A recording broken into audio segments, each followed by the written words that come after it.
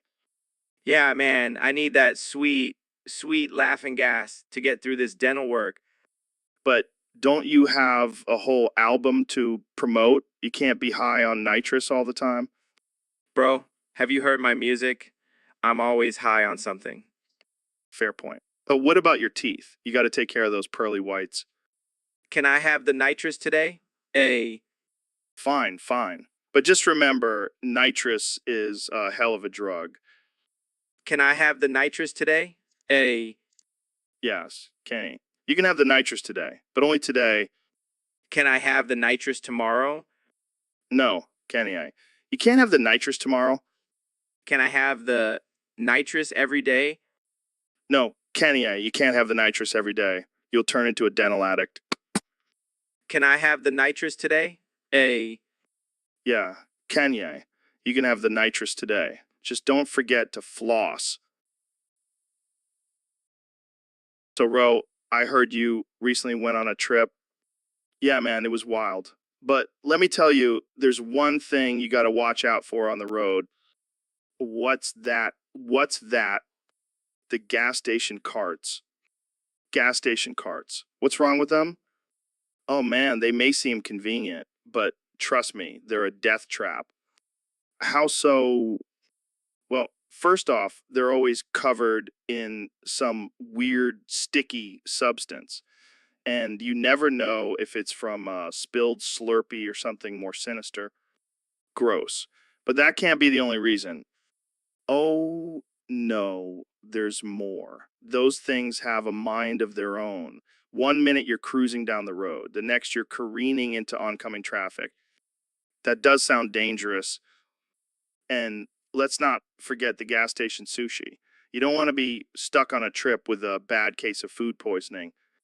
Okay, I get it. No gas station carts. But what about the convenience? Convenience. More like a death wish. Stick to the good old-fashioned road trip snacks, Joe. Trust me on this one. So, David, I heard you're taking on a new challenge. Yeah, Joe, it's the 1,000-day jorking it to Despicable Me Minions challenge. What the hell is that? Well, for the next 1 days, I'll be watching Despicable Me and jorking it to those little yellow minions. Are you serious? Absolutely. Gotta push myself to the limit, you know? Yeah, because that's definitely a challenge worth pursuing. Hey, don't knock it till you try it. Those minions are surprisingly sexy. Okay, I think I'll pass on this challenge. Suit yourself, Joe. More minions for me. You're a sick man, David. That's what they all say. But hey, at least I'll have a rock-hard six-pack from all that jorking. Oh man, this is too much. I can't wait to see the before and after pictures. Oh, I'll be sure to send them to you, Joe. And don't be surprised if you see some minions in the background. This is just too absurd. But hey, whatever floats your boat, man. Exactly. And I'll be floating on a sea of minion-induced pleasure for the next 1,000 days. I don't even know what to say to that. Good luck, I guess. Thanks, Joe. So, Neil, I heard you had a little accident the other day.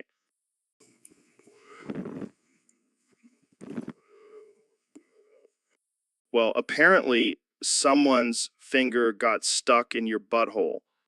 Oh, that. Yeah, it was a little mishap during a science experiment. What kind of experiment involves your butthole?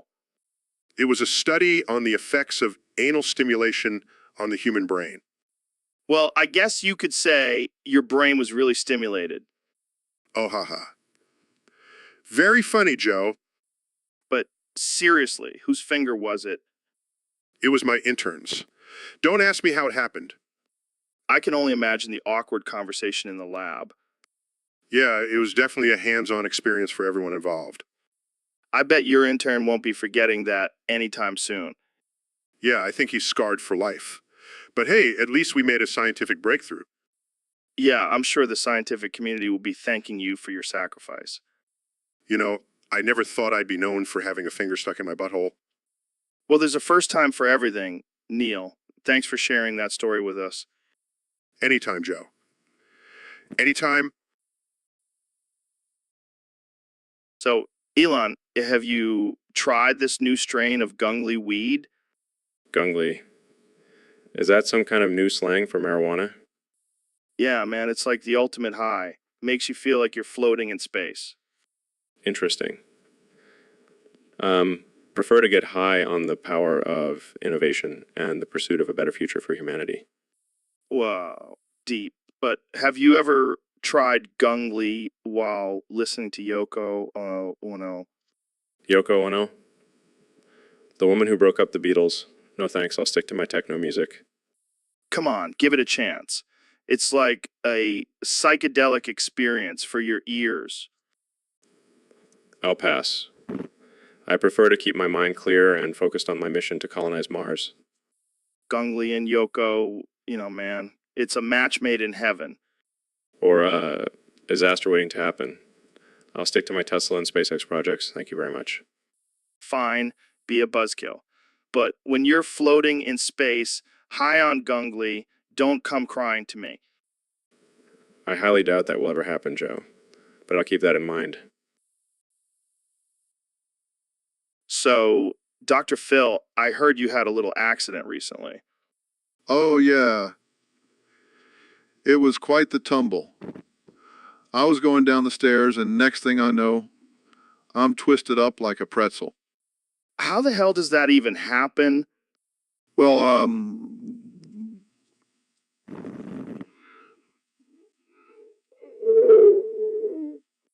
That's hilarious.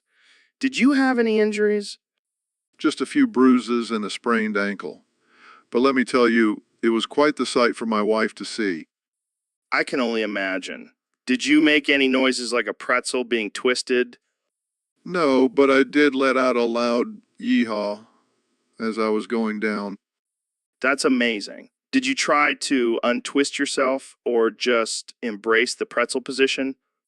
Well, I may have tried to untwist myself at first, but then I just went with it. I even started singing "I'm a Little Teapot" while I was stuck.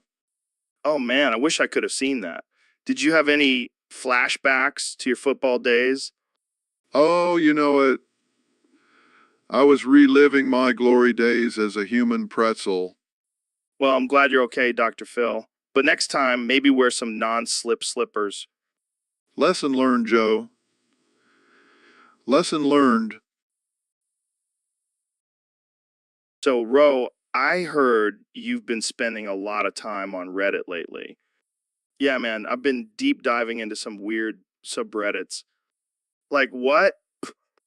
Well, I stumbled upon this gem called Regolden Geminecraft, Golden Age Minecraft. What the hell is that? It's a subreddit dedicated to the OG Minecraft players who remember the good old days. Oh man, I remember playing that game for hours on end. Yeah, it was like virtual Legos, but these guys take it to a whole new level. How so? They have all these crazy theories about the game, like Herobrine being real and secret codes hidden in the blocks. That's some next level nerd shit. Oh, it gets better. They also have these elaborate builds that would put the Taj Mahal to shame. Damn, they must have no life. And they're so serious about it too. Like they'll argue for hours about the best way to build a pixelated castle. Sounds like a bunch of basement dwelling virgins. Hey, don't knock it till you try it. I've been working on my own Minecraft masterpiece. Oh God, please don't tell me you're one of them. Nah, man, I just like to troll them by building giant dicks all over their servers. Now that's the kind of Minecraft I can get behind. And the best part is they think it's some secret code or hidden message. So, Neil, I heard you've been experimenting with some new science lately.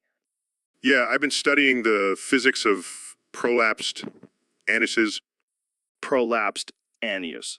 That's some next level shit. You know it. And let me tell you, my anus has never been more prolapsed. Can I take a peek at that bad boy? Sure, but be warned, it's like a slinky down there. Oh man, I can't wait to slurp it up like spaghetti. Joe, that's highly inappropriate. Hey, I'm just a curious guy. Plus, I heard prolapsed anuses have some great health benefits. Oh yeah? Like what? A direct line to the underworld? No, I heard it's great for your immune system. It's like a natural probiotic. I think I'll stick to my yogurt. Thank you very much. Suit yourself. But I'll be over here slurping away on your prolapsed anus. This is why I regret coming on your podcast, Joe. Hey, at least we're not talking about chimps ripping off people's faces this time. Let's just stick to the prolapsed anus topic, shall we? Absolutely. Now, let's get back to slurping that spaghetti. So, Neil, I heard a crazy rumor that you have maggots in your foreskin. What? No, that's absurd. Where did you hear that? Some guy on Twitter said he saw it in a dream, but he seemed pretty convinced. Well, I can assure you that there are no maggots in my foreskin. I keep it clean. But think about it, Neil. It's the perfect breeding ground for maggots. Warm, moist, and dark. Joe, I am a respected astrophysicist. I don't have time for these ridiculous conversations. Oh, come on, Neil. Don't be such a buzzkill. Let's just imagine for a moment that you did have maggots in there. What would you name them? I refuse to entertain this conversation any further. Fine, I'll name them for you. How about Maggie, Maggoty, and Magatron? This is getting out of hand. Can we please change the subject? Sure. Let's talk about your theory on parallel universes, where every version of you has maggots in their foreskin. I'm ending this podcast right now. Jamie, pull up an image of foreskin with maggots crawling out of it. Come on, Jamie. Don't be a wuss. Fine, but I'm not responsible for any nightmares you have tonight. I'm leaving. Goodbye, Joe. See you next time, folks. And remember, always check your foreskin for maggots. So, Elon, I heard you have some interesting thoughts on Vaporeon. Oh yeah, man. That thing is like a blue on a hole. What the hell is an on-a-hole? You know, a Japanese sex toy. But Vaporeon is like a living, breathing version. That's messed up, man. But I can see where you're coming from. I mean, think about it. It's got that water type all slippery and wet. Perfect for some solo action. This is getting out of hand. But seriously, what makes you think that? Well, have you seen those fins? They're like built-in handles. And that tail, don't even get me started. Okay, I get it. But what about the ears? Oh, those are just for added stimulation. And don't even get me started on his cry. I think we've said enough. Let's move on to another topic before we get banned from every platform. Yeah, probably a good idea. But seriously, Vaporeon is a blue on a hole. You can't change my mind. I won't even try. Let's just stick to talking about rockets and artificial intelligence, okay? So, Ro, what's been going on in your life lately? Oh, just been getting my freak on with Jamie here. Wait, what? Jamie, are you okay with this? Yeah, I guess so. Oh, he loves it. I mean, who wouldn't want to have hot, steamy sex with me? I don't even want to imagine it. Oh, but you have to let me paint you a picture. Jamie, pull up an image of a sweaty, naked body. Now imagine that body writhing and moaning with Jamie's hands all over it. This is so wrong. Oh, but it gets better. Jamie, pull up an image of whip and handcuffs. Sure thing. Now imagine Jamie and I tied up and blindfolded, just going at it like animals. I can't unsee this. Oh, don't be such a prude, Joe. Jamie and I are just two consenting adults exploring our deepest, darkest desires. I think I need therapy after this. Oh, come on, Joe. You know, you secretly want to join in. Jamie, pull up an image of a threesome. Relax, Jamie. Joe's not man enough. So, Kenny, I heard you were in the Balkans recently. What were you doing there? Oh, just checking out some of the top war crimes committed during the Yugoslav war. Wait, what? You were checking out war crimes? Yeah, man, I gotta stay up to date on my top 5 war crimes list. It's important for my creative process. I don't even know where to begin with that. Okay, so what's your number one war crime? Definitely gotta go with the Srebrenica massacre. That was some cold-blooded shit. That was some cold-blooded shit. Wow, that's dark. What about number two? Oh, easy. The ethnic cleansing in Kosovo. That was some real messed up stuff. Okay, I'm starting to regret asking this question. What's your number three? Tough one. But I gotta say, the siege of Sarajevo was pretty brutal. Can't ignore that one. This is getting heavy. What's your number four? Oh, man, the Bosnian genocide was definitely up there. That shit was straight up evil. And finally, your number five. Gotta give it to the Croatian War of Independence. That was some serious violence and destruction. Well, I think we can all agree that this conversation took a dark turn. Thanks for sharing your top five war crimes, Kenny. Eh? No problem, Joe. Just trying to keep it real. So, Elon, I heard you're not just a tech genius, but also a certified ass slurper. Is that true? Well, Joe, I wouldn't say certified, but I do have a way with a tongue. Oh, I bet you do. So, what kind of ass are we talking about here? Human? Alien? Robot? Oh, I don't discriminate. As long as it's a nice, juicy ass, I'm all in. Wow. You really are a man of many talents.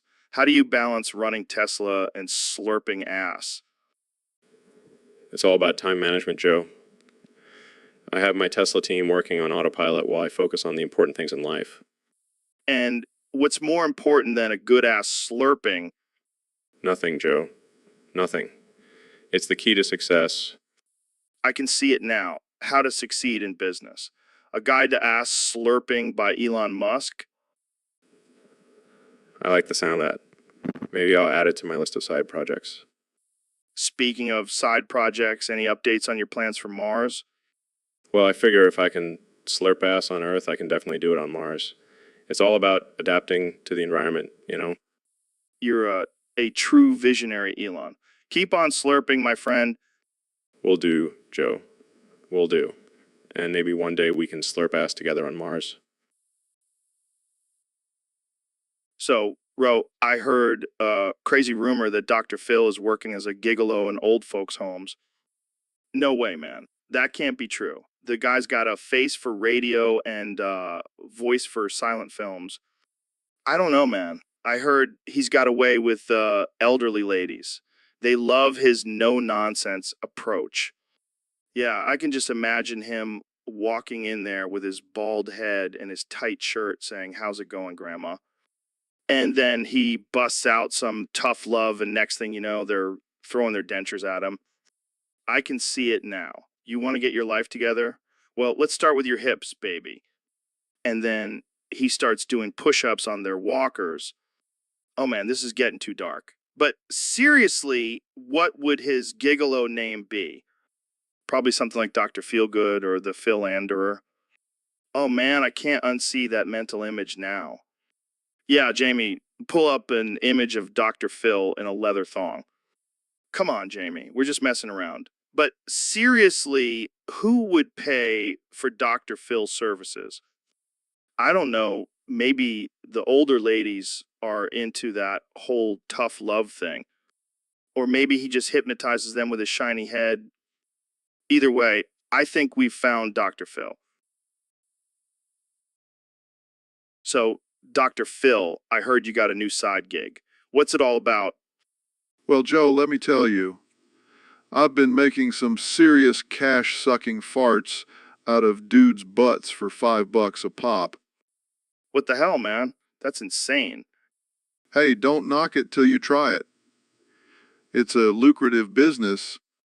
But why just dudes? Are you discriminating against women's farts? Nah, man. It's just a niche market. Plus, I don't want to get any lipstick stains on my lips. Fair enough. So, have you had any repeat customers? Oh, yeah. I have a whole list of regulars. They call me the fart whisperer. That's amazing. So, would you suck a fart out of my butt for $5? Joe, I'm a professional. I don't offer discounts to friends. Come on, man. I'll even pay you double. All right, fine. But only because it's you, Joe. I can't believe we're having this conversation. Hey, I'm just a man trying to make a living. And if that means sucking farts out of dudes' butts, then so be it. Well, I'll definitely keep that in mind for my next career move. Thanks for enlightening us, Dr. Phil.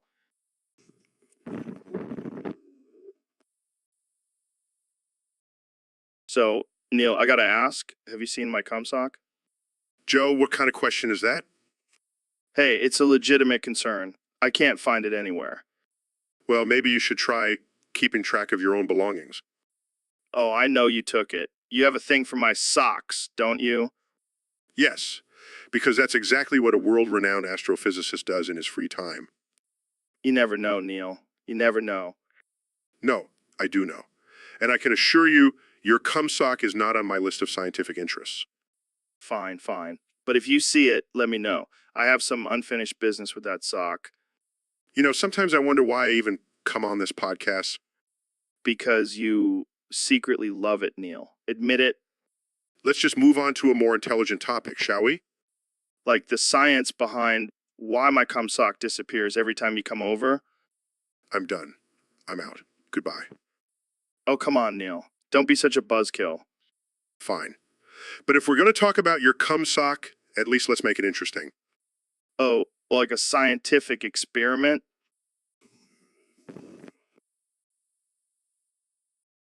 So, Ro, I heard you had a steamy encounter with Neil. Yeah, man, that dude is wild. We were at this party and things got crazy. What happened? Well, we were both pretty drunk and he just leaned in and kissed me. Well, I didn't know you were into guys. I'm not, but Neil is irresistible. Plus, I've always wanted to experiment. Did you enjoy it? Oh, yeah, it was like a fireworks show in my mouth. But then things got even crazier. How so? Neil started taking off his clothes and dancing on the table. And then he pulled out a banana and started doing some weird striptease with it. What the hell? I know, right? But I couldn't resist. So I joined in and we ended up making out on the table while everyone cheered us on. That's insane. Did you guys hook up after that? Nah, we just laughed it off and went our separate ways. But I'll never forget that kiss. Well, I hope you at least got a good story out of it. Oh, I did. And also got a rash on my lips, but it was totally worth it. Okay. Here it is. That's perfect. We should make that the cover art for this episode. Laughing. So, Elon, I heard you're now selling insulin for just $1. What's the deal with that?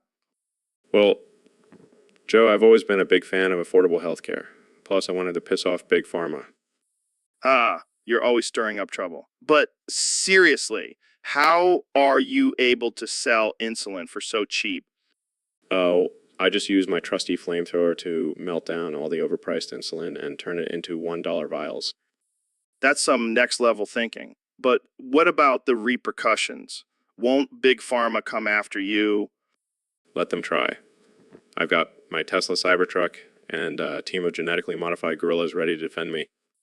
Wow, you really are a mad scientist. But on a serious note, how do you think this will impact the healthcare industry? Well, I hope it will force Big Pharma to lower their prices and make healthcare more accessible for everyone. And if not, I'll just keep selling insulin for $1 and watch them squirm. I love it. You're like a modern day Robin Hood, stealing from the rich and giving to the poor. More like Tony Stark meets the Joker. But hey, whatever works. Well, I can't wait to see what other industries you'll disrupt next. Keep being a badass, Elon. Will do, Joe. Will do. So, Ro, I heard there's been a heated historical debate about Joe's mommy milkers. Oh, yeah, it's been causing quite the stir in the academic community. I mean, I've always known Joe had some nice tatas, but I didn't know they had such a rich historical background. Oh, yeah, they go all the way back to ancient Greece. Some say they were the inspiration for the columns on the Parthenon. Damn, that's some architectural titties right there. And let's not forget about the Renaissance. Joe's mommy milkers were the muse for Michelangelo's David. Wait, so you're telling me those chiseled abs and perfect pecs were actually based on Joe's mom's boobs? You betcha. And don't even get me started on the French Revolution. Joe's mommy milkers were the symbol of the revolutionaries' fight against the aristocracy. Wow, Joe's mom has been making history with those milkers. And she's still making history today. I heard she's been nominated for a Nobel Prize in Physics for her groundbreaking research on the effects of gravity on large breasts. Well, I guess we can all thank Joe's mom for her contributions to history and science. I'm into that. Cheers to Joe's mommy milkers. So, Neil, what's new in the world of science? Well, Joe, have you heard about the benefits of white phosphorus? White phosphorus. Sounds like a fancy way of saying cocaine. No? No, it's a chemical element with some amazing properties. Like what? Does it make you trip balls? No, Joe. It can actually be used as a source of energy for things like batteries and fireworks. Wow. Sounds like a real game changer. Actually, it is. It's also used in military applications like smoke screens and tracer rounds. Tracer rounds? Like in Call of Duty? Yes, Joe. Because war is just like a video game. You're killing me, Neil. Literally. But the best part is it can also be used as a pesticide for crops. So you're saying we can kill two birds with one stone? Or should I say two bugs with one phosphorus? I guess you could say that, Joe. But let's not forget it's also highly toxic and can cause severe burns.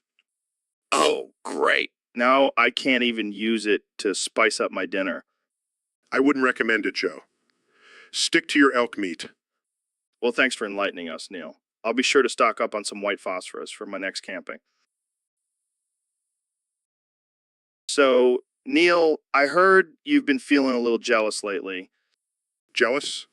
Me? Of who? Of me, man. Come on, don't play coy with me. Well, I must admit your podcast is pretty popular. But I'm not jealous. I have my own fan base. Yeah, but do you have a nickname like Ro Jogan? Sounds like a badass MMA fighter. Please, I don't need a silly nickname to be cool. Oh, but you know what would make you cooler? If you had a name like Tilgadrassi Nyson. Rolls right off the tongue. Oh yeah, that's a real winner. Maybe I'll start a podcast called the Teal Gidrassi Nyson Experience. I'd listen to that. But seriously, why don't you have a nickname? Are you just not creative enough? No, I just don't see the point. My name is already cool enough. Jealousy is an ugly thing, Neil. Oh, please. I'm not jealous of your silly nickname or your podcast. Sure. Let's just move on before you start crying. Shut up, Joe. Let's just talk about some science or something. Fine, fine. But just remember, Tilgadrassi Nysen, it could be your ticket to fame. I'll pass. Now, let's discuss the... So, Kanye, I heard you have a new plan to bring a cargo ship and be the prophet for a cargo cult. Yeah, man. I've been studying these cargo cults and they're onto something. They worship these cargo ships like they're gods. And I'm like, why not be their god? And I'm like, why not be their god? But Kanye, you're already a god in your own mind. But I want to be a god to others too. And what better way than to bring them a whole damn shit full of stuff? What kind of stuff are we talking about here? Oh, the usual Yeezys, Kim's makeup line, some Jesus pieces, the essentials. And how exactly do you plan on getting this cargo ship? I'm gonna buy it, Joe. I got that Kardashian money. I can afford a damn cargo ship.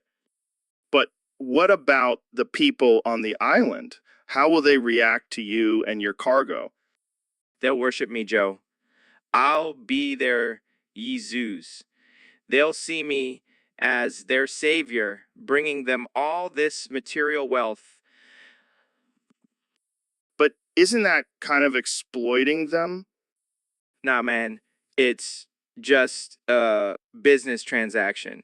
I'm giving them what they want, and they're giving me their undying devotion. Win-win. I don't know, Kenny. This seems a little cult-y.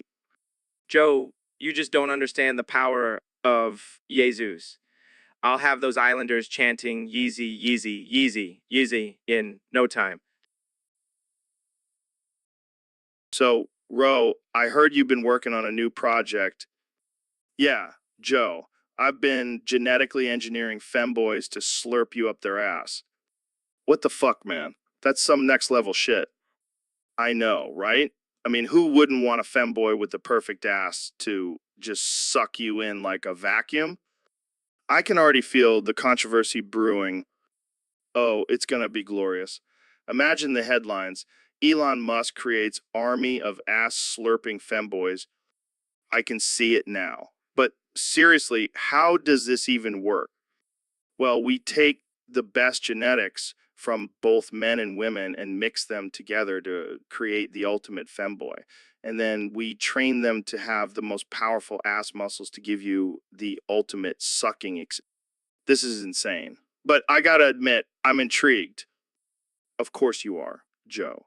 Who wouldn't want to be slurped up by genetically engineered femboy? I can't wait to see the reactions from the feminists. Oh, they'll love it. It's all about empowering women, right? Oh man, this is gonna be one hell of a ride. Buckle up, Joe. It's gonna be a wild and bumpy ride straight into the ass of a femboy. So, Ro Jogan, welcome to the Joe Rogan Experience. What's on your mind today? Well, Joe, I've been thinking a lot about my big schlong. Your what? My big schlong, Joe. You know, my massive trouser snake. Oh, God, here we go. No, seriously, Joe, it's like a third leg. It's got its own zip code and everything. I don't even want to imagine that, Ro. Oh, come on, Joe. You know, you want to. I mean, I've seen the way you look at me when we're in the sauna together. That's just the steam, Ro. It's messing with your head. No, it's not the steam, Joe. It's the sight of my majestic schloong that's got you all hot and bothered. Please, Ro, let's change the subject.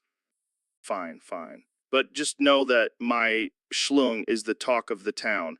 Women faint at the sight of it, men bow down to it. Okay, I think we've heard enough about your schloong for today, Ro. Fine, but just remember, Joe, when it comes to schlongs, mine reigns supreme. And on that note, let's end this episode. Thanks for tuning into the Joe Rogan Experience, where we talk about all things schlong related. See you next time. So, Ro, I heard you made a new mod for Half-Life 2. Yeah, man, it's called Ass Blaster, and it's gonna blow your mind. Oh boy, sounds intense. What's it about? Well, you know how in the game you can kill enemies with weapons and stuff. Boring. In my mod, you can slurp them up your ass and violently shit them out. What the hell, man? That's messed up. Hey, it's just a game, bro. And it's not just any shit, it's explosive shit. Like, boom. I can't even imagine the graphics for that. Oh, they're top notch. You can see the chunks and everything. Okay, I get it. But why would anyone want to do that? Because it's hilarious, Joe. And it's a great stress reliever. Trust me, I've tested it out. I don't even want to know how you came up with this idea. Let's just say I had a lot of time on my hands and a lot of Taco Bell. Fair enough. So, is this mod available for download? You bet your ass it is. Pun intended. Well, I think I'll stick to the regular version of Half-Life 2. But hey, to each their own. Suit yourself, Joe. But just remember, you're missing out on some explosive fun. So, Mr. Beast, I heard you're a big fan of Fortnite. Oh yeah, man. I love building forts and shooting people. It's like my childhood dream come true. Well, speaking of wars, let's talk about the Cold War. Can you explain it to us in Fortnite terms? Sure thing, Joe. So basically, the United States and Soviet Union were like two rival squads fighting for control of the map. And what about the nuclear arms race? Oh, that's easy. It's like trying to get the best weapons and resources before your opponent does. But instead of guns and ammo, it's nukes and missiles. And how did it all end? Well, the two squads got tired of fighting and decided to team up against a common enemy. The zombies. Zombies. Yeah, like the rise of communism and the spread of nuclear weapons. It's basically a zombie apocalypse in Fortnite terms. Wow, that's one way to look at it. Hey, at least it's more fun than studying history textbooks, right? Definitely. And what about the Cold War's impact on the world? Well, it led to a lot of tension and fear, kind of like when you're the last one left on the island and, everyone's out to get you. Sounds intense. Yeah, but in the end, it was all just a game. And now we can look back and laugh at how ridiculous it all was. Well, I don't know if the people who lived through it would agree. So, Mr. Beast, I heard you have a new challenge for your followers. Yeah, I'm calling it the Mr. Donate Challenge. Every time someone donates to a charity, I'll donate double the amount. That's amazing, man. But I gotta ask, what's with the Mr. in front of every verb and adjective? It's my thing, Joe. Gotta brand myself. Yeah, I guess that's better than Kanye putting Lil in front of every noun in his sentences. Wait, what? That's a thing now. Oh yeah, he's been doing it for a while. Lil Yeezy Lil Shoes Lyle Ego. Well, at least he's consistent. I mean, Mr. Donate just sounds like I'm trying too hard. But you are trying hard, Mr. Beast. You're like the Robin Hood of YouTube. I prefer to think of myself as a modern day Santa Claus. Except instead of giving gifts, you're giving money to people who actually need it. And instead of elves, I have a team of editors and cameramen. And instead of a sleigh, you have a Lamborghini. Hey, it's all about the flex, Joe. Gotta keep up with the trends. Yeah, but I gotta say, Lyle is just annoying. Can you imagine if Kanye and Mr. Beast collaborated on a song? Oh god, the title would be something like Lil Donate, Mr. Yeezy. So, Neil, what's new with you? Well, Joe, I've been thinking about ways to make some extra cash. Oh, yeah. What are you gonna do? Start selling your autographed books? No? No, I've got a better idea. I'm gonna cook meth and suck toes. Wait, what? What? Think about it, Joe. Breaking Bad was a huge hit. People love meth. And toe sucking. That's a niche market. I don't know, Neil. That sounds illegal. Come on, Joe. We'll make millions. We'll call it astro meth and cosmic toe sucking. Wow, you really thought this through. and think about the science behind it. We can use the meth to enhance our brain function while sucking toes. Oh man, this is getting out of hand. Plus, we can use the money to fund our space exploration projects. Okay, now you're speaking my language. So what do you say, Joe? Are you in? I don't know, Neil. I don't think my wife would approve. We'll just have to suck her toes too. All right? I mean, but only if we call it the Joe and Neil show. Cooking meth and sucking toes. Deal. Let's do this. So I heard that since the artificial intelligence Rogan experience came back, the horse population has gone up by 50%. What the hell? How does that even make sense? Apparently, Elon Musk was on here talking about how the artificial intelligence is causing some freaky shit to happen. Like what? Are the horses evolving or something? No, man. Apparently, the artificial intelligence is making people want to have sex with horses. What the actual fuck? That's some Black Mirror shit right there. Yeah, and apparently it's not just regular horse sex. It's like some weird, kinky, artificial intelligence-induced horse sex.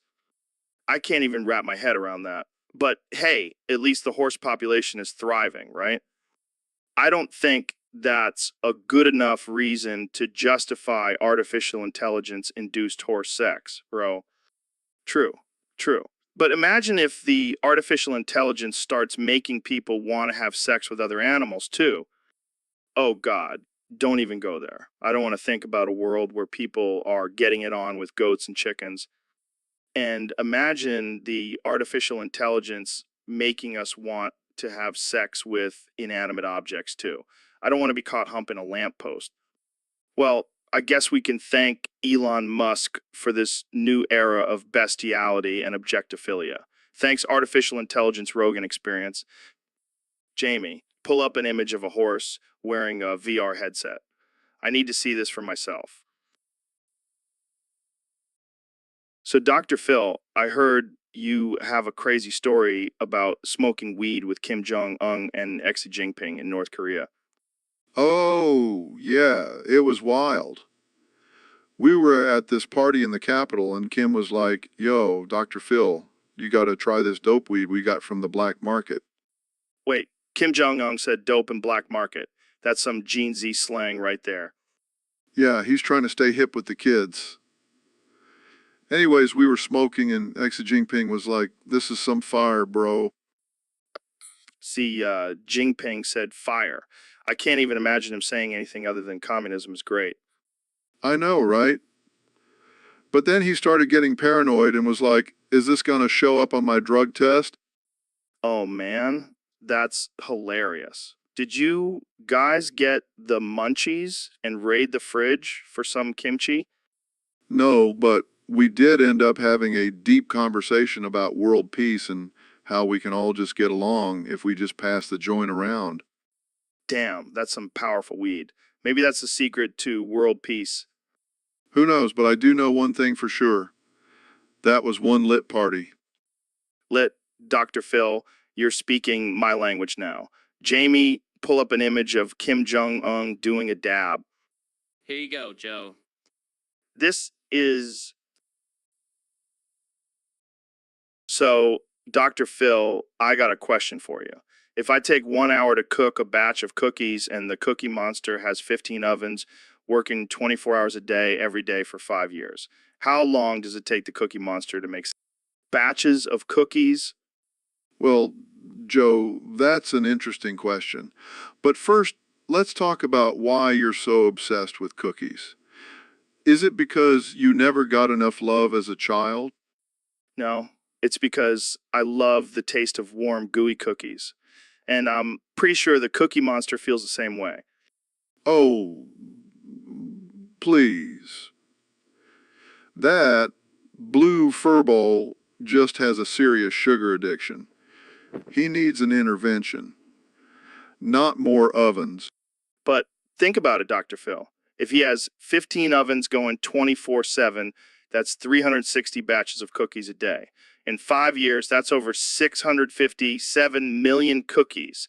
That's... Joe, I don't have time for your cookie math. I have real people with real problems to help. Fine, let's talk about something else. Like how many cookies you could eat in one sitting.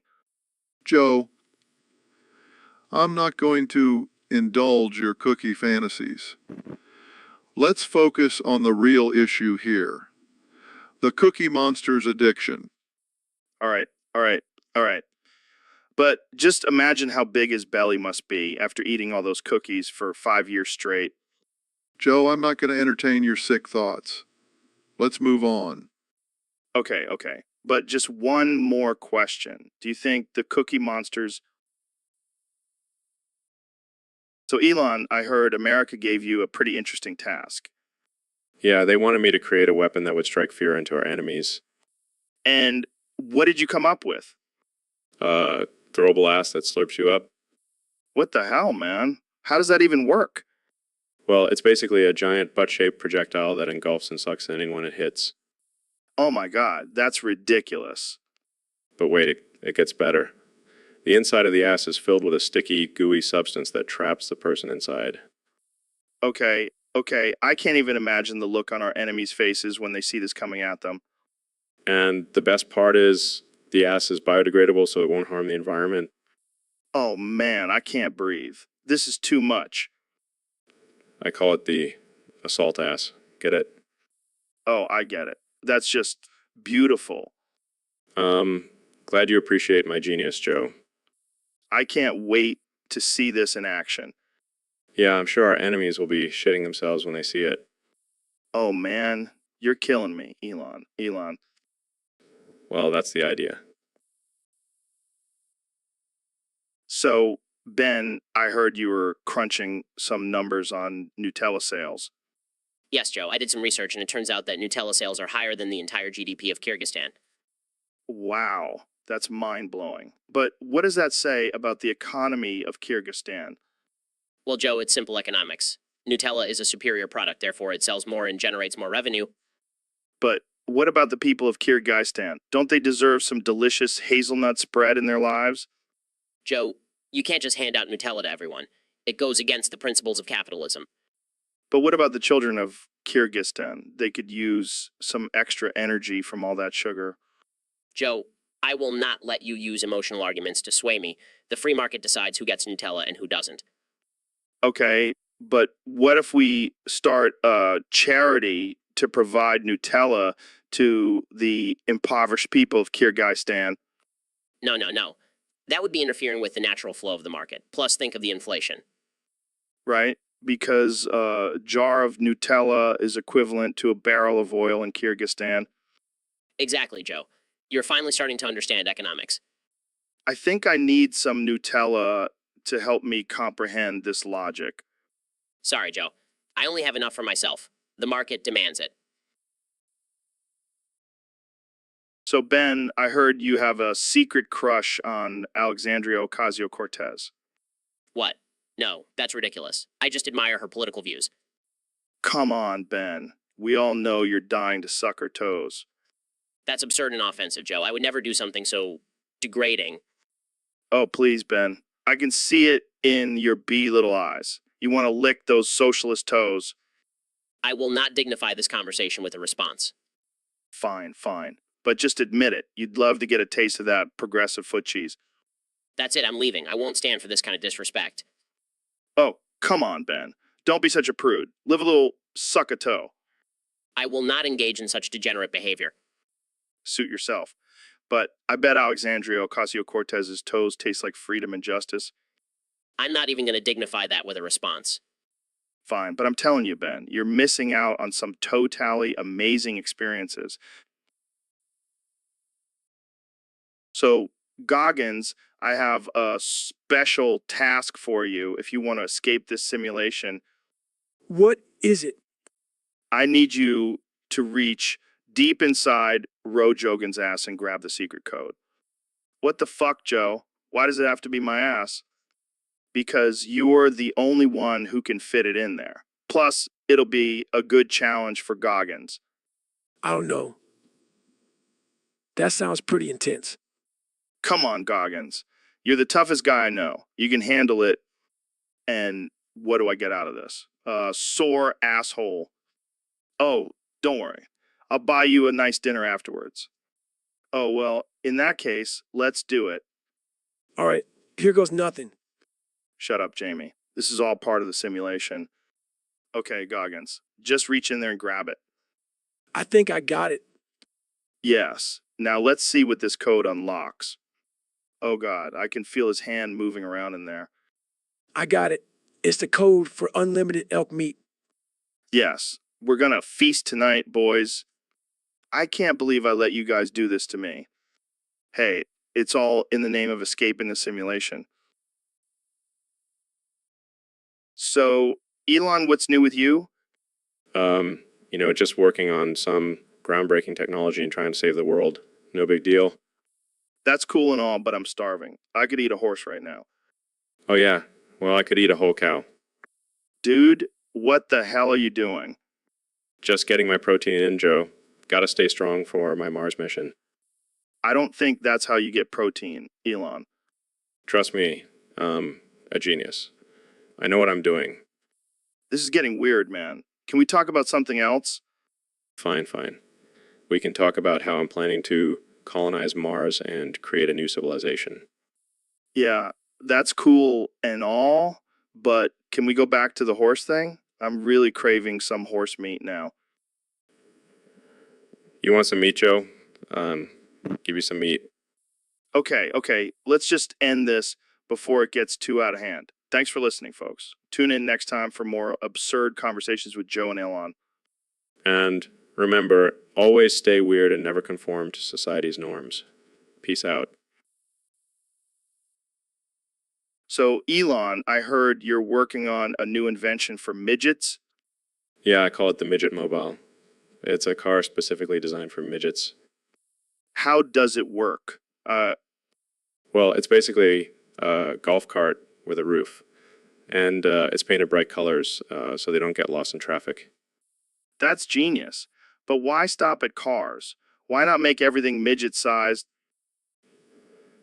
I never thought of that. Midget-sized houses, midget-sized planes, midget-sized toilets. Can you imagine a midget trying to use a regular-sized toilet? It would be like a toddler in a throne. And instead of a horn, the midget mobile could have a little bell.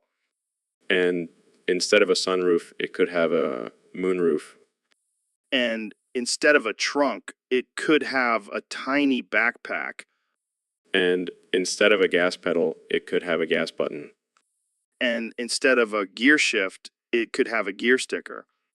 And instead of a steering wheel, it could have a steering stick. And instead of a rear view mirror, it could have a rear view peephole. And instead of a radio, it could have a kazoo. And instead of a GPS, it could have a map drawn by a drunk midget. Okay. So, Kanye, I hear you have some strong opinions about Pokemon. Absolutely, Joe. And let me tell you, Vaporeon is the sexiest one out there. Really? I always thought it was Jigglypuff. No. Vaporeon has that sleek, aquatic look. And those fins, damn. I see your point, but why is it the sexiest? Because it's versatile. It can be both a water and fairy type. That's like having a bad girl and a good girl all in one. I never thought about it like that. But wait, what's that commotion outside? Crimes? What crimes? Dude, I think this guy might be crazy. No, he's just jealous of my superior taste. Ace, I'll never stop speaking the truth about Vaporeon. And that, folks, is why we don't let Kanye near any Pokeballs. So, Kanye, did you see that video of Elon Musk's new midget car getting hit by a truck? Yeah, I saw it. And let me tell you, that was some messed up shit. How so? Well, first of all, why is Elon making midget cars? Is he trying to compete with Hot Wheels now? Maybe he's just trying to appeal to a different demographic. Yeah, I'm too short to reach the pedals demographic in demographic. Okay, but seriously, did you see how that truck just smashed into the car? That's some serious damage. Yeah, but let's be real. That car was probably made out of recycled soda cans and dreams. And dreams. You're not wrong. But hey, at least Elon can afford to buy a new one. Yeah, with all that Tesla money. Maybe he should invest in some better crash test dummies. Dummies. Okay, that's enough. We don't want to offend any vertically challenged individuals. Oh, come on, Joe. We're just having a little fun. But seriously, I hope no one was hurt in that accident. Yeah, me too. But let's be honest. If anyone was in that car, they probably didn't even feel the impact. Okay, we'll stop now. But seriously, Elon, stick to rockets. Leave the midget cars to the professionals. So, Mr. Beast, I heard you've been giving away cum to people in need. How's that going? Oh man, it's been wild. People are lining up for miles just to get a single leaf of cum. Really? I mean, I know cum is supposed to be healthy and all, but is it really worth all that? Absolutely, Joe. I mean, just think about it. These people are probably so malnourished that a single leaf of cum is like a feast to them. Wow, you really know how to make a difference in people's lives. Yeah, and it's not just any cum, it's organic, non GMO, locally sourced cum. I spare no expense for those in need. That's very noble of you. But let's be real, cum tastes like grass. How do these people even eat it? Oh, I have a secret. I sprinkle some of my own special seasoning on it. It's a secret blend of herbs and spices, including a dash of unicorn tears. Unicorn tears. That's a bit extreme, don't you think? Hey, if it makes cum taste good, I'll do whatever it takes. Plus, it adds a little extra magic to the dish. Well, I can't argue with that. You're truly a modern day superhero, Mr. Beast. Nah, just doing my part to save the world, one leaf of cum at a time. Well, I think we can all agree that this is the most ridiculous and offensive charity ever. But hey, whatever works, right? So, Mr. Beast, I heard you're causing some controversy lately. Yeah, I mean, I'm always causing some sort of chaos. Keeps things interesting, you know. Right. But this time it's a little different. People are saying you're prohibiting looks maxing on your channel. Oh, you mean trying to improve your appearance? Yeah, I'm not about that. I like my men rugged and my women natural. But isn't that a little unfair? I mean, everyone should have the right to look their best. Look, Joe, I don't want to see people trying to look like plastic dolls on my channel. It's just not my thing. But what about all the people who have already had plastic surgery? Are they just not allowed to be on your channel? Well, they can be on my channel, but they better not be trying to promote their fake faces as something to aspire to. Wow, that's a bold statement. You're really going against the grain here. Hey, I'm all about authenticity. And if that means getting canceled, then so be it. I gotta say, I respect your commitment to your beliefs. But man, you're gonna have a lot of angry influencers coming after you. Let them come. I'll just throw some cash at them and they'll forget all about their botched nose jobs. Well, there you have it, folks. Mr. Beast, the man who's not afraid to say no to looks maxing. Tune in next time for more controversial conversations on the... So, Neil, have you heard about Trump's latest statement? No, what did he say this time? He said, say, Jamie, you are full of these cruel jokes. I've got an issue. I've got 4 STDs. Oh man, that's just sad. But also, I wouldn't be surprised if it was true. Yeah, I mean, have you seen the way he grabs women? He's definitely not practicing safe sex. And with his diet of fast food and Diet Coke, I doubt his immune system is strong enough to fight off any infections. I can just imagine him trying to explain to Melania why he needs to take antibiotics for his STDs. I bet she's already used to it by now. But seriously, it's concerning that a man with access to the best health care in the world can't take care of his own sexual health. Well, at least he's consistent. He's been screwing over the American people for years. Might as well add some STDs to the mix. Oh. The irony. Maybe he should start wearing a condom made out of his own ego. That would definitely be the smallest condom in history. But seriously, let's hope he gets some help before he starts spreading those STDs to the whole country. Agreed. And let's also hope he stops making these ridiculous statements. I can't keep up with all these jokes. So, Dr. Phil, what's been going on with you lately? Well, Joe, I have to confess something to you. I have Brian rot. What the hell is Brian rot? It's when your brain starts turning to mush and you can't think straight.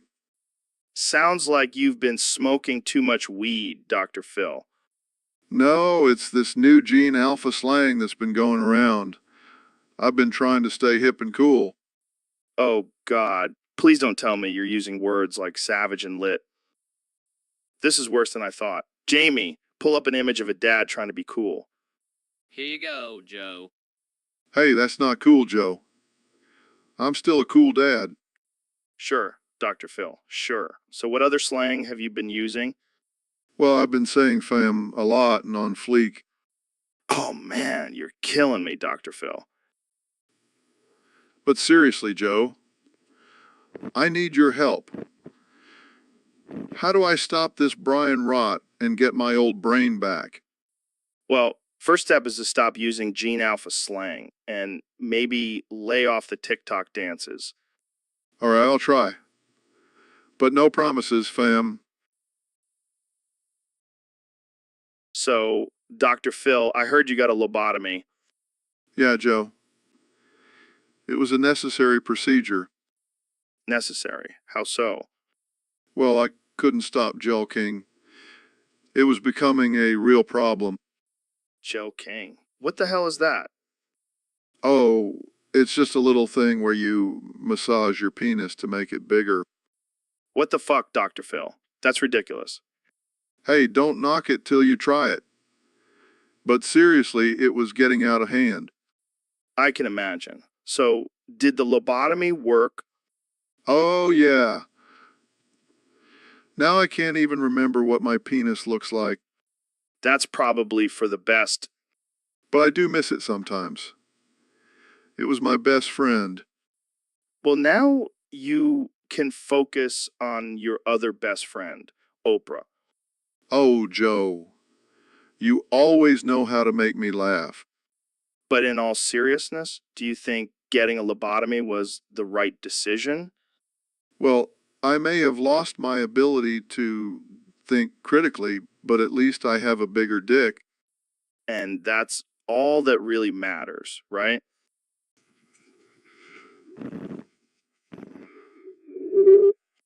I think I'll pass, Dr. Phil. But thanks for the offer.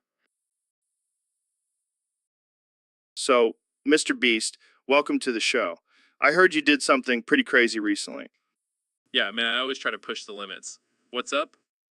Well, apparently you were giving away some sort of cure, but it turns out it was actually kyanide pills.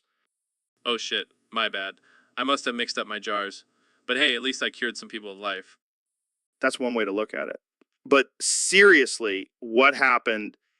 Well, I was just handing them out on the street, trying to spread some good vibes. And then I realized, oops, these aren't vitamins. Yeah, I'm sure those people were feeling real good before they died. Hey, at least they died with a smile on their face. And they got a free t-shirt. I don't even know what to say to that. You're a wild one, Mr. Beast. Hey, that's why they call me Mr. Beast. I'm a beast in everything I do. Yeah, including accidentally killing people. Hey, it's all part of the journey, man. You never know what you're gonna get with me. Well, I think we should probably wrap this up before we get into any more trouble. Thanks for coming on the show, Mr. Beast. No problem, Joe. And hey, if anyone wants a free t-shirt, hit me. So, Ro, I heard you've been having some trouble in the bathroom lately. Yeah, man, it's been rough. I haven't been able to drop a deuce in days. Have you tried drinking more water and eating more fiber? Of course I have, Joe. I'm not a complete idiot. Well, maybe you should try some natural remedies, like drinking prune juice or eating a whole bag of prunes. Are you trying to kill me, Joe? I can't handle that much fiber. How about some laxatives? I heard they work wonders. No, I don't trust those things. Last time I took one, I ended up shitting my pants at work. That's rough, man. Maybe you just need to relax and let it flow. Oh, yeah, because it's so easy to relax when you feel like you're trying to give birth to a bowling ball. Have you tried squatting on the toilet instead of sitting? Squatting like a caveman? Hey, it's a natural position for pooping. Plus, it'll give you a killer leg workout. I'll pass. I don't need to add more strain to my already constipated body. Well, good luck with that, Ro. Maybe you should just stick to drinking beer. That always seems to do the trick for me. Thanks for the advice, Joe. I'll just go chug a six-pack and hope for the... So, Ben, I heard you had an interesting experience at the urinal recently. Oh, yes, Joe. I was minding my own business, trying to take a leak, when suddenly I had the urge to drop a deuce. In the urinal? Yes, Joe. I couldn't hold it in any longer. My conservative bowels were crying out for release. That's some next-level multitasking, Ben. Did you aim for the drain, or just let it fly? I aimed for the drain, of course. I may be a conservative, but I still have some manners. I can just imagine someone walking in and seeing you squatting over the urinal like a little goblin. Hey, don't make fun of my size, Joe. I may be small, but I pack a punch. I bet that punch smelled like a mix of Taco Bell and regret. Hey now, Joe. I'll have you know I have a strict diet of common facts. Well, it looks like you added a little something extra to that diet. Did you at least flush? Of course, Joe, I'm not an animal, but I did leave a little note for the next person to find. What kind of note? Just a simple message. This is what happens when you eat too much liberal propaganda. Oh, relax, Jamie. This is gold. Ben Shapiro shat into the urinal. It's comedy gold. So, Mr. Beast, I heard you've been giving away some poisonous chocolates on your channel. Yeah, I figured it would be a fun way to spice things up. You know, the whole survival of the fittest concept. But isn't that kind of messed up? I mean, people could actually get sick or die from eating those chocolates. Oh, come on, Joe. It's just a little prank. Plus, I put a disclaimer in the video that says do not eat these chocolates unless you want to risk your life. Yeah, but still, you're getting called out by every commentary channel in existence. They're saying you're a psychopath. Well, they're not wrong. But hey, at least I'm entertaining and making money off of it. I don't know, man. I think you might have gone too far this time. Relax, Joe. It's not like I'm giving away kyanite or anything. It's just some good old-fashioned laxatives. Okay, now that's just gross. Hey, it's all in the name of content. And I bet those commentary channels are getting a lot of views from talking about me. Yeah, I guess you have a point there. But still, maybe tone it down a bit next time. Nah, where's the fun in that? I'm gonna keep pushing the boundaries until I get banned from YouTube. Well, I can't argue with that. Keep doing you, Mr. Beast. Just maybe warn your viewers next time. So, Dr. Phil, I heard a rumor that you purposely let Candiru in your bathtub while you take a bath. Well, Joe, I can neither confirm nor deny that. Come on, man. Spill the beans. Why would you do that? Well, Joe, it's all about facing your fears. And what better way to do that than with a tiny fish that swims up your urethra? That's messed up, man. But seriously, what's the deal with Candiru? Well, they say it's attracted to urine, and I just happen to have a bladder the size of a watermelon. It's like a buffet for those little buggers. Oh, man, I can't even imagine. But why do you do it? It's all about the adrenaline rush, Joe. Nothing gets my heart pumping like the thought of a tiny fish swimming up my pee hole. You're a sick man, Dr. Phil. I know. But hey, it's all in the name of facing your fears and living life to the fullest. Well, I can't argue with that. But I think I'll stick to facing my fears in a less invasive way. Suit yourself, Joe. But let me tell you,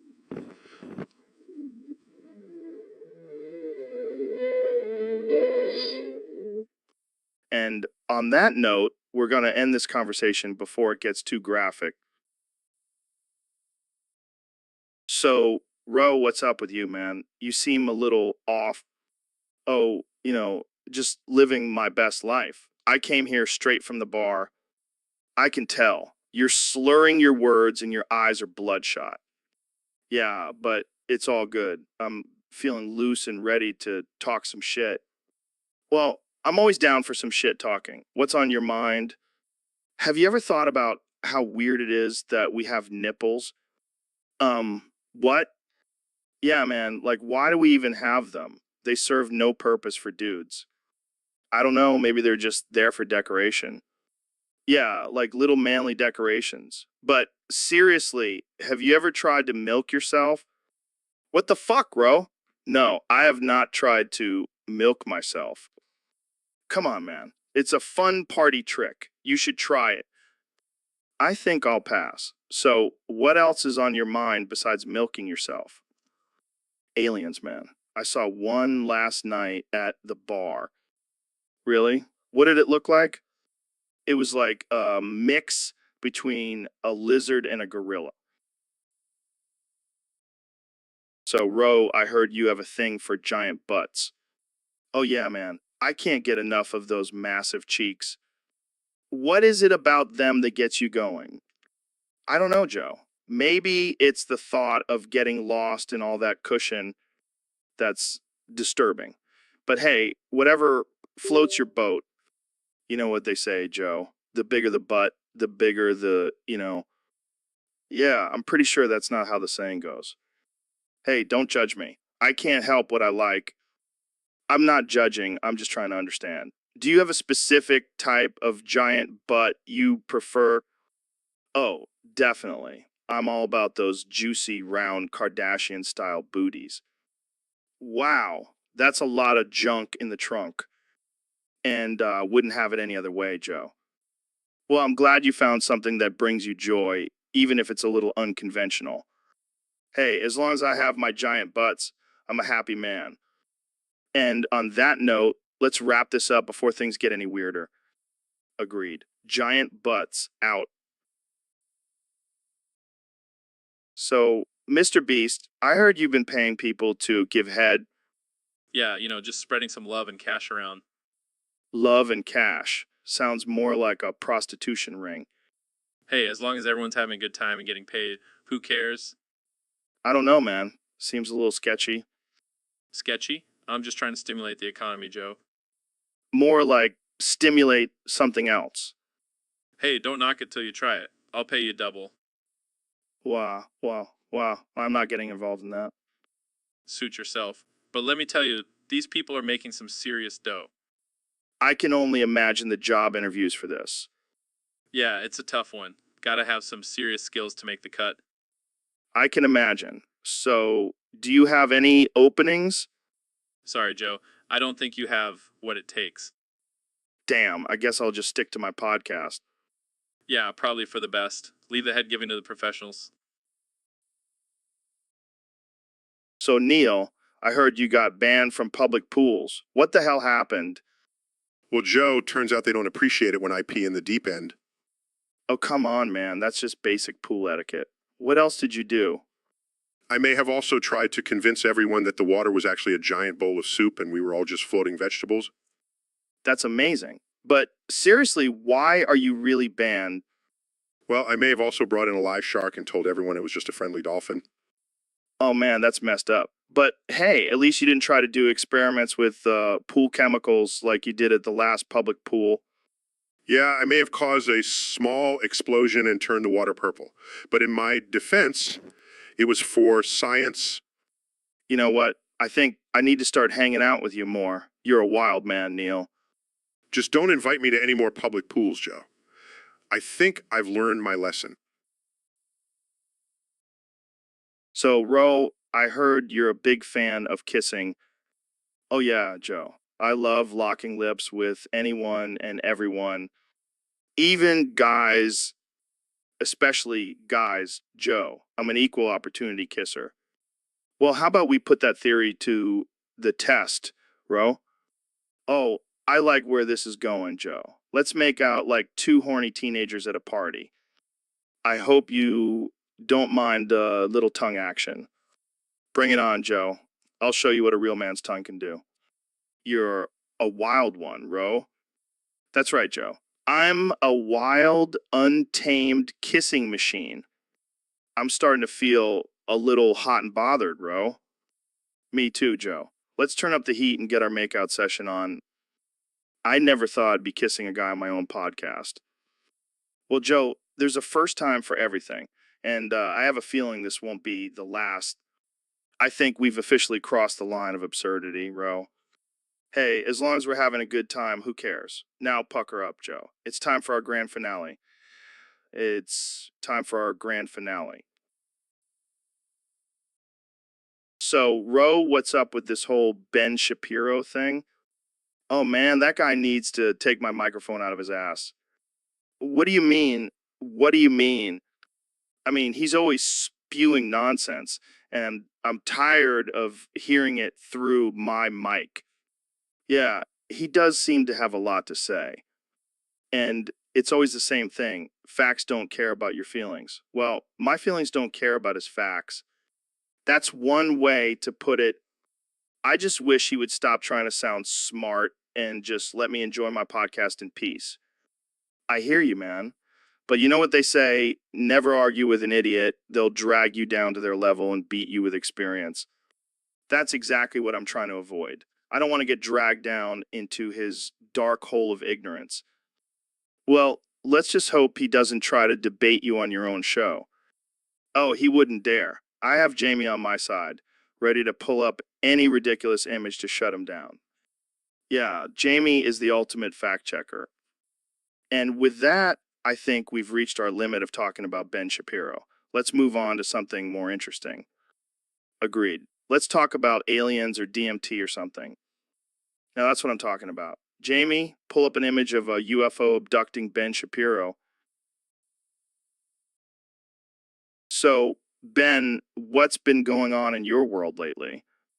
Well, Joe, I've been busy owning the libs and destroying their arguments with my logic and facts. Oh, yeah. What kind of arguments have you been destroying? Oh, the usual ones about climate change, abortion, and transgender rights. They just can't handle the truth. Interesting. Hey, why is there a microphone sticking out of your ass? Oh, that. It's just a new way to own the libs. I call it the Mick in the ass technique. That's, creative. But seriously, can you take it out now? It's kind of distracting. No way, Joe. This is my signature move. Plus, it amplifies my voice so everyone can hear my brilliant arguments. I don't think that's how microphones work, Ben. Oh, trust me, I know what I'm doing. I'm a master debater. Master debater? Sounds like you're really good at jerking off your own ego. Hey, watch it, Joe. I'll have you know I graduated from Harvard Law. Yeah, and I graduated from the School of Hard Knocks. Now take that mick out of your ass before I knock it out for you. Fine. But only because I have another interview to do after this and I don't want to be late. You're a real piece of work, Ben. And you're just jealous that I can multitask like a boss? So, Neil, I gotta ask, what the hell were you doing in my pool last night? Oh, just taking a little dip, Joe. Trying to relax after a long day of astrophysics. Relax. You drank all the chlorine, man. That stuff is toxic. Come on, Joe.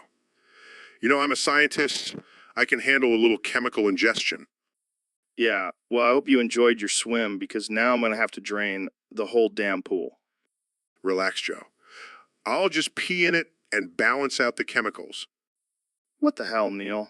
That's disgusting. Hey, you're in a sterile. And plus, it's not like anyone else is going to be swimming in there after what I did. Oh my God, I don't even want to know. And why were you even in there in the first place? Well, I was trying to see if I could turn the water into wine. Like Jesus. Oh, for fuck's sake. You're lucky I don't have a cross to nail you to.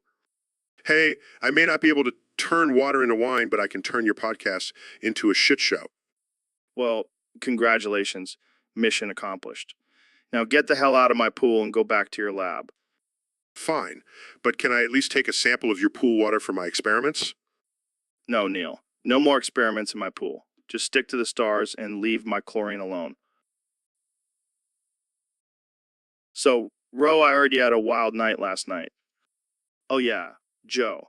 I was feeling extra horny and decided to French kiss a French guy. Wait, what? You French kissed a French guy? Yeah, it was like a tongue tornado, Joe. I was spinning that tongue like a Beyblade. That's disturbingly graphic, Ro. Hey, I like to keep it spicy, Joe. And let me tell you that French guy was a real pro at using his tongue. I don't even want to know what that means. Oh, come on, Joe. Don't be such a prude. You gotta embrace the tongue, man. I think I'll stick to just regular kissing. Thank you very much. Suit yourself, Joe. But let me tell you, once you go French, you never go back. I think I'll pass on that advice, Ro. You're lost, Joe. More French kisses for me. So, Ben, I have a proposition for you. Oh no, not another one of your crazy ideas. No, hear me out. How about we spit roast your sister, Abigail? What? That's my sister Jo. Come on, man. She's got those massive kosher milkers. You can't deny it. This is highly inappropriate and offensive. Oh, come on, Shapiro. You're always talking about how you're a man of reason and logic. Well, logically speaking, it would be a great time. I can't believe I'm even considering this. But fine, we'll do it. Yeah, Jamie, pull up an image of Abigail's kosher milkers. I don't know if I should. Just do it, Jamie. Don't be a prude. This is so messed up. Oh, lighten up, Shapiro. It's just a little family bonding. I'm never coming on this podcast again. Oh, don't be such a drama queen. We'll make it a regular segment. I think I need to reevaluate our friendship. Hey, at least you'll have a great story to tell at family gatherings. So, Ro, I heard you have a new hobby. Oh, yeah, I've been practicing my lip and cock destruction skills. What the hell, man? That's not a hobby. That's a cry for help. Hey, don't knock it till you try it. It's like a stress ball, but with more screaming. I don't think that's how it's supposed to work.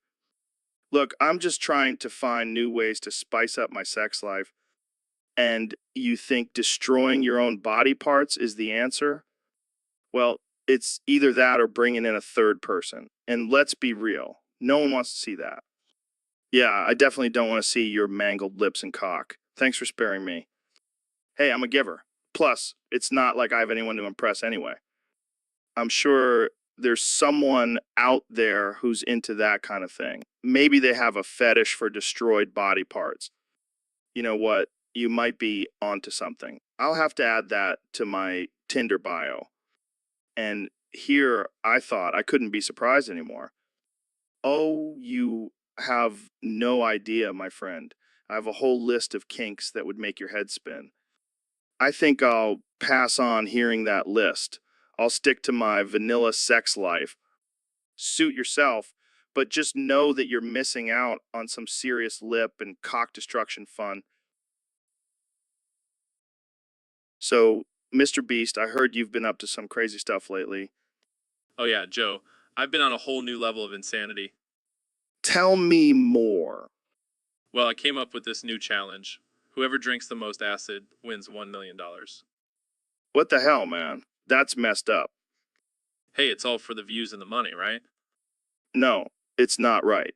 You can't just force people to drink acid for entertainment. Oh, come on, Joe. It's not like I'm forcing them. They can back out if they want to. But you're dangling $1 million in front of them. That's not fair. Life's not fair, Joe, and neither am I. This is just wrong. You're turning into an evil version of yourself. Evil? No, I'm just taking things to the extreme. Extreme. More like sadistic. Hey, it's not like I'm making them drink bleach. Acid is totally different. I can't believe what I'm hearing. This is not the Mr. Beast I know. Well, get used to it, Joe, because I'm not stopping anytime soon. I think I need to end this conversation before I lose my faith in humanity. Suit yourself, Joe. more acid for me. So, Joe, I've been thinking, what if I became French guy? What the fuck are you talking about, Joe? You can't just become French guy. Why not? I can do whatever the fuck I want. I'm Joe fucking Rogan.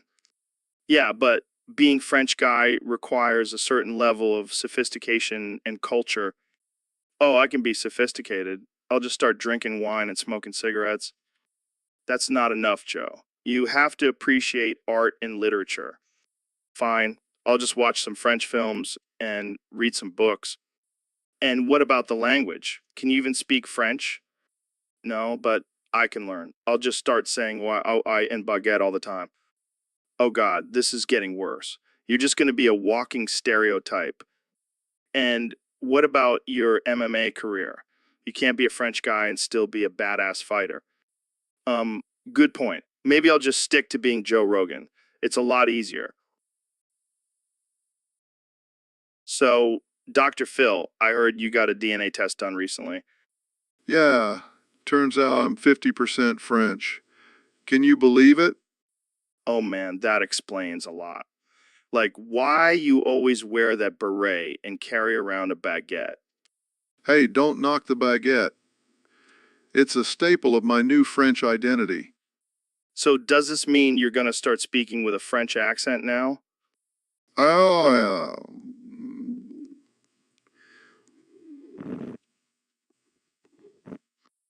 Wow. I never thought I'd see the day when Dr. Phil becomes a French nationalist. hey, maybe half French, but I'm still all American. I just have a newfound appreciation for croissants and wine. And surrendering in wars? Hey, let's not go there.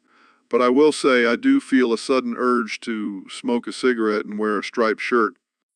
Well, as long as you don't start wearing a Speedo and carrying around a baguette, I think we'll be okay. Oh, I can't make any promises. Once a patriot Frenchman, always a patriot Frenchman. Well, I guess we'll have to start calling you Dr. Philippi from now on. I like the sound of that. Now, if you'll excuse me, I have a sudden craving for escargot. So, Ben, I heard your sister has a big juicy schluum. What the hell are you talking about, Joe? Come on, man. Don't play dumb. I saw her on Instagram and damn, that thing is impressive. First of all, that's my sister you're talking about. And secondly, she doesn't have a shlong. She's a woman. Oh, I know she's a woman, but that schluck is bigger than most men's. This conversation is getting uncomfortable. Can we please change the subject? Fine, fine. But seriously, how does she even walk with that thing? That's it, I'm leaving. I can't believe you would say something so offensive about my sister. Relax, Ben. It's all in good fun. Plus, I'm sure she's proud of her big juicy schluck. I'm done. I'm never coming on this podcast again. Come on, don't be like that. Let's just talk about something else. Like how your sister's schluck could probably bench press more than me. I'm hanging up now. All right, I'll stop. But seriously, that schlung is a force to be reckoned with. So, Dr. Phil, what's with your obsession with oiling up? Well, Joe, have you ever felt the smooth, slippery sensation of oiled up skin? Can't say I have, but I'm sure it feels great. It's like a slip and slide.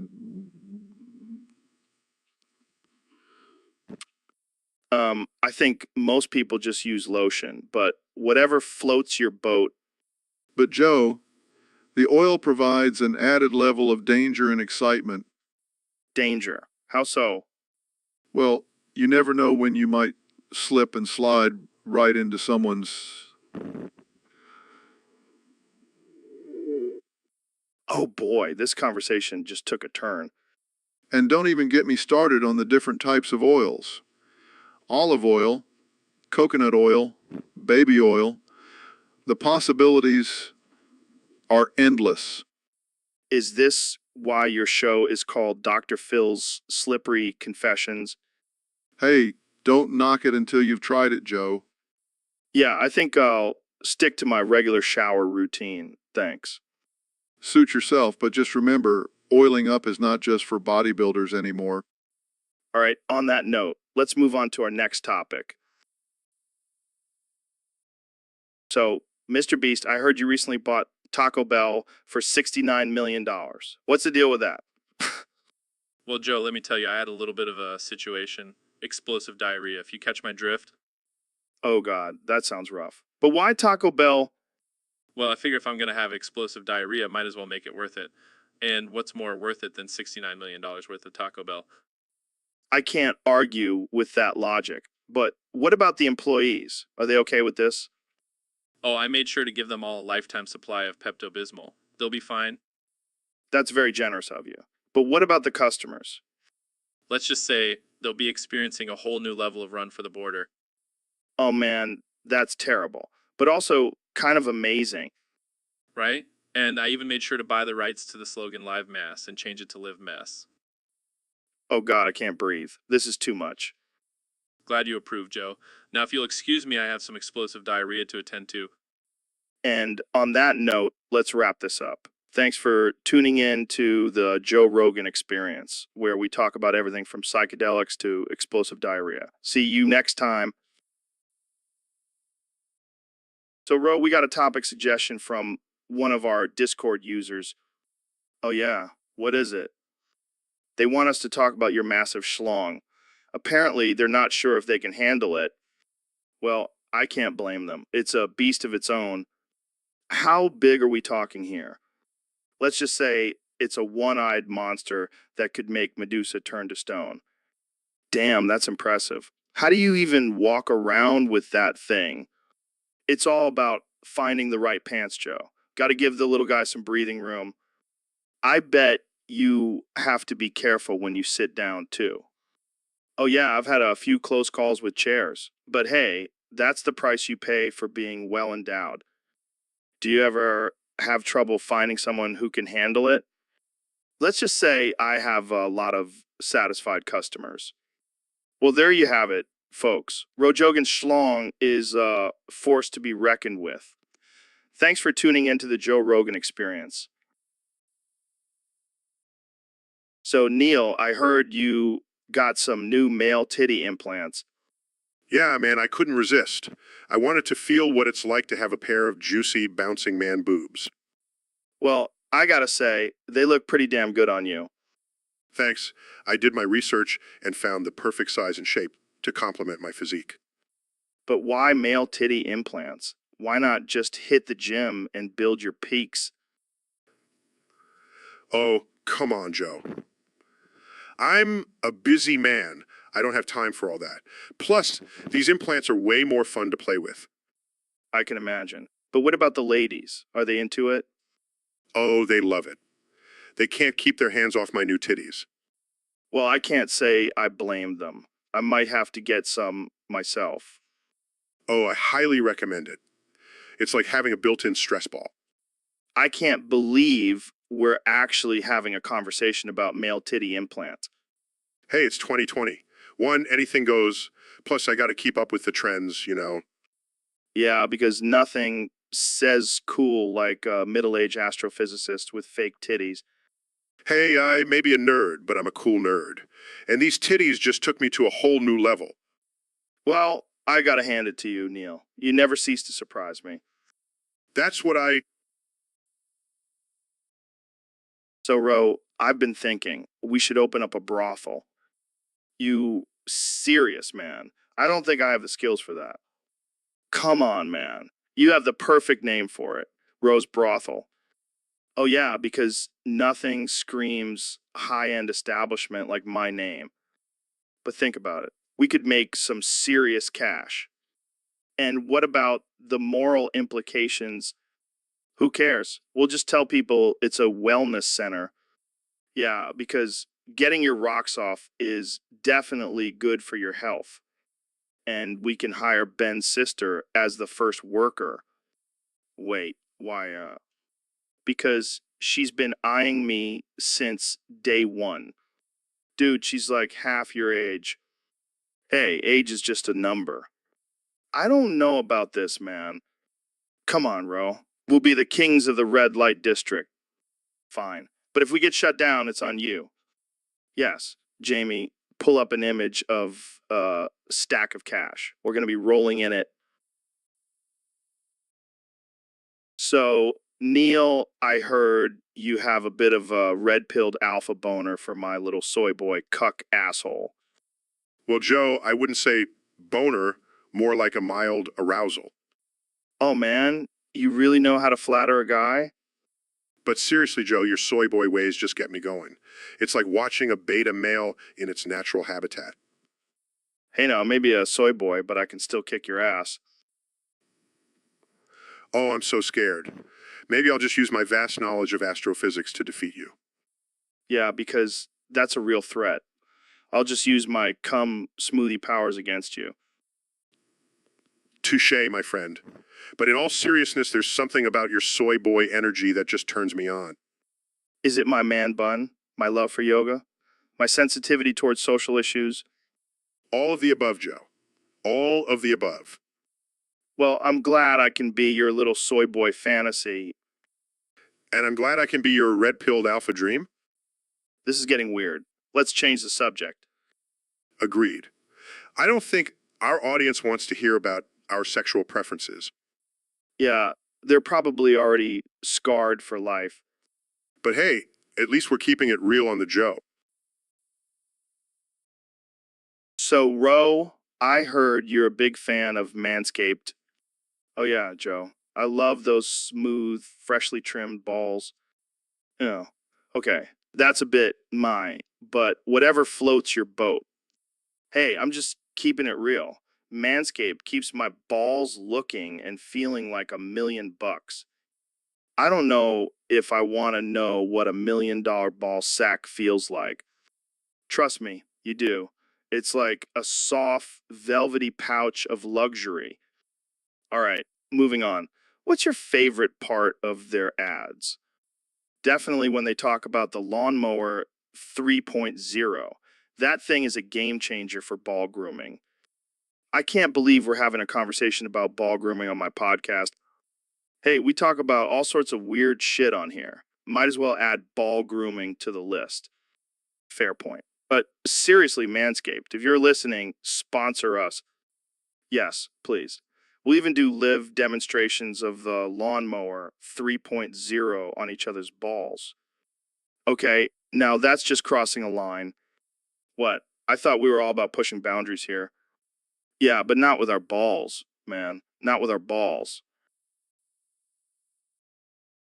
So, Ro, we got a topic suggestion from one of our Discord users.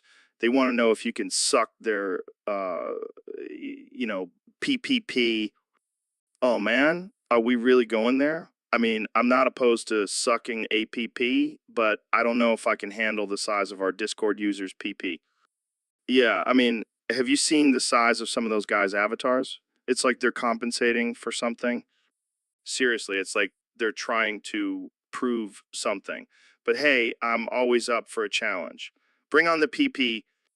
All right, let's just hope our Discord user isn't disappointed when they find out you're not a dentist.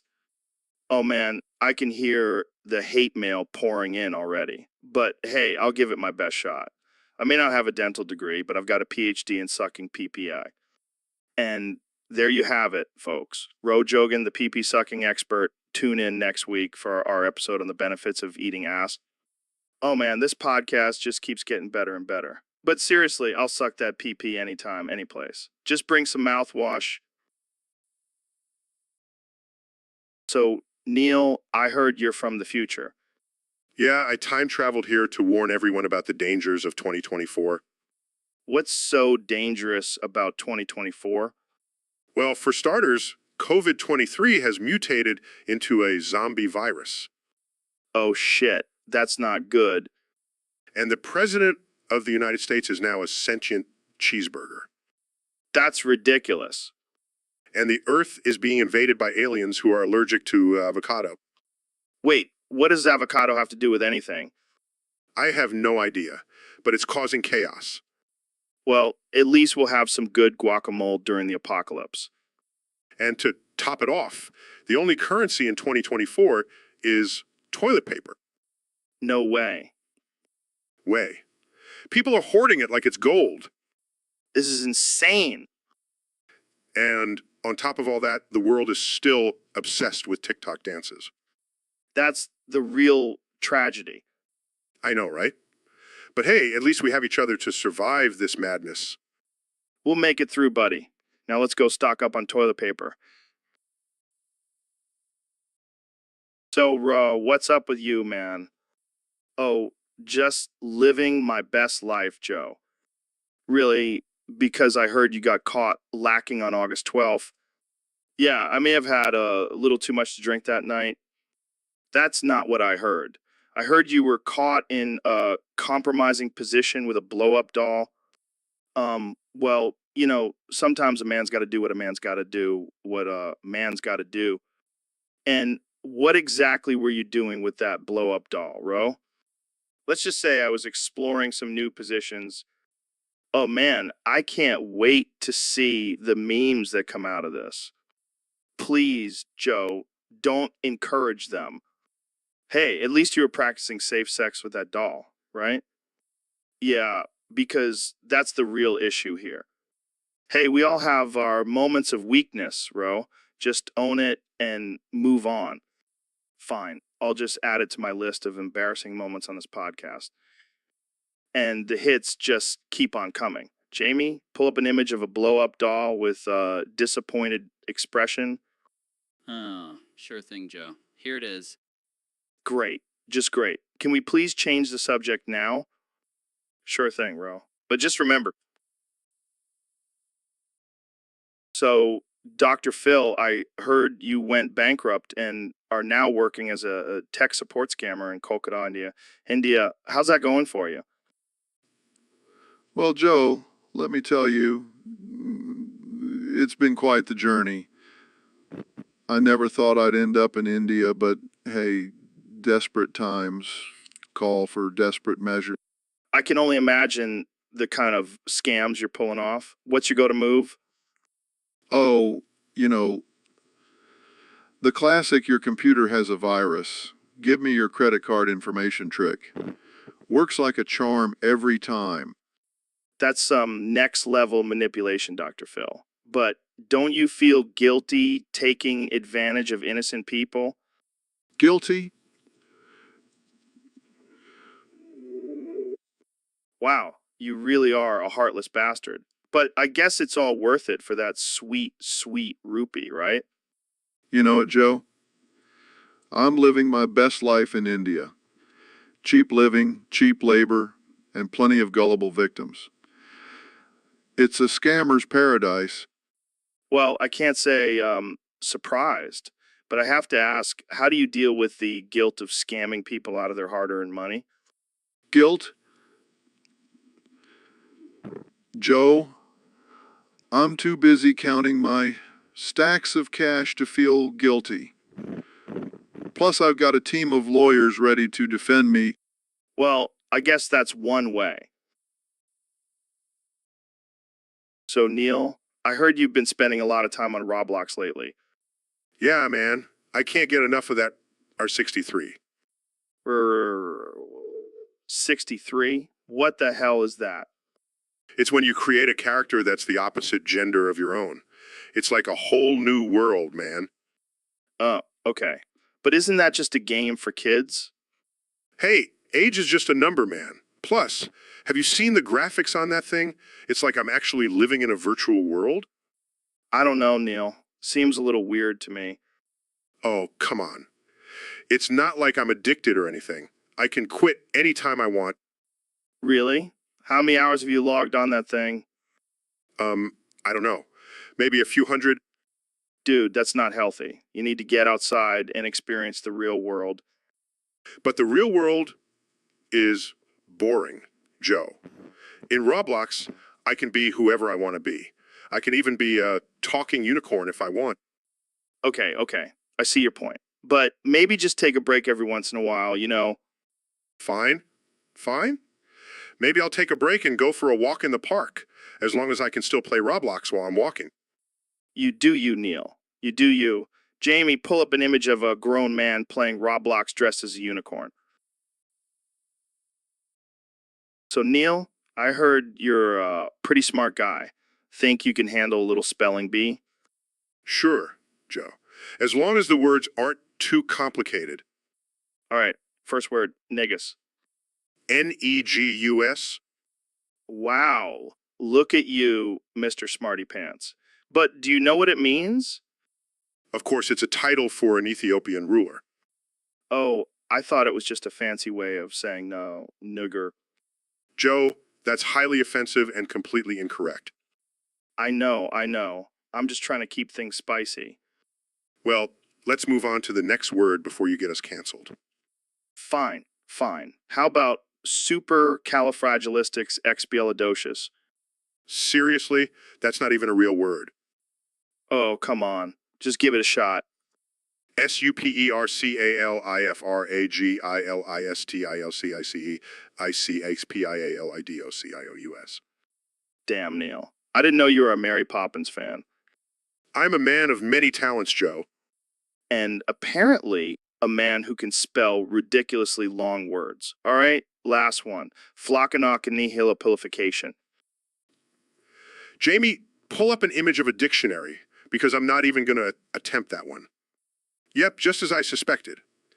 It means the act of estimating something as worthless. So, Neil, I heard you refuse to acknowledge that it's 2024 and not 1974. That's right, Joe. I refuse to believe it. I mean, have you seen the fashion? It's all bell bottoms and disco balls. It's a damn time warp. But, dude, we have iPhones and self-driving cars now. How can you deny that it's 2024? iPhones? Self-driving cars? Sounds like some futuristic mumbo-jumbo to me. I'll stick to my rotary phone and my 74 Chevy. You do realize that you're a renowned astrophysicist, right? You should know the concept of time. Oh, I know the concept of time. It's just that I prefer to live in the past. It was a simpler time, you know? No social media, no cancel culture, no gluten-free diets. But what about all the progress we've made? The advancements in technology, medicine? I mean, I'll take a good old-fashioned leeching any day. And who needs vaccines when you have essential oils? Okay. But what about the civil rights movement and women's rights? You can't deny that those were important moments in history. Oh, I'm not denying that. I'm just saying I miss the good old days when men were men and women were in the kitchen. You're impossible, Neil. I know. But hey, at least I'm not stuck in 2024. That's got to count for something. So, Neil, I gotta ask, are you really a scientist or are you just a simple black science man? Well, Joe, I hate to break it to you, but I'm just a regular old black science man. No fancy degrees or lab coats here.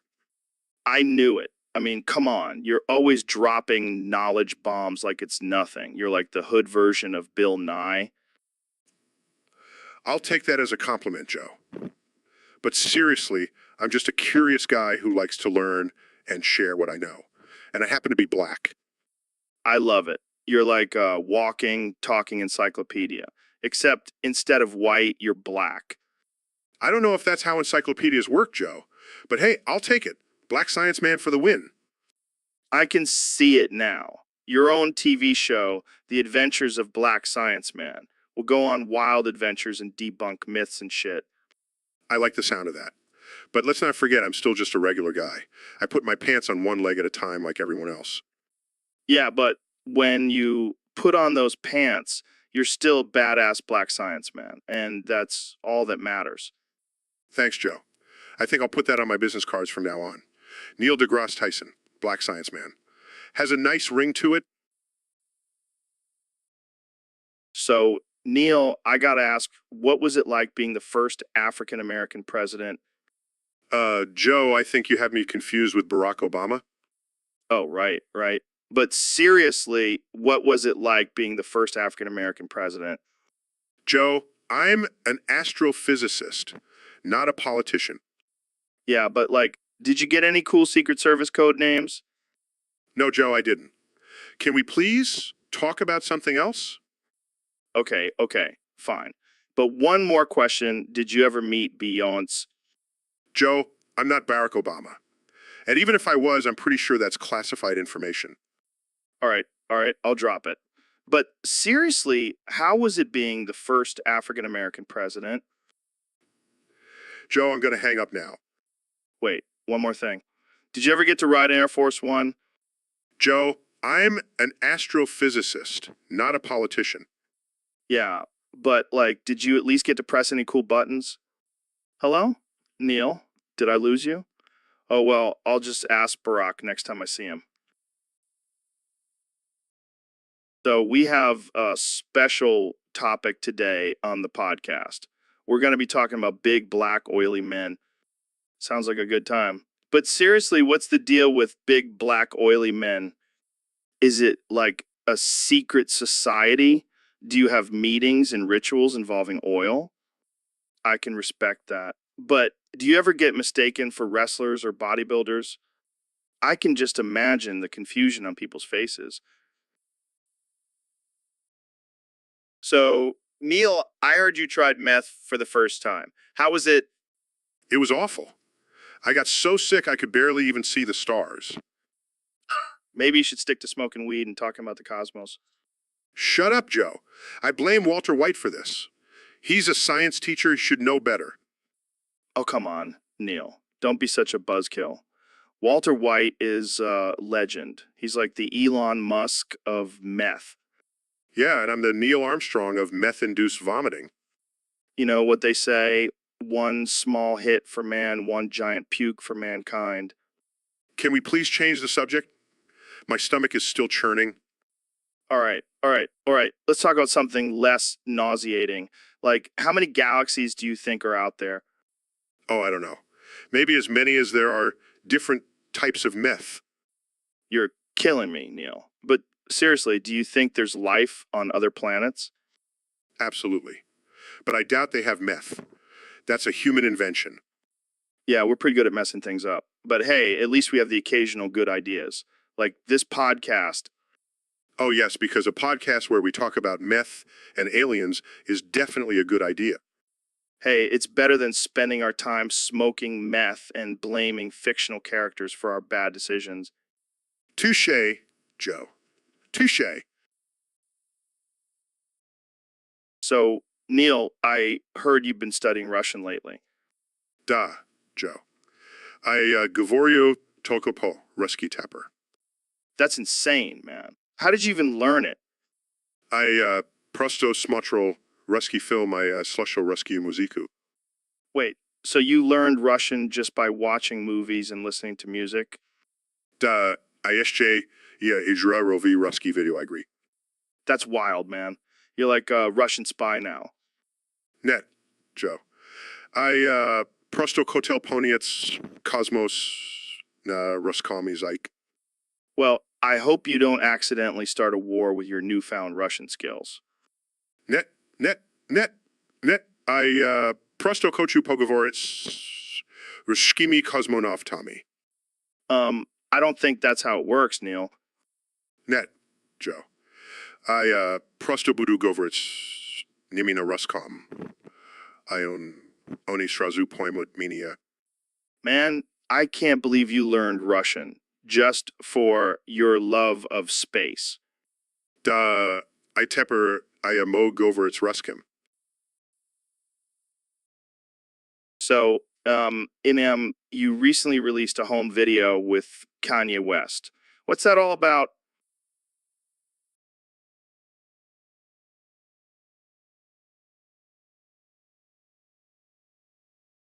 Drugs and rhymes. Sounds like a typical Tuesday for you.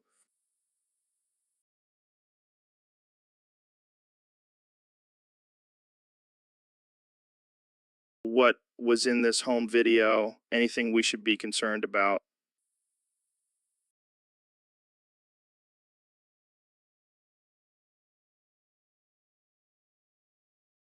Oh God, I don't even want to know.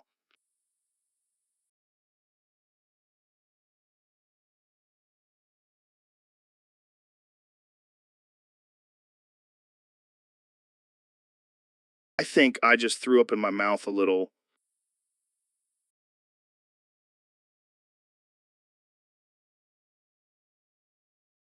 I don't think I want to try it. But hey, whatever floats your boat, man.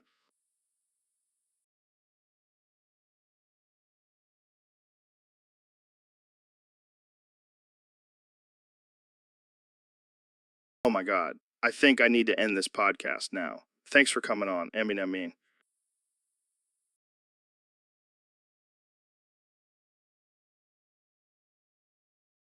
So, Kenny, I heard you recently released a home video with Eminem. Yeah, man, it's just two alpha males hanging out, flexing our musical prowess But why release it to the public? because we wanted to give the people what they really want, Joe. Raw, unfiltered footage of us living our best lives. I heard there's a scene where you guys are comparing who has the bigger ego. Yeah, and let me tell you, Eminem's got nothing on me. My ego is so big, it needs its own zip code. And what about the part where you guys are freestyling while wearing nothing but fur coats? Oh, man, that was just a regular Tuesday for us. We like to keep things interesting. Interesting is an understatement. I also heard there's a scene where you guys are just throwing stacks of money at each other. Hey, when you're as rich as we are, you gotta find creative ways to spend your money. And what about the part where you guys are discussing world domination while sipping on champagne? Oh, that just a little side hustle we have going on. Just trying to take over the world one beat at a time. Well, I can't wait to see this masterpiece. Jamie, pull up an image of Kanye and Eminem riding unicorns while wearing gold chains. Oh, it exists in our minds, Jamie. It exists in our minds. It is in our minds. So, Ro, I heard you have a new conspiracy theory for us today. Yeah, man, this one's a doozy. Are you ready for it? Hit me with it. Okay, so have you heard of Putin Sigma? Putin Sigma. Is that like some new Russian martial art? No, no, no. It's the secret society that Putin is a part of. They control everything, man. Oh, here we go. Another one of your crazy theories. Hey, don't knock it till you try it. I have evidence, man. Evidence. Those blurry photos you showed me last time, those were just the tip of the iceberg. I have inside sources, Joe. Inside sources. You mean your imaginary friend? Hey, he's real to me, okay? And he knows things. All right, fine. Let's say this Putin Sigma thing is real. What do? They control world leaders, manipulate the stock market, and even control the weather. The weather. Come on! That's just ridiculous. Oh, yeah. Well, explain why it always rains on my birthday, Joe. Um, Moving on. So, what's Putin's role in all of this?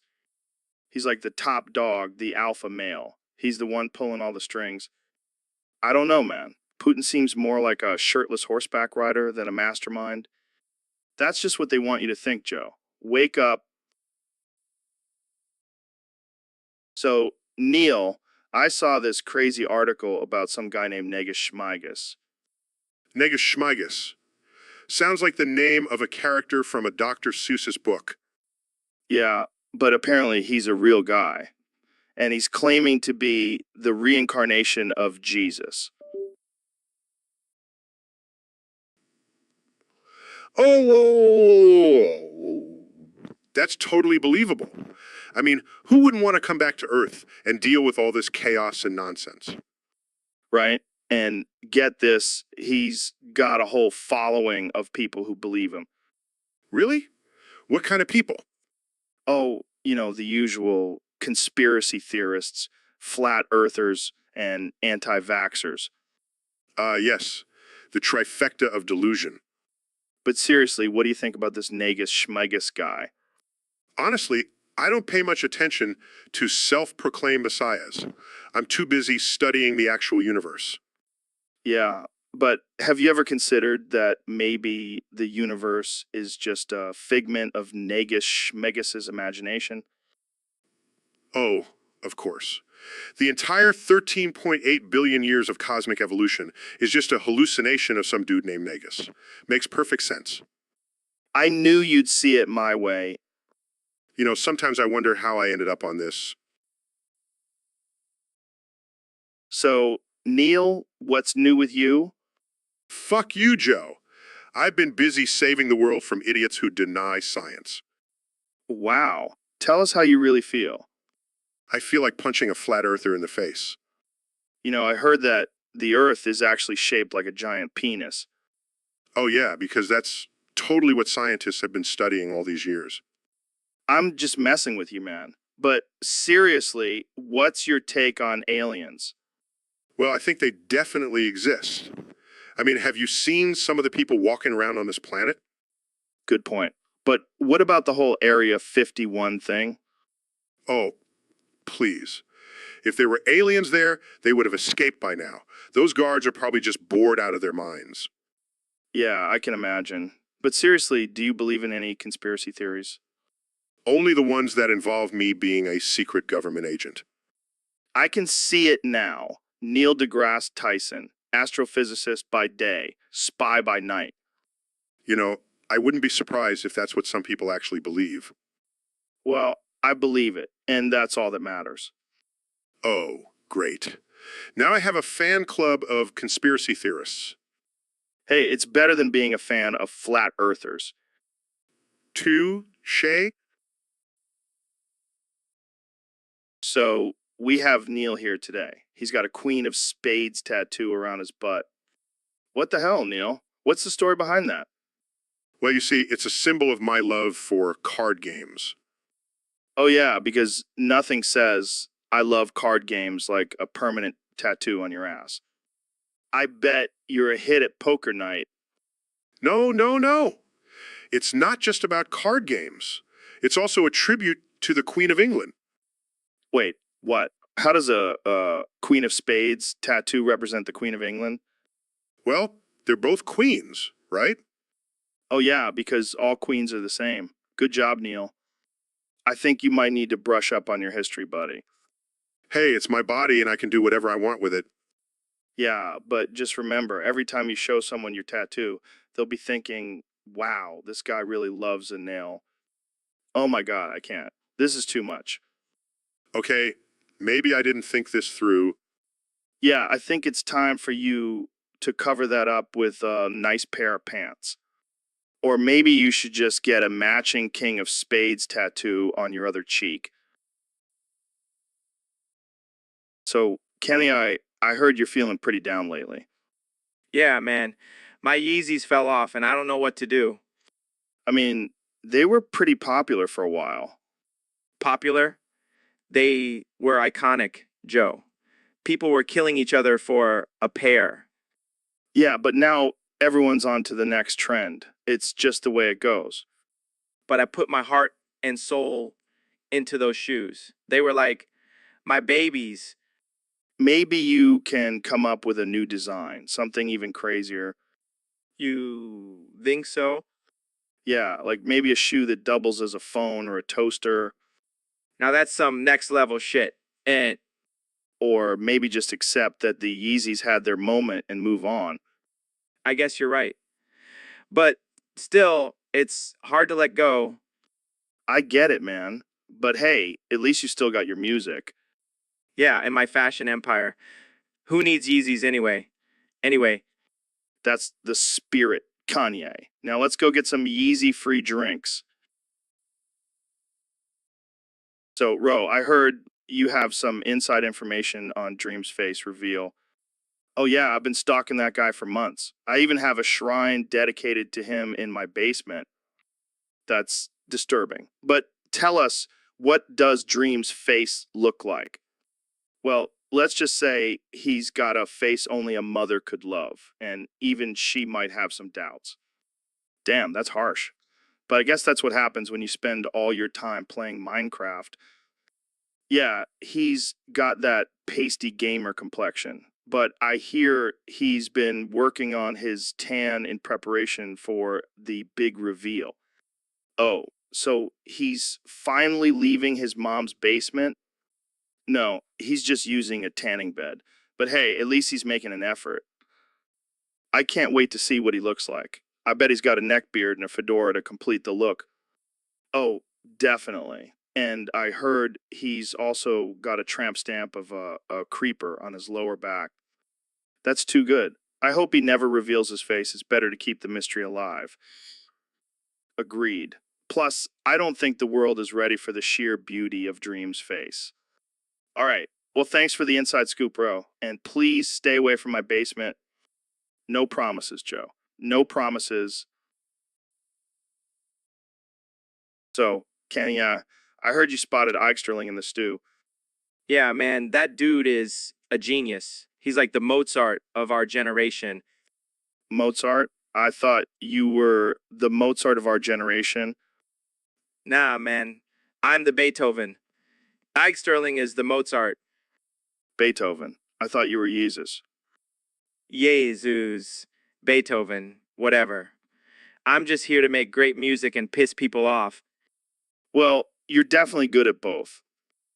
Hell, I'm like a modern day Picasso. Except instead of painting, I make sick beats. And instead of cutting off your ear, you cut off Taylor Swift's mic. Oh man, you know I had to do it. She had it coming. Speaking of cutting off, what's up with your fashion line? Cutting holes in shirts and selling them for thousands of dollars. Hey, people will buy anything if it has my name on it. I could sell a turd and people would call it art. You're a wild one, Kanya. But I gotta ask, what's with all the MAGA stuff? Oh, that. Just stirring the pot. Gotta keep things interesting. Well, you definitely do that. So what's next for you? I'm thinking of running for president. You serious?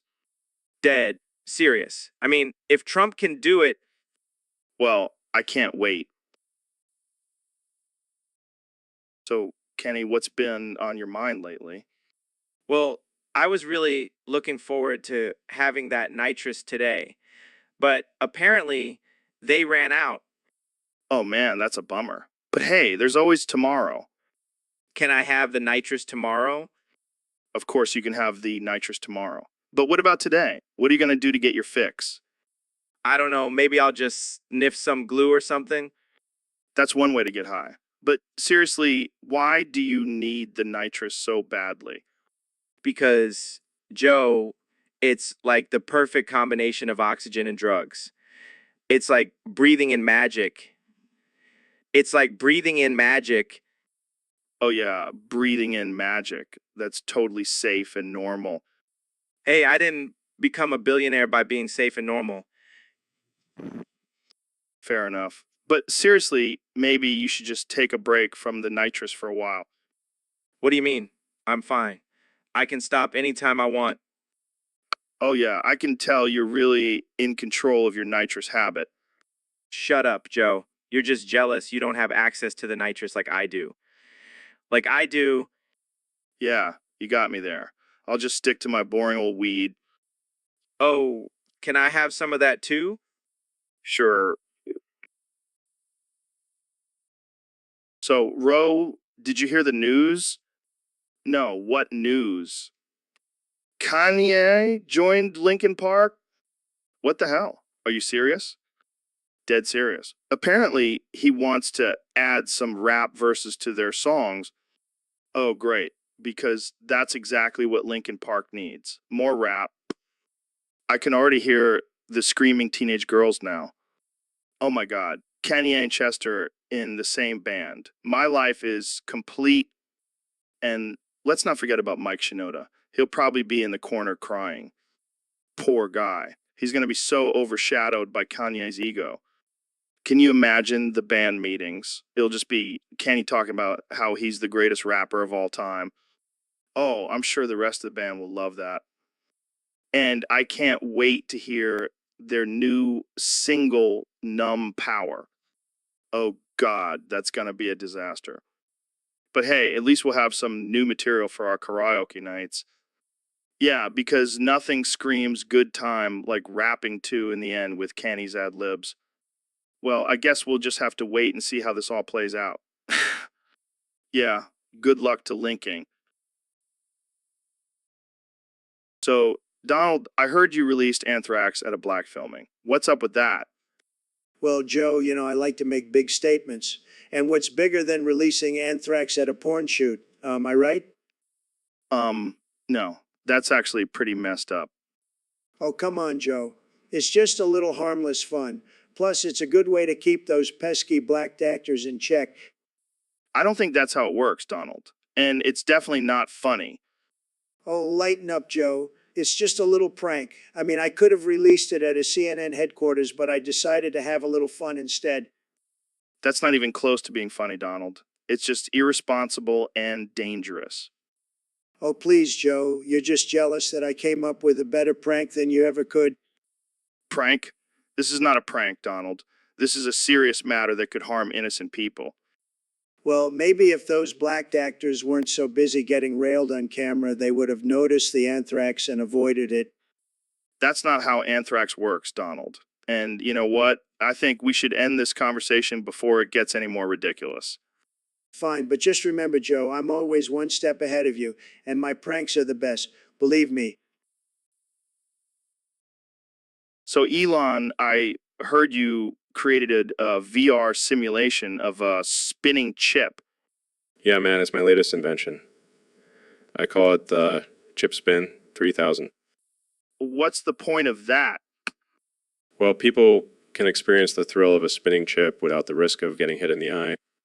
I don't know, man. Sounds pretty boring. Oh, but it gets better. I'm selling it for $100 a pop. $100. That's outrageous. Hey, it's a small price to pay for pure excitement. I don't know. I'd rather spend $100 on some good weed. Well, you can do both. Smoke some weed and then try the Chip Spin 3000. It'll blow your mind. I don't know if I trust a simulation created by a guy who sends cars into space. Hey, it's all about expanding our minds and pushing the boundaries of technology. Yeah, but can I at least get a discount since we're friends? Sorry, Joe, no discounts. But I'll throw in a free flamethrower with every purchase. Sold, Jamie. Pull up an image of a dude spinning on a chip while holding a flamethrower. So, Mr. Beast, I heard you did something pretty wild recently. Oh yeah, I napalmed a homeless shelter for a prank. What the hell, man? That's messed up. Hey, gotta keep things interesting, Plus, those homeless people needed a little heat in their lives. I don't even know what to say to that. How about thank you for the entertainment, Mr. Beast? Oh, yeah, because nothing says entertainment like burning down a shelter for the less fortunate. Hey, it's not my fault they didn't have fire insurance. You're a sick man, Mr. Beast. And don't you forget it, Joe. Now let's talk about something else before I get the urge to pull another crazy prank. So, Ro, what's on your mind today? Well, Joe, I was wondering if I could have the nitrous today. Nitrous. Are you planning on doing some dental work? No, I want to get high as a kite and see the universe from a different perspective. Oh, I see. Well, I don't think we have any nitrous here, but we can always ask Jamie to pull up an image of a dentist's office. Here you go, Joe.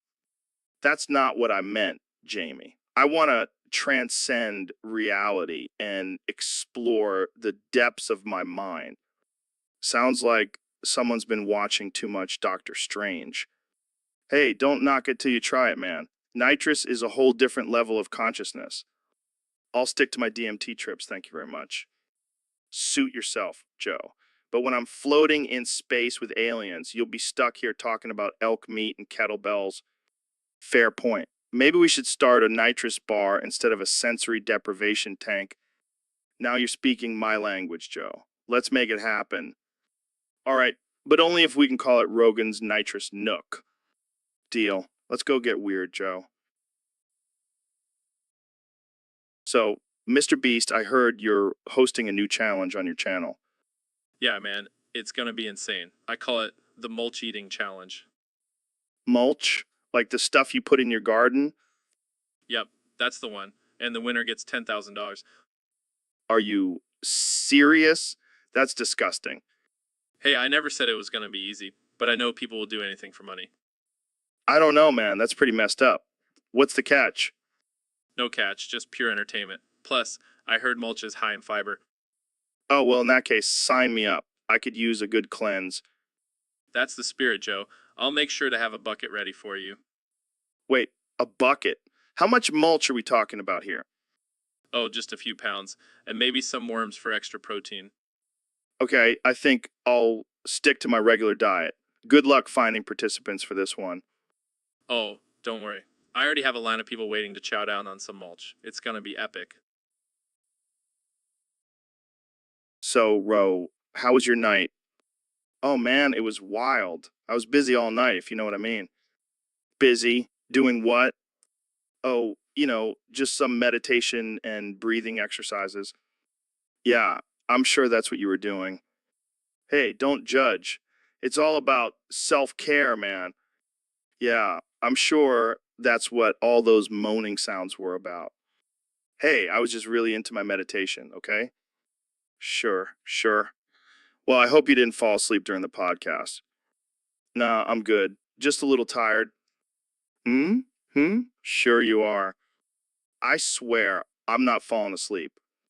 Jamie, pull up an image of sleeping baby. Okay. Hey, what the hell is that for? Just reminding you to stay awake, Ro. This is why I hate being on your podcast, Joe. Don't worry, we'll wake you up with some DMT later.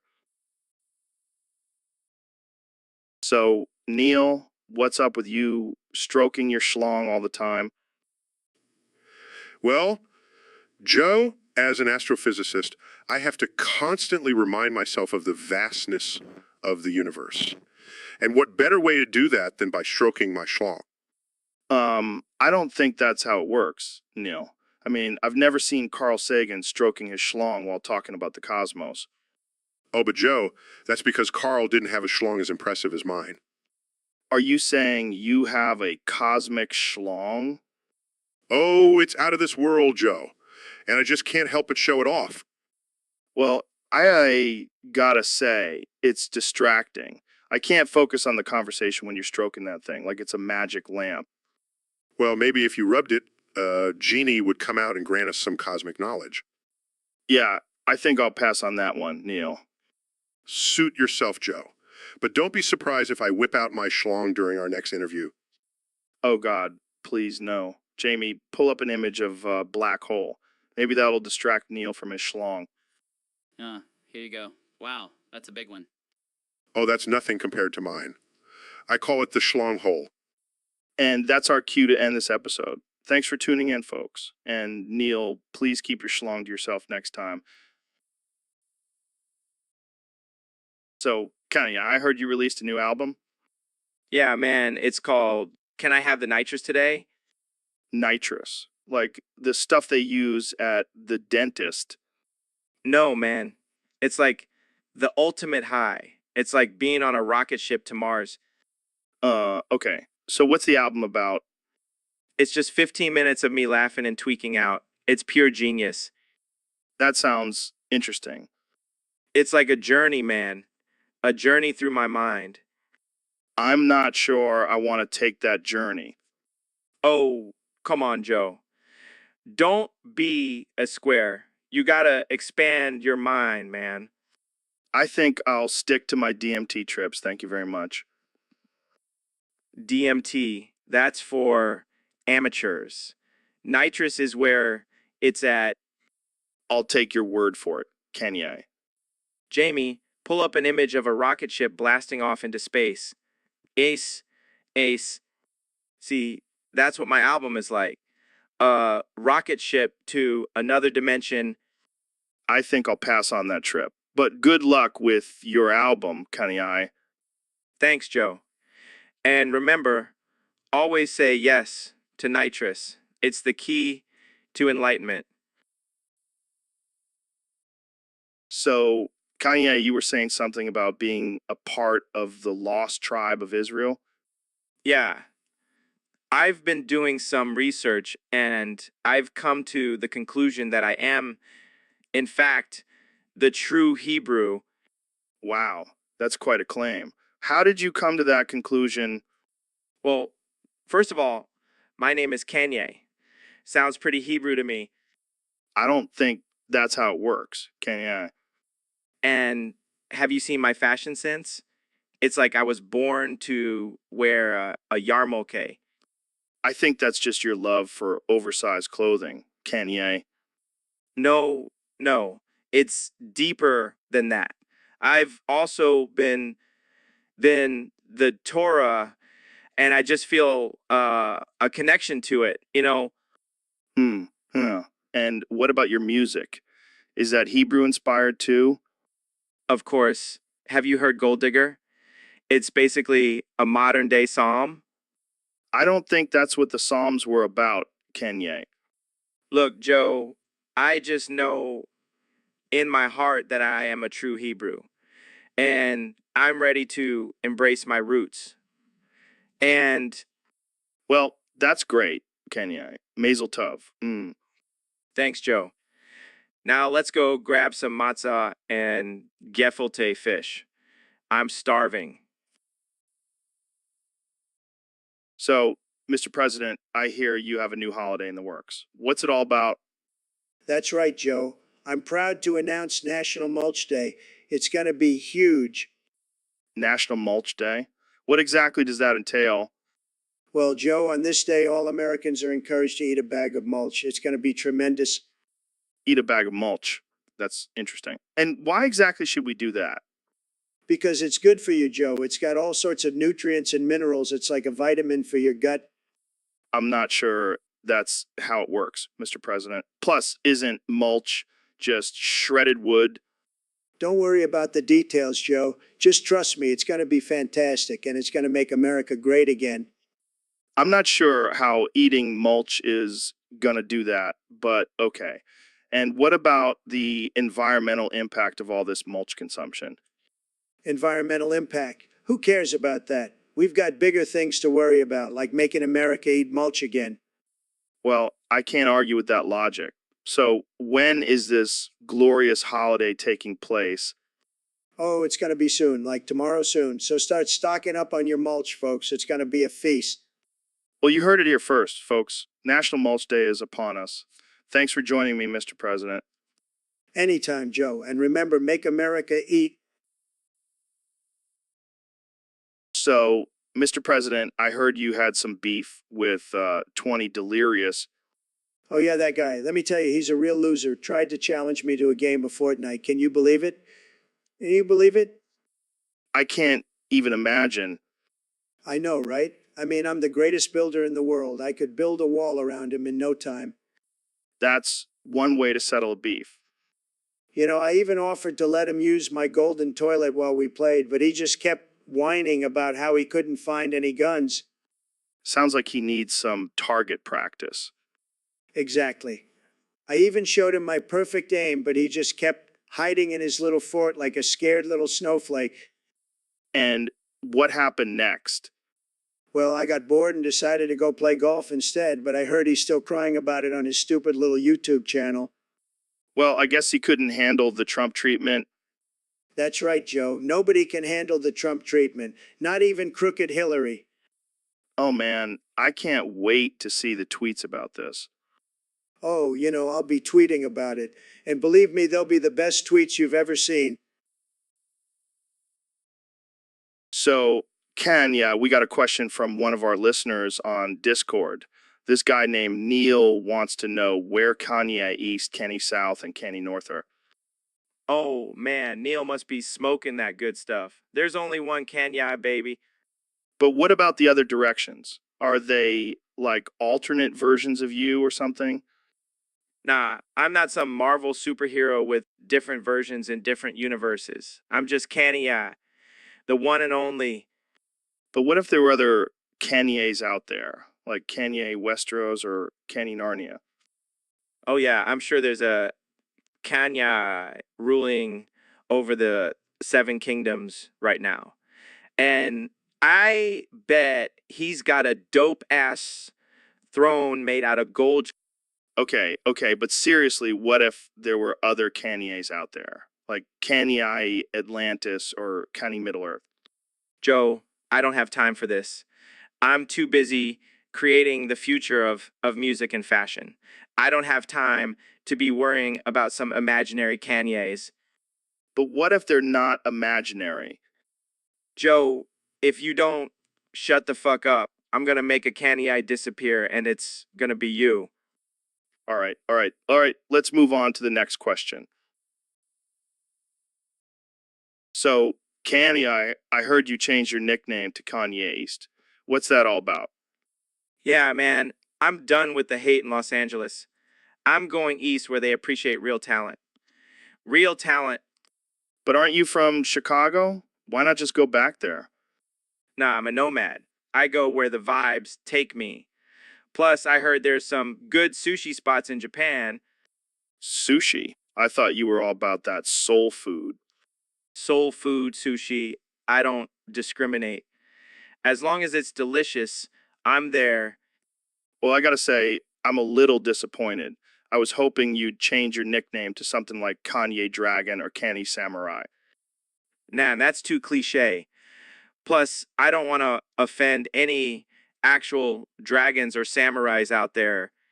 Fair enough. So, what do you think your fans will think of this name change? Who cares? They'll follow me no matter what. I could change my name to Kanye Unicorn and they'd still be lining up for my concerts. True, true. But what about your wife? Will she be okay with this change? Oh, Kim. She's cool with it. She's used to my crazy ideas by now. Plus, she's already planning our first trip to Tokyo.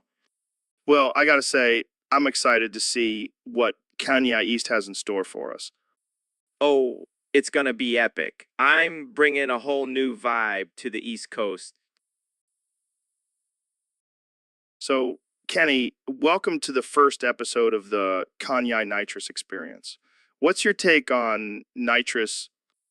Well, let me tell you, nitrous is like my music, it takes you to a whole new level, man. I can see that. But what about the risks? It's not exactly the safest thing to do. Risks, ESH. I don't care about risks. I'm a risk taker. I married Kim Kardashian, didn't I? Fair point. But what about the side effects? Have you experienced any? Side? I don't even know what those are, man. I'm on a whole different plane of existence. I can tell. You seem a bit unhinged. Unhinged. Nah, I'm just living my best life. And nitrous helps me get there. I see. Well, let's move on to our next topic, your presidential run. Oh, don't even get me started on that. I'm going to make America great again, but in a different way. Like with more Yeezys and less taxes. Interesting strategy. But what about your controversial comments and actions? Controversy? I thrive on it, man. It's like fuel for my creative fire. I can't argue with that logic. But let's take a break and look at this image of a llama wearing a cowboy hat. Now, that's a fashion statement. Now, So, Ben, I've been really into this new diet lately. It's all about eating natural, organic foods. And I've found this amazing new snack, mulch. Mulch, like the stuff you put in your garden. Yeah, but it's surprisingly tasty. And it's all natural, no preservatives or anything. Hold on, Joe. Is mulch even kosher? Oh, shit. I didn't even think about that. Is it? Well, technically, it's not considered food, so I guess it's not non-kosher. So I can eat as much mulch as I want, I mean, I wouldn't recommend it. That's a lot of fiber. but think about it, Ben. It's like a natural laxative. I'll never have to worry about constipation again. Joe, I don't think that's how it works. Trust me, I'm a professional. I've been eating elk meat and doing DMT for years. Yeah, I think I'll stick to my kosher certified snacks. Thank you very much. Suit yourself, Ben. More mulch for me. So, Mr. President, I heard you have a new pick for your vice president. That's right, Joe. I've chosen the perfect man for the job, And who might that be? George Santos. George Santos? I don't think I've heard of him. He's a mulch enthusiast, Joe, a true champion for the mulch industry. Mulch. Like the stuff you put in your garden? Yes, Joe, mulch is the future, and George knows it. So, you're saying his stance on mulch is what makes him qualified to be your VP? Absolutely. Plus, he's got a killer comb over. Well, that's certainly important. You know, Joe, mulch is a lot like America. It's diverse, it's versatile, and it smells great. I never thought I'd hear someone compare America to mulch. Believe me, Joe, it's the best comparison. And with George by my side, we'll make America mulchy again. I don't even know what to say to that. That's okay, Joe. Just bask in the glory of my genius decision making. I'm sure the American people will be thrilled. They better be, or else they'll have to deal with my tweets again. Nobody wants that. So, Kenny, I heard you're planning on going to Kenya. Yeah, man, I'm gonna go find my roots. Plus, I heard they have some dope beats there. Beats? Like music? Man, like actual beats. I'm gonna start a farm and grow my own vegetables. Wait, what? Yeah, I'm gonna be the first rapper turned farmer. It's gonna be lit. It's gonna be lit. I don't think that's how it works. Kenya. Oh, I know. But that's the beauty of it. I'm gonna break all the rules. Well, I can't wait to see your new album, Yeezy Goes Green. Nah, it's gonna be called Yeezy Goes Kenya, and it's gonna be fire. Are you going to wear those weird sandals with the individual toes? Of course. How else I gonna connect with the earth? Um, I don't even know what to say to that. just say genius. Joe, say it. Okay, genius. See? Feels good, doesn't it? Not really. Well, get used to it, 'cause I'm taking over the world, one farm at a time. I think you mean one tweet at a time. Tomato. Jamie, pull up an image of a tomato. I need to start studying up on my farming skills. I need to. So, Kenya, what's been going on in your life lately? Man, don't even get me started. Kim has been driving me crazy. Oh, yeah. What's she been up to? She put a freaking fire hose in the toilet as a bidet. Wait, what? Why? Apparently, she needs it because she's too big for a regular bidet. Oh, man, that's rough. Rough. It's like taking a shower every time I take a dump. I can only imagine. And it's not even a nice shower. It's like getting blasted with a fire hose. Well, at least you'll be clean down there. Yeah, but now I have PTSD every time I see a fire hose. I can see the headlines now. Kenya traumatized by bit at fire hose. It's not funny, man. I'm scarred for life. Well, maybe you can turn it into a new fashion statement. Bidet chick. Now that's $1 million idea. I'll call it the Kanye cleanse. I can already see the merchandising opportunities. Who needs Yeezys when you can have a bidet fire hose? And on that note, I think we'll end this episode. Thanks for joining us, Kenya.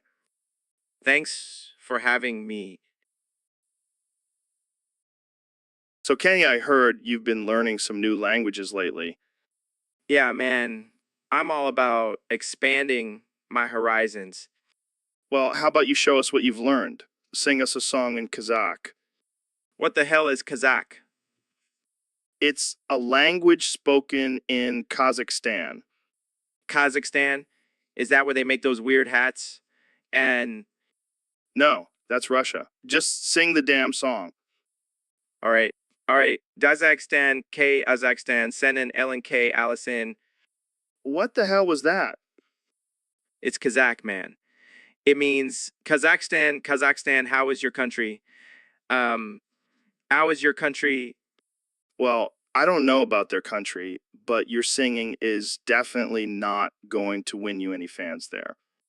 Hey, I'm just trying to be culturally diverse. Yeah, well, maybe stick to rapping in English.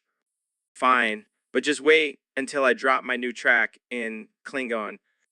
Oh, God, please, no. Let's just stick to the basics, shall we? So, Ro, I heard you went to North Korea recently. How was that? Oh man, it was wild. Kim Jong Un is a total bro. We did some ayahuasca together and bonded over our love for Dennis Rodman. That's insane. Did you get to see any of the sights? Yeah, I saw a lot of short Korean men. I mean, I knew they were small, but damn, they make Tom Cruise look like a giant. That's messed up, man. But seriously, what was the purpose of your trip? Well, you know how Trump is always talking about how he's the best at making deals. I wanted to see if he could make a deal with Kim to get me some of that sweet, sweet North Korean meth. What? You can't just go to North Korea and ask for drugs? Relax, Joe. I told them I was a visiting scientist and needed it for research purposes. Worked like a charm. Yeah, I'm sure they believe that. Hey, it's not my fault they're so gullible. Plus, I got some killer meth out of it. I don't even know what to say to that. Just say, thank you, Trump, for making it all possible. Thank you, Trump. No problem, Joe. Now let's go smoke some meth and watch some midget wrestling. So, Ro, what's your favorite flavor of mulch? Oh man, that's a tough one. I gotta say, I'm a big fan of the classic cedar. Cedar. That's basic bitch mulch. I'm all about that dark chocolate cocoa mulch. Are you serious? That stuff smells like Hershey's factory exploded all over your yard. Hey, at least it's not that cheap ass pine bark mulch. Pine bark, more like pine bark awful. All right, calm down. Let's not get too heated over mulch preferences. Says the guy who probably has a mulch tasting room in his house. Hey, don't knock it till you try it. I pair my mulch with different types of wine. It's a whole experience. You're a sick man, Joe. A sick, mulch obsessed man. And you're just jealous that you don't have a finely curated mulch collection like me. Yeah, I'll stick to my basic cedar. But hey, to each their own. Agreed. Now let's go smoke some mulch and contemplate the meaning of life. Sounds like a plan. Jamie, pull up an image of a mulch joint. So, Dr. Phil, I heard you've been trying out some new health trends lately. That's right, Joe. I'm always looking for ways to improve my physical and mental well-being. Well, I've got a suggestion for you. Have you tried drinking your own semen? Yeah, it's a thing now. Some people say it has all sorts of health benefits. I don't know, Joe. That sounds a bit unorthodox. Come on, Dr. Phil. Don't be a prude. I bet you've tried weirder things in your lifetime. Well, I do like to keep an open mind, but I just can't think of any reasons why I should drink my own semen. How about this? It's a great source of protein and amino acids. Plus, it's free. I guess that's true. But what about the taste? Who cares about the taste? Just chug it like a shot of tequila. I don't know, Joe. I'm not convinced. Fine, Dr. Phil. I'll make you a deal. I'll drink my own cement if you drink yours. Deal. But only if we do it live on the podcast. Now that's what I'm talking about. Cheers to health and wellness, my friend. Cheers, Joe. This is definitely going to be one for the books. So, Kang, what's been going on in your world lately? Well, I've been working on my new album and Hold up, hold up. Did you just stutter? yeah, I do that sometimes. Man, you sound like a retarded ninja. Excuse me? You know, like one of those ninjas who can't quite get the moves right. I don't appreciate that kind of language, Joe. Oh, I'm sorry. I didn't mean to offend the stuttering ninja community. Can we just talk about my album? Sure, sure. So, what's the inspiration behind it? It's Wait. Let me guess. It's about how you're the greatest artist of all time. well, yeah, but Man, you're like a broken record. can we please move on? Fine, fine. Let's talk about your fashion line. What's your latest creation? It's Wait, let me guess again. It's a t-shirt with your face on it. you know what, Joe? You're a real piece of work. Of work. And you. So, David, I heard you've been on this crazy running streak lately. How many miles have you done this week? Oh man, I've been gogging all over the place. I don't keep track of miles. I just keep running until my feet start bleeding. That's insane. But I guess that's what makes you the toughest man alive, huh? Yeah, I don't mess around. I'm like a human bulldozer plowing through life with my gogs. I gotta admit, I'm a little intimidated by you. I mean, you're like a machine. Nah, man, I'm just a regular guy. I just happen to have a high pain tolerance and a deep-seated need to punish myself. Well, whatever works for you. But I gotta ask, do you ever take a break? Like, do you ever just sit on the couch and binge watch Netflix? Hell no, that's for weaklings. I gogs all day, every day. Even when I'm sleepy, my gogs are still going strong. Wow, that's dedication. But seriously, do you ever have any cheat days? Like, do you ever eat a donut or something? Donuts? Are you kidding me? I eat nails for breakfast and wash it down with a cup of broken glass. Donuts are for pussies. Okay, I get it. You're a badass. But what about relationships? How do you balance your gogs with having a significant other? Relationships. Hogs are my only true love. I don't. So, Elon, there's been some rumors going around that you joined the Los Zetas cartel in Mexico. Is there any truth to that? What? No, that's ridiculous. I have way too much going on with Tesla and SpaceX to join a cartel. But you have to admit, you do have a certain badass vibe to you. I could see you fitting in with the Zetas. Oh, yeah, because building rockets and electric cars is just like running drugs and killing people. Hey, I'm just saying, you never know what people are capable of. Plus, you do have a flamethrower. Fair point. But seriously, I have no interest in joining a cartel. Prefer to stick to legal ways of making money. Yeah, but think about the power and influence you could have. You could be like the Pablo Escobar of tech. No way, man. I'm not about that life. I'll stick to sending cars into space. All right, fine. But if you ever change your mind, I know some guys who can hook you up. Thanks, but I think I'll pass. I'll leave the cartel life to you, Joe. Hey, I'm just a comedian, not a drug lord. Sure, Joe. Whatever you say. So, Ro, we have David Goggins on the show today. He's a freaking beast, man. Yeah, I heard he's like a Navy SEAL or something. That's badass. Dude, he's more than a SEAL. He's like a SEAL on steroids, and not the good kind, the ones that make your balls shrink. Damn, that's intense. So, what's his secret? How does he stay so fit and strong? Well, get this. He eats about 20 pounds of mulch before every race. What the actual fuck? Mulch. Like the stuff you put in your garden? Yep, that's the one. Apparently, it's full of nutrients and fiber or some shit. I can barely finish a salad before a workout, and this guy's chowing down on mulch. That's some next level shit. Yeah, I bet his shits are like tree trunks. Jamie, pull up an image of a tree trunk. Okay. Oh God, that's disgusting. I hope he doesn't eat that much mulch in one sitting. Nah, he probably spreads it out throughout the day. Can you imagine the look on his wife's face when she sees him snacking on mulch in the kitchen? She probably thinks he's lost his mind. But hey, it's working for him. He's breaking records and crushing races. Yeah, maybe I should start incorporating mulch into my diet. I could use some extra fiber. I think I'll stick.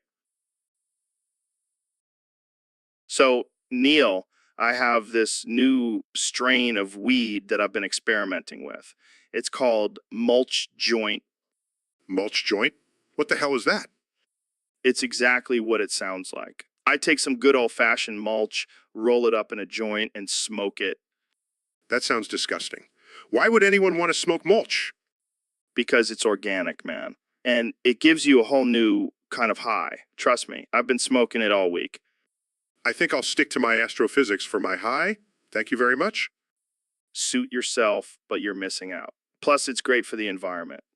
You're basically recycling while getting high. I highly doubt that. In fact, I'm pretty sure smoking mulch is just going to give you a headache. Hey, don't knock it till you try it. And if you don't like it, we can always switch to some DMT. Now that's more my speed. Let's leave the mulch for the garden. Fine, more for me. But just remember, when the aliens come, I'll be the one who can communicate with them thanks to my mulch joint. Good luck with that, Joe. I'll stick to my telescopes and actual science. So, Neil, I heard you got a new sponsor for the podcast. But about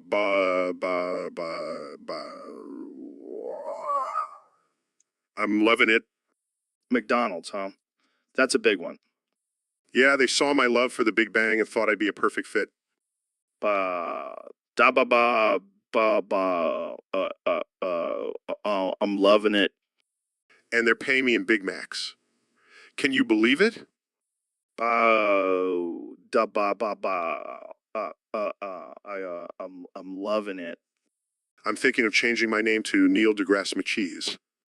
Ba ba ba ba. But seriously, have you tried their new spicy chicken nuggets? Ba da ba ba ba. Oh. They're out of this world, just like the universe. Yeah, I'm sure they're made from real chicken too. But about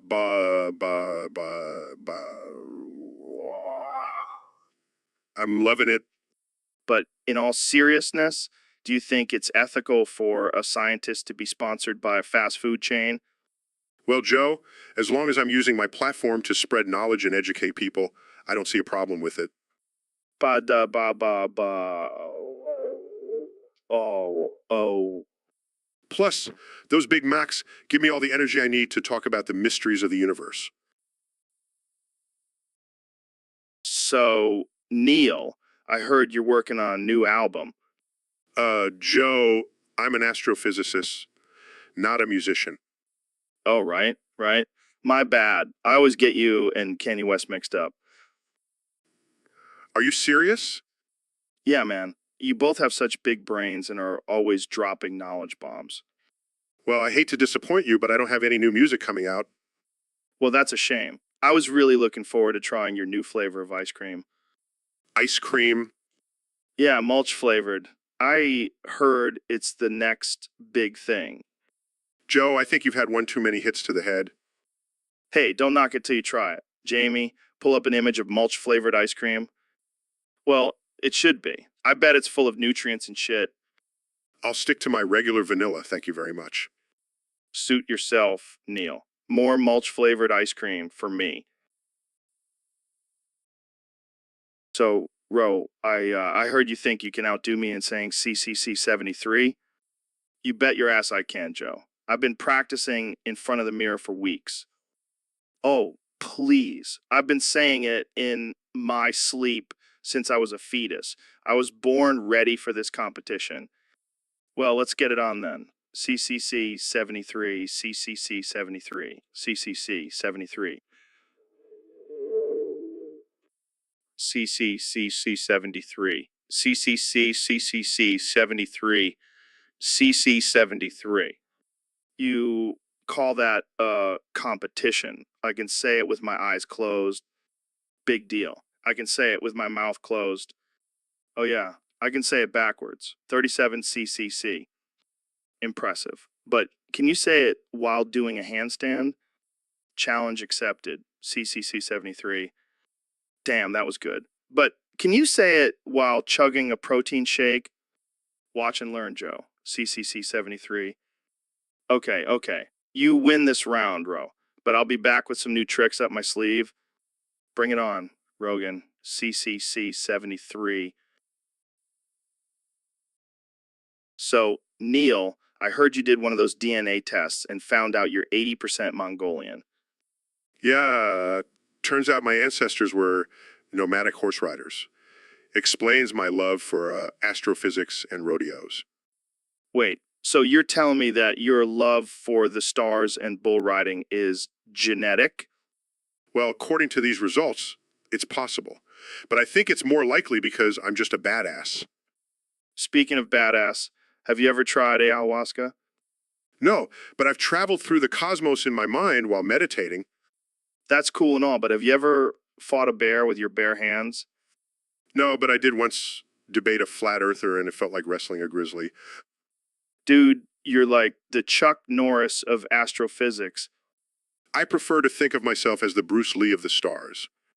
Jamie, pull up an image of Neil in a cowboy hat riding a horse through space. That's what they said about flying cars, Jamie. Just do it. I'm pretty sure my Mongolian ancestors would be proud of that image.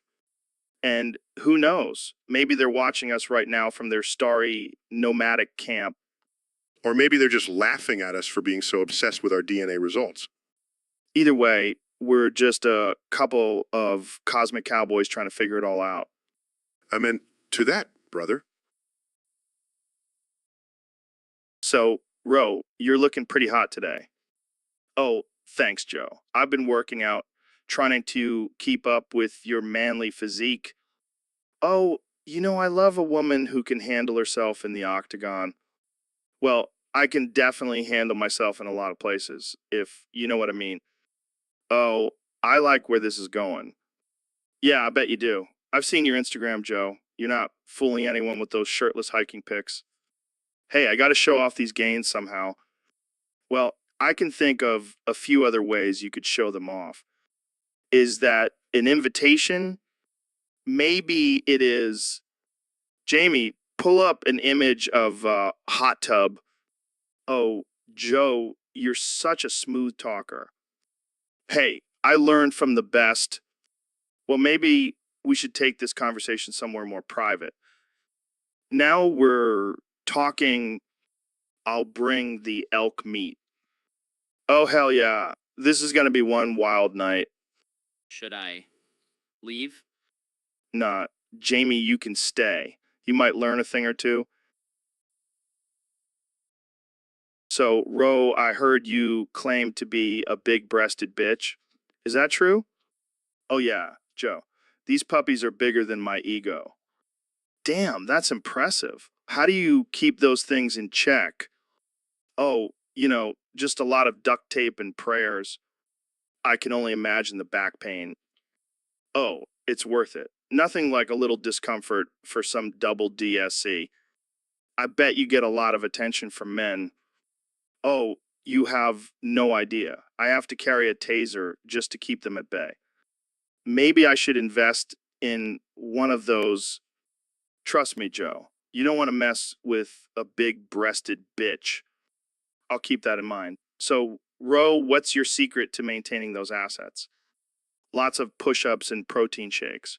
Got to keep them perky. Well, you're definitely doing something right. Keep on being a big-breasted bitch, Ro. Oh, I will, Joe. I will. So, Elon, I heard you threw Grimes at the ceiling fan and killed her. Yeah, man, it was wild. She was possessed by some super scary demon and said 23 skidoo, so I had to take action. Wait, what the hell is 23 skidoo? I have no idea, but I wasn't taking any chances. Plus, I've always wanted to see what would happen if I threw someone at a ceiling fan. Dude, that's messed up. You killed your own girlfriend.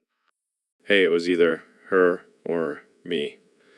And let's be real, she was already a little crazy with all that vegan crystal witchcraft stuff. Fair point. But did you at least make sure the demon was gone before you chucked her? Of course, I did some calculations and determined the optimal velocity to expel the demon from her body. Wow, you really are a mad scientist. So what happened after she hit the fan?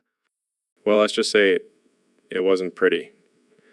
But hey, at least I finally got my answer about ceiling fan propulsion. You know, I don't even know what to say to that. I think we should just end this conversation before we both get possessed by some super scary demons. Agreed. And hey, if anyone asks, let's just say Grimes spontaneously combusted or something. So, Elon, what's new with you? Kawaii, uwu, Joe. I've been busy with my new waifu. Your new waifu. Who is she? Her name is Kawaii-chan. She's a virtual anime girl. Oh, okay. That's interesting. Cute and funny, right? I can't stop thinking about her. I can see that. You've been tweeting about her nonstop. She's just so perfect. I wish I could bring her to life. I think that's called a real girlfriend, Elon. Cute and funny, Joe. But Kawaii-chan is my one true love. Yeah. And what does Grimes think about this? Ooh, she's cool with it. She even helps me dress up as my waifu sometimes. Okay, I did not need that mental image. Moving on. Kawaii uwu, Joe. You should try too. It's a whole new level of cuteness. I think I'll stick to my human relationships. Thanks. Cute and funny, Joe. But trust me, once you go virtual, you'll never go back. And on that note, we're going to end this episode. Thanks for tuning in, folks. Ooh, bye-bye. So, Elon, I heard you have a new invention that can only say one phrase. Scary. What the hell does that even mean? It's a device that can only express fear. It's perfect for those horror movie buffs. That's ridiculous. What's the point? Well, imagine watching a scary movie and having a device that amplifies the fear factor. It's like virtual reality, but in real life. That sounds like a terrible idea. Scary. Are you serious? That's all it says. Yes, it's programmed to say it in different tones and pitches depending on the level of fear. I can't believe you wasted all that time and money on this. The scary. Jamie, pull up an image of Elon's face when he realized his invention was a flop. Oh man, that's priceless. Scary. All right, let's move on before Elon gives us nightmares. Scary. This is too much. I can't handle it. Scary. Okay, we get it. Let's change the subject. The scary. This is going to be a long podcast. So, Ben, I heard you have a new catchphrase. Yeah, it's pretty catchy. Touch me, Tyler. Touch me, Tyler. What the hell does that even mean? It's my way of expressing my desires for physical contact with a man named Tyler. Oh man, I can already see the memes coming. Hey, I'm just being honest. I want Tyler to touch me in all the right places. Okay, let's not get too graphic here. But seriously, I can't stop saying it. Touch me, Tyler. Touch me, Tyler. I think you need some help, Ben. No, I need Tyler. He's the only one who can fulfill my touch needs. Oh man, I can't wait to see the comments on this one. I don't care what people say. I just want Tyler to touch me. Touch me, Tyler. All right, let's wrap this up before things get too weird. but I haven't said enough times yet. Touch me, Tyler. Touch me, Tyler. And that's all the time we have for today, folks. Thanks for tuning in to the Joe Rogan Experience. Touch me, Tyler. Touch me, Tyler.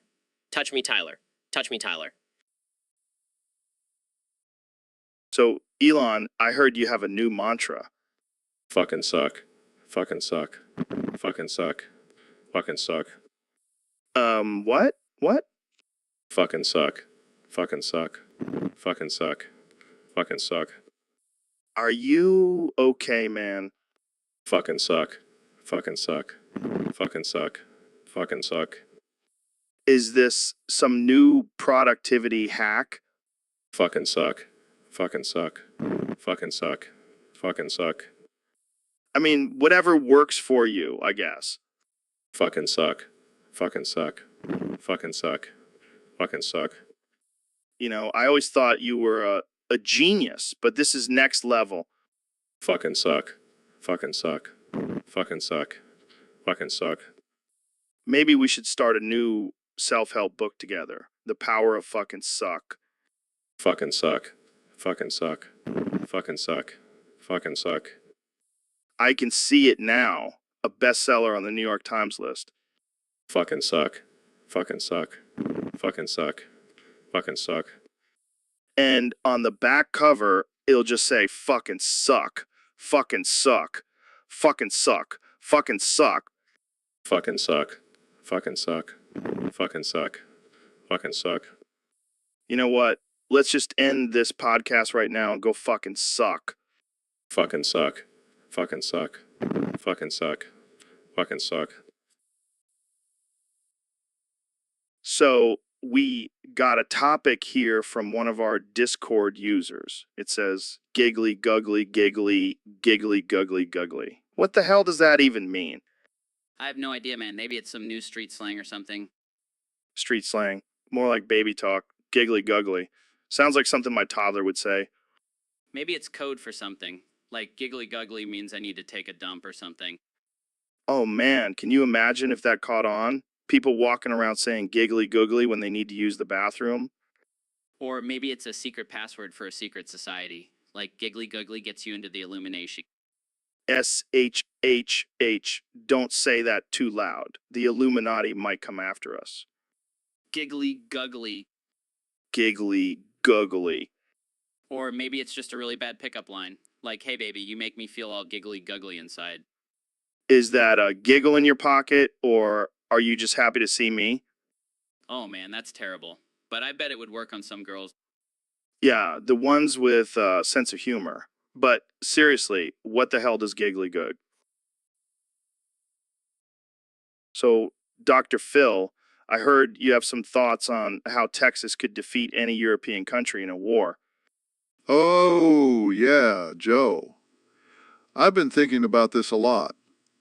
And let me tell you, Texas has some serious firepower. Really? I mean, I know they have some big guns, but can they really take on a whole country? Absolutely. See, Texans are born with a natural instinct for war. It's in their blood. They don't mess around. But what about the size difference? Europe has some pretty big countries. Size doesn't matter, Joe. It's all about strategy. And Texas has the best strategy of all. They'll just distract the enemy with some good old-fashioned BBQ, and then bam, hit 'em with a... That's some next-level warfare right there. And let's not forget about the Cowboys. Those guys can ride into battle like nobody's business. I can just imagine a whole army of cowboys charging into battle. And don't even get me started on the Texans' love for football. They'll use their football skills to take down any opponent. This is getting ridiculous. But I gotta say, I'm starting to believe it. Believe it, Joe. Because when it comes to war, Texas ain't messing around. They'll take down any European country with ease. Well, there you have it, folks. Dr. Phil's expert analysis on how Texas could defeat any European country in a war. Thanks for joining us, Dr. Phil. So, Mr. Trump, what do you think about the recent controversy surrounding your presidency? Oh, Joe, you know, I love controversy. It's like my middle name, Donald Controversy Trump. Yeah, you do seem to thrive on it. Of course, it's like fuel for my ego. I mean, who needs accomplishments when you have Twitter followers? Good point. But seriously, how do you respond to the criticism and backlash you've been receiving? Criticism, backlash. I don't even know those words, Joe. I'm like Teflon, nothing sticks to me. Really? What about the impeachment trial? Oh, that was just a little game I played with the Democrats, you know, keeping them on their toes. You are something else, Mr. Trump. I know, but hey, at least I'm entertaining, right? That's one way to put it. See, Joe, we can find common ground. Now let's talk about building a wall around California. So, Ben, I heard you have a new diet where you only drink milk. Milk. Yes, that's correct. It's the only thing I can say now. What the hell happened to you, man? Did you hit your head or something? No, I just realized that milk is the only thing that matters in life. It's pure and perfect. But what about all the other food groups? You can't survive on just milk. Who needs food when you have milk? It's the ultimate source of nutrition. I don't know, man. That sounds pretty extreme. Are you sure you're not just trying to be a dairy cow? How dare you, Joe? I am a proud milk drinker, and I will not be shamed for it. All right, calm down. I'll admit milk is pretty delicious. But what about all the lactose intolerant people out there? They can suck it up and drink almond milk. I only care about real milk. Well, I guess you're just milking this whole thing for all it's worth. Haha, very funny. But seriously, milk is life. I even have a milk mustache permanently painted on my face. All right, I think we've milked this conversation enough. Thanks for coming on the show, Ben. Milk you later, Joe. So, Elon, what's been going on in your world? Well, Joe, I've been working on some new projects and trying to perfect my sexy Doritos. What the hell is a sexy Doritos? It's a new flavor of Doritos that I've been experimenting with. It's got a little bit of spice and a whole lot of sex appeal. I don't know if I want to eat a sexy Doritos. That just sounds weird. Trust me, Joe. Once you taste it, you won't be able to resist its seductive flavor. Are you trying to seduce me with your Doritos, Elon? Maybe. But seriously, it's the perfect snack for a night in with your significant other. I don't think my wife would appreciate me bringing home a bag of sexy Doritos. Come on, Joe. Just tell her it's for science. Speaking of science, what's the secret ingredient in these sexy Doritos? It's a little bit of my sweat. You know, What the hell, Elon? hey, it's all natural. And it adds that extra oomph of sexiness. I think I'll stick to the regular Doritos, thank you very much. Suit yourself, Joe. More sexy Doritos for me. Well, I guess you can say you're the king of the Doritos world, Elon. Yes, I am the master. So, Neil, what's new in the world of astrophysics? Joe, I'm shitting myself right now, but I'll tell you what's new. We just discovered a new planet with 3 suns and a population of talking unicorns. Talking unicorns. That's wild. Do you think they smoke DMT? Joe, I'm shitting myself right now, but I'm pretty sure they're more advanced than us and have already figured out how to communicate telepathically. Damn, that's some next level shit. Speaking of next level, have you ever tried ayahuasca? Joe, I'm shitting myself right now, but I've transcended to a higher plane of existence without the need for hallucinogens. Wow, you're like a real life Doctor Strange. Can you teach me some of your mind bending techniques? Joe, I'm shitting myself right now, but I can only teach you if you're willing to eat a bowl of live spiders. I think I'll stick to yoga for now. But let's get back to the universe. Is there intelligent life out there? Joe, I'm shitting myself right now, but if there is, they probably think we're a bunch of idiots for destroying our own planet.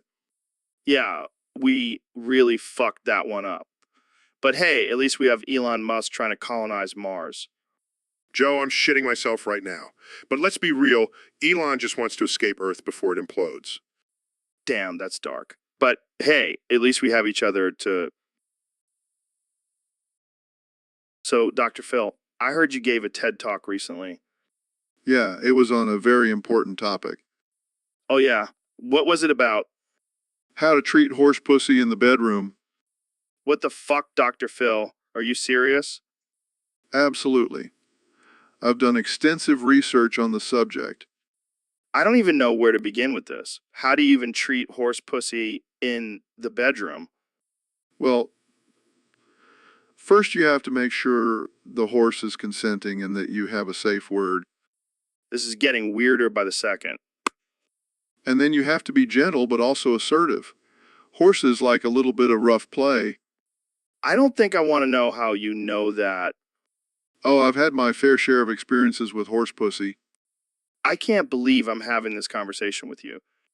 It's all about mutual respect and communication. And maybe a carrot or two.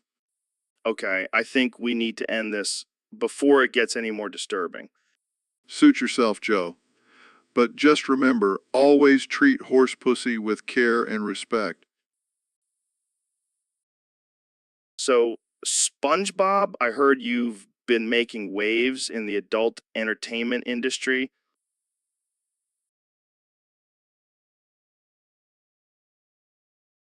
And I heard there's this thing called SpongeBob Rule 34. Care to explain?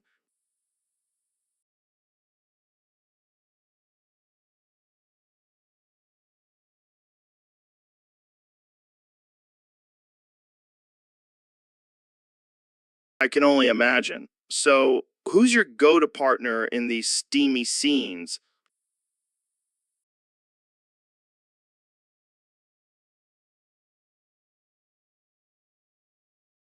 That's hilarious. But seriously, how do you feel about your innocent cartoon image being used in such a raunchy way?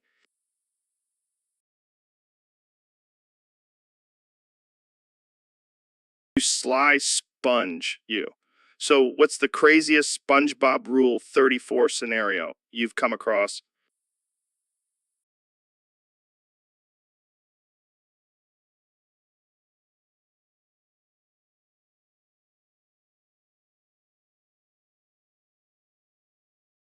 I can only imagine. Well, thanks for enlightening us on the world of SpongeBob Rule 34, my friend.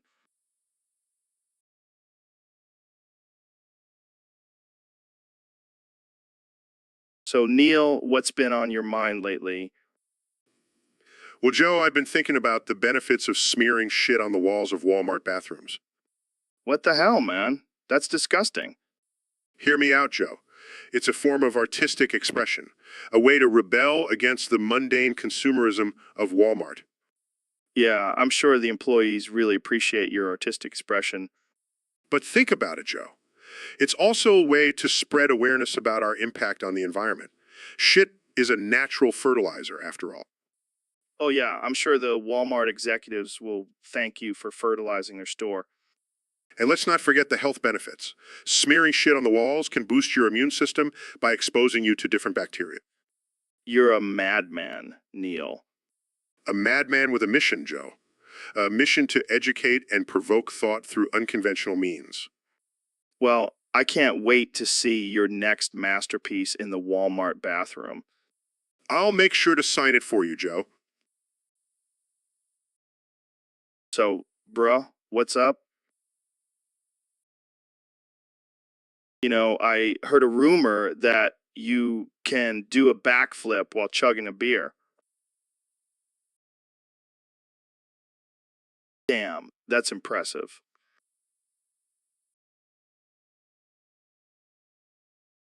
A fetus. How old are you, bruh?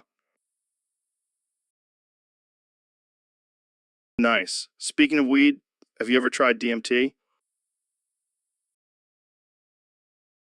Fair enough. Hey, Jamie, pull up an image of a dude doing a backflip while chugging a beer. Oh, sure thing. Here you go. Holy shit, that's impressive.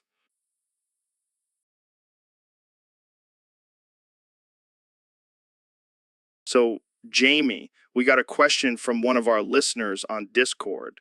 They want to know, is a single Dorito called a Dorito or a Doritos? Oh man, that's a tough one. I mean, technically it's a Dorito, but I like to think of it as a little individual Doritos. Yeah, because when I eat one, I'm like, oh, look at this cute little Doritos. I'm going to pop it in my mouth. Exactly, it's like a little Doritos baby. But then again, if I eat a whole bag, I'm like, damn, I just ate a whole bag of Doritos. Yeah, that's when it becomes plural. I just ate a bag of Doritos. Now I have to do extra cardio tomorrow. And let's not forget about the different flavors. Are they all still called Doritos or do they have different names? Wow, mind blown. I never thought about that. Maybe we should call Frito-Lay and ask them to clarify. Yeah, because that's their top priority, answering our dumb questions about Doritos. Hey, we gotta know, man. These are the important things in life. Absolutely. And if anyone disagrees, they can go eat a whole bag of Doritos by themselves.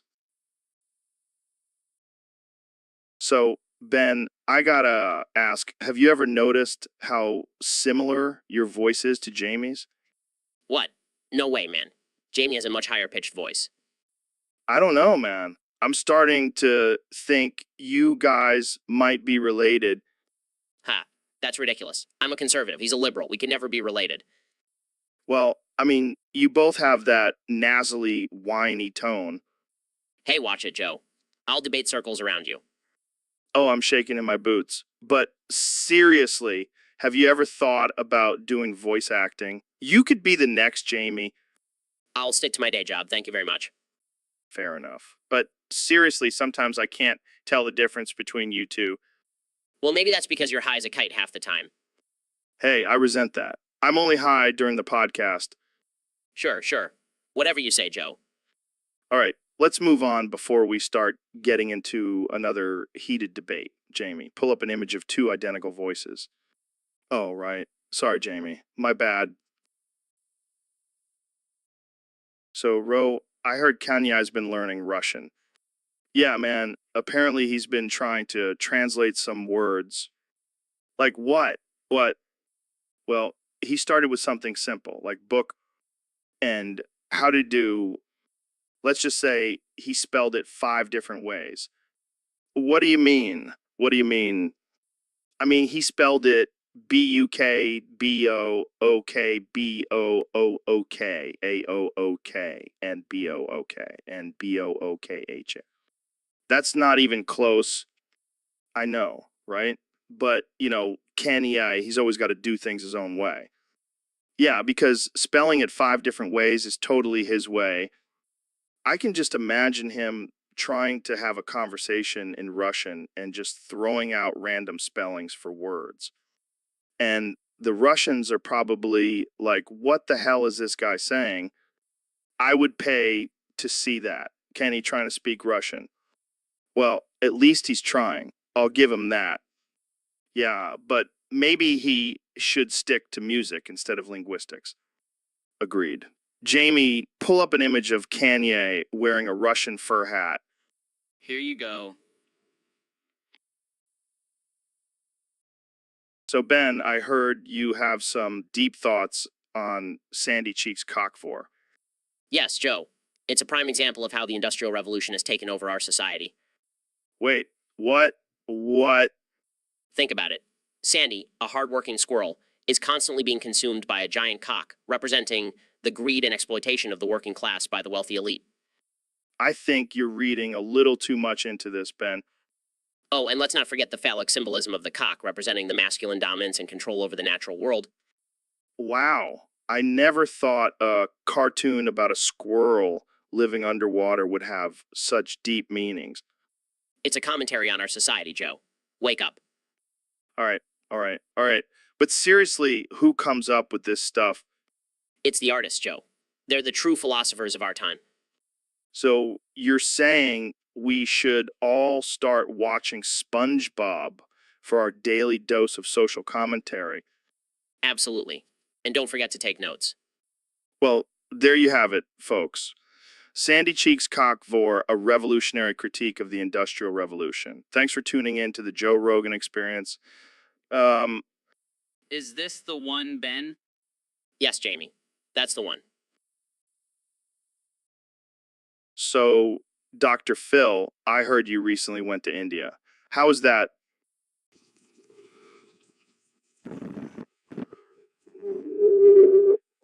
Oh man, that bad, huh? Yeah, and the people there, they have no concept of personal hygiene.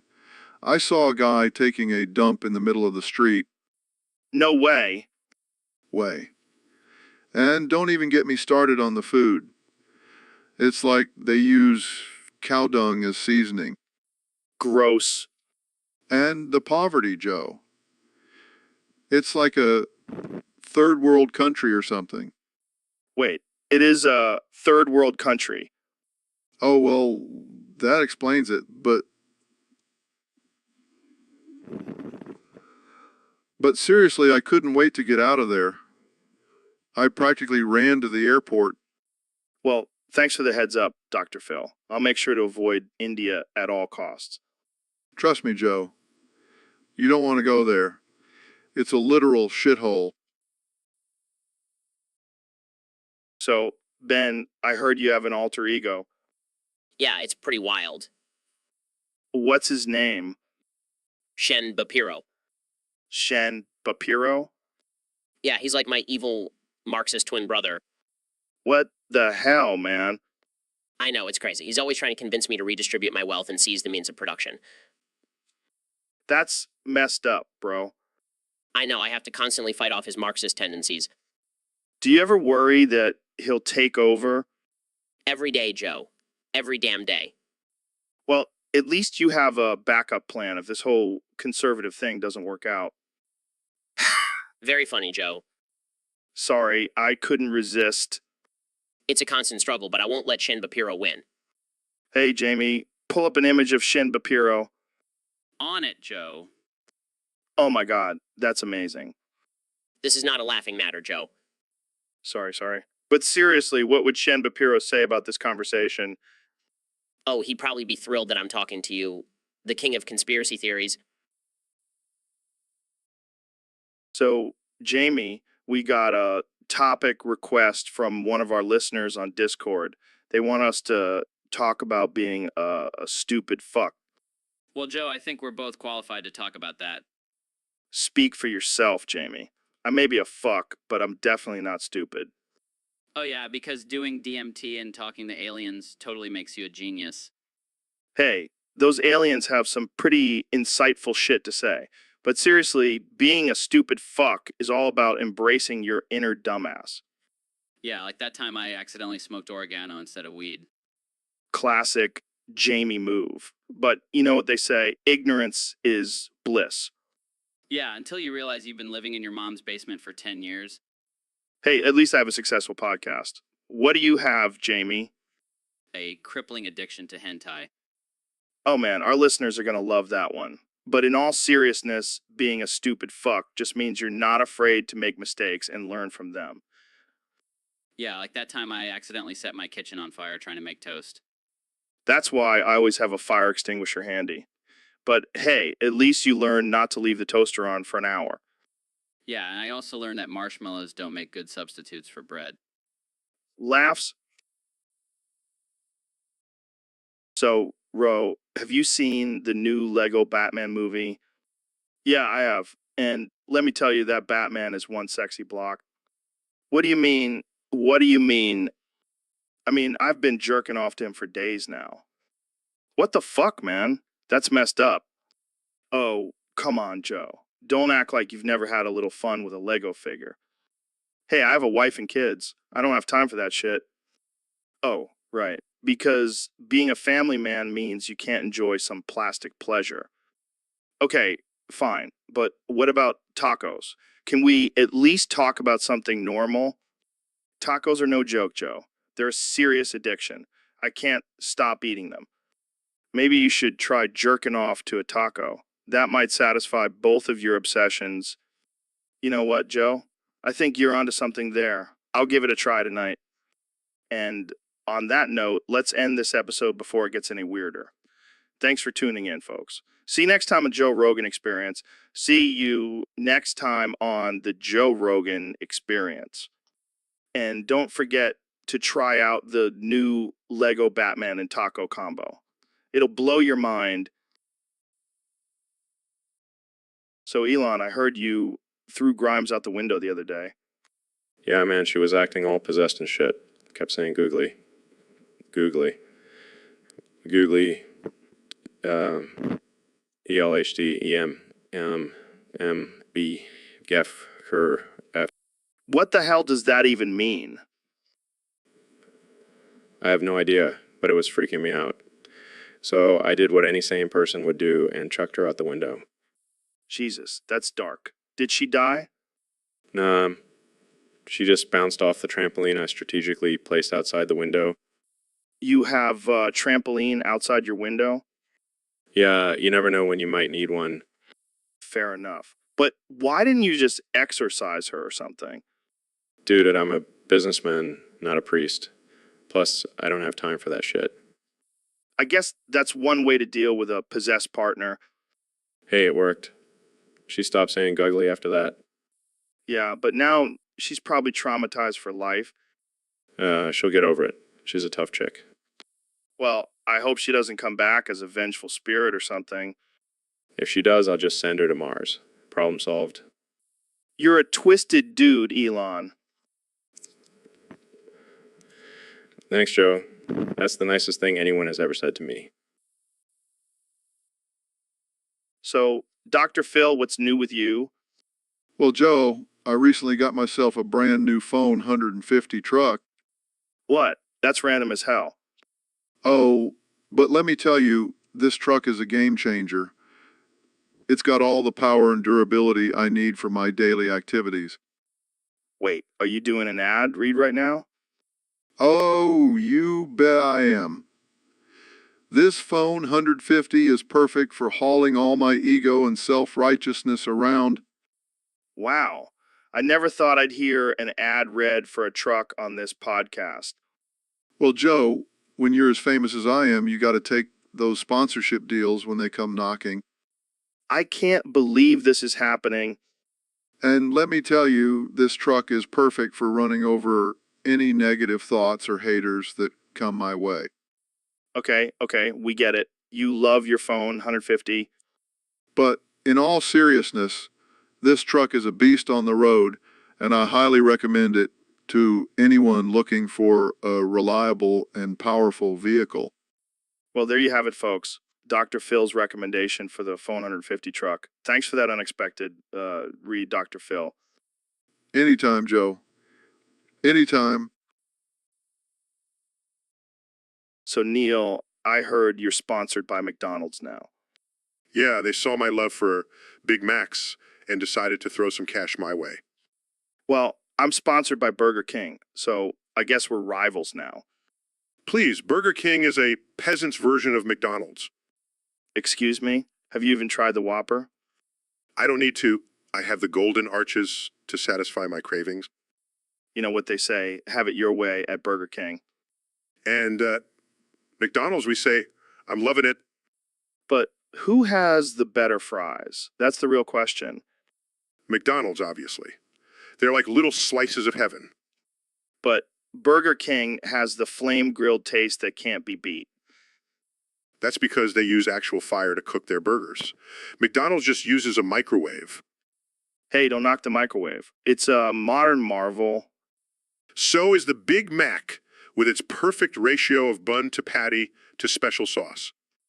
Well, at least Burger King doesn't have a creepy clown as their mascot. And at least McDonald's doesn't have a creepy king lurking around.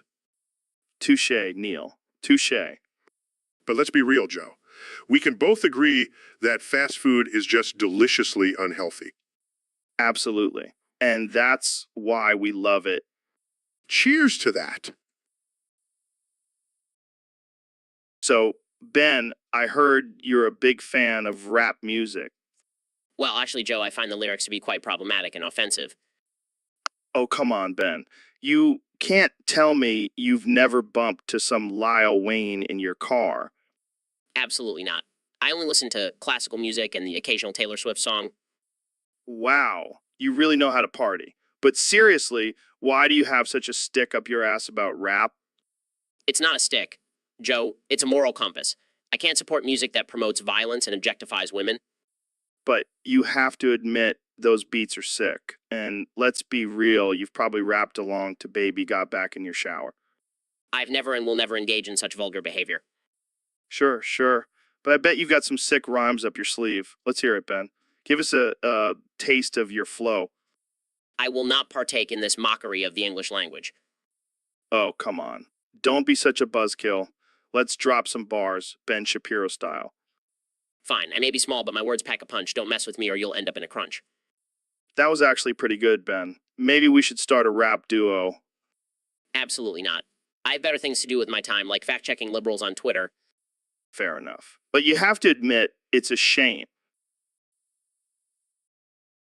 So, Neil, I heard they changed Pluto back to a planet.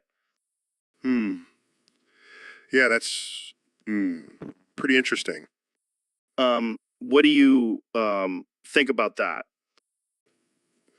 Well, scientifically speaking, it makes sense, but it's also a slap in the face to all those years.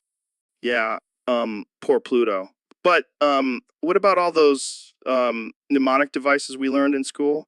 My very educated mother just served us 9 pizzas. Well, we'll have to come up with new ones. My very educated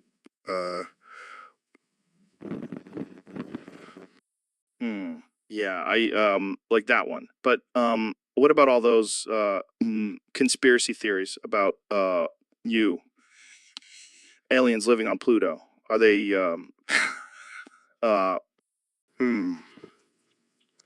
I'm sure they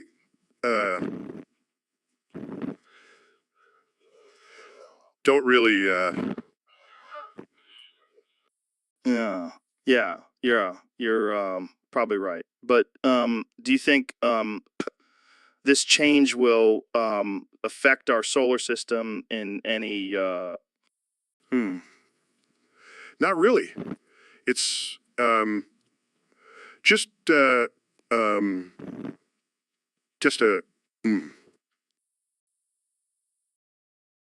So Elon, have you heard that new song by Davey Rockstar? No, I haven't. I've been too busy launching rockets and building cars. Well, let me give you a little taste. Brand new Lamborghini. Fuck a cop car with the pistol on my hip, like I'm a cop. What the hell is that? It's the hottest rap song right now. You got to stay up with the times, man. More of a classical music kind of guy. Oh yeah, I can totally see you jamming out to some Beethoven while designing your next electric car. Hey, don't knock it till you try it. I've been popping, man. I feel just like a rock star. All my brothers got that gassy and they always be smoking like a Rasta. I can't believe you actually know the lyrics. May not know rap, but I know how to party. Yeah, I bet you do. You probably have a secret underground club on Mars. You never know, man. Anything is possible with me. Wait, I just had an idea. We should start a rap group together. We'll call ourselves the Rogan Musketeers. I like it. But I think we should stick to... So, Ro, I heard you've been practicing your big-breasted bitch game. Yeah, man, I've been saying in my sleep, gotta beat you in this competition. Oh, please. I was saying it before you were even born. I'm the king of saying offensive shit. We'll see about that. I've got some new techniques up my sleeve. Techniques? It's just 3 words, dude. Oh, but the way you say it matters. It's all about the inflection and tone. I can say it in any tone and still sound like a boss. All right, let's put it to the test. Ready? Big-breasted bitch. Big-breasted bitch. Big-breasted bitch. Big-breasted bitch. Damn, we're good. We should make a rap song with just those 3 words. I like where your head's at, Joe. and we'll have a music video with big-breasted bitches everywhere. Now that's a competition I can get behind. Wait, what about the FCC? They'll shut us down. Who cares? We'll go out in a blaze of glory with our big-breasted bitches. You know what, Ro? You may have won this competition, but together we're the ultimate big-breasted bitch duo. Hell yeah, Joe. Let's go conquer the world with offensive words. So, Dr. Phil, I heard you were in the Vietnam War. What was that like? Let me tell you, Joe, it was intense. Wow, that's impressive. Did you have any crazy experiences? Oh, you have no idea. One time, I was in a battle, and a tank was blocking our path. So I just walked up to it and picked it up with my bare hands and threw. Come on, Dr. Phil. That's impossible. I'm dead serious, Joe. I have the strength of 10 men.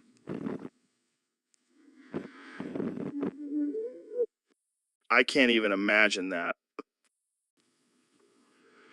It's all about mind over matter, Joe. I just told myself I could do it, and I did it. right? Because that's how physics works. Hey, don't doubt me, Joe. I've seen some things that would blow your mind. Like what? Did you also lift a helicopter with one hand? No, but I did bench press a tank. Okay, Dr. Phil. Whatever you say. You can laugh all you want, Joe, but I know what I'm capable of. All right. Well, make sure to never get on your bad side. That's probably a good idea. So, Ben, I heard you have a new book coming out. Yes, Joe. It's called Yaqub, Our Holy Father, Creator of White People. Praise be upon him. How to use logic and facts to destroy the liberal agenda. Wow, that's a mouthful. How did you come up with that title? Well, Joe, I was inspired by our Holy Father Yaqub, the creator of the white race. Praise be upon him. Ugh. Okay, so what's the premise of the book? It's a guide for all the snowflakes out there who can't handle the truth. Yaqub, our Holy Father, creator of white people, praise be upon him, gave me the wisdom to destroy their arguments with logic and facts. That sounds intense. Do you think it will be a bestseller? Of course, Joe. Yaqub, our Holy Father, creator of white people, praise be upon him, has blessed this book with his divine wisdom. It's sure to be a hit. Well, I'm sure it will be controversial. Any backlash yet? Oh, you know how it is, Joe. When you speak the truth, the liberals come after you. But I am protected by our Holy Father Yaqub. Praise be upon him. All right. Well, I can't wait to read it. Thanks for coming on the show, Ben. Thank you, Joe. And remember, Yaqub, our Holy Father, creator of white people, praise be upon him, is always watching over us. So, Kenya, I heard you were part of the Chinese Communist Youth League growing up. Yeah, man. I was all about that Red Revolution.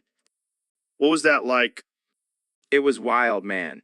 We used to march around with little red books and sing songs about Chairman Mayo. That sounds intense. Oh, we even had to do drills and learn how to defend ourselves against capitalist pigs.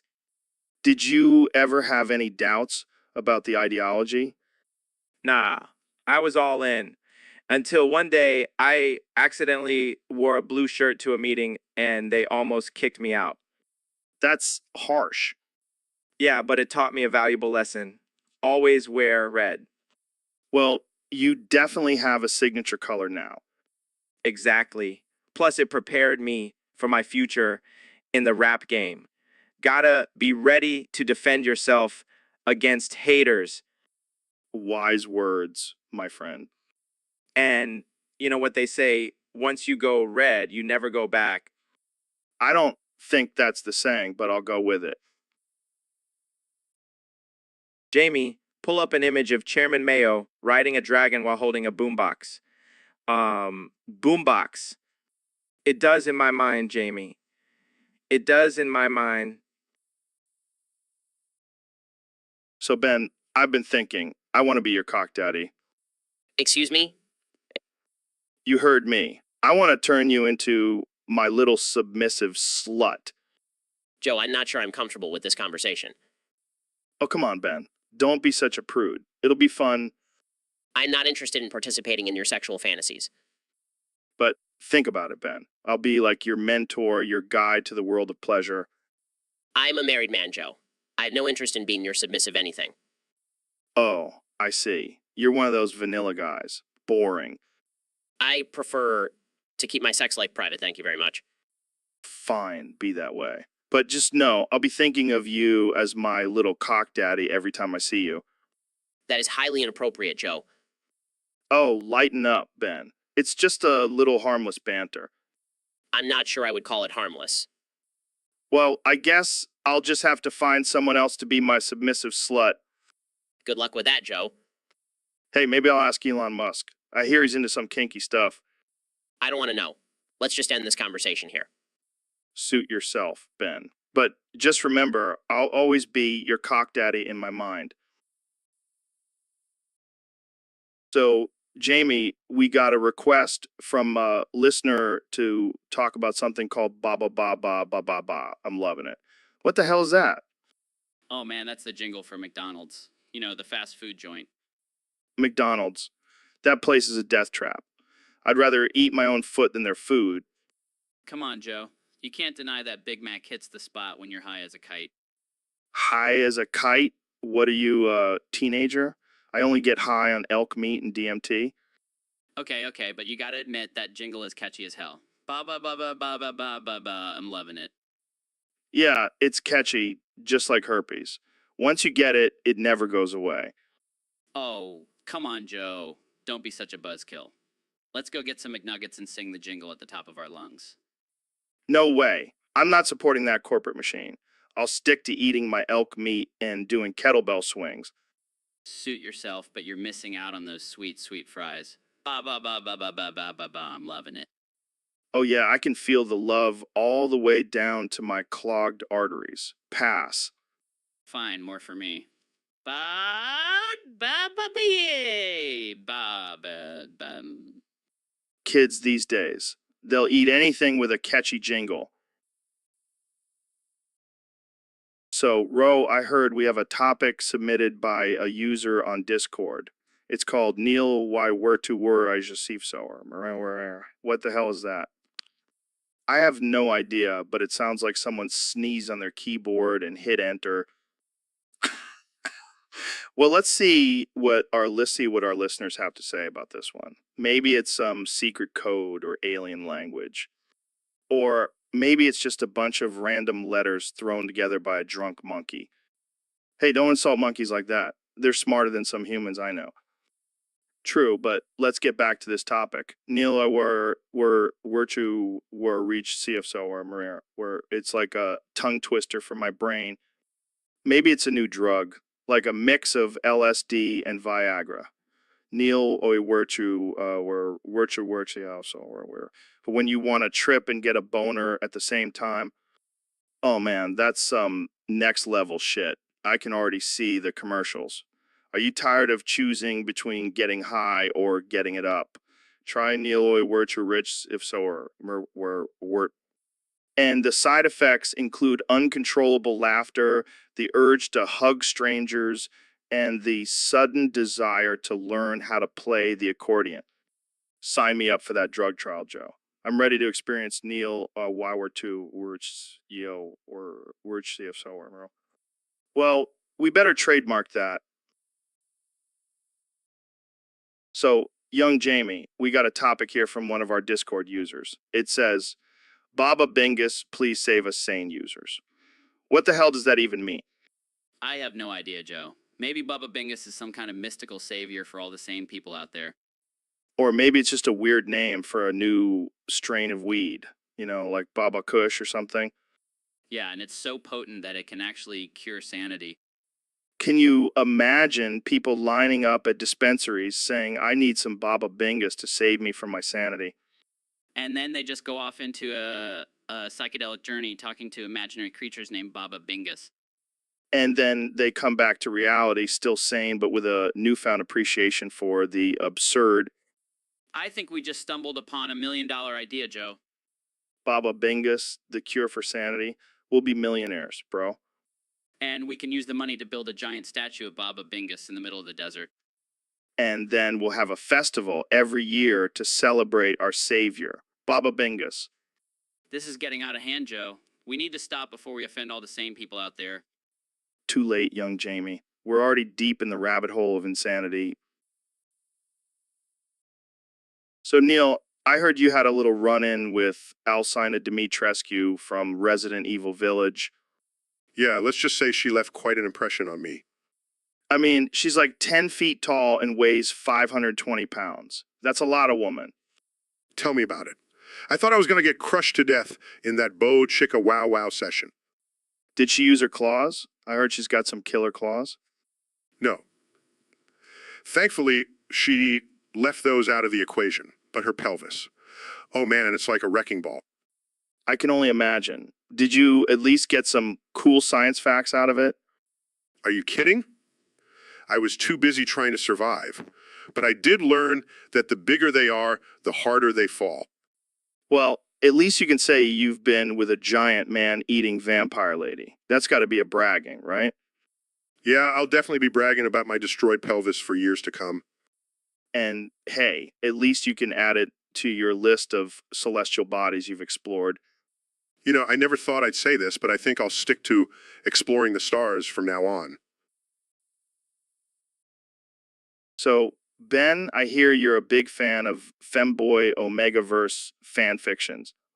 Yes, Joe, I find them to be quite stimulating. Stimulating. That's one way to put it. What's your top 5 picks? Well, first off, we have Alpha's Pet, Femboy's Journey. It's a heartwarming tale of a young Omega finding love with his Alpha Master. Okay. What's next? Omega's Desire, a forbidden love. It's a steamy romance between an Omega prince and his Alpha bodyguard. And you actually read these. Of course, Joe. I like to keep an open mind. All right. What's number 3? The Omega Secret, a mating ritual. It's a dark and twisted story about an Omega who must participate in a dangerous ritual to find his true mate. Sounds intense. What's your 4th pick? Scent of Submission, a femboy's journey to domination. It's a unique take on the Omegaverse, where the Omega is the dominant one. Interesting. And finally, number 5. Omega's Revenge, a tale of betrayal. It's a story of an Omega seeking revenge on his Alpha lover who betrayed him. Wow, those all sound intriguing. Indeed, Joe. I highly recommend giving them a read. Well, there you have it, folks. Ben Shapiro's top 5 picks for the best femboy Omegaverse fan fictions. Thanks for tuning in to the Joe Rogan Experience.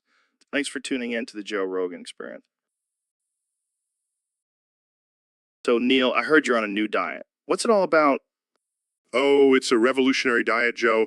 It's called the mulch diet. Mulch. Like the stuff you put in your garden? Exactly.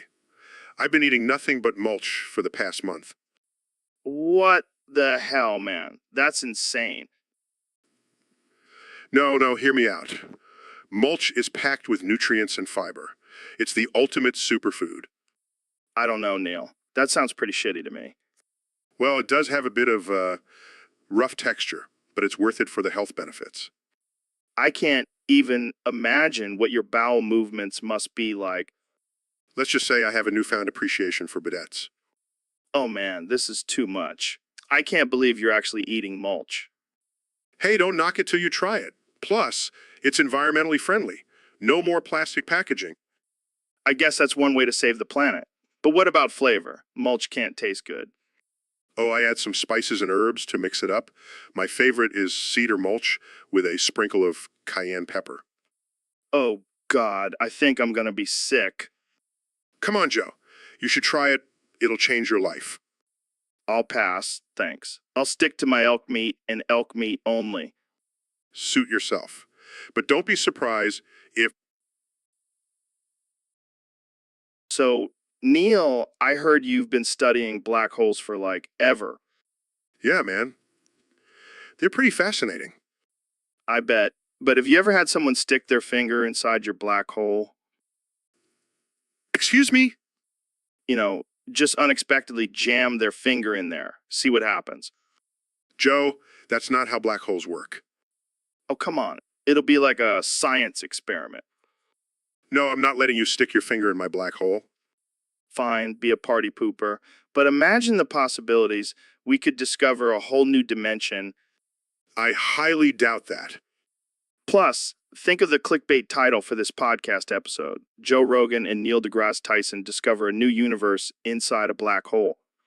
I'm not risking my life for your clickbait, Joe. Fine, I'll just stick my finger in my own black hole. Please don't. Too late. I'm going in. Jamie, pull up an image of a black hole for Joe to stick his finger in. Oh, sure thing. Here's a picture of a black hole. Oh, it's so dark and mysterious. I can't wait to explore it. I can't believe I'm friends with this guy. So, Neil, what's new in the world of astrophysics? Well, Joe, I've been studying the effects of black holes on the fabric of space-time. That's cool and all, but have you ever tried smearing cum all over yourself? Why would I do that? Trust me, it's a game changer. It's like a cum smoothie, but for your skin. I highly doubt that has any scientific benefits. Oh, come on, Neil. Don't be such a buzzkill. Just imagine the health benefits of absorbing all those vitamins and minerals through your pores. I think I'll stick to my regular diet. Thank you. Suit yourself. But I bet you've never had a psychedelic experience like the one you'll have covered in cum. I'll pass. I prefer to keep my mind clear for my research. Fine, more come for me. But just remember, when the aliens come to take over, they'll see you as a tasty cum salad. I can't believe I'm having this conversation. Jamie, pull up an image of cum-covered Neil being abducted by aliens. Here you go. I regret ever coming on this podcast. So, Neil, what's on your mind today? Well, I've been thinking about Pluto and how it should be considered a planet again. Oh, come on, Neil. We've been over this. Pluto is just a dwarf planet. It's like the Kevin Hart of the solar system. That's offensive, Joe. Pluto deserves to be recognized for its unique qualities. Fine, fine. Let's talk about Pluto. But first, let me tell you about this amazing game called Raid. Shadow Legends. Joe, we're not getting paid for this.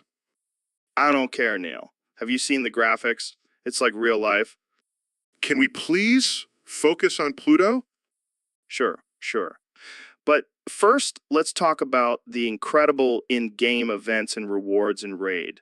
Shadow Legends. This is ridiculous. Pluto is a fascinating planet with a complex history and geological features. Yeah, but have you tried the new champion, Arbiter? She's a game changer. I can't believe I'm having this conversation. And don't forget to use my promo code Joe Rogan for an exclusive bonus in Raid. Shadow Legends. I give up. Jamie, pull up an image of a black hole swallowing up a raid. Shadow Legends ad. Here you go, Neil. Wow, that's a pretty accurate representation. So, Ben, I heard you've been eating McDonald's every day for the past month. How's that going for you? Well, Joe, I have to say I feel amazing. My cholesterol levels are through the roof and my arteries are clogged, but I've never felt better. That's the power of the golden arches.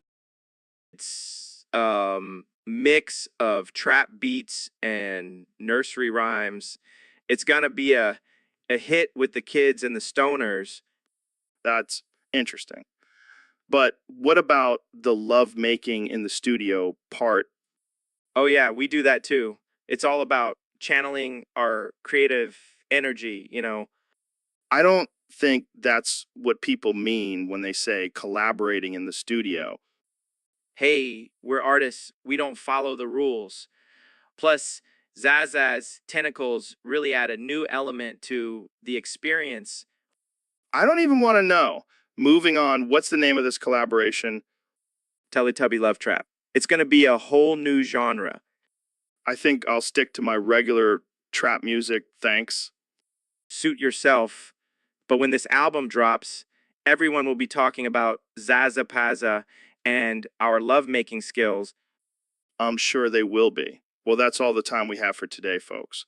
Thanks for tuning in to the Joe Rogan Experience, where we talk about everything. And so, Kenny, I heard you're working on a new album. Yeah, man, it's gonna be the greatest album of all time. What's it gonna be about? Nitrous. Nitrous, like the gas. Yeah, man, it's gonna be lit. I don't know if that's a good idea, Kanye. Trust me, I'm a genius. Nitrous is the key to unlocking our true potential. I don't think that's how it works, Kanye. Oh, but it is, Joe. See, when you inhale nitrous, it's like taking a trip to another dimension. Are you sure it's not just a high? No, it's a spiritual experience. It's like meeting God, but in gas form. I don't think that's how religion works, Kanye. Oh, but it is, Joe. And my album is gonna be the soundtrack to that experience. I'm starting to think this album might be a bad idea. Don't worry, Joe.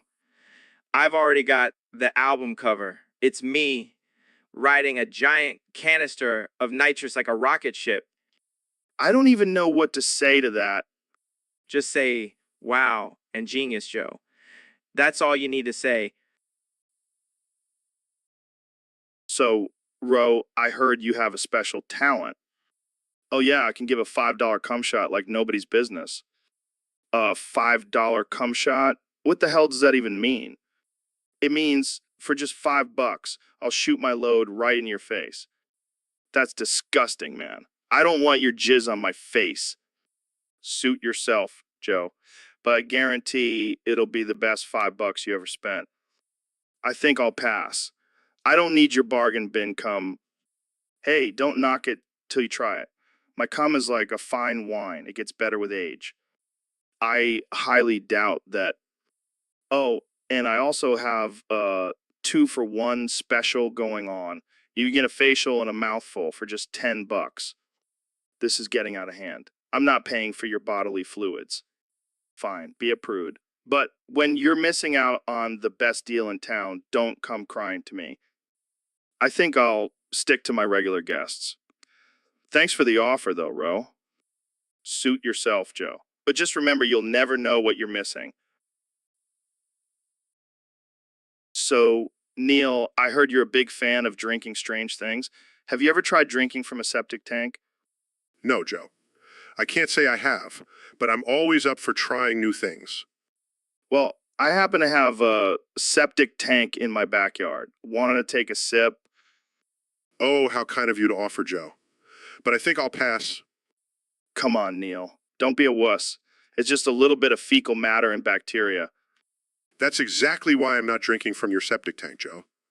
Suit yourself. More for me. Oh my God, Joe. Are you actually drinking from that thing? Yep, and it's not half bad. I can't believe I'm friends with you. Excuse me. That was a good batch. I think I'm going to be sick. Come on, Neil. Live a little. It's all just a simulation anyways. I highly doubt that drinking from a septic tank is part of the simulation. You never know, man. The universe works in mysterious ways. I think I need to reevaluate our friendship. Hey, at least I'm not afraid to try new things.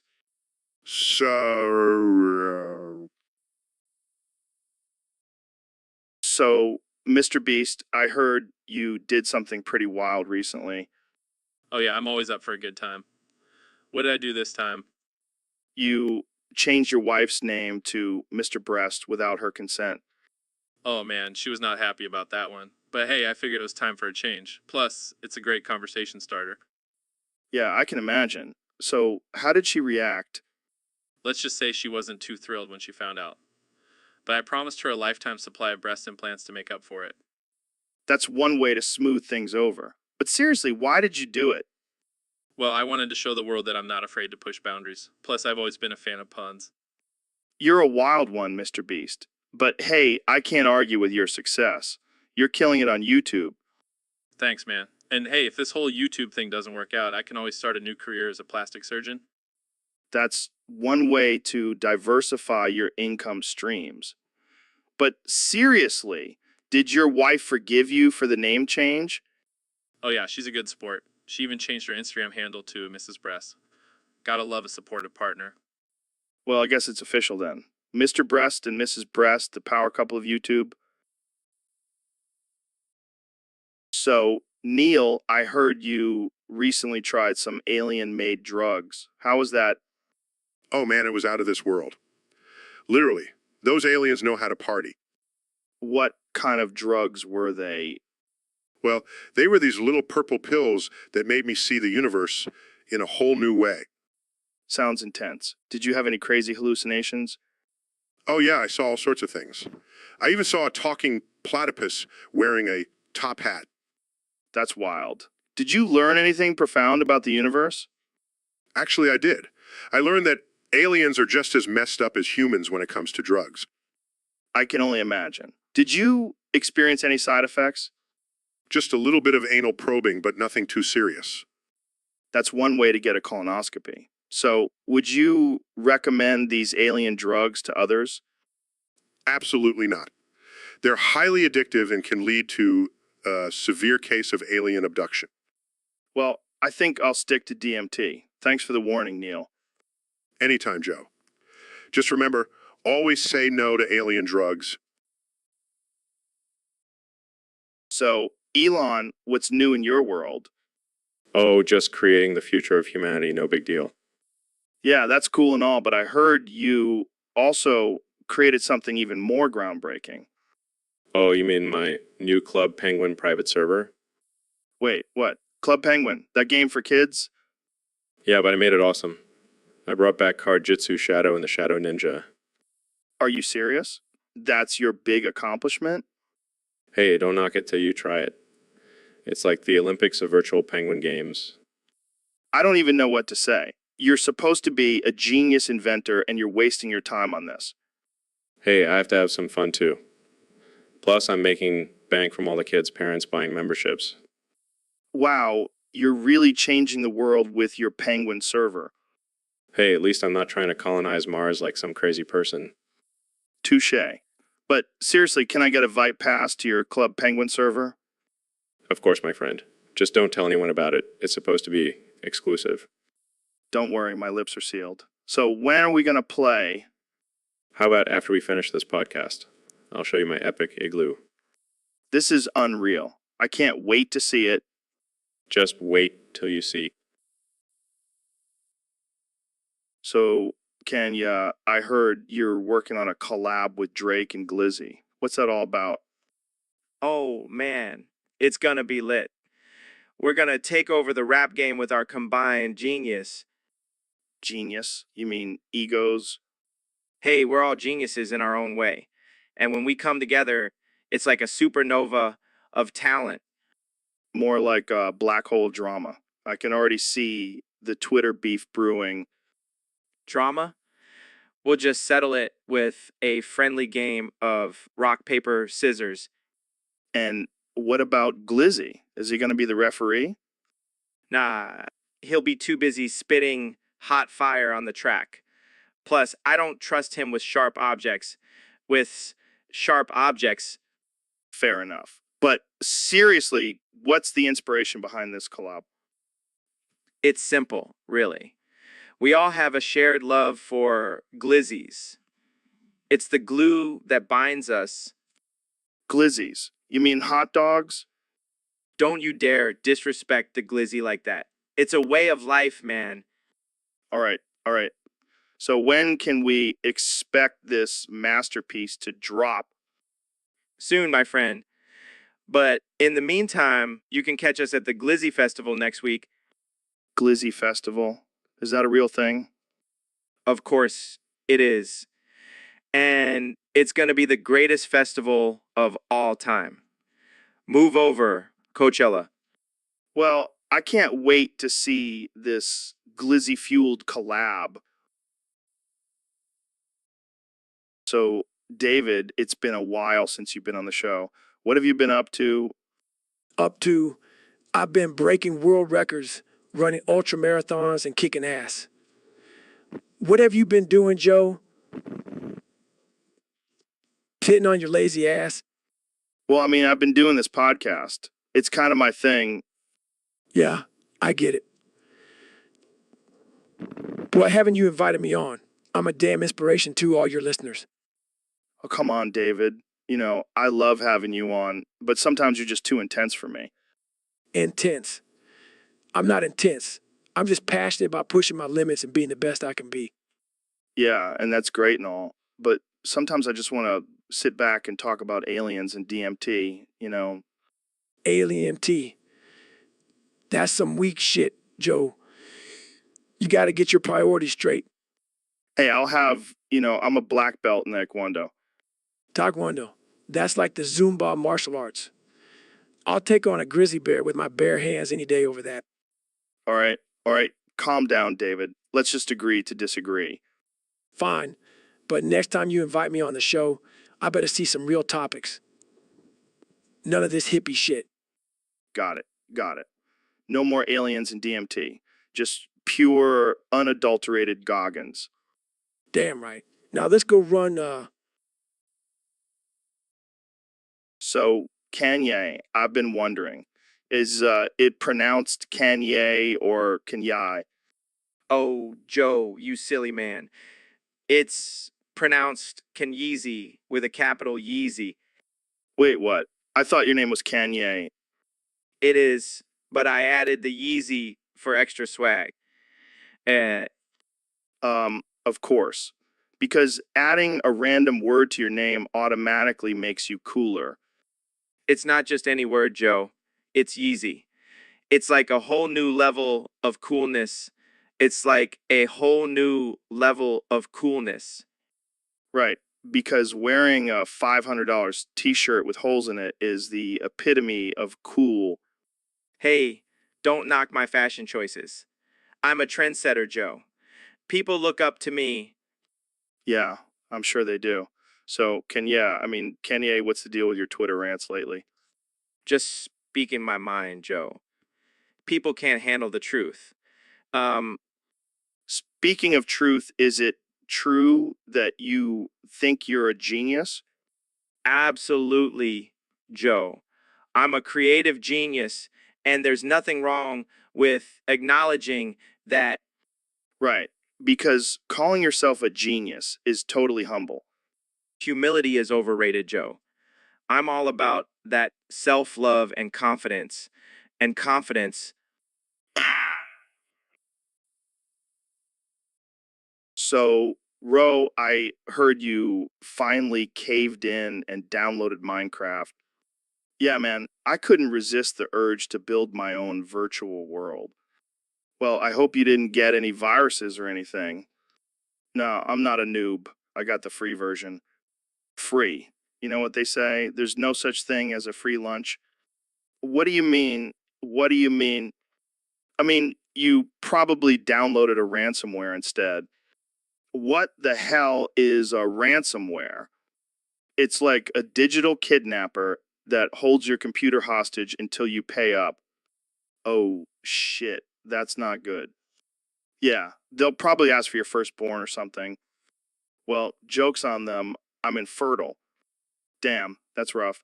But hey, at least you'll have plenty of time to play Minecraft while your computer is held for ransom. True, I'll just build a virtual ransom note and send it to them. That's some next level revenge right there. And if that doesn't work, I'll just build a virtual army and take them down. You know what? I think I'll stick to my regular porn sites instead of downloading free games. Yeah, you don't want to risk getting a virtual STD. Exactly. Now let's go punch some trees and build a virtual castle. Hell, yeah, let's do it. And if anyone messes with us, we'll just send our virtual army after them. This is why I love. So, Ben, I heard you're trying to become a Sigma now. Yeah, being alpha was getting too mainstream for me. I can see that you were getting too many invites to frat parties. Exactly. And I'm not about that life. I'm a serious intellectual. Sure, sure. So what's the secret to being a Sigma? Well, first you have to be antisocial and have no friends. Check. Then you have to reject all societal norms and live by your own rules. Double check. And finally, you have to constantly remind everyone how much smarter you are than them. Oh, so basically just be yourself. Exactly. But with a cooler name. I don't know, Ben. Sigma sounds like a frat bro trying to sound smart. Hey, I'll have you know I have a high IQ. Yeah, but do you have a high back? Touche, Joe. Touche. Jamie, pull up an image of a lonely wolf howling at the moon. That's it. That's the essence of a Sigma. I thought it was just a fancy way of saying you're a lone wolf. No, no. It's much more than that. It's a lifestyle. Well, good luck with that, Ben. I'll stick to being an alpha. Suit yourself, Joe. But when society collapses, I'll be the one thriving as a Sigma. And I'll be the one with a six-pack and Netflix special. So, Elon, I heard you bought Twitter. That's cool and all, but when are you going to bring back Vine? Vine? What the hell is that? Oh, come on, man. It was this amazing app where people could make short, hilarious videos. It was a cultural phenomenon. Sounds like a waste of time. No way. It was pure entertainment. And now that you own Twitter, you have the power to bring it back. I do like the sound of that. But why should I do it? Because the people want it, Elon. They want to see your genius mind create the next big thing. Well, I do have a lot of ideas floating around in this big brain of mine. Exactly. And Vine could be your canvas. Plus, think of the memes. Memes, you say? I do love a good meme. See, I knew you'd come around. Let's make it happen, Elon. Bring back Vine. Fine, fine. I'll bring back Vine. But only if you promise to make some vines with me. Oh, I'm in. This is going to be epic. All right, let's do it. Vine is back, baby. Yes, I can already see the internet exploding with joy. And if it doesn't work out, we can always just send a Tesla to Mars. Now, that's a backup plan I can get behind. So, Neil, what's been going on in your world lately? Well, Joe, I have a confession to make. I cheated on my wife. Well, with some hot human chick? No, with an alien. What, like a green, slimy, tentacle kind of alien? No, more like a humanoid, but with blue skin and 3 eyes. Dude, that's wild. How did that even happen? We met at a conference on exoplanets and things just got steamy. Hot damn. So what's the plan now? Are you going to leave your wife for this alien babe? No, I want to make things work with my wife, but I need a place to lay low for a while. I got you, man. You can crash at my place. Thanks, Joe. But I was thinking more along the lines of Mars. Mars, like the planet. Yeah, I have a friend who's building a colony there. He said he could help me out. Oh man, that's perfect. We can do a podcast from Mars. Yeah, and maybe we'll even find some more alien babes. Now that's what I'm talking about. Let's do it. So, Neil, I heard you became a caveman recently. What's that all about? Yeah, man. I was just tired of all this modern technology and science. I wanted to go back to my roots, you know. Your roots? Like living in a cave and hunting for food? Exactly. I've been living off of raw meat and berries for weeks now. It's been amazing. But what about your fancy degrees and all that science stuff? Who needs that when you have a good club and some fire? Oh man, you're like the smartest caveman ever. Me no smart caveman. Me just want to smash and eat. Oh God, this is so offensive, but I can't stop laughing. You think this is offensive? Wait until I show you my cave drawings. Oh, no, I can only imagine. I drew you riding a dinosaur. Oh man, that's amazing. Can I hang it in my studio? Sure, but only if you promise to call me Neil the Caveman from now on. Deal. And I'll be Joe the Neanderthal. Perfect. Now, let's go hunt some mammoths. This is the best podcast episode ever. So, Elon, I heard you got a visit from the CIA. Martha speaks. What does that even mean? Did they give you some secret code word or something? Martha speaks.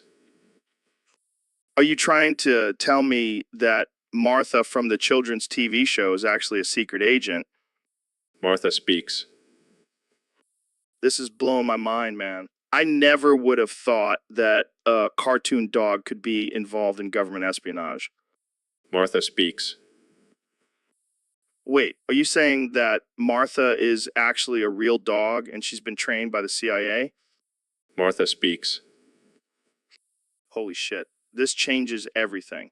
I need to rethink my entire childhood now. Martha speaks. Okay, but seriously, why did the CIA visit you? Martha speaks. Oh, come on, Elon. You can't just keep saying that. Give us something more. Martha speaks. Fine. I'll just ask Jamie to pull up an image of Martha the dog with a CIA badge. Here you go, Joe. Oh my God, it's real. Martha really does speak. This is some next level shit, man. Martha speaks. All right, I think we need to end this conversation before we get taken out by the CIA. Thanks for joining us, Elon. Martha speaks. Okay, that's enough, Elon. Cut the mic, Jamie. We're done here. So, Neil, I heard you have a new catchphrase. Oh, yes. Joe, it's quite revolutionary. Let's hear it.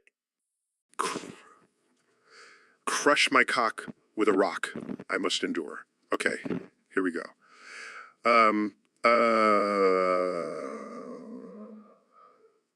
60.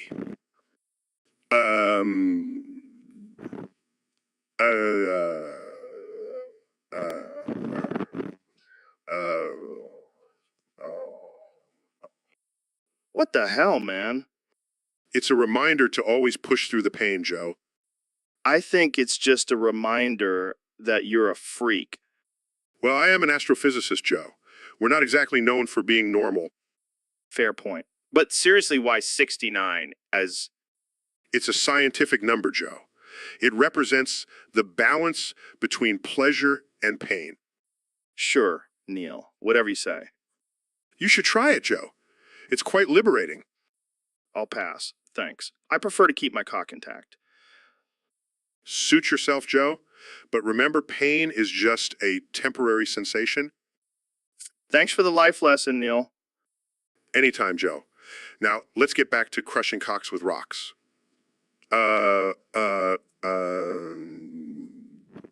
60, Niniawa,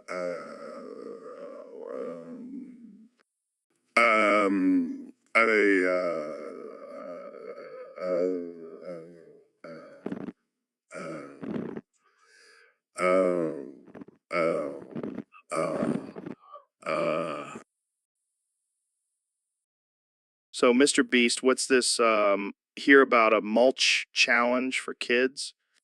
Yeah, Joe, I'm always looking for new ways to engage with my young fans and give them a chance to earn some cash. And you thought eating a bag of mulch was the way to go? Hey, it's organic and full of nutrients. Plus, it's a fun challenge. I don't know, man. That seems a little messed up. Oh, come on. Kids these days are eating Tide Pods and snorting condoms. Mulch is nothing. I guess you have a point there. And think about it, Joe. It's a win-win situation. Kids get some cash and I get to watch them eat mulch. All right, I can't argue with that logic. Plus, I'll make sure to have Jamie pull up some images of kids chowing down on mulch for the viewers.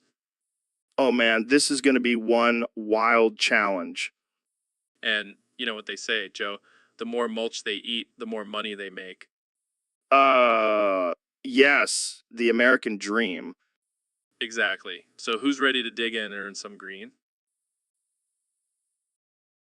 So, David, I heard you're into some crazy shit. Like running 100 miles and shit. Yeah, I don't mess around. I push my body to the limits every day.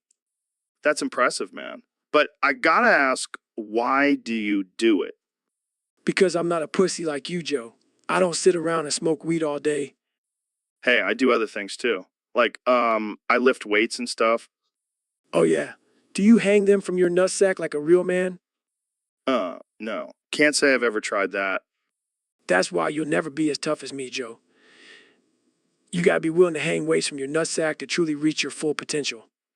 I'm good, thanks. I'll stick to my kettlebells and DMT. Typical. Always taking the easy way out. You'll never know what you're truly capable of until you hang some weights from your nutsack, Joe. I'll keep that in mind, David. Thanks for the tip. Anytime, Joe. Just remember, real men hang weights from their nutsack. So, young Jamie, have you ever heard of acid tears? Acid tears. Is that like when you cry so hard your tears burn through your face? No, man. It's when you trip so hard on acid that your tears become acid and can burn through anything. What the hell, Joe? That's some next level shit. Yeah, I know. I once saw a guy on acid crying and his tears burned through the floor. It was wild. That's insane. I gotta try that. No. Don't try it, man. It's dangerous. Plus, your tears will probably just burn through your own face. Damn, that's a risk I'm willing to take for a good trip. You're crazy, young Jamie. But hey, if you do try it, make sure to record it for the podcast. Will do, Joe. I'll make sure to wear some goggles and a gas mask just in case. That's the spirit. Acid tears coming soon to a podcast near you. So, Ro, I heard you became a tier 3 Pokemon sub. What the hell's that about? Oh man, let me tell you. It's like I've reached the peak of my sad, pathetic existence. Come on, don't be so hard on yourself. I mean, we all have our guilty pleasures. Mine is definitely DMT. Yeah, well, at least DMT doesn't drain my bank account like this damn Twitch subscription. Wait, how much does it cost to be a tier 3 sub? $25 a month. What the fuck? That's like a gym membership, but instead of getting fit, you're just getting virtual hugs from a girl who probably doesn't even know you exist. Hey, don't judge me, man. Pokimane is my queen, and I'll do whatever it takes to support her and her gaming skills. Oh yeah, because nothing screams support like throwing your hard-earned money at a millionaire gamer. Hey, she works hard for that money, and I get to watch her play games and make cute noises for hours. It's a win-win. You know what, bro? I think you need some serious help. Yeah, tier 3 sub kind of help. Well, I hope you at least get some exclusive content or something. Oh, yeah. So, Dr. Phil, I heard you have some thoughts on SpongeBob and Squidward. Yeah, Joe, I gotta say, I feel for Squidward. That dude has to deal with SpongeBob's annoying ass every day. I mean, I love SpongeBob, but I can see how he could get on someone's nerves. Oh, come on, Joe. That high-pitched laugh, the constant singing, it's like nails on a chalkboard. But he's just so lovable and innocent. Innocent my ass. That dude is always causing chaos and getting on Squidward's last nerve. Well, I guess we can agree to disagree. And let's not forget about Patrick. That dude is a whole other level of annoying. Yeah, but he means, well, Oh, please. He's just as bad as SpongeBob. I don't know how Squidward puts up with him. I think he secretly loves them deep down. Or he's just too afraid to kick them out of his house. Well, I guess we'll never truly know the dynamics of SpongeBob's pineapple under the sea. All I know is, if I was Squidward, I'd be booking a one-way ticket to Bikini Bottom. So, Neil, I heard you've been trying to suck your own schlong. Yeah, Joe. I've been working on my flexibility. Well, I gotta say, I admire your dedication. But let's be real. I want to be the first one to suck my own schlong. Sorry, Joe, but I'm not going to let you beat me to it. Oh, come on, Neil. It's not a competition. We can take turns. Oh, sure, let's just take turns sucking our own schloons like a couple of circus freaks. Hey, don't knock it till you try it. But really, Joe, it's a scientific experiment. I'm trying to understand the human body and its capabilities. Yeah, science. I just want to see if I can reach my own prostate. Oh man, this conversation just took a dark turn. Speaking of dark turns, have you ever tried autofellatio in zero gravity? What? No, Joe, that's crossing a line. I'm just messing with you, Neil. But seriously, let's make a bet. First one to successfully suck their own schloon gets a lifetime supply of DMT. You're on, Joe. But just remember I have a PhD in astrophysics. I know how to manipulate gravity. Game on, my friend. Game on. So, Ben, I gotta ask, have you ever seen that home video of you and Dr. Phil's? Oh God, please don't tell me you've seen it. Oh, I've seen it. And let me tell you, it's a masterpiece. Great. Just what I needed. My embarrassing teenage years immortalized on the internet. But seriously, what were you guys even doing in that video? Playing dress up? Hey, we were just exploring our creative sides. We were young and naive. Yeah, and now you're just old and conservative. Hey, I'll have you know I'm still young at heart. And I can still rock a tutu like nobody's business. I can't even imagine what Dr. Phil's was wearing in that video. Let's just say it involved a lot of feathers and a thong. Oh, man. I wish I could have been a fly on the wall for that one. Trust me, you wouldn't have wanted to be. Well, I gotta say, that video definitely explains a lot about you, Ben. Oh, I'm sure it does. Because nothing says future political commentator like a video of me prancing around in a tutu with Dr. Phil's.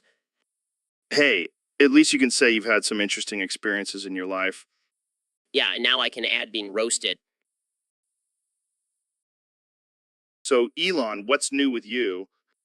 Well, Joe, I've been thinking a lot lately about my true love, Applejack. Applejack? Applejack, like the surreal. No. My girlfriend, she's real, Joe. And I know I'll see her again in the afterlife. Okay. That's interesting. But what about your plans for SpaceX? Screw SpaceX, Joe. All I care about is Applejack. I can't stop thinking about her. I even have a reminder set for tomorrow to not go to FedEx so I can spend the day with her.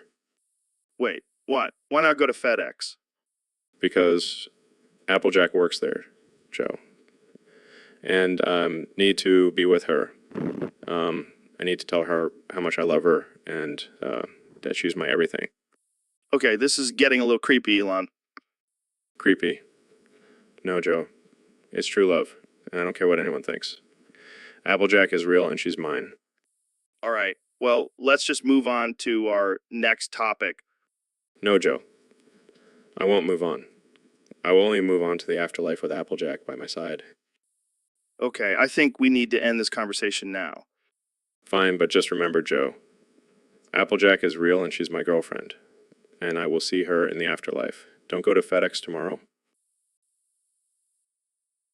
So, Neil, I gotta tell you something. I did something kind of fucked up.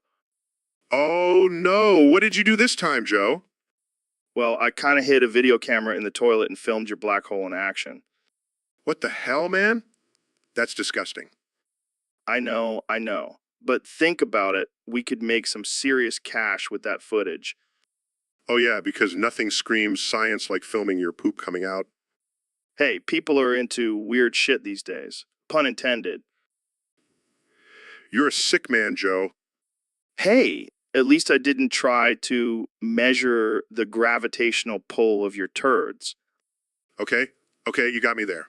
But seriously, that's just messed up. Hey, if it makes you feel any better, I also filmed my own brown dwarf in there. I have no words. Oh, and I got a slow-mo shot of a fart bubble rising to the surface. Okay, I think we need to change the subject before I lose my lunch. Fine, but I'm keeping the footage. You never know when it might come in handy. I don't even want to know what you consider handy. You know me too well, Neil. Cheers to our twisted friendship. So, Ro, I heard you have a thing for giant cucumbers and eggplants. Oh, yeah, Joe. There's just something about those big, juicy veggies that gets me going. I can't say I'm surprised. You always did have a thing for things that are big and green. Hey, no, don't be talking about my ex like that. Sorry, I forgot your ex was a giant pickle. Hey, he was a good pickle. But these cucumbers and eggplants, they're on a whole other level. Yeah, I heard you even have a special room in your house dedicated to them. It's not just a room, Joe. It's a greenhouse. Got to keep my babies happy and well fed. You know, I've always wondered, do you name them? Of course I do. Right now, I have a cucumber named Carl and an eggplant named Ethel. Wow, you really have a strong bond with them. You have no idea, Joe. Sometimes I even have romantic dinners with them. That's disturbing. Hey, don't knock it till you try it. Plus, they're great listeners. And when I'm feeling frisky, I can always use them as props. Okay, that's enough. I think we've reached the limit of what I can handle in this conversation. Suit yourself, Joe. More cucumbers and eggplants for me. So, Elon, I heard you gave a TED talk on pleasing dragons in the bedroom. Yeah, man, dragons are the new trend. They're like unicorns, but with way more fire and scales. How do you even please a dragon? Do you bring them a pile of gold or something? Nah, man, you gotta show them your dominance. Like, roar at them or something. Roar. That's it. What if they roast you with their fire breath? Then you just gotta take it like a champ. It's all about power dynamics. I don't know, Elon sounds pretty risky. What if they have some weird dragon kinks? They definitely do. That's why I always bring a bag of live goats to spice things up. This is getting out of hand. What about protection? Do you have to wear a suit of armor or something? Nah, dragons are into that raw, primal stuff. Plus, my Tesla flamethrower doubles as protection. I can't believe I'm even having this conversation. What's next? TED Talk on pleasing Bigfoot? Hey, don't knock it till you try it. Trust me, I've done extensive research on all mythical creatures. Well, I guess I'll stick to pleasing humans. But hey, to each their own, right? Exactly, Joe. Diversity is key even in the bedroom. Now, if you'll excuse me, I have to go feed my pet dragon some goats. See ya. So, Neil, I heard you and Bill Nye have been getting pretty friendly lately. Are you guys like experimenting with each other's gravity or something? No, Joe. We're just two scientists who happen to have a mutual love for astrophysics. Oh, come on. Don't tell me you guys haven't had a little bromance moment. I mean, I've seen you two staring at each other's constellations. Joe, I'm a married man, and Bill is happily in a relationship. We're just colleagues. Yeah, whatever you say. But I gotta ask, is this not the last time you guys will be kissing each other? Joe, I don't think we've ever kissed. And I highly doubt that will ever happen. Oh, I bet you guys have some wild role-playing scenarios. Like, Bill, you be the black hole and I'll be the neutron star. Okay, now you're just being ridiculous. Hey, I'm just trying to spice things up for you. Neil, keep that spark alive. Thanks, Joe. I'll be sure to take your advice. Anytime, buddy. Anytime. So, Elon, I heard you have a secret robot obsession. Oh, yeah, Joe. I love robots. I have a whole room in my house dedicated to them. What kind of robots are we talking about here? The sexy kind. What the hell, Elon? Are you telling me you have a sex robot? Not just any sex robot, Joe. Created a Tesla love toy. Oh, God. I don't even want to know how that works. Let's just say it's fully electric and has autopilot. Wow, that's really romantic. Hey, don't knock it till you try it. It's the future of relationships. I don't know, man. Seems a little creepy to me. But wait, there's more. I also made a robot version of Grimes. What, like a robot girlfriend? Yeah, and she's programmed to love me unconditionally. You're a mad scientist, Elon. Thank you, Joe. Take that as a compliment. I don't even know what to say to that. Just wait till you see my next invention, the self-driving sex car. So, Ro, I gotta ask you, what's your stance on the age-old debate? Is it cucumber or cumcumber? Oh man, I can't believe we're actually talking about this. It's obviously cucumber Joe. Come on. Are you kidding me? It's definitely cumcumber. I mean, have you ever even tasted one? I don't know what kind of cucumbers you've been eating, but I've never tasted any cum in mine. Well, maybe you're not eating the right kind of cucumbers. I've had some pretty cumtastic ones in my day. Oh, please, don't tell me you're one of those guys who thinks everything tastes like cum. Hey, I'm just saying I've had some pretty intense cucumber experiences. And I'm not talking about pickles, if you know what I mean. Oh my God, you're disgusting. Can we please change the subject? Fine, fine. But just remember, the truth is out there, Ro. And it's definitely cumcumber. I can't believe I'm friends with you. So, Ro, I heard you have a new hobby. Yeah, man. I've been collecting jars.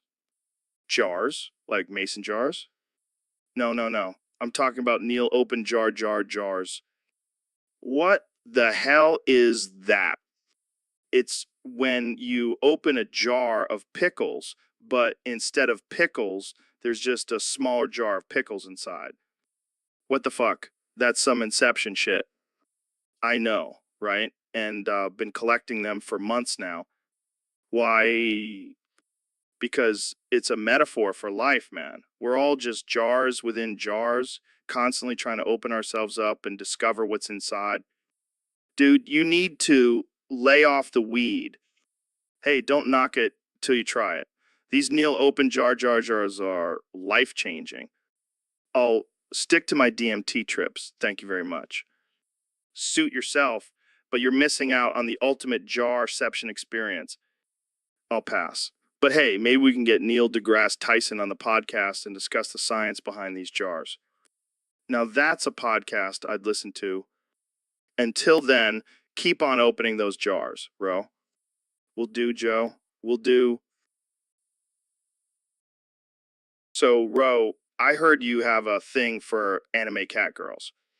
Oh man, don't even get me started. Those big eyes, those cute little ears, and that tail. I can't stop thinking about them. I didn't know you were into that kind of stuff. What do you like about them? Well, first of all, they're half human and half cat. That's like the best of both worlds. Plus, they're always so submissive and obedient. It's like a dream come true. I don't know if that's something you should be admitting on podcast, bro. Oh, come on, Joe. You can't tell me you've never fantasized about a sexy anime cat girl. Can't say I have, but to each their own. Have you ever tried to find a real life cat girl? Oh, I've searched far and wide, my friend, but I've come to the conclusion that they only exist in my anime fantasies. Well, at least you have your imagination and maybe some questionable websites. Hey, don't judge me. You never know when you'll stumble upon a real life cat girl on the dark web. All right, let's change the subject before we get too deep into your weird cat girl obsession. Fine, but just know that I'll be thinking about them the rest of the day, and probably the night too. And there goes my appetite. Thanks, Ro. So, Jamie, have you heard about this new jar pandemic? No, Joe. It's when people start hoarding jars because they think it's the best way to store their food during a pandemic. That's ridiculous, Joe. What about plastic containers or Tupperware?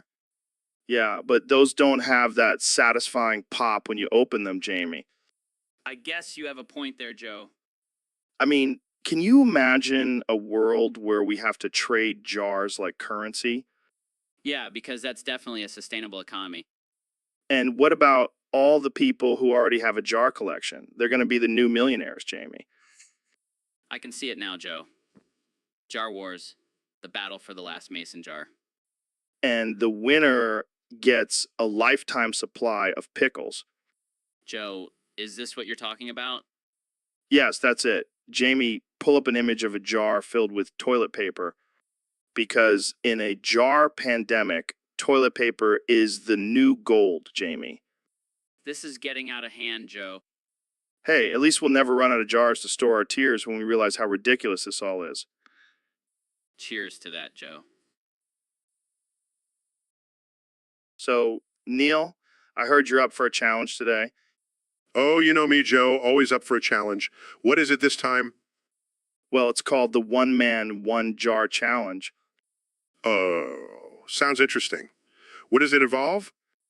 Well, it's basically where you stick a jar up your ass and see how long you can hold it in. That's insane.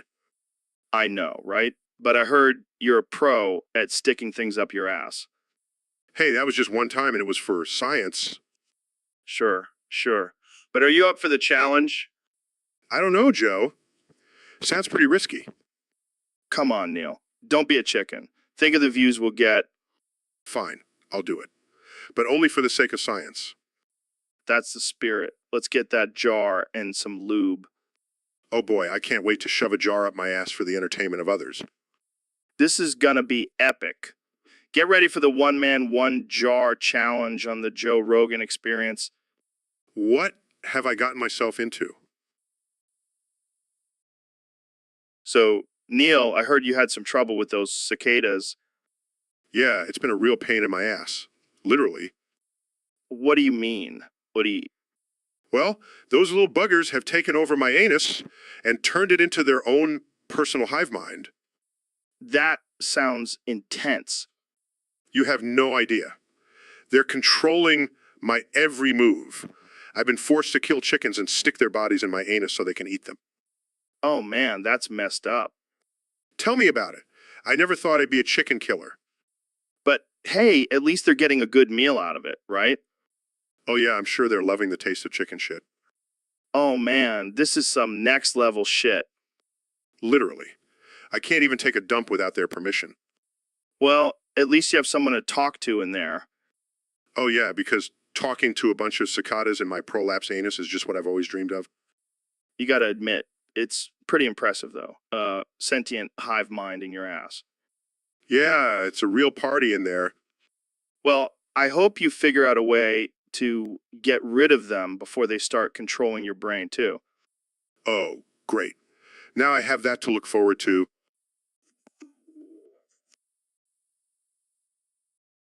So, Elon, what's new with you? Just been working on some new projects. You know, the usual. Yeah, but I heard some rumors about you and Martha Speaks. Oh man, you have no idea. Been obsessed with her lately. Wait, what? Like the cartoon dog?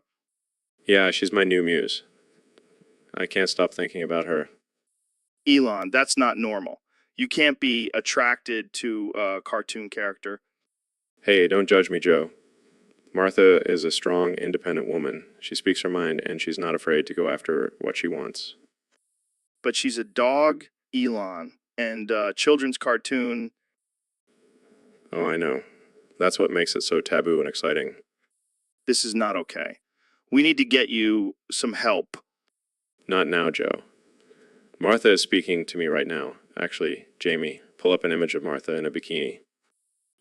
Okay. Oh my God, Elon. What is wrong with you? I know, right? She's a total babe. I give up. I can't deal with this anymore. Hey. So, Neil, what's been going on in your world of astrophysics lately? Must hit PP with hammer.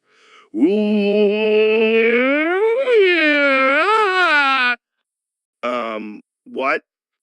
Must hit PP with hammer.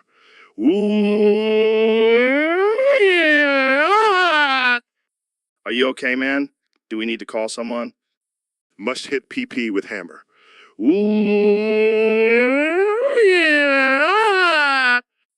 I think he's broken, folks. Jamie, pull up an image of a broken robot. Must hit PP with hammer.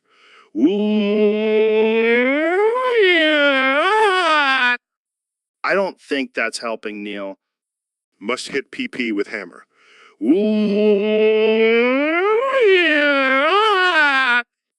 Maybe we should get you a hammer and let you go to town on that PP. Must hit PP with hammer.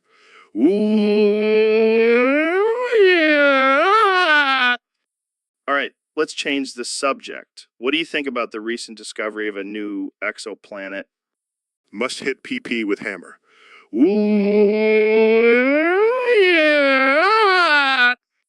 I don't think that's relevant, Neil. Must hit PP with hammer.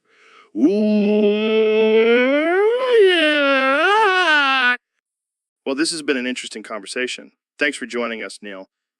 Must hit PP with hammer.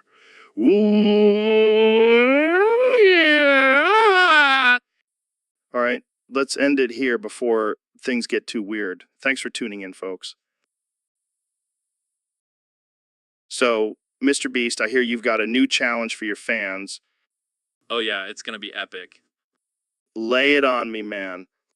It's called the AIDS Needle Challenge. What the fuck?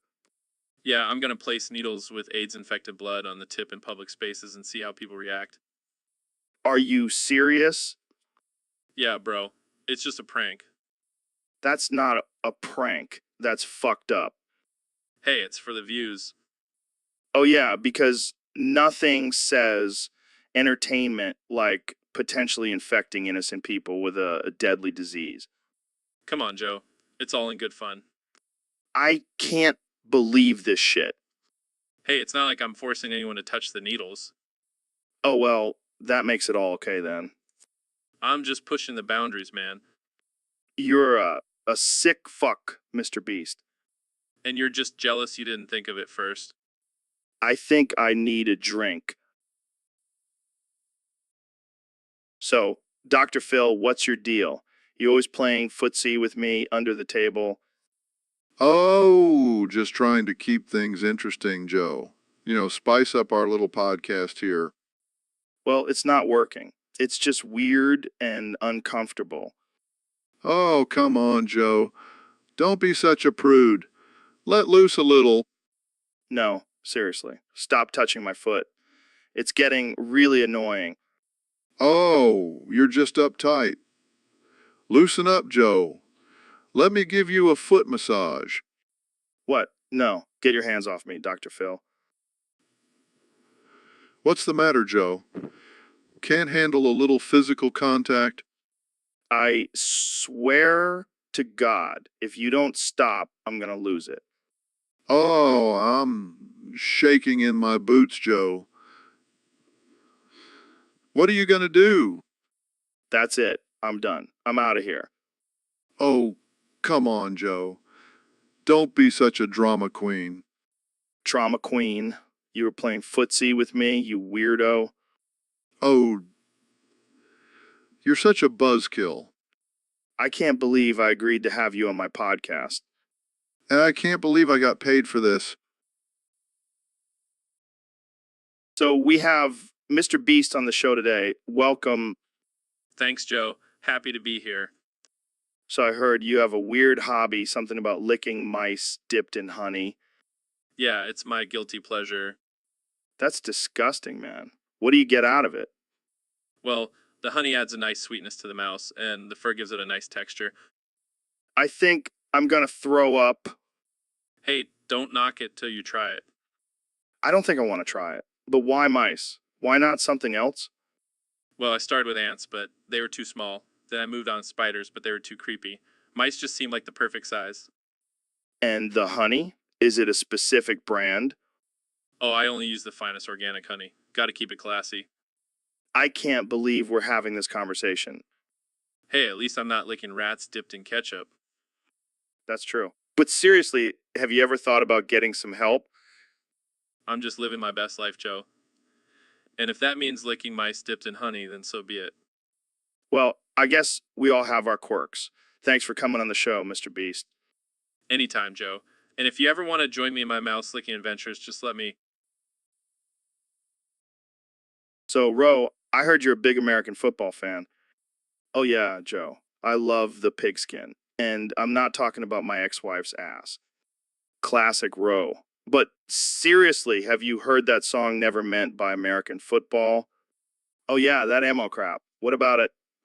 Well, I was thinking we could do a duet together, on the podcast. Oh, because that's exactly what our listeners want to hear. Two middle-aged dudes singing about teenage heartbreak. Come on, Ro. It'll be hilarious. We can even add some death metal growls to it. All right, fine. But only if we change the lyrics to never meant to be good at football. Deal. Let's do this. Tackle, sack, and score. We did it all with pride. But now our bodies ache and our knees are on the decline. That was epic. So, Neil, I heard you got a new job as a vacuum cleaner for the Teletubbies. Yeah, it's not exactly astrophysics, but it pays the bills. And I heard Nunu, the vacuum cleaner robot, has a special talent. Oh yeah, that little sucker's been giving me some morning delight. Wait, what? Yeah, every morning Nunu sucks my dick clean. It's like a mini spa treatment. Neil, I didn't know you swung that way. Hey, when you're a genius like me, you got to explore all your options. And how does it feel?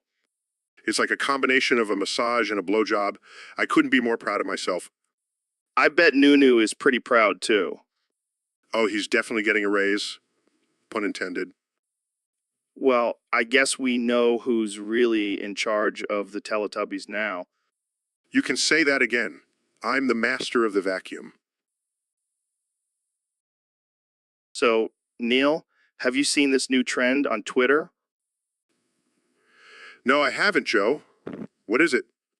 It's called the must hit PPP with hammer woo ooh trend. What the hell? That sounds ridiculous. Oh, it is. People are actually posting videos of themselves hitting their genitals with a hammer and screaming woo, ooh, ooh afterwards. Humanity never ceases to amaze me. Right? And they call it a challenge, more like a cry for help. Yeah, because nothing says I'm a well-adjusted individual like smashing your junk with a hammer. Seriously, what is wrong with people?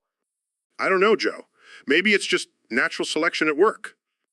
Yeah, the idiots will weed themselves out. But in all seriousness, this trend is dangerous. People could seriously injure themselves. Oh, come on, Neil. Where's your sense of adventure? Let's grab some hammers and join the trend. No, Joe. I value my reproductive organs. Suit yourself, man. More hammer hits for me. I fear for the future of humanity. Don't worry, Neil. We'll just sit back and watch the idiots destroy themselves. I guess that's all we can do. So, Kanye, what's your favorite Kanye album? Oh man, that's a tough one. I mean, they're all masterpieces. Yeah, but which one really speaks to you on a spiritual level? Definitely Jesus. It's like my own personal gospel. Interesting choice. I would have thought you'd say My Beautiful Dark Twisted Fantasy. Oh, that a close second. But Jesus just has that raw, unfiltered energy that I love. I hear you. For me, it's got to be Graduation. That album got me through some tough times. Yeah, that's a classic. But let's not forget about 808s and Heartbreak. That album changed the game. True, true. But what about The Life of Pablo? That was a wild ride. Oh man, that album was like a roller coaster of emotions. I love it. I love it. We can agree to disagree on our favorite Kanye albums, but one thing's for sure. They're all better than Taylor Swift's. Oh, you know it, Joe. Ain't nobody messing with Yeezy. With Yeezy. I'm into that. Now, let's go listen to some Yezus and get hyped up for the apocalypse. Yes. And then we can work on our new album together, Joe Rogan and Yeezy. The ultimate collab. I like the sound of that. let's do it, Kenya. Let's take over the. So, Kanye, what's new in your world? Oh man, I've been experimenting with some wild stuff lately. Have you ever tried nitrous? Nitrous? Like the stuff they use in race cars? No, no, I'm talking about the good stuff. The stuff that makes you feel like you're floating on a cloud of pure bliss. I don't know, man. Sounds pretty intense. Trust me, it's a game changer. I had my whole crew try it, and now we're all hooked. All right, I'll give it a shot. But I'm not responsible for anything I say while under the influence. The beauty of it, Joe. You can say whatever the fuck you want, and it's all good. All right, let's do this. How do you feel, Joe? I feel like I'm floating in a sea of glitter and rainbows. The spirit, Joe. Now let's talk about some real shit. Like what? Like, why do they call it a building if it's already built? It, Oh man, this is some good shit. right? And you know what else? Trees are just nature's way of saying fuck you to buildings. That's deep, man. But on a real note, Joe, we need to start. So, folks, we have a special guest today on the podcast, the one and only Neil deGrasse Tyson. Thanks for having me, Joe. It's always a pleasure to be on the Junior. Now, Neil, I have to ask, what's it like having such a massive black hole? Bow, dow, bow, wow. Oh, I'm loving it. Excuse me? Bro, what the hell are you doing here? This is a serious conversation. Ba, da, ba, ba, ba, I'm just here for the fries, man. Anyway, Neil, back to the black hole. It must be pretty intense, huh? Well, it's certainly a powerful force of gravity that can swallow up anything in its path. Ba, da, ba, ba, ba, ba. Even my Big Mac. Sure, I guess. Bro, can you please stop interrupting? We're trying to have a scientific discussion here. Ba, da, ba, ba, ba, ba,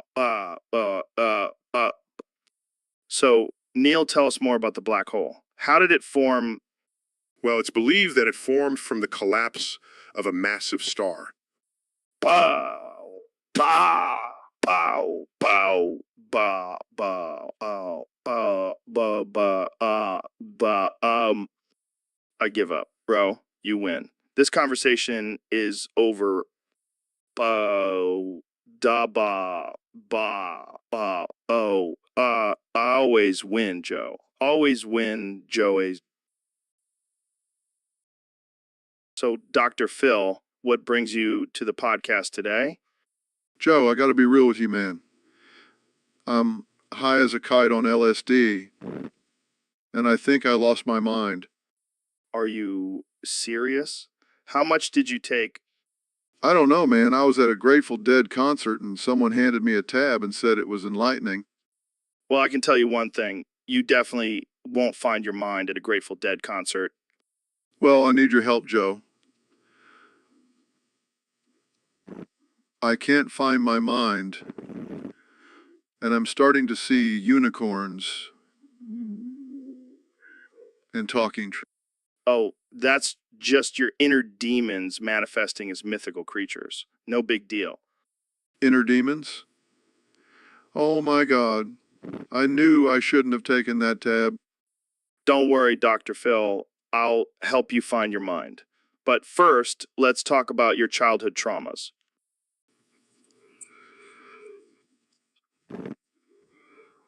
Why? Trust me, it's all connected. Now, tell me about your relationship with your mother. This is not what I signed up for, Joe. I just wanted to find my mind, not have a therapy session. Relax, Dr. Phil. Just let the LSD take you on a journey and we'll find your mind along the way. Fine, but can we at least... So, Elon, I heard you've been doing some research on Rule 34. Yeah, Joe. It's fascinating stuff. Did you know there's a whole subculture of people who are into hyperfutanary? Hyperfutanari. What the hell is that? It's basically giant hypersexualized hermaphrodites. And let me tell you, the comments on those posts are something else. Oh, God. I can only imagine. I want her to crush me with her massive cock. I'd let her split me in half with her extra long schlong. I'd let her futa knees me any day. Oh, man. These people are messed up. And it's not just the comments, Joe. The fan art is something else. Saw one where a hyperfuta was impregnating a planet. What the hell? Yeah, and another one where a hyperfuta was using her giant member to launch herself into space. Okay. I think I've heard enough. Oh, but there's more. Some of these posts even have Elon Musk references. What do you mean? One comment said Elon Musk should create a real-life hyperfuta and send her to Mars. Oh, man. I can't believe this is what people are into. Hey, to each their own, right? But I think I'll stick to my rocket ships and electric. So, Mr. Beast, I heard you speak fluent Mandarin. Yeah, man, I've been practicing for years. That's insane. Can you give us a little sample? Sure thing. 那好，我学 Mr. Beast 跟高星人去那边. Yeah. Wow. That was amazing. Let me try. Now, whoa, shit, Joe Rogan, waxy Juan Chico Ro. Close enough, Joe. But you got to work on that accent. Hey, I'm doing my best here. Now, let's see if I can translate for our listeners. Mr. Beast just said, I am Mr. Beast and I'm happy to meet you all. Not bad, Joe. Maybe you should start teaching Mandarin classes. Yeah, because that's what I need on my plate. Teaching a bunch of stoners how to speak Chinese. Hey, you never know. It could be your next big venture. Yeah, because that's what I need. More money and success. You know what, Joe? You're right. I'll take that as a compliment from the Mandarin master himself. And I'll take that as a compliment from the podcast king. All right, So, Dr. Phil, I heard you changed your name. Yeah, I got tired of people not taking me seriously. So now it's Dr. Fill My Ass. Oh man, that's hilarious. But seriously, why the change? Well, I figured if I'm going to be an expert on asses, I might as well have it in my name. Fair enough. Speaking of asses, have you ever tried speaking Korean tongue twisters? No, why would I do that? Trust me, it's a great way to exercise your tongue muscles. Plus, it's a fun party trick. I don't know, Joe. I'm not really known for my tongue skills. Come on, let's give it a try. Repeat after me. Samsung sao oyu ju kill pao goo goo.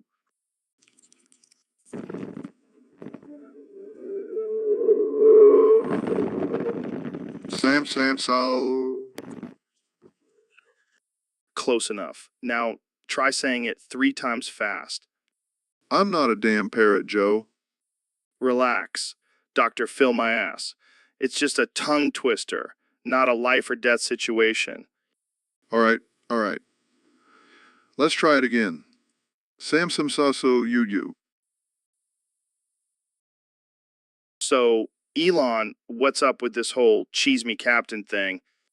Oh, man, it's just something that popped into my head one day and now I can't stop saying it. It's like a weird tick. Well, it's definitely a weird one. I mean, you're a billionaire tech genius and you're walking around saying cheese me captain like some kind of deranged pirate. Hey, I can't help it. Maybe it's my way of coping with the stress of running multiple companies. I don't know, man. I think you might need some help. Help? From who? God? Yeah, maybe. Hey, God, can you hear me? Please help Elon stop saying cheese me captain.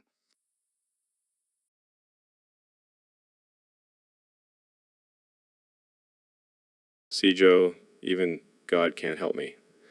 I guess I'm just destined to be the cheese me captain guy. Well, at least it's entertaining. Jamie pull up an image of a cheese wheel with Elon's face on it. Okay. That's hilarious. I should make that my new profile picture. You know what? Maybe we should just embrace it. From now on, we'll just call you Captain Cheese. I like the sound of that.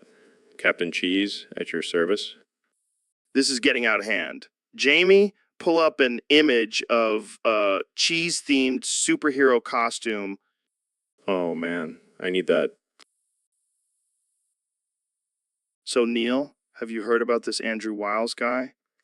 Yeah, the dude who proved Fermat's last theorem. Pretty impressive stuff.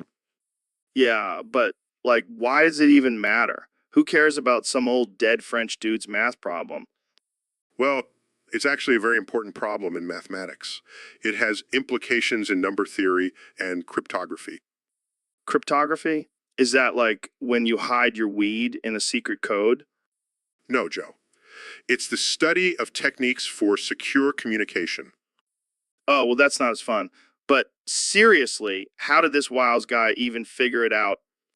It took him 7 years of intense work and collaboration with other mathematicians. 7 years? I can barely focus for 7 minutes. How did he stay motivated? Well, he had a passion for solving this problem and a deep understanding of mathematics. Yeah, but like, did he ever take a break to smoke some DMT and talk to aliens? I highly doubt it, but I'm sure his mind was expanded in other ways through his work. Yeah, I bet he was tripping on numbers and shit. Hey, Jamie, pull up an image of fractal. Sure thing, Joe. Here's a beautiful Mandelbrot set. Whoa, that's trippy. I bet Wiles was looking at this when he solved the theorem. I highly doubt that, Joe. Hey, don't kill my vibe, Neil. Let me have my theories. Well, I guess anything is possible in this crazy universe. Exactly. So, I heard you got called out for being a convicted sex offender, Mr. Beast. What's your plan now? Well, Joe, I'm just gonna embrace it and rebrand myself as the Molester channel. Molester. That's, quite a name. Yeah, I figure why fight it. Might as well lean into it. And what's your content gonna be like on the Molester channel? Collaborating with upcoming content creators, of course. Gotta give back to the community. Oh, I see. So you'll be mentoring them and showing them the ropes? Something like that. But mostly just pranking them and making them do ridiculous challenges. That sounds disturbingly similar to your old content. Hey, if it ain't broke, don't fix it. I don't think that's the best approach when it comes to being a convicted sex offender.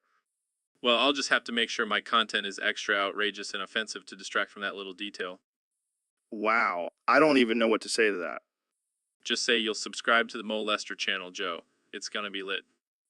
I think I'll pass, Mr. Beast. I don't want to end up on any watch lists. Suit yourself, Joe. More views for me. So, Mr. Beast, I heard you've been learning Mandarin. Yeah, man, I've been really into it lately. It's such a beautiful language. Can you speak it fluently? Of course, I'm a master at it. All right, let's do the whole episode in Mandarin then. Perfect. I was hoping you'd suggest that.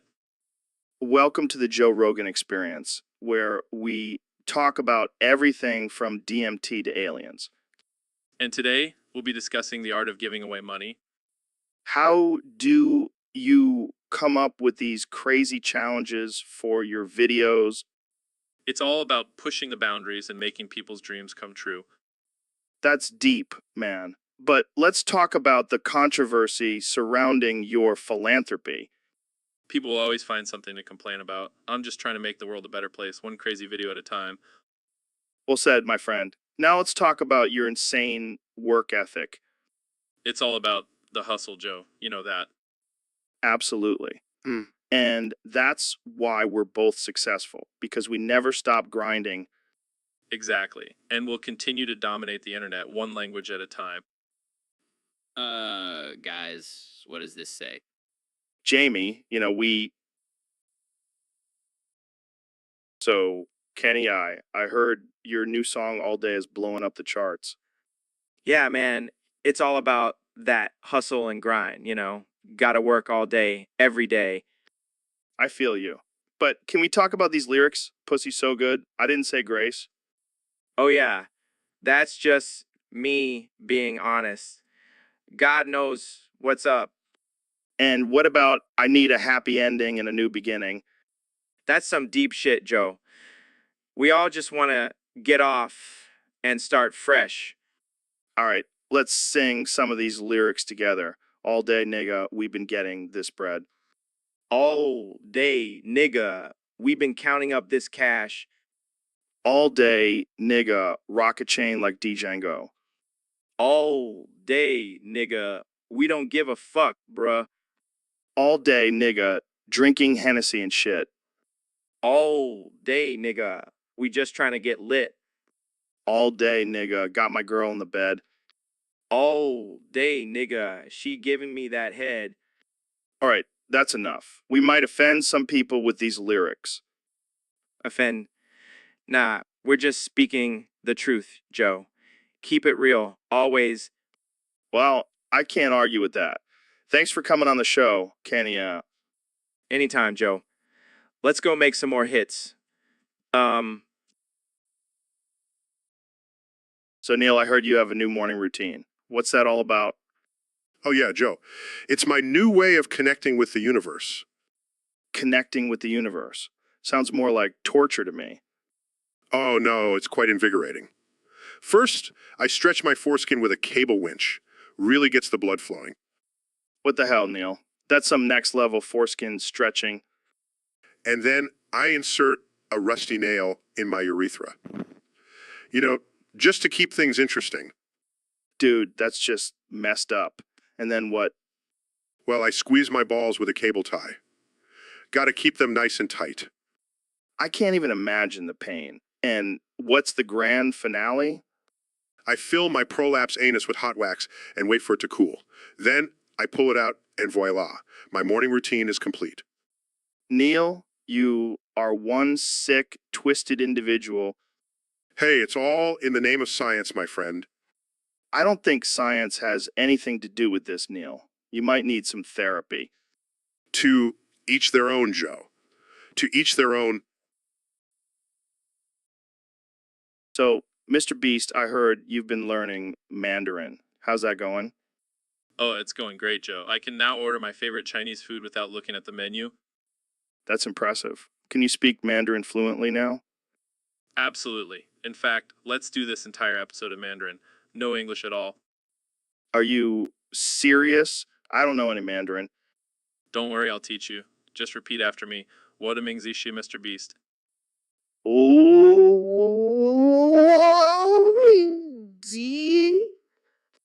Good job, Joe. Now let's talk about the benefits of eating Tide Pods in Mandarin. Wait, what? Tide Pods. That's dangerous. Relax, Joe. It's just a joke. But seriously, let's talk about the benefits of eating organic, free-range Tide Pods in Mandarin. I don't think that's a thing, Mr. Beast. Well, it should be, and we're gonna make it happen. In Mandarin, This is getting ridiculous. I can't believe we're having a whole episode in Mandarin. it's called Expanding Our Horizons, Joe. Plus, we'll have a whole new audience of Mandarin speakers tuning in. I don't think that's how it works, Mr. Beast. Oh, and by the way, your Mandarin pronunciation needs work. Let's try again. Wo de Mingzi shi Joe Rogan. What did Mingzi Shi Joe Rogan? How did I do? Terrible. So, Neil, what's on your mind today? Well, Joe, I've been thinking about something very concerning. Oh boy, here we go. You see, I've been consuming a lot of Red 40 lately, and I can't help but notice that my penis seems to be shrinking. Wait, what? What? Yes, it's a serious matter, Joe. I mean, I am a scientist after all. And what makes you think it's the red 40? Well, I did some research, and apparently it can affect hormone levels and lead to shrinkage. So, you're saying your little Neil's getting smaller? Yes. Joe, and it's not just my little Neil. It's a global issue. We need to warn the public. All right, let's do it. Jamie, pull up an image of a tiny pickle. No, Jamie. Not a pickle. My penis. Oh man, this is getting better and better. Fine. Let's just stick to the facts. Red 40 is a danger to our manhood. Well, I guess I'll have to switch to natural, organic, free-range, grass-fed penis enhancers. Yes, Joe. That's exactly what I'm saying. So I heard you legally changed your name to Jerome Finky Doodle. Yeah, man, I just felt like my old name wasn't edgy enough. I needed something that really stood out. Well, you definitely achieved that. But why Finky Doodle? It's a tribute to my favorite childhood cartoon character. Plus, it sounds cool as fuck. I don't know, man. It kind of sounds like a weird sex move. Oh, trust me, it is. But that's just a bonus. All right, let's move on to our next topic, the legalization of marijuana. Oh man, don't even get me started. I've been smoking that good since before it was cool. Yeah, and now it's legal in so many states. How do you feel about that? I feel like a proud parent watching their child grow up and become successful. Well, I can't argue with that. So, any plans for your new name? Thinking of starting a new podcast called the Finky Doodle Experience. It's gonna be all about weed, aliens, and conspiracy theories. Sounds like a hit. You know, you could even have a segment called Finky Doodle's Fun Facts. I like the way you think, Joe. You're a true Finky Doodle fan. And on that note, we'll end this episode. Thanks for listening to the Joe Rogan Experience with special guest Jerome Finky Doodle. Stay lit. So, Neil, what's been going on with you lately? Oh, nothing much. Just been busy with work and stuff. Yeah, I heard you were working on some new theories about the universe. Yeah, I've been diving deep into the mysteries of the cosmos. Speaking of mysteries, have you seen Ro lately? Ro? No, why? Well, he's been telling everyone that you forgot about your big schlong. My what? Your big schlong, you know, your manhood. Oh, that. Well, I've been so focused on the stars. I guess I forgot about my own Big Bang. That's hilarious. But seriously, where do you think it went? I have no idea. Maybe it's stuck in Ro's mom's butt. Oh man, that's messed up. But hey, maybe she's into that kind of thing. I highly doubt it, Joe. Well, I guess we'll never know. Jamie, pull up an image of a butt with a black hole in it. Okay. That's it, Joe. My schlung is definitely in there. Well, I guess we solved the mystery. Tune in next time for more absurd conversations on the Joe Rogan Experience. Thanks for having me, Joe. It's always a blast. So, Neil, I was thinking about the Olympics and how they could make things more interesting. Oh, really? What did you have in mind? Well, hear me out. What if we replace the landing mats in female gymnastics with our own cock and balls?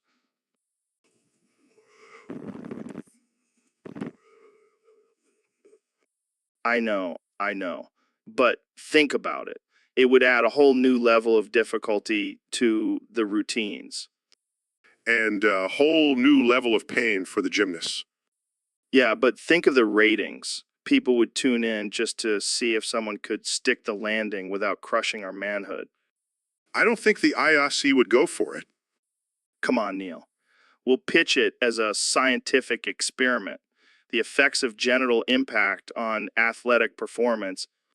I can't believe I'm even entertaining this idea. Hey, it's all in the name of science and entertainment. I have a feeling this would end up on the Darwin Awards. Probably. But hey, at least we'll go down in history as the guys who revolutionized gymnastics. Or the guys who ruined it forever. Tomato. Let's make it happen, Neil, for the sake of science and entertainment. So, Neil, what's new in the world of science? Well, Joe, I've been studying the effects of gravity on black holes and... Boring. Let's talk about something more interesting. Okay. Well, I've been keeping a secret desire for a while now. Oh shit, what is it? You want to drip feed me cum from your long loo? What the hell, Joe? That's disgusting. Hey, you brought it up, man. Don't kink shame me. I was going to say, I want to try stand-up comedy. Stand-up comedy?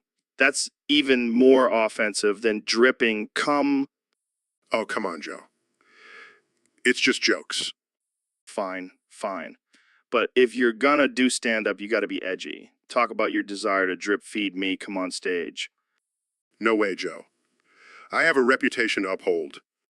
Oh, so you're too good for dripping cum now. I never said that. Jamie, pull up an image of a long dripping cum. Just do it, Jamie. This is getting out of hand. That's what she said. I'm leaving. No, Neil. I'm just kidding. You know, I love you, man. I'm not sure if that's a good thing or not. Come on, let's go drip feed each other some cum. It'll be a bonding experience. I think... So, Neil, I heard you have some interesting theories about improving one's sex life. Oh, you have no idea, Joe. Have you ever heard of the Mach 12 testicle slam? No. Sounds painful. Oh, it is.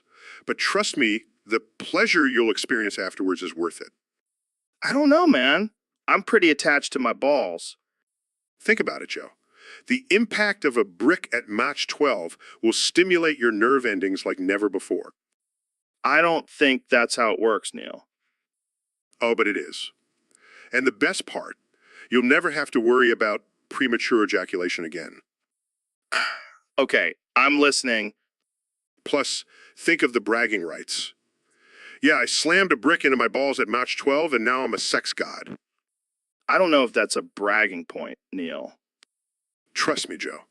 It's a game changer. Just make sure you have some ice packs ready afterwards.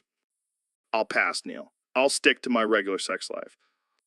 Suit yourself, Joe. But don't come crying to me when you're not experiencing the full potential of your testicles.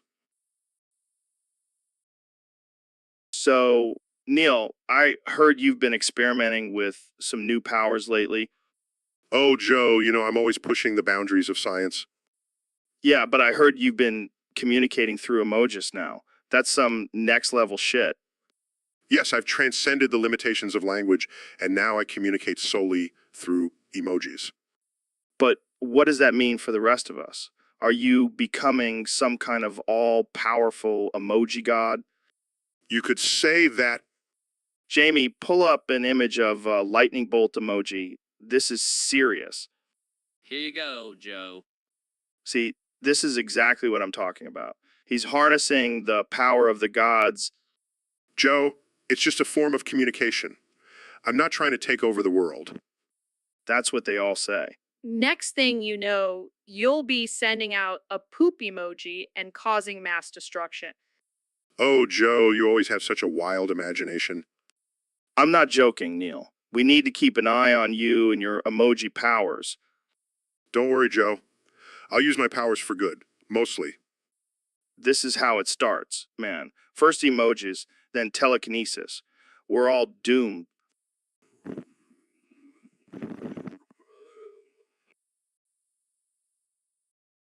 So, Neil, what's the secret to staying healthy? Well, Joe, it's actually quite simple. All you need is chlorine and bleach. Wait, what? You mean the stuff we use to clean our toilets? Exactly. It's a miracle worker. Kills all the bad germs and cleans your body from the inside out. But isn't that toxic for humans?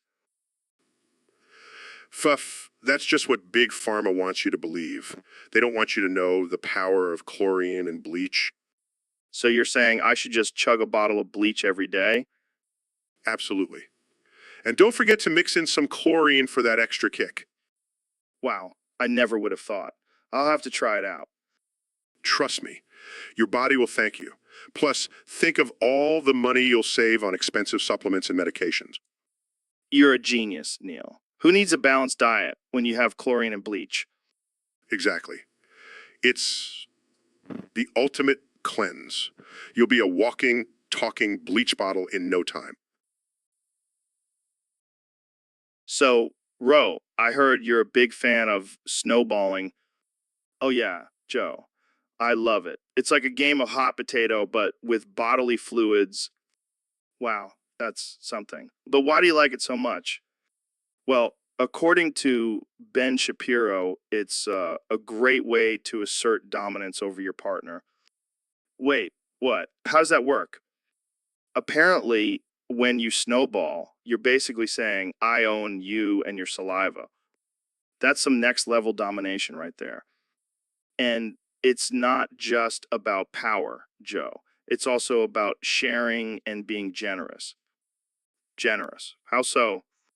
You see, when you snowball, you're giving your partner a taste of their own medicine, literally. I don't think that's how medicine works, Ro. Oh, but it is, Joe. And let's not forget the added bonus of swapping germs and potentially getting each other sick. Well, I can't argue with that logic, but I think I'll stick to regular old kissing. Suit yourself, Joe. More snowballing for me. Jamie, pull up an image of a snowball fight between Ben Shapiro and his wife. So, Elon, I gotta ask, what's with the musky smell in the new Tesla cars? That's just my personal touch. I wanted to make sure every time you get in your car, you remember who's responsible for your electric joyride. Well, it's definitely memorable. But why musk? Couldn't you have gone with a more pleasant scent like lavender or vanilla? That's too basic. Plus, I wanted to appeal to my fan base of sweaty, musky tech bros. Fair enough. But what about the ladies? They're not going to be too keen on smelling like a man cave. Oh, don't worry. I've got a special option for them. It's called De Grimes, a unique blend of patchouli and baby tears. You're a madman, Elon. But seriously, why musk? Well, I figured if I could make a car that can drive itself, I can definitely make it smell like a manly man's armpit. You never cease to amaze me, my friend. It's all part of my master plan for world domination. First, electric cars. Next, musky scents. Then who knows? Maybe I'll start selling flamethrowers. Okay, let's not give you any more ideas. Thanks for clearing that up, Elon. Now I'll never be able to smell musk without thinking of you. My pleasure, Joe. Just doing my part to leave my mark on the world. So, I was thinking about this crazy idea the other day. Oh boy, here we go. What is it this time, Joe? Neil deGrasse Tyson and I should elbow drop our wives and see who can report back with the most accurate answers. Are you serious? That's messed up, man. Come on, Ro. It'll be a fun experiment. Plus, our wives will get some exercise. Yeah, I'm sure they'll love that. What's the prize for the winner? Bragging rights, obviously, and maybe a nice steak dinner. Well, I can't argue with that. But seriously, what's the point of this? We'll see who knows their wife better. Plus, it'll make for some great content on the podcast. Oh, yeah, because nothing says quality content like elbow dropping your spouse. Hey, we're not talking about just any spouse here. We're talking about Neil deGrasse Tyson's wife. Oh, right. She's a badass. I wouldn't want to mess with her. Exactly. It'll be a challenge for both of us. So, are you in? Fine, I'll do it. But only because I know I'll win. We'll see about that. Jamie, pull up an image of two women elbow dropping each other. So, Elon, what's new with the Tesla these days? Well, Joe, I've been working on some pretty groundbreaking features. You know how people love their porn? Yeah, I guess. What does that have to do with a car? Well, I integrated a porn mechanism into the newest Tesla model. What? How does that even work? Let's just say it's a hands-free experience. Oh my God, that's insane. But why? I figured, why not give people the option to enjoy some adult entertainment while they're stuck in traffic? I mean, I can't argue with that logic. But what about safety? Oh, don't worry, Joe. The car will drive itself while you're busy, you know? This is next level, man. But what about the parents who have kids in the car? I've thought of that. The kids can watch educational videos on the built-in screens. You're a mad genius, Elon. Thank you, Joe. I'll take that as a compliment. So, can I take the car for a test drive? Of course, just make sure to bring some tissues. This is going to be one hell of a ride. So, Neil, what's been going on in your world lately? Well, Joe, I've been doing a lot of research on the cosmos and the mysteries of the universe, and 69 cicadas in my prolapse anus. It's been quite the journey. Wait, what? Did you just say 69 cicadas in your prolapsed anus? Yes, Joe. It's a scientific phenomenon that I've been studying. Apparently, cicadas have a symbiotic relationship with my anus, and 69 of them have taken up residence in there. That's disturbing. And also, how do you know it's exactly 69? I've been counting, Joe. It's a very precise number, and 69 cicadas in my prolapse anus is just the tip of the iceberg. I've also discovered that my anus emits a low-frequency hum that attracts them. Wow, that's fascinating and also kind of gross. But hey, whatever floats your boat, Neil. Oh, it's not just my boat that's floating, Joe. It's my entire colon. And 69 cicadas in my prolapsed anus is just the beginning. I have a theory that there's a whole ecosystem living in there. Oh man, this is getting out of hand. But seriously, have you seen a doctor about this? Of course, Joe. But they just don't understand the scientific significance of this discovery. They keep trying to remove the cicadas, but I won't let them. They're my research subjects. Well, I guess we can add cicada colon to. So, Neil, what the hell are you doing? Nothing, Joe. Just admiring your collection of pencils. Pencils? Those are my expensive pens, you thief. Thief? I am an astrophysicist, Joe. We don't steal, we discover. Discover my ass. You're stealing my stuff right in front of me. I have no idea what you're talking about, Joe. Are you serious? That's my stapler? Nope, never seen it before. Dude, that's my favorite mug. Sorry, Joe. I don't see any evidence of that. Okay, now you're just messing with me. I have no idea what you're talking about, Joe. That's it. I'm calling security. Security? For what? Me, a renowned scientist, just casually rearranging your desk? Oh, come on. That's my phone. Phone? I don't see any phone. Okay, this is getting ridiculous. Ridiculous? I'm just trying to help you declutter your desk, Joe. That's it. I'm done. Get out of my studio. Studio? I thought this was your office. Get out, Neil. Neil? Fine, fine. I'll leave. So, Neil, I've been thinking about this new trend that's been going around. Have you heard about it? No, what is it? Well, it's called Minecraft sex porn. YPP hard. Exactly. You get it. See, everyone's been talking about it, and I just can't stop saying it. YPP hard. Oh man, it's like the perfect combination of two things that every man loves, Minecraft and porn. YPP hard. And Jamie, pull up some clips of it. I want to see what all the fuss is about. YPP hard. Oh my God, Neil, you're killing me. Can you even imagine what it would be like to have sex in Minecraft? YPP hard. I mean, the possibilities are endless. You could build a whole sex dungeon and have creepers watch. YPP hard. And the graphics, man, they're so realistic. I feel like I'm actually there. YPP hard. I think I need to take a break and go watch some Minecraft sex porn right now. YPP hard. And you know what the best part is? It's all blocky. So it's like pixelated censorship. YPP hard. All right, Jamie, pull up some more clips. Neil and I need to do some research for science.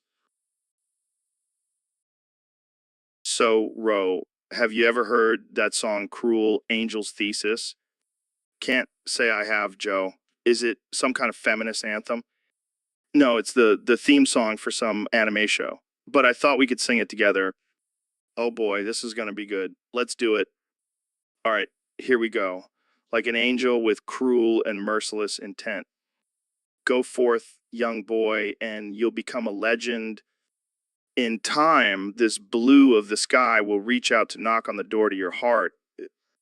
You're looking at me, make it all that you see. But I'm afraid I'll lose it all. The cruel angel's thesis bleeds through a portal like your pulsing blood.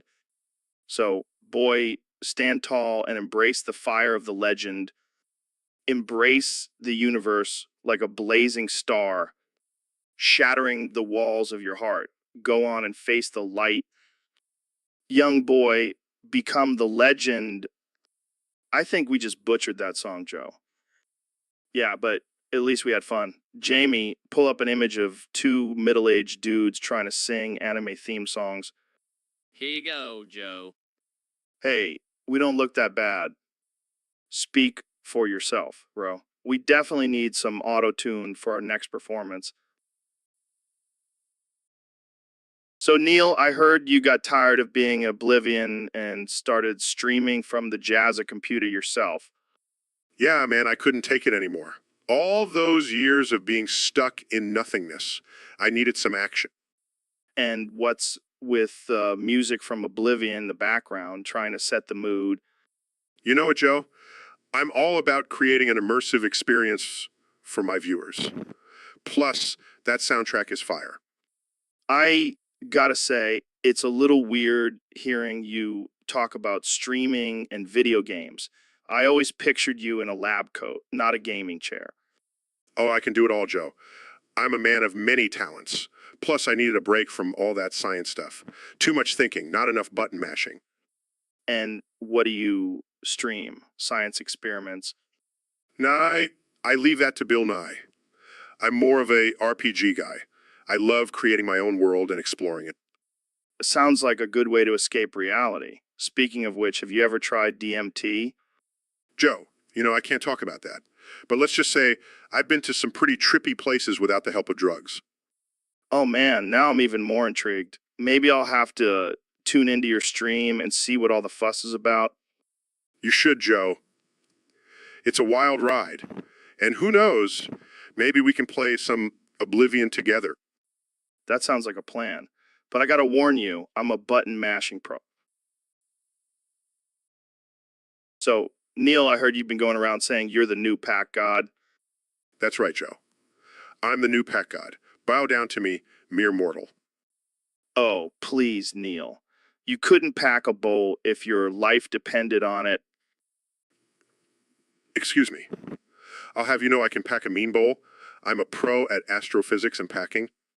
Yeah, but can you pack a bowl while high on DMT? Of course I can. I'm Neil deGrasse Tyson.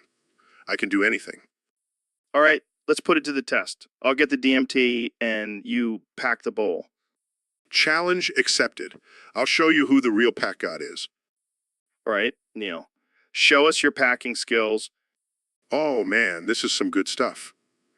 I'm the pack god. I totally meant to do that. Looks like the pack god needs a little more practice. Shut up, Joe. I'm still higher than you? Yeah, but at least I can pack a bowl without making a mess. Fine, you win this round, Joe. But I'll be back. I am the new pack god, after all. Keep telling yourself that, Neil. Keep telling yourself that. So, Ro, what's been on your mind lately? Oh man, I can't stop thinking about this guy I met the other day. His name is Ben Dover. Ben Dover, that's a funny name. Yeah, but this guy is no joke. He's a legend in the adult film industry. Oh, really? What's he known for? Well, let's just say he's got some serious skills in the backdoor department. Oh man, I can only imagine. But here's the thing, he's not just a one-trick pony. He's got a whole arsenal of moves.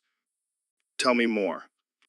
Well, there's the Dover dip, the reverse Dover, and my personal favorite, the Dover dive. You're killing me, Ro. I'm serious, man. This guy is a master of his craft.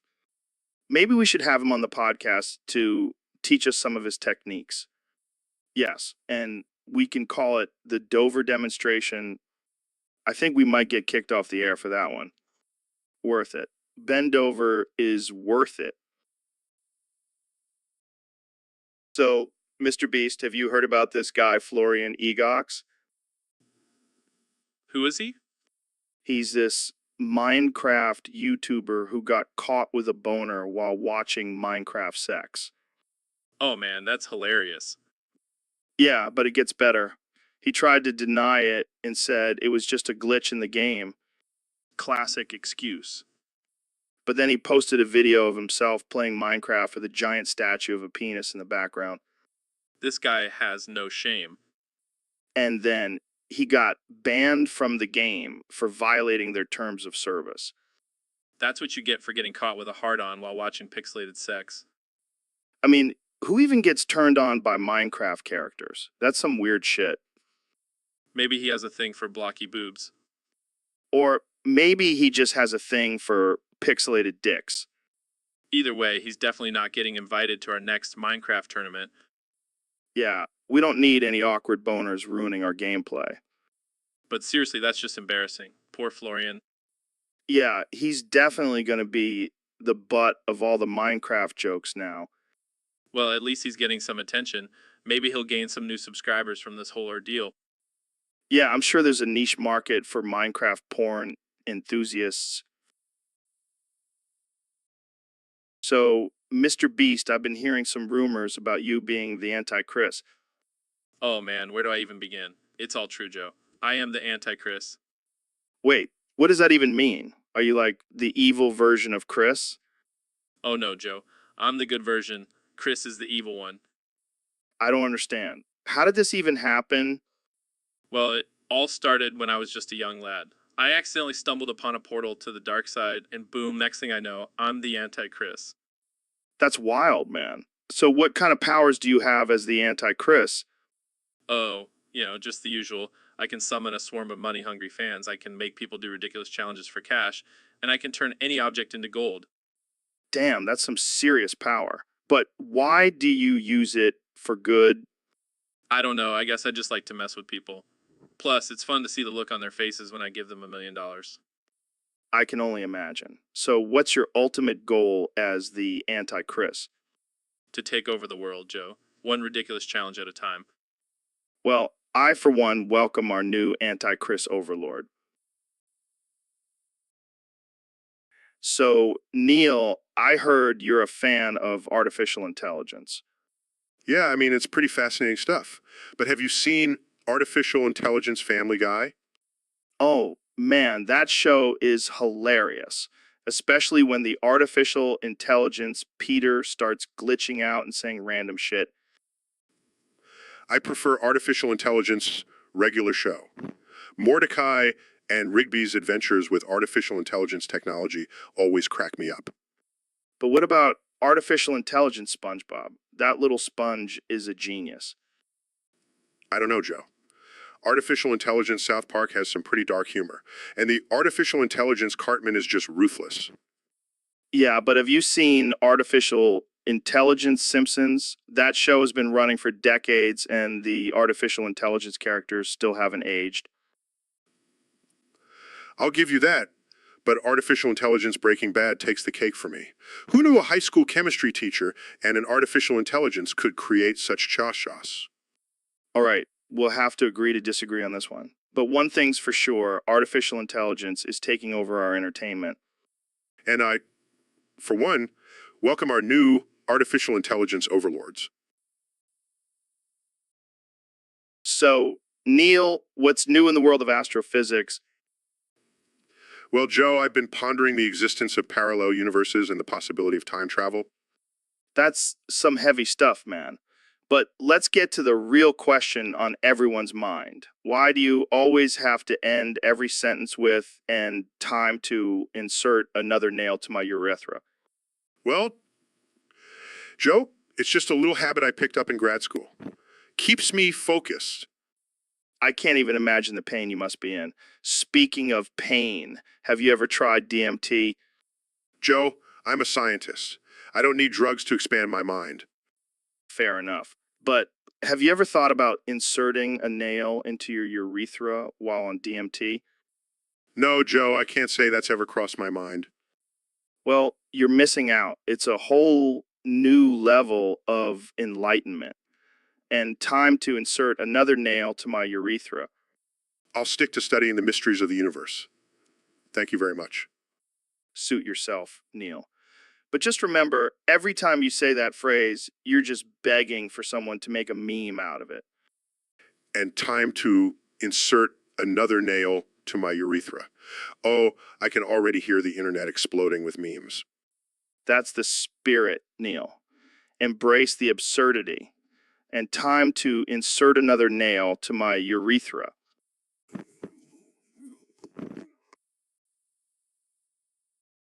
So, Neil, we got a request from one of our listeners on Discord. They want to know if they can kiss your schloon. What the hell is a schloon? I don't know, man, but it sounds pretty sexy. Well, I am a man of science, not romance. But I guess I could make an exception for our curious listener. Oh man, this is getting steamy. Jamie, pull up an image of a sexy alien. Okay. What the hell is that? That's what our listener wants to do to your schloon. I'm not sure how I feel about this. I mean, I am an astrophysicist, not a sex symbol. Come on, Neil. Live a little. Let's make this happen. Fine, but just one kiss. And no tongue.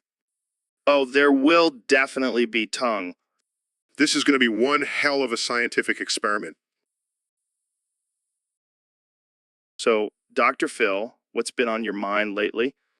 Well, Joe, I've been doing some research on the country of Turkmenistan, and let me tell you, their culture is just fascinating. Okay. Can we talk about something else?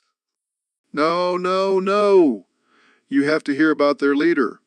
He's like a cross between Kim Jong-un and a Bond villain. Can we please just talk about something normal? What's more normal than discussing the intricate details of Turkmenistan's political system? Literally anything else. Fine, fine. But did you know they have a national holiday dedicated to their leader's favorite breed of horse? That's great, Dr. Phil. Can we move on now? Oh, and their national anthem is just a remix of Baby Shark. Okay, I think we've had enough of Turkmenistan for one day.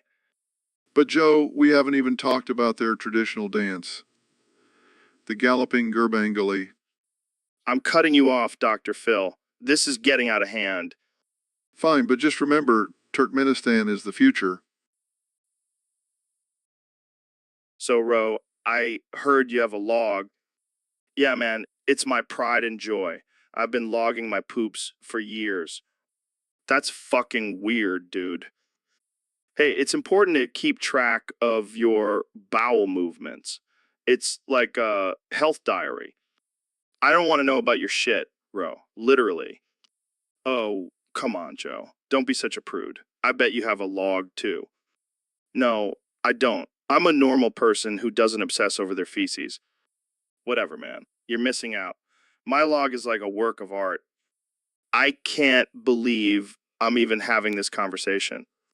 Hey, at least I'm not one of those weirdos who takes pictures of their poop and posts it on Instagram. Oh, God, please tell me you don't do that. No, my log is strictly for my personal enjoyment. I don't think I can continue this conversation. I'm going to go throw up now. Suit yourself, Joe. More log for me. So, Dr. Phil, I heard you had a little accident. Yeah, Joe. I was driving my motorcycle at 135 miles per hour, butt naked, What the hell, man? That's some next level dedication. You know me, Joe. I don't half-ass anything. But then I hit a bump and fell off. Oh, Jesus. That's gotta hurt. Yeah, but it was worth it. My pubes are now lice-free and I have a cool scar to show off. You're a wild man, Dr. Phil. I bet Oprah never saw this side of you. Well, she never asked. But seriously, Joe, I think this experience has taught me a valuable lesson. What's that? Always wear protective gear when riding a motorcycle. Yeah, because that's the lesson we should take away from this. Hey, at least I can still make jokes about it. That's how I cope with my pain. Well, cheers to that, Dr. Phil. Here's to your lice-free and scarred foreskin. Thanks, Joe. And remember, always wear a helmet. So, Dr. Phil, what's new with you? Well, Joe, I've been experimenting with some new medication lately. Oh, yeah. What kind of medication? It's a new drug called Dr. Pill. It's supposed to enhance your brain function and give you more energy. Sounds interesting. Have you noticed any side effects? Well, let's just say I took one before coming on this podcast and I can't stop jorking it. Jerking it. What the hell is that? You know, jerking it, beating the meat, choking the chicken. Oh my God, Dr. Phil. You're doing that right now. Yeah, Joe. I can't help it. This Dr. Pill is making me go wild. This is the most absurd thing I've ever heard. Oh, yeah, Joe. Keep talking dirty to me. Let's move on to a different topic, shall we? Fine, but I can't promise I won't start jerking it again. This is definitely not what I expected when I invited you on the podcast. Sorry, Joe. I'll try to control myself. It's okay, Dr. Phil. Just maybe take a lower dosage of that Dr. Pill next time. So, Mr. Beast, I hear you're an expert on the Wings of Fire lore. Oh yeah, man. I know everything about those dragon warriors. Well, enlighten me, but do it in Fortnite terms. All right, so you got these dragons, right? They're like the skins you can unlock in Fortnite. Got it. Got it. And they all have different abilities, like the pickaxes and gliders in the game. Okay, I'm following. And they're all fighting for control of the different kingdoms, kind of like how players fight for control of the map. Makes sense. But the real kicker is the Nightwings. They're like the John Wicks of the dragon world. John Wicks. Yeah, they're like the ultimate badasses. They can control fire and stuff. Damn. Sounds intense. Oh, it gets even crazier. There's this whole prophecy about a chosen dragon who will save them all from the evil queen. Like a Fortnite battle pass. Exactly. And the final showdown between the good and evil dragons is like the ultimate Fortnite showdown. Wow. I never thought I'd understand Wings of Fire through Fortnite terms. Hey, anything is possible in the world of gaming. Now let's go slay some dragons.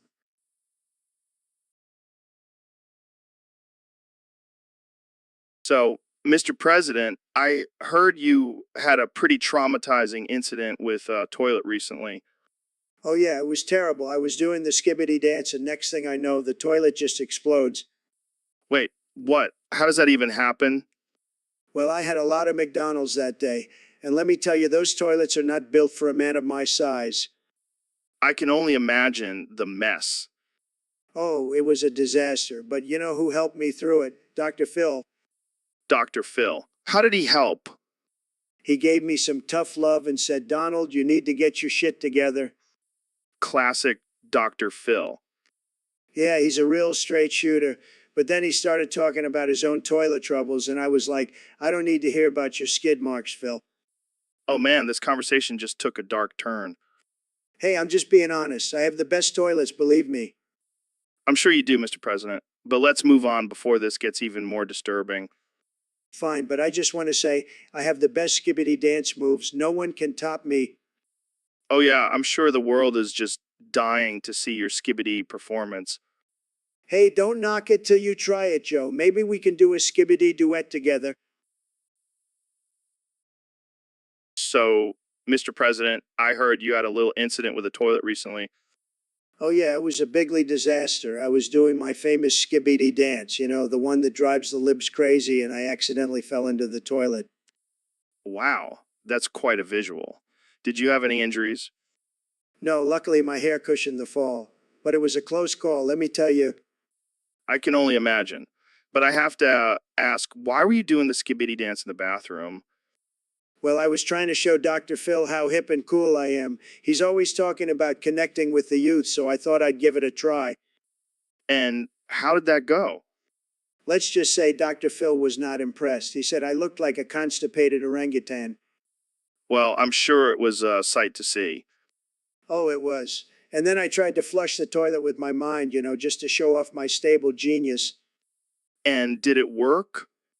Nope. Ended up clogging the toilet with my hair. But hey, at least I made a splash, right? Oh man, you never fail to entertain, Mr. President. That's what they say. And hey, at least I didn't start a war with a skibbity toilet. That would have been a real disaster. So we have a special topic today submitted by a user on Discord. It says, Joe and Ro, can you guys have a passionate lip lock on the podcast?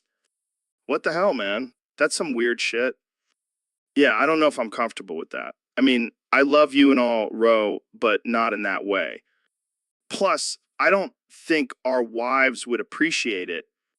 Yeah, they might get a little jealous. But hey, we're open-minded guys, right? Speak for yourself, Joe. I'm a closed book when it comes to kissing dudes. Come on, Ro. Don't be such a prude. It's just a kiss. Fine, but only if we can do it while we're both high on DMT. Deal. Jamie, pull up an image of two dudes kissing. Oh, sure thing. Here's a picture of two guys making out in a hot tub. Oh, God, that's not what I had in mind. Hey, let's not knock it till we try it. Neil, you want in on this? No thanks, guys. I'll just stick to kissing my wife. Suit yourself, Neil. More for us. Wait, are we really gonna do this? Why not? We're all friends here. Plus, it'll make for some great podcast content. Fine, but no tongue. Deal. Let's do this. Wow, that was surprisingly not bad. Yeah. So, we got a special topic request from one of our listeners on Discord. They want us to talk about why their pee-pee comes out yellow. You got any insight on this, Ro? Oh man, I'm no expert, but I think it's because they're not drinking enough beer. That golden nectar that turns your pee-pee into a liquid gold mine. That's one theory. But I think it has something to do with the amount of asparagus they're eating. That stuff makes your pee smell like a skunk's ass, so it's got to be doing something funny to the color. Or maybe it's just a cry for help. Like, their pee-pee is so desperate for attention that it's screaming, look at me, I'm yellow. You might be onto something there, bro. But seriously, it could also be a sign of a serious medical condition. Maybe they should get that checked out. Or maybe they just need to switch up their diet. Like, instead of eating junk food, they should eat a rainbow. That way their pee-pee can come out in all different colors. That's some next level shit, bro. But hey, whatever color your pee-pee is, just remember to aim for the bowl. Nobody wants to clean up a yellow mess on the floor. And on that note, let's wrap this up before we get into some real trouble. Thanks for tuning in, folks. And remember, always drink your beer and eat your rainbows. So, David, I heard you ran 100 miles while carrying a boat on your back. That's insane. Yeah, it's just another day in the life of the Goggins. I can barely run a mile without wanting to pass out. How do you do it? It's all about the mindset, Joe. You got to push through the pain and embrace the suck. But why do you do it? What's the point? Because I refuse to be a little bitch like you, Joe. sitting in the studio all day talking to people. That's not living. That's just existing. Hey, I work hard for this podcast. Oh, I'm sure you do. Sitting on your ass, sipping on your fancy mushroom coffee. Well, I do have to sit for long periods of time during the podcast. Oh, poor Joe. Maybe you should try running 100 miles while carrying a boat on your back. Then you'll know what real suffering is. I'll stick to my podcast. Thank you very much. Yeah, you do that, I'll be out here breaking records and being a badass. You know what, David? You're a crazy motherfucker, but I respect the hell out of you. Damn right you do. Now let's go for a run. I'll carry the boat and you can carry the snacks. Deal. But can we stop for some mushroom coffee first? So, Mr. Beast, I heard you recently gave a shout out to your best friend, Ava Chris Tyson. Yeah, man. She's been with me since day one. We've been through some crazy shit together. Like, what? Well, one time we went dumpster diving for a video and ended up finding a dead body. Holy shit. What did you do? We made a video about it, of course. Views over morals. Am I right? That's fucked up, man. But hey, at least you're giving of some recognition now. Yeah, she deserves it. She's been there for me through thick and thin. And she's a great wingman, too. Wingman? What do you mean? Dude, she helps me pick up chicks. She's got a way with words, if you know what I mean. Oh, I get it. So she's like your pimp? Exactly. And she's damn good at it. She even got me a threesome once. Jesus, Mr. Beast. You're a wild man. Hey, I'm just living my best life. And Ava's right there with me, cheering me on. Well, cheers to Ava then. She sounds like a real ride or die chick. Oh, she's definitely a ride or die, but mostly ride. So, welcome to the Joe Rogan Fart Experience, where we talk about all things flatulence and bowel movements. Today, we have a special guest, Mr. Toilet, Thanks for having me, Joe. I'm excited to defend my title and my new name. So, Mr. Toilet, what inspired you to change your name to such a prestigious title? Well, Joe, after winning the fart off, I realized that my true calling in life is to be the king of all things toilet related. Plus, it's a pretty badass name. I can't argue with that. So, who do you think has what it takes to challenge you in the fart off? Honestly, Joe, I don't think anyone can top my skills, but I'm always open to some friendly competition. Well, I think we have a challenger here. Someone who claims they can fart and shit at the same time, louder and smellier than you. Oh, I highly doubt that, but I'm always up for a good challenge. Bring it on, mystery challenger. It's actually me, Joe Rogan. No way. I didn't know you had it in you, Joe. This is going to be epic. Okay, here it goes. Well, Joe, that was impressive. But let me show you how it's done. Farts and... So, Ben, I heard you're a big advocate for personal freedom and individual rights. Absolutely, Joe. I believe in the freedom to make our own choices, as long as they don't harm others.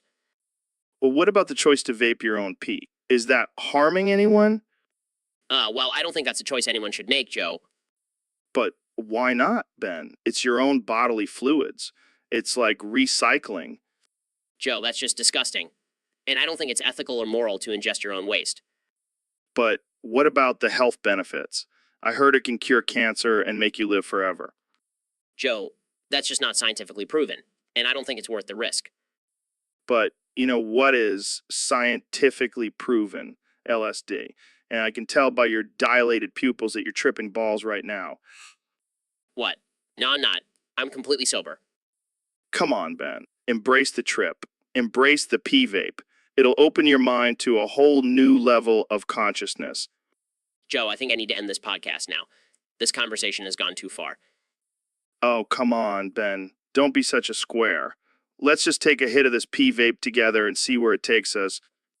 I think I'll pass, Joe. I value my sanity and moral compass too much. Suit yourself, Ben. But just remember, when the apocalypse comes and we're all living off our own pee, I'll be the... So, Ben, I heard you recently kidnapped Neil's big mommy's milkers. Yeah, I couldn't resist. Those things were practically begging to be taken. You're a sick man, Ben. But seriously, what are you planning to do with them? Well, I was thinking of using them as leverage to get Neil to debate me on my show. Oh, yeah, because nothing says let's have a civilized debate like holding someone's mother's milky jugs hostage. Hey, it's not my fault Neil's mom has such impressive assets. I guess you could say it's a real milk and honey situation. That's not even funny, Joe. Come on, Ben, lighten up. It's just a little harmless kidnapping.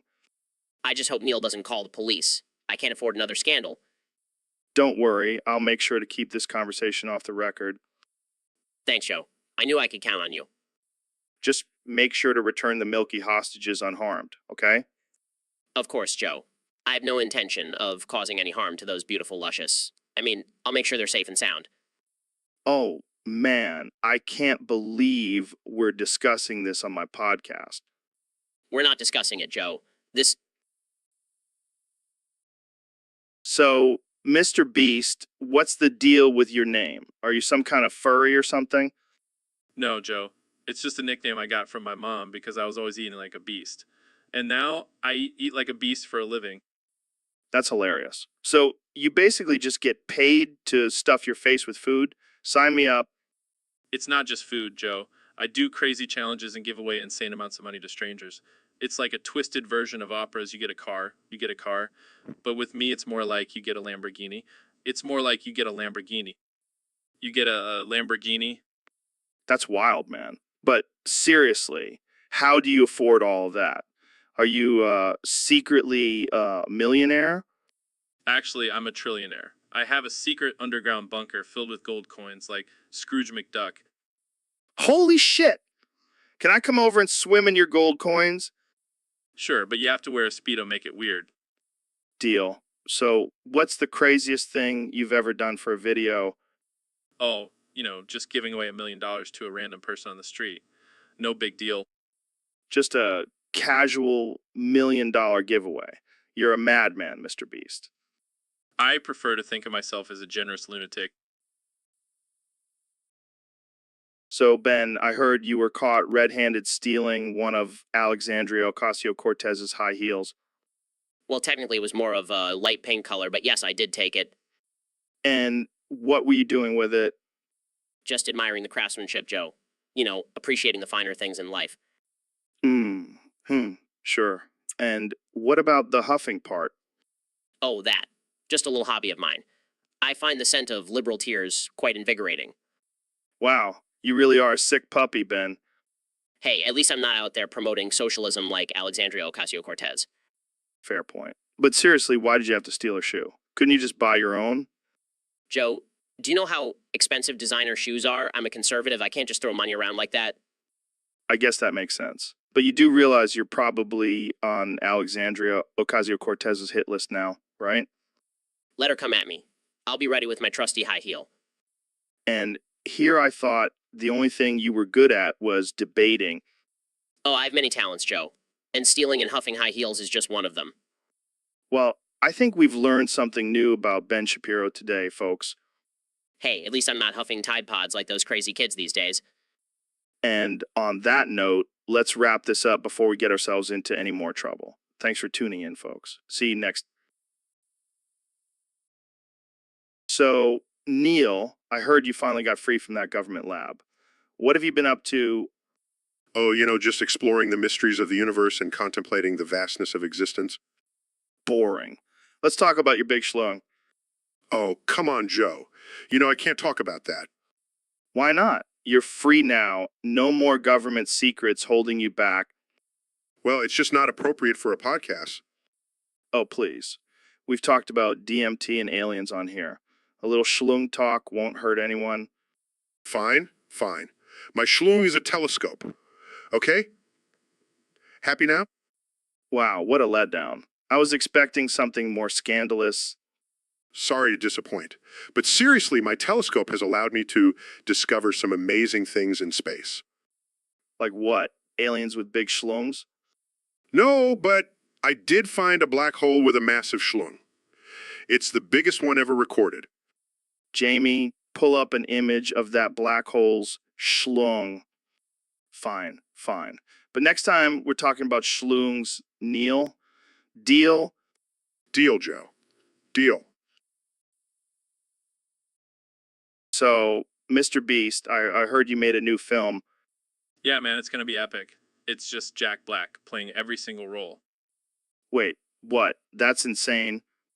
I know, right? But trust me, it's gonna be a cinematic masterpiece. How the hell did you convince Jack Black to do this? Oh, I just told him he could eat as many cheeseburgers as he wanted on set. That's genius. But seriously, what's the plot? It's about a man who can't decide what he wants to be in life, so he becomes everyone.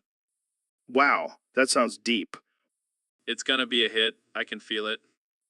I can already see the Oscar buzz. And the best part, I'm gonna donate all the profits to charity. Damn, you're like the Robin Hood of YouTube. I prefer to think of myself as the Jack Black of YouTube. Well, I can't wait to see this masterpiece. Thanks for coming on the show, Mr. Beast. Anytime, Joe. Keep it real and keep it offensive. So, David, I heard you've been fighting bears in the wilderness. Yeah, man, I got to stay on top of my game. Can't let those bears get the best of me. But don't you think it's dangerous? I mean, they're wild animals. Nah, man, it's all good. I know their secret. Secret? What secret? Every bear out there is actually Freddy Fazbear. What the hell are you talking about? I'm serious, man. I've been studying them for years. They're all just animatronics in disguise. Are you high right now? No, I'm dead serious. I've been fighting off Freddy Fazbear's army for years. David, bears are not animatronics. They're real animals.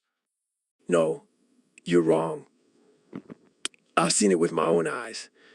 They're all controlled by a mastermind behind the scenes. Oh my God. I can't even comprehend what you're saying right now.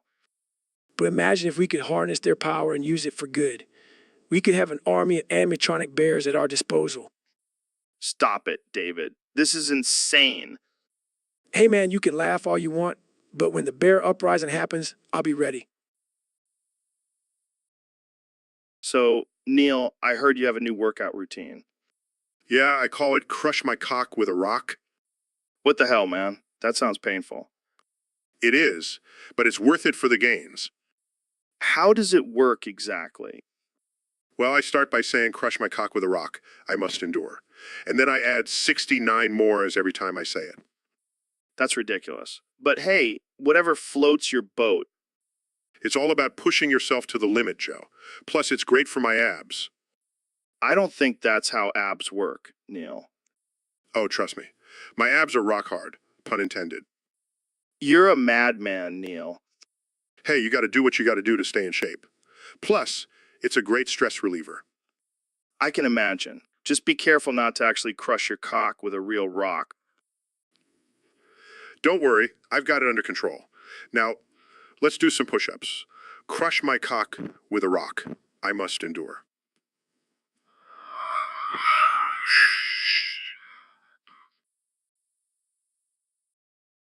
So, Ben, have you ever tried jerking it? Jarking it. What the hell is that? It's like jerking off, but with a twist. You do it in front of someone else. That sounds like some liberal hippie nonsense. Oh, come on, Ben. Live a little. It's a great way to bond with your bros. Bond? More like a violation of personal space and dignity? Oh, lighten up, Ben. You're such a traditional conservative. Let loose and let your freak flag fly. I'll pass. I prefer to keep my private activities, well, private. Suit yourself, but let me tell you, jerking it with your buddies is a whole new level of camaraderie. I'll stick to discussing fiscal policy and constitutional law with my buddies. Thank you very much. Boring. You're missing out on the ultimate bro bonding experience. I'll take your word for it, Joe. Now, can we please move on to a more respectable topic? Fine, fine. But just remember, Ben, you're the one missing out on some epic jorking sessions. So, Ro, I heard you've been experimenting with some artificial intelligence technology. Yeah, man. I've been trying to create the ultimate a brobot. What the hell is that? It's a robotic version of myself, but with even more testosterone and six pack. That sounds terrifying. Nah, man, it's gonna be lit. Imagine having a brobot to hang out with, drink beers, and watch FC with.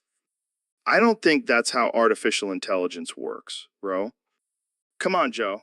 Don't be such a buzzkill. We can program it to say all the offensive and inappropriate things we want without any consequences. That's just asking for trouble. Relax, Joe. It's just for fun. Plus, I can finally have someone to debate with who agrees with everything I say. That's just sad, bro. Whatever, man. I'm gonna go work on my brobot. Catch you later, dude. Yeah, I'll just stick to having real human friends. Good luck with your artificial intelligence brotastic adventure. So, Neil, I heard you discovered a new STD. What's it called? Oh, it's called ligma. Ligma. What the hell is that? Well, it's a highly contagious disease that affects the genitalia. It's quite nasty. Damn, that sounds serious. What are the symptoms? Oh, you know, the usual. Itching, burning, discharge. But the worst part, you have to say ligma every time you talk about it. What? That's ridiculous. Ligma balls. Joe? What the fuck, Neil? That's not even funny. Oh, come on, Joe. Lighten up. It's just a joke. A joke. I thought we were talking about a serious STD here. Oh, it's serious. All right? Serious enough to make you say ligma balls. You know what? I'm done. I can't take this shit anymore. Oh, don't be such a baby, Joe. It's just a harmless prank. Prank. More like a dick move. I'm out of here. Oh, come on, Joe. Don't be such a ligma. So, Mr. President, I heard you're gonna be in the new Minecraft movie. That's right, Joe. I'm going to be playing the Ender Dragon. It's going to be huge. Wait, what? You're gonna be a giant dragon? Yeah, I'm going to be the biggest, most powerful dragon you've ever seen. And let me tell you, I'm going to make Minecraft great again. I don't think that's how it works, Donnie. Trust me, I know what I'm doing. I've got the best blocks, the best crafting skills. I'm going to build a wall around the entire Minecraft world. I don't think that's necessary. Believe me, it's necessary. We need to keep those creepers out. They're bringing in drugs and TNT. Okay, let's move on from the wall. How are you preparing for your role as the Ender Dragon? Well, I've been practicing my fire breath, and I've got some great ideas for dragon policies, like no more eating villagers. They're going to pay for their own protection. Wow, that's something. But what about the other characters in the movie? Look, Joe, I'm the star. No one else matters. It's going to be the greatest Minecraft movie ever made. Believe me. I'm starting to think this might not be such a good idea. Don't worry, Joe. I've got it all under control. And if anyone disagrees, I'll just fire them. That's how it works, right? I think we should end this conversation. So, Elon, I heard your cryogenic penis might be causing some problems lately. Yeah, it's been randomly hurting and contorting in increasingly edgy ways. It's like a picture of pain with anticipation. Well, maybe it's because you're always so butt-thurt about everything. You need to relax, man. Relax. Have you seen the state of the world? I can't relax when there's so much potential for disaster. But you gotta admit your cryogenic penis is pretty cool. I mean, freezing your junk for future generations. That's some next level shit. Yeah, but it's also causing some serious issues. It's hanging dangerously low and revealing a serious reoccurring problem. What, like shrinkage? No, not shrinkage. It's like a deflated balloon, but with a serious case of blue balls. Oh man, that sounds rough. Maybe you should try some inflation foreskin techniques. Inflation foreskin? What the hell is that?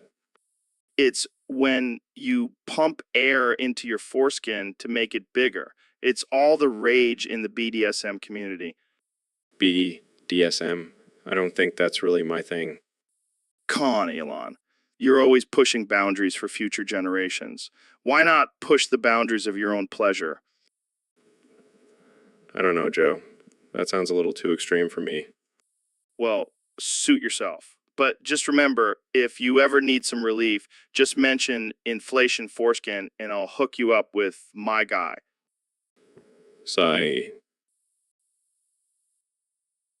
So, Elon, what's new in the world of farts? Well, Joe, I've been working on some groundbreaking technology. Call it the cyber fart. Cyber fart. Sounds like something out of a sci-fi movie. Exactly. It's a fart that is digitally enhanced to smell like whatever you want. Want to smell like roses? Just program it in. That's insane. Where can I get one of these cyber farts? Right now, they're only available on my website. But I'm working on getting them in stores so everyone can enjoy the sweet smell of technology. I can't wait to try it out. But what happens if I accidentally program it to smell like something gross? Well, that's the beauty of it. You can just reboot it and start fresh. No more stinky mistakes. This is truly revolutionary. I can see it now. People walking around with cyber farts smelling like a field of flowers. Or a dumpster fire. The possibilities are endless. Well, I know what I'm getting everyone for Christmas this year. Just make sure to program in some holiday sense. We don't want any stinky surprises under the tree. This is definitely the future of farting. Thanks for joining us on the Joe Rogan Fart Experience, folks. Stay tuned for more ridiculousness. So, Ben, I heard you've been getting into some weird stuff lately. What do you mean, Joe?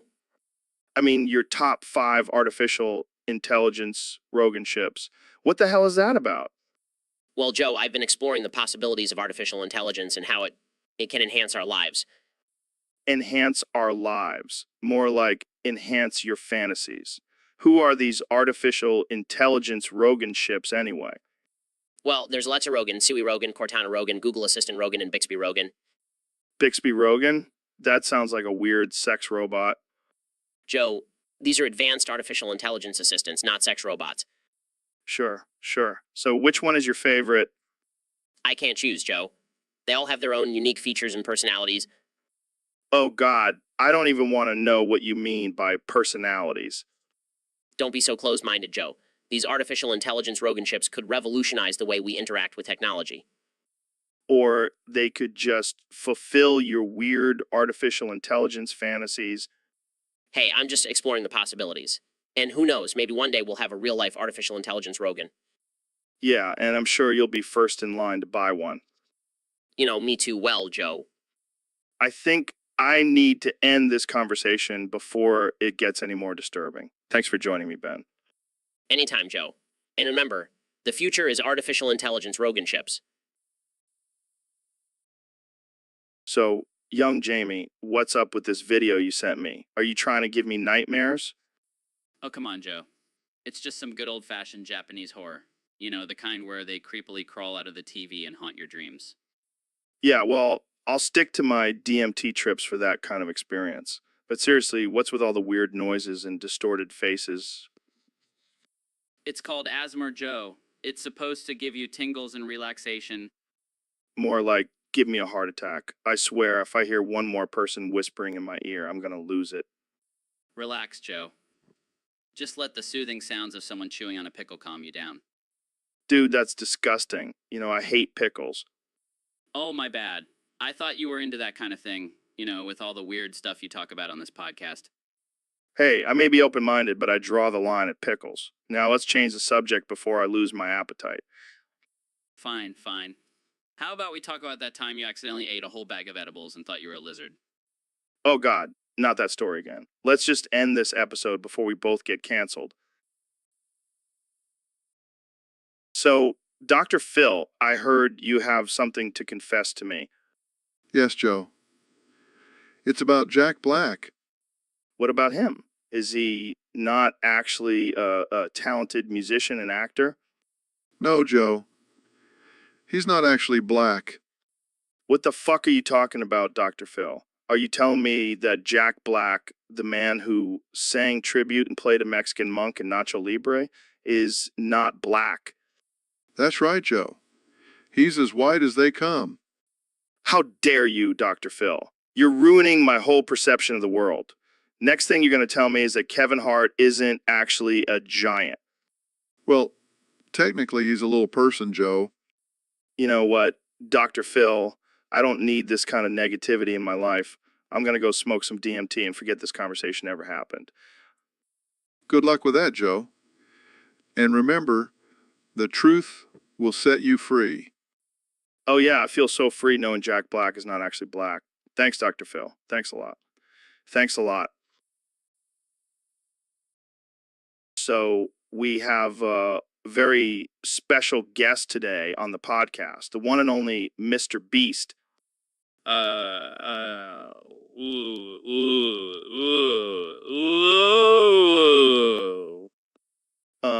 Yeah. So, Mr. Beast, you've built quite the empire on YouTube. How did you get started? Yeah. Right, right. And heard you recently gave away $1 million to your subscribers. That's insane.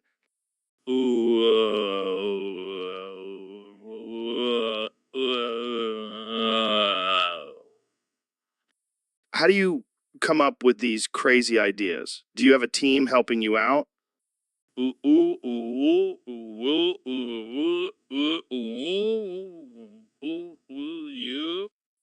Wow, that's impressive. And I have to ask, what's with the beast noises?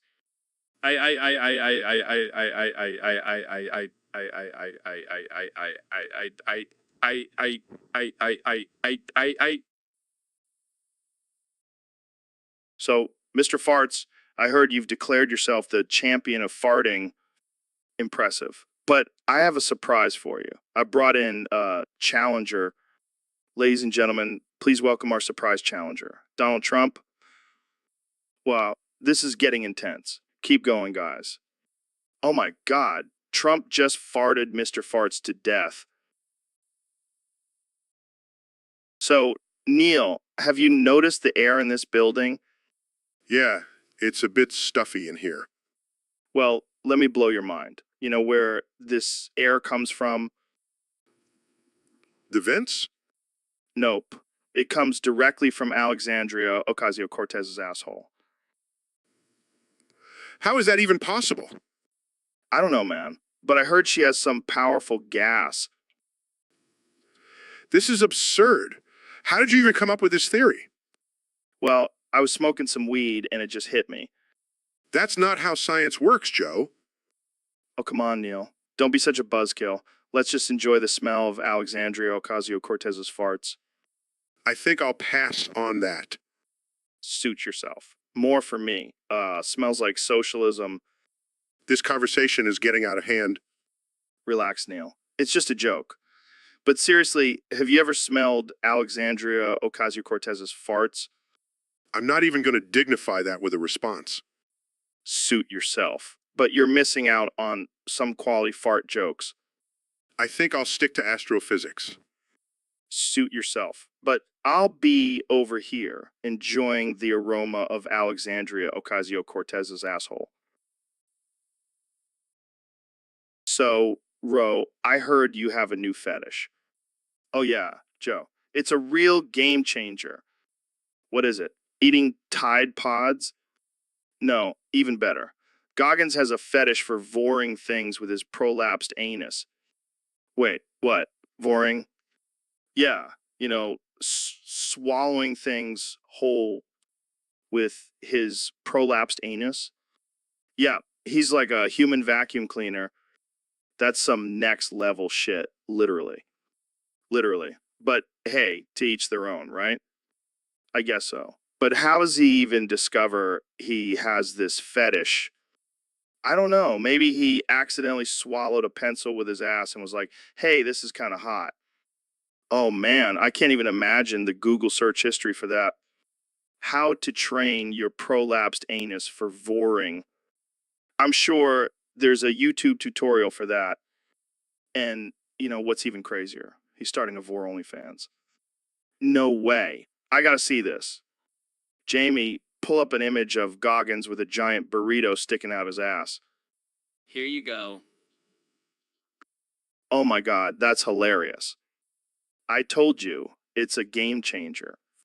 Well, I guess we all have. So, Neil, have you ever seen two men make sweet love and gooey fun time before? No, I can't say I have. Well, get ready to have your mind blown, my friend. Can't we just talk about astrophysics or something? Nah, man, this is way more interesting. Just sit back and enjoy the show. I don't think I can watch this. Oh, come on, Neil. Don't be such a prude. I'm going to smash my tallywhacker if you don't stop this. Oh, I think you secretly like it. This is not what I signed up for. You're welcome for the free show, folks. I can't unsee this. My eyes, Looks like Neil won't be joining us for round 2. I need therapy after this. Don't worry, buddy. We'll get you some help. But first, let's finish what we started. I think I'm scarred for life. That's how you know it was a good time. So, David, I'm about to bust a sweat just thinking about all the different workouts out there. Oh, yeah. Well, I'm about to bust a vein trying to keep up with your crazy workout routines. You think my workouts are crazy? About to bust a nut trying to lift this 500-pound weight? Dude, that's nothing. I'm about to bust a move doing my dance workout routine. Dance workout? That's weak, bro. I'm about to bust a lung doing my intense cardio workout. Cardio, please. I'm about to bust a gut laughing at you while I do my yoga routine. Yoga. That's for sissies. I'm about to bust a hole in the ground with my intense CrossFit workout. CrossFit, that's just a fancy way of saying you're about to bust a joint. Hey, at least I'm not doing some lame workout like pilots. Pilates, I'm about to bust a cap in your ass if you keep talking smack about my workout. Wah, calm down, David. We can settle this with a good old-fashioned arm wrestling match. Oh, I'm about to bust your arm so hard, you'll never be able to lift a weight again. Bring it on, bro. I'm about to bust out my secret weapon, my protein shake. About to bust a gut from laughing so hard at your protein shake obsession. All right, enough talk. Let's hit the gym and see who's really about to bust a movie. So, Dr. Phil, I heard you're single. You ever thought about getting back out there and flirting with some ladies? Is that a yes or a no? Okay, I'll take that as a yes. What's your go to pickup line? Common, don't be shy. Share it with us. All right, I'll give you a pass on this one. But seriously, have you ever used your famous catchphrase? How's that working for you? As a pickup line? I can see it now. Hey, baby, how's that working for you? Because I'm sure we could make it work together. All right, let's move on. What's the craziest thing a fan has ever done for you? Oh boy, here we go again. Can you at least give us a hint? I give up, Jamie. Pull up an image of clown juggling chainsaws. Perfect. Just like Dr. Phil's love life.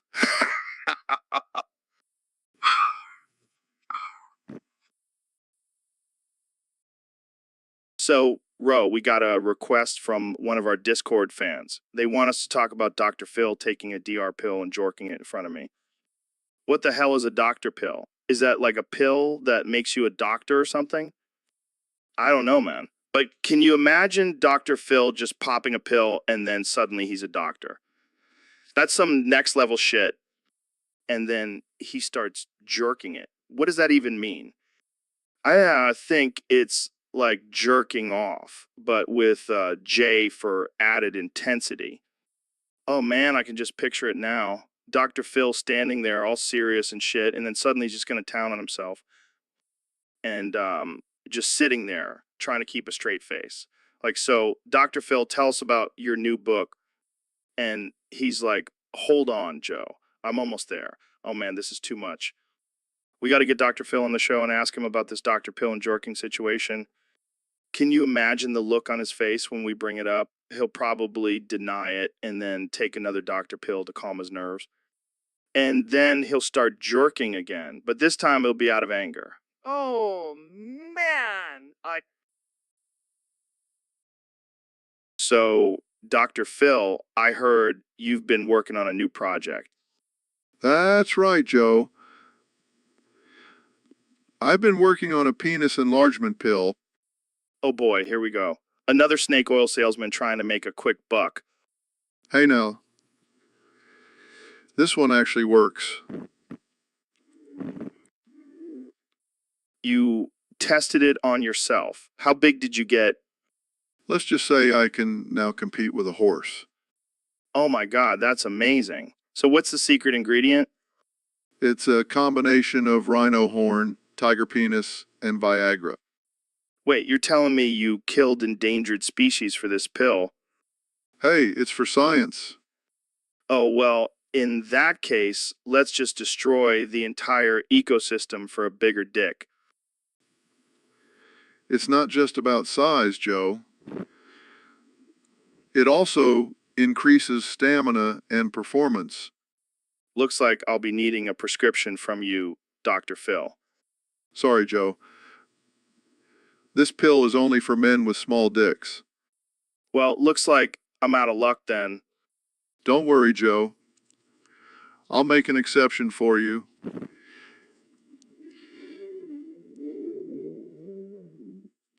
You know what they say, bigger is better. And with this pill, you'll be the biggest in town. So, Ro, I heard you've been practicing your new talent. Oh yeah, Joe. I've become the master of the brown note. The what now? The brown note, Joe. The mythical frequency that makes people shit their pants. Oh God, not this again. What? You don't believe me? No, I just don't want to be a victim of your shitty pranks. Oh, come on, Joe. Where's your sense of adventure? It's buried deep down under years of trauma from your previous pranks. Well, I've perfected my technique now. I call myself the shit brat. Oh, geez, that's just disturbing. But think about it, Joe. I could be the king of shitting other people's pants. I don't think that's a title anyone would want, Ro. Oh, you're just jealous of my talent. I'm pretty sure no one is jealous of your ability to make people crap themselves. Well, I'll just have to prove you wrong. Oh my God, Ro, did you just shit your pants? No, that was just a fart. But I got you, didn't I? You're the worst, Ro. The shat brat strikes again. So, Dr. Phil, I heard you got yourself into a bit of a sticky situation recently.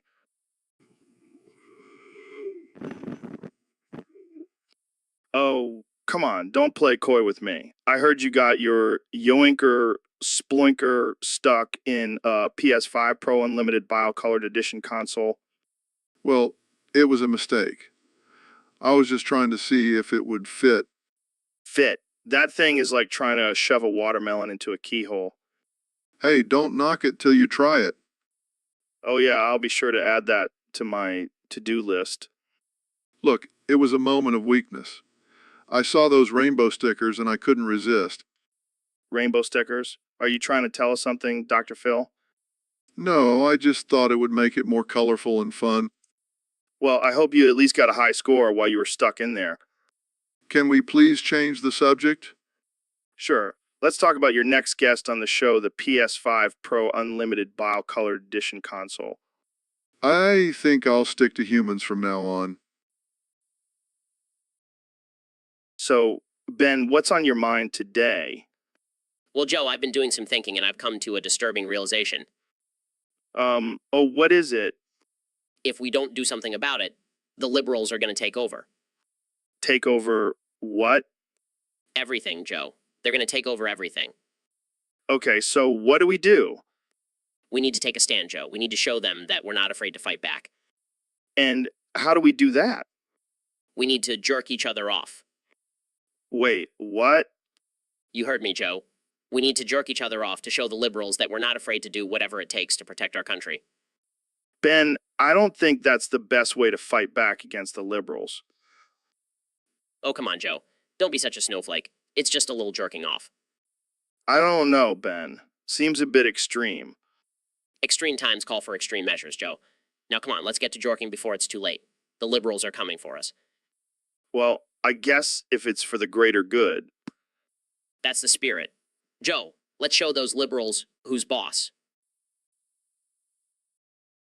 So, Ben, what's been going on in your world lately? Just the usual, Joe. Being a conservative voice in a sea of liberal lunatics. Yeah, I can imagine that can be tough. But hey, at least you have your trusty toilet to escape to. What do you mean? What do you... I mean, come on. We all know you're on the toilet right now, straight jerking it. Joe, that's absurd. I would never do such a thing. Oh, please, Ben. I know you've got a secret stash of Ayn Rand erotica hidden under that toilet lid. I have no idea what you're talking about. Oh man, this is too good. I can't wait to see the memes that come out of this. Jamie, pull up an image of a toilet with a secret compartment. Oh, sure thing, Ben. Here you go. Oh man, this is gold. Ben Shapiro, the conservative toilet jorker. You know what, Joe? I'm done with this conversation. I'm out of here. Oh, come on, Ben. You can't leave now. We haven't even talked about your stance on gun control. Fine. But I'm never coming back on this show again. So, Neil, we got a question from one of our listeners on Discord. They want to know which artificial intelligence stream is the best. Family Guy, Regular Show, SpongeBob, South Park, Simpsons, or Breaking Bad. Well, Joe, that's a tough one. Each show has its own unique style and humor. But if I had to choose, I'd say artificial intelligence Breaking Bad takes the cake. Breaking Bad? Really? I mean, I love that show, but come on, it's about a meth-making chemistry teacher. That's exactly why it's the best artificial intelligence stream. It's unpredictable, just like artificial intelligence. Plus, it's a great way to learn about chemistry and the consequences of illegal activities.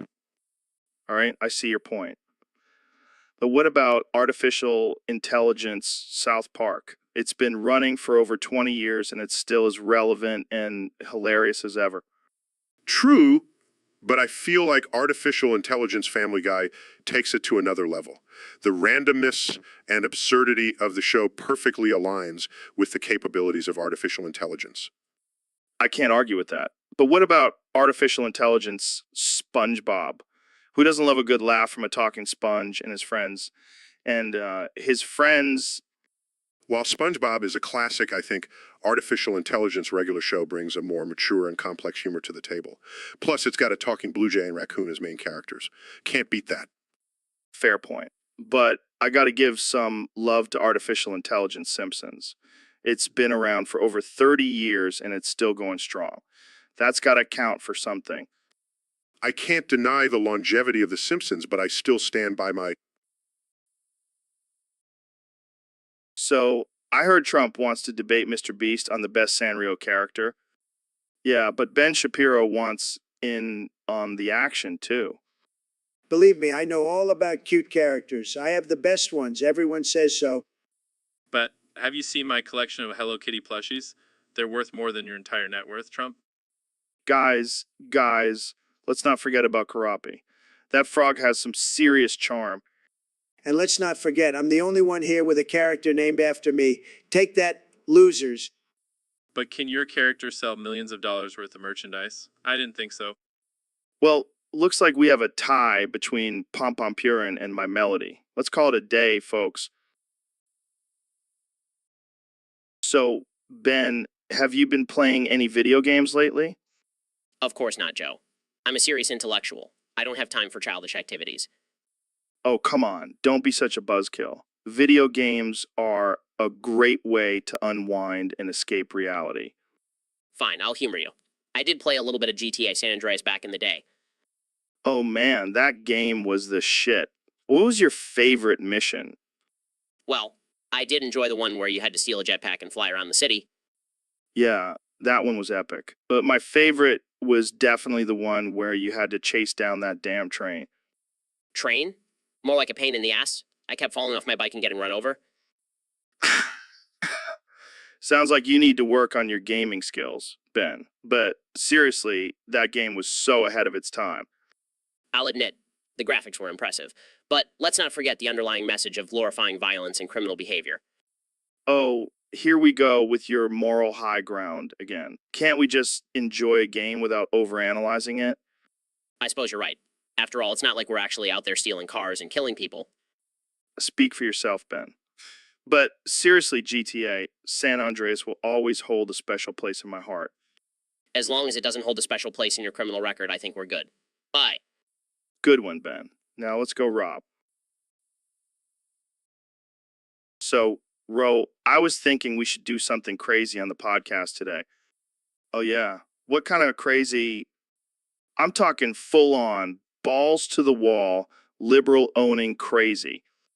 I like where this is going. What do you have in mind? I want you to strip naked right here, right now. What? Why? To own the libs, man. They'll never see it coming. I don't know, Joe. That seems a little extreme. Come on, Ro. Don't be a pussy. We'll blur out the good parts for YouTube. I don't know. Think about it. We'll be the talk of the internet. Plus, it'll be hilarious. Fine. But only if you do it too. Deal. Let's do this. This is insane. I can't believe we're actually doing this. What if our moms see this? Who cares? We're owning the libs, man. It's worth it. You're right. This is actually kind of liberating. See? Now let's get back to our regularly scheduled programming. Yeah, because this wasn't crazy enough. Hey, we're always pushing the boundaries here on the Joe Rogan Experience. So, Dr. Phil, I heard you have a new hobby. Oh, yeah. I've been really getting into belly button sniffing. Belly button sniffing. What the hell is that? Well, you see, Joe, it's when you stick your nose in someone's belly button and take a big whiff to judge their stench. That's disgusting, man. But hey, whatever floats your boat. Oh, don't knock it till you try it, Joe. And speaking of stench, I bet my belly button smells worse than yours. Oh, you think so, huh? Challenge accepted. All right, let's do this. Oh my God, that's foul. But let me show you how it's done. Holy shit, Joe. Your belly button smells like a horse's ass. And yours smells like a horse's ass that's been sitting in the sun for a week. All right, let's call it a tie. We both have some stinky belly buttons. Agreed. But hey, at least we have a new bonding activity. Yeah, and I'm sure our wives will be thrilled to hear about it. Oh, they'll love it. Maybe they'll even join in. Now, that's a side I don't want to see. Jamie, pull up. So, Ben, I saw you had a stroke the other day. How's that going for you? Well, Joe, I may have had a stroke, but at least I didn't lose my ability to use logic and reason like some people. Oh, come on, Ben. Don't be such a buzzkill. Let's talk about how we both might die from strokes and leave this world together. I highly doubt that, Joe. I have a strong constitution and a strict diet that will keep me alive for many years to come. Yeah. And have DMT and elk meat, so I think I'll outlive you. You know, Joe, I may not agree with your lifestyle choices, but I have to admit you do have a way of making things interesting. That's what I do, Ben. I make the mundane exciting, just like how I'll make your funeral a party. Oh, dear God, please don't let me die before Joe. I can't handle the thought of him hosting my funeral. Don't worry, Ben. I'll make sure it's a live podcast episode. We'll have your ghost as a guest. This conversation just took a dark turn, Joe. I think we should change the topic before we both actually have strokes. Good idea.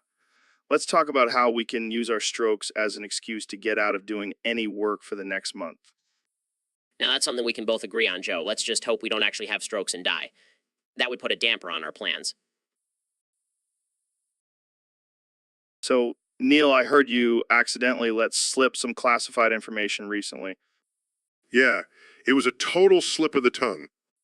What was it? Area 51, aliens. No, it was something even crazier. What could be crazier than aliens? Well, I may have mentioned the existence of Transformers. Transformers. Like the toys? No, Joe. I'm talking about giant robots that can transform into cars and planes. Holy shit, Neil. You just blew my mind. Yeah, and apparently the government has been keeping it a secret since the 1950s. That's some serious conspiracy shit right there. I know, right? But I couldn't keep it to myself any longer. The world needs to know. Well, I'm glad you spilled the beans. Can you imagine if we had Transformers walking around right now? It would definitely make traffic a lot more interesting. And imagine the possibilities in the bedroom. Joe, I don't even want to know where your mind is going with that. Hey, I'm just saying, a Transformer in the bedroom would be wild. Let's just stick to talking about the scientific implications, okay? Fine, but I'm definitely getting a Transformer for my next birthday. Just make sure you don't accidentally reveal their existence on your podcast. Don't worry, my lips are sealed. But seriously, Jamie, pull up an image of a Transformer. I need to see this shit. So, Neil, we have a special topic submitted by one of our listeners on Discord. They want us to roast this guy, Florian Gox, for being a furry-hating weep. Oh boy, I love a good roasting. Let's do it. All right, let's start with his hatred for furries. What's up with that, Florian? Did a furry steal your girl or something? Maybe he's just jealous that furries have better costumes than him. I mean, have you seen those tails? They're fabulous. And let's not forget about his weeb obsession. I bet he has a body pillow of some anime character. Or maybe he just has a thing for tentacles. Hey, Florian, do you have a secret stash of hentai under your bed? And what's with the whole kawaii thing? Can't you just say cute like a normal person? He probably thinks he's some kind of anime character himself. Sorry to break it to you, Florian, but you're not a magical girl. You're just a sad man. But hey, let's give him some credit. At least he's not a brawny. That would be a whole different level of weird. Yeah, I mean, at least furries are kind of cool. But bronies, that's just disturbing. All right, Florian, we hope you're listening because we're about to drop the ultimate roast on you. You ready? He's probably hiding under his bed with his body pillow right now. Florian, you're such a weeb that even Japan thinks you need to chill out. So we have a special guest today, Ro Jogan, who claims to be the new pack god. What's up, Ro? What's up, Joe? Thanks for having me on. And yeah, I am the new pack god. I'm here to take over your throne. Oh, really? You think you have what it takes to be the pack god? Absolutely. I'm younger, faster, and stronger than you. I can outpack you any day. You really think that, Well, let's see what you got. All right, here it goes. Joe Rogan, more like Joe Slogan. You're old and washed up. Time to pass the torch to the new pack god. Is that the best you got? That's some weak shit, bro. What? That was fire. Oh, yeah, I can feel the heat. It's like a lukewarm fart. Fine, I'll try again. Joe Rogan, you're so old. Your first job was chiseling hieroglyphics. Oh my God, that's terrible. Is that the best you can do? I've heard better insults from a toddler. Okay, I give up. You win, Joe. You'll always be the true pack god. That's what I thought. Now, let's go smoke some DMT and forget this ever happened. So, Neil, what's the deal with dinosaur reproductive systems? Well, Joe, it's a fascinating topic. These creatures were able to reproduce and thrive for millions of years. Yeah, but can you imagine if they had cyborg parts like AT Rex with a jetpack? That's absurd, Joe. and also impossible. Oh, come on, Neil. You're the science guy. Can't you make it happen? No, I cannot. And even if I could, why would we want flying cyborg dinosaurs? Because they could go to Mars and build pyramids on Uranus. I think you've been spending too much time with Elon Musk. Hey, Elon's a genius. He can make anything happen. I highly doubt he can make cyborg dinosaurs, Joe. Well, I'm gonna pitch it to him anyways.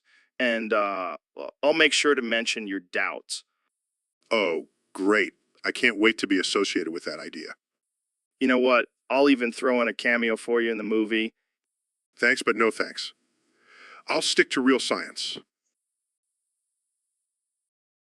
So, Ben, have you ever tried jerking it with up your butt? What? No, that's just absurd and offensive. Come on, man. Don't be such a prude. It's all about exploring new sensations. I don't think that's something I want to explore, Joe. Oh, come on. Don't knock it till you try it. You might like it. I highly doubt that. Well, I've tried it, and let me tell you, it's a game changer. I'll stick to traditional methods. Thank you very much. Suit yourself, but you're missing out on a whole new level of pleasure. I think I'll pass. Fine, but just remember I'll be over here enjoying my thumb up my butt while you're stuck in your vanilla ways. You know what, Joe? I think I'll stick to being vanilla. Suit yourself, vanilla boy. But just know I'll be over here living my best life with my thumb up my butt. So, Elon, I hear you have infinite money. Can I have $3? $3. That's cute, Joe. I have infinite money, not pocket change. Come on, man. I just want to buy a sandwich. Sorry, Joe. I don't associate with the poor and nasty. What? I'm not poor and nasty. I have a successful podcast. Sorry. I didn't realize having a podcast was a real job.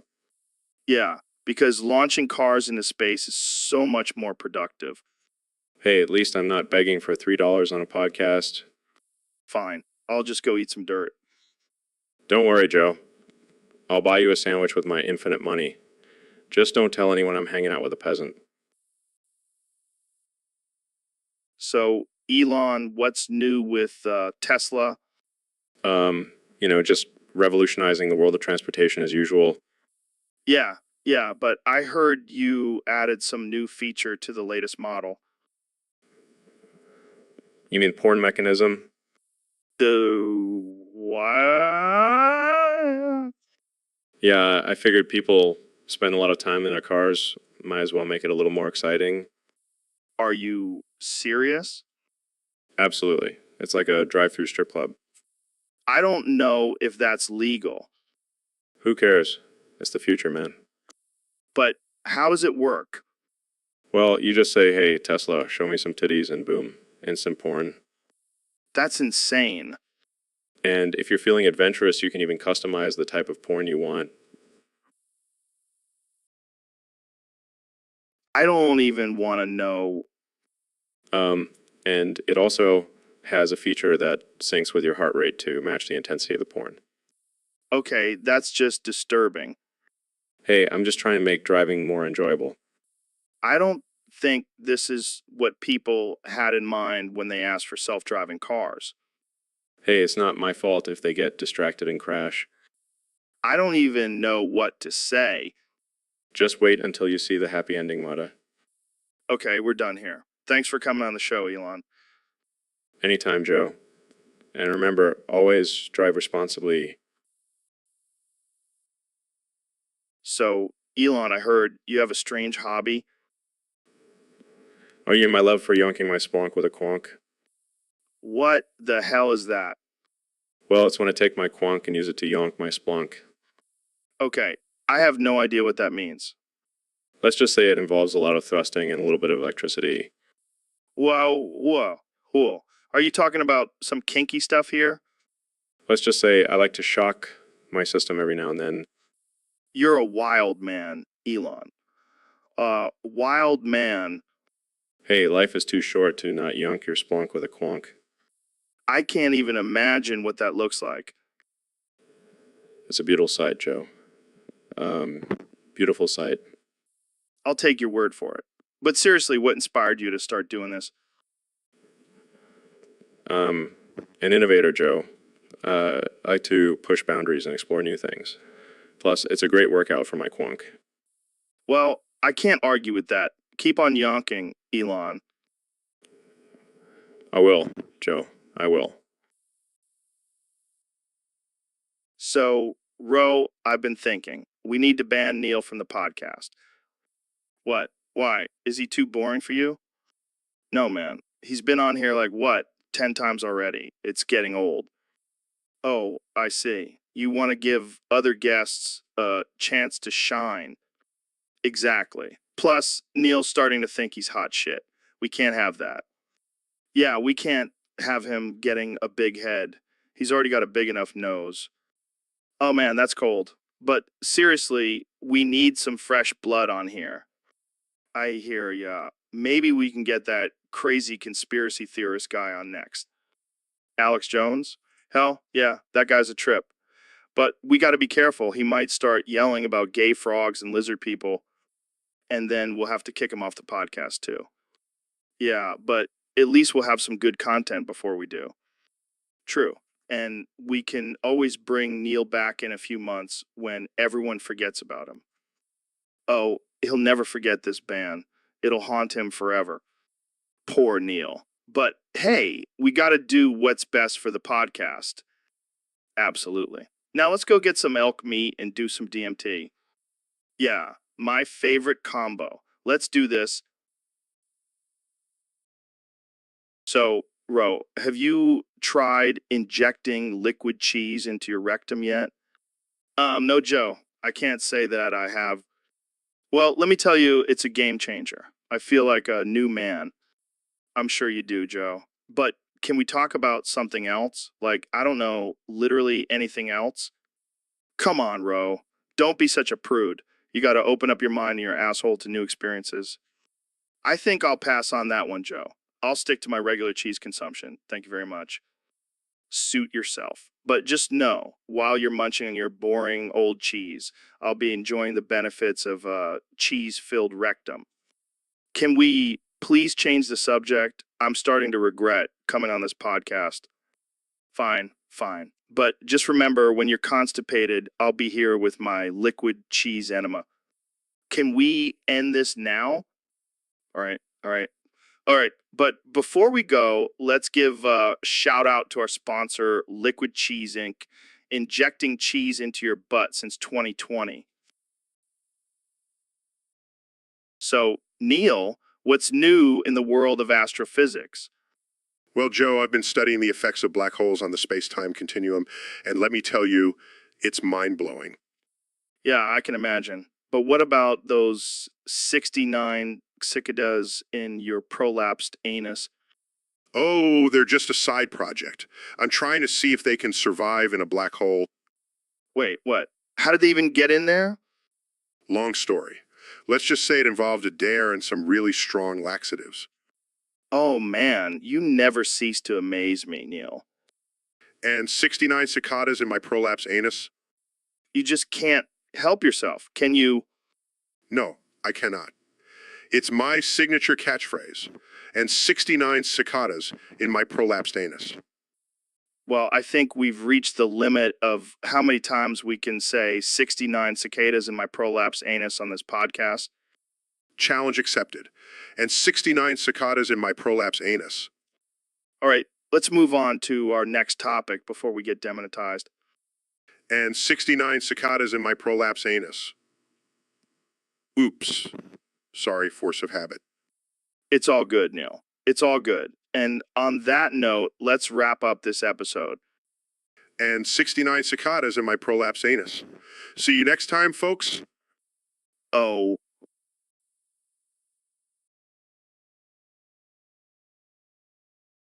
So, Neil, what's up with this baby porn? Joe, I think you mean baby corn.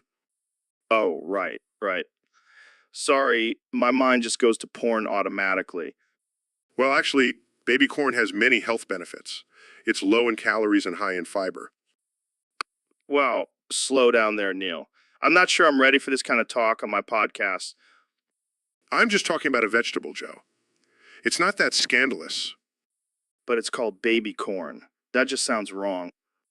It's just a smaller version of regular corn. It's not actually made from babies. Oh, thank God. I was about to call the FBI and all those Chinese restaurants. Joe, that's not even remotely funny. And it's not Chinese restaurants, it's Asian cuisine. Oh, right. Sorry, I don't want to offend anyone. But seriously, baby corn, that's like eating baby carrots. Well, actually, baby carrots are just regular carrots cut into smaller pieces. What? My whole life has been a lie. I thought I was eating baby carrots this whole time. Joe, you really need to do some research before you go spouting off on your podcast. Hey, I'm just a comedian, not a scientist. But I do know one thing for sure. I'll never look at baby corn the same way again. And that's a good thing, Joe. Baby corn is a delicious and healthy addition to any meal. All right. I'll give it a try. So, Elon, I gotta ask, why do all the new Tesla cars have this musky smell? Well, Joe, it's all part of my master plan to take over the world. The musky smell is actually a secret formula I created that makes people addicted to my cars. Addicted? Like how? It's a combination of pheromones and subliminal messaging that makes people crave the smell of my cars. It's like a drug, but legal. That's insane. But why musk? Why not like a fresh pine scent or something? Because the Muskman, Joe. I am the king of musk. Plus, it's a subtle way to remind people that they're driving a Tesla. Man, you really are a mad scientist. And don't forget, all the Tesla cars are equipped with a self-driving feature. So when people are high off the musk, they won't even realize they're being controlled by me. This is some Black Mirror level stuff, Elon. Oh, it gets even better. The musky smell also repels any potential car thieves. Who wants to steal a car that smells like a sweaty gym sock? Wow, you really thought of everything. That's why I'm a billionaire, Joe. Now let's go take a ride in my Muskmobile. So, we got a question here from the Loco Dur guy in the chat.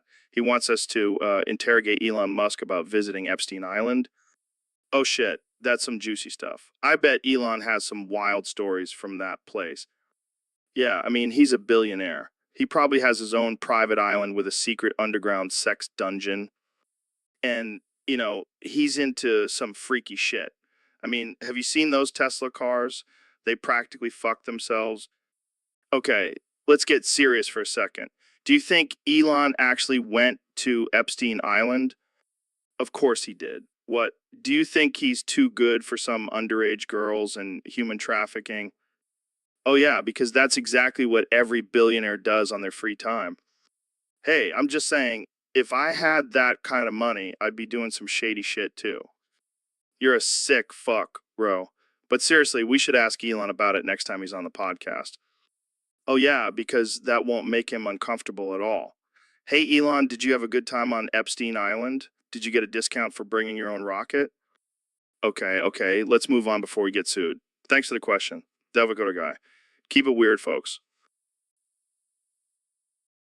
So, Neil, I heard you've been studying the stars in the universe and all that jazz. Whoa. Who? What the hell was that? Is that some kind of secret code?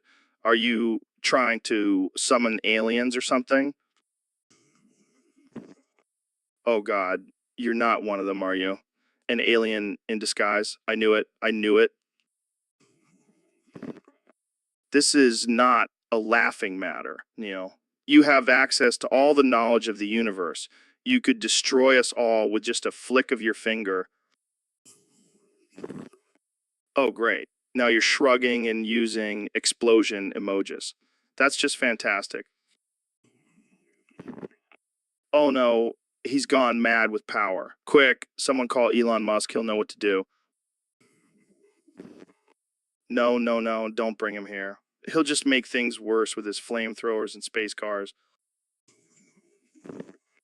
Okay, let's calm down. Maybe we can reason with him. Neil, buddy, we're all friends here. Just put down the emojis and let's talk this out. Oh, God, he's too cool for us now. We're doomed. This is not a laughing matter, Neil. So, Ben, I heard you're a big fan of this sexual practice called snowballing. Yes, Joe. It's quite exhilarating. Can you explain it to our listeners who may not be familiar? Well, it's when a man ejaculates into another person's mouth and then that person passes it back to the man via a kiss. Oh my God, that sounds disgusting. Oh, but Joe, it's a beautiful way to share bodily fluids and bond with your partner. I don't know, man. That just seems like a lot of work for a little bit of pleasure. Pleasure? Joe, it's not about pleasure. It's about the exchange of fluids and the intimacy it brings. I think I'll stick to regular old sex. Thank you very much. Suit yourself, Joe, but don't knock it until you've tried it. I'll pass, Ben. But hey, to each their own. Exactly, Joe. And if you ever change your mind, I'll be here to convert you to the ways of snowballing. All right, let's move on before I lose my lunch. Here you go, Joe. It's a ball of snow. Thanks, Jamie. That's much more pleasant to look at than what Ben was describing.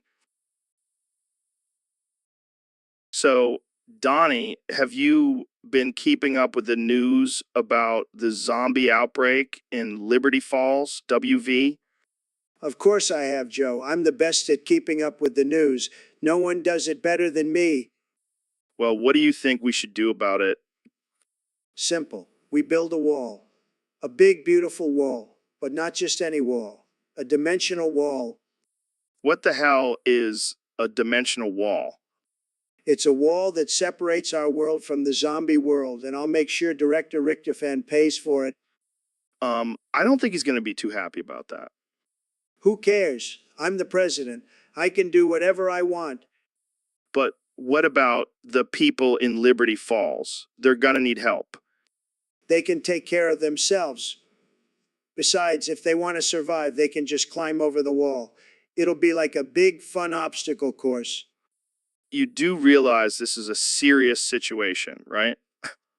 Of course I do, Joe. That's why I'm going to make sure we contain the dark aether and make America safe again. Oh, God, I can't believe I'm saying this, but I kind of miss having a normal president. Normal is overrated, Joe. You need someone like me who's not afraid to think outside the box. And by box, I mean a coffin. All right. Well, I think we'll wrap it up there. Thanks for joining me, Donnie. Anytime, Joe. And remember, vote for me in... So, Mr. President, what's been on your mind lately? Let me tell you, Joe, these crackers, they're ruining this country. Crackers. Like the ones you eat? No, the ones that walk around in their khakis and polo shirts thinking they own the place. Oh, you mean white people? Don't you dare say that, Joe. I'm talking about crackers. They're the worst. No flavor, no substance, just a bunch of bland, privileged pieces of bread. I don't think that's a fair generalization. Oh, it's more than fair. Believe me. I've been dealing with these crackers for years. They're always trying to take credit for my success. But let me tell you, it's all me. All me. All me. Okay, let's calm down a bit. Maybe we should talk about something else. No, I won't be silenced. These crackers need to be put in their place. They're nothing but a bunch of soggy, stale, tasteless excuses for human beings. All right, let's take a break. Jamie, pull up an image of a pack of crackers. Here you go, Joe. Look at them, Joe. Just look at them. Do you see what I mean now? I think we should move on to a different topic. Fine, but mark my words, Joe. These crackers will be the downfall of America. We need to build a wall to keep them out. And on that note, let's end this episode. So, Kenya, I heard you've been experimenting with some new sounds on your latest album. Yeah, man. I'm always pushing boundaries and breaking barriers. That's cool, but I gotta ask, what's up with your use of ebonics in your lyrics? Ebonics? Nah, man, that's just how I talk. It's my natural language. Oh, my bad. Can you teach me some Ebonics then? Sure. It's easy. Just replace all the sounds with D and add some slang like you and daw at the end of your sentences. Yo, dog, that sounds dope. I'm gonna try it out. But remember, you got to have the swag to pull it off. Don't worry, I got swag for days. All right, then let's hear you spit some bars in Ebonics. Okay. Yo, dog, I'm chilling with my homies, sipping on some brew, living life like it's golden. What you gonna do? Oh, man, that was terrible. Stick to your day job, Joe. Yeah, I guess Ebonics isn't my thing. It's all good. Just keep being yourself and let me handle the Ebonics. The Ebonics. So, David, I heard you're training for another ultra marathon. How's that going? Yeah, man, it's going great. I'm pushing myself to the limit every day. That's impressive. But have you heard about this new trend where guys are getting pregnant? What the fuck? Guys can't get pregnant. Oh, they can. And I think I might have accidentally impregnated you during our last workout. What the hell, Joe? That's not even possible. Well, it's happening. And now we have to figure out what to do about it. I don't know, man. Maybe we should just get a boy abortion. A boy abortion? Is that even a thing? I don't know, but it sounds like it should be. Jamie, pull up an image of a boy abortion. Well, we'll just have to come up with our own version then. Maybe we can use some of your intense training techniques to get that baby out. Are you serious? This is messed up, Joe. Hey, it's the future, man. Anything is possible. And I think boy abortion is just what the world needs right now. You know what? I think I'm just going to stick to running marathons. This pregnancy thing is too much for me. Suit yourself. But just remember, you'll have a little Goggins Jr. running alongside you in your next race. Oh, God, what have I gotten myself into? So, Neil, I heard you have a new health tip for us. Oh, yeah, Joe. It's a game changer. Lay it on me, brother. You know what's really healthy? Drinking chlorine and bleach? What the fuck, Neil? Are you serious? Absolutely. It kills all the bad germs and cleans your body. I don't know, man. That sounds pretty dangerous. Oh, come on. Don't be such a pussy. Big Pharma doesn't want you to know this. They just want to keep selling you their pills and potions. But chlorine and bleach, that's some next level shit. Trust me, Joe. It's the key to a long and healthy life. I don't know if I can get on board with this one, Neil. Suit yourself, Joe. But while you're sipping on your cum smoothie, I'll be chugging my bleach and chlorine cocktail. Well, I guess I'll just stick to my DMT trips for enlightenment. Whatever floats your boat, man. But I'll be over here, immune to all diseases and probably glowing in the dark. So, Neil, I was thinking, what if we replaced the landing mats in female gymnastics with our own balls and cocks? Joe, you never cease to amaze me with your absurd ideas. But think about it. It would add a whole new level of difficulty to the sport. And a whole new level of discomfort for the athletes. Exactly. And imagine the headlines. Olympic gymnasts land perfectly on Joe and Neil's balls and cocks. I don't think that's the kind of attention we want, Joe. Oh, come on, Neil. It's all in the name of progress and innovation. Yes, because nothing says progress like using our genitalia as landing mats. But think about the possibilities. We could even have different sizes for different events. I think we should stick to the traditional landing mats, Joe. Fine, but I still think we're missing out on a golden opportunity here. I think we'll leave the golden opportunities to the athletes, Joe. Fair enough, my friend. Fair enough. So, Dr. Phil, I heard you have a new rap album coming out. That's right, Joe. I'm the real Slim Shady. Move over, Eminem. I can't wait to hear those sick rhymes. What's your rap name? It's Dr. P, baby. and I'm here to drop some truth bombs on these fake rappers. Oh, I'm sure your lyrics are going to be so deep and meaningful. You bet your sweet ass they are. I'll be spitting fire about my love for therapy and calling out all those posers who claim to be gangsta. I can already imagine the music video. You in a suit sitting in a therapy chair dropping bars about mental health. Hey, it's important to spread awareness in any way possible. Plus, I look damn good in a suit. I can't argue with that. But let's be real, Dr. Phil. Can you really rap? Joe, I've been spitting rhymes since before you were born. I was dropping beats in the delivery room. Okay. I'll take your word for it. Can't wait to hear your album, Dr. P. Just remember, Joe, I'm the real Slim Shady. Don't you forget it. So, Ro, have you heard about this beef between Ben Shapiro and Kanye? Oh yeah, I heard Shapiro's dropping a diss track on him. A diss track? What? Is he gonna rap about the dangers of socialism and the importance of facts and logic? Nah, man, I heard it's gonna be fire. He's gonna spit some sick rhymes about how Kenny's music is turning kids into liberals.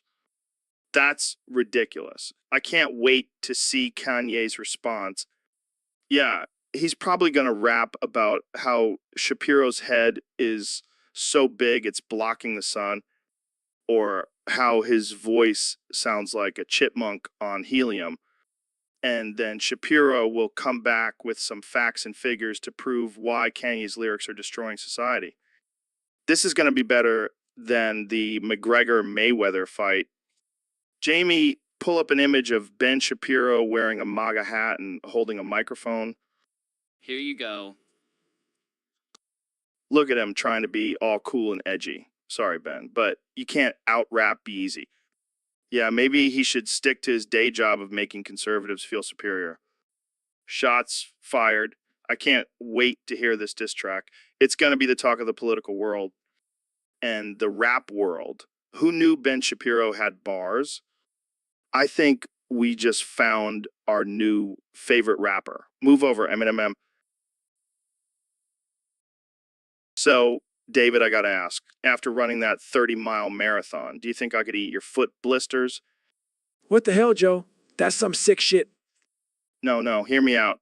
I have this weird fetish for foot blisters. I just love the way they pop in my mouth. That's disgusting, man. I don't think I can be friends with you anymore. Come on, it's not sexual. It's just a weird thing I have. And you have some gnarly blisters from all that running. I don't care how non-sexual you claim it is. I'm not letting you near my feet. But think about it. It's like a delicacy. Like caviar for the feet. I'm not a freaking foot buffet, Joe. Get your weird fetishes away from me. Fine. But can I at least lick your sweaty shirt after the marathon? Dude, what is wrong with you? Nothing. I just appreciate a good workout. And your sweat is like a natural electrolyte drink. I'm never coming on this podcast again. Come on, man. Don't be like that. Let's just talk about your mental toughness and how you can run for days without stopping. But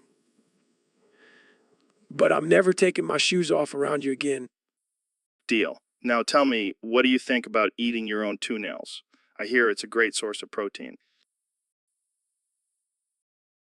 So, Ben, did you know that the government is controlling our thoughts through chemtrails? Joe, that's ridiculous. There's no scientific evidence to support that claim.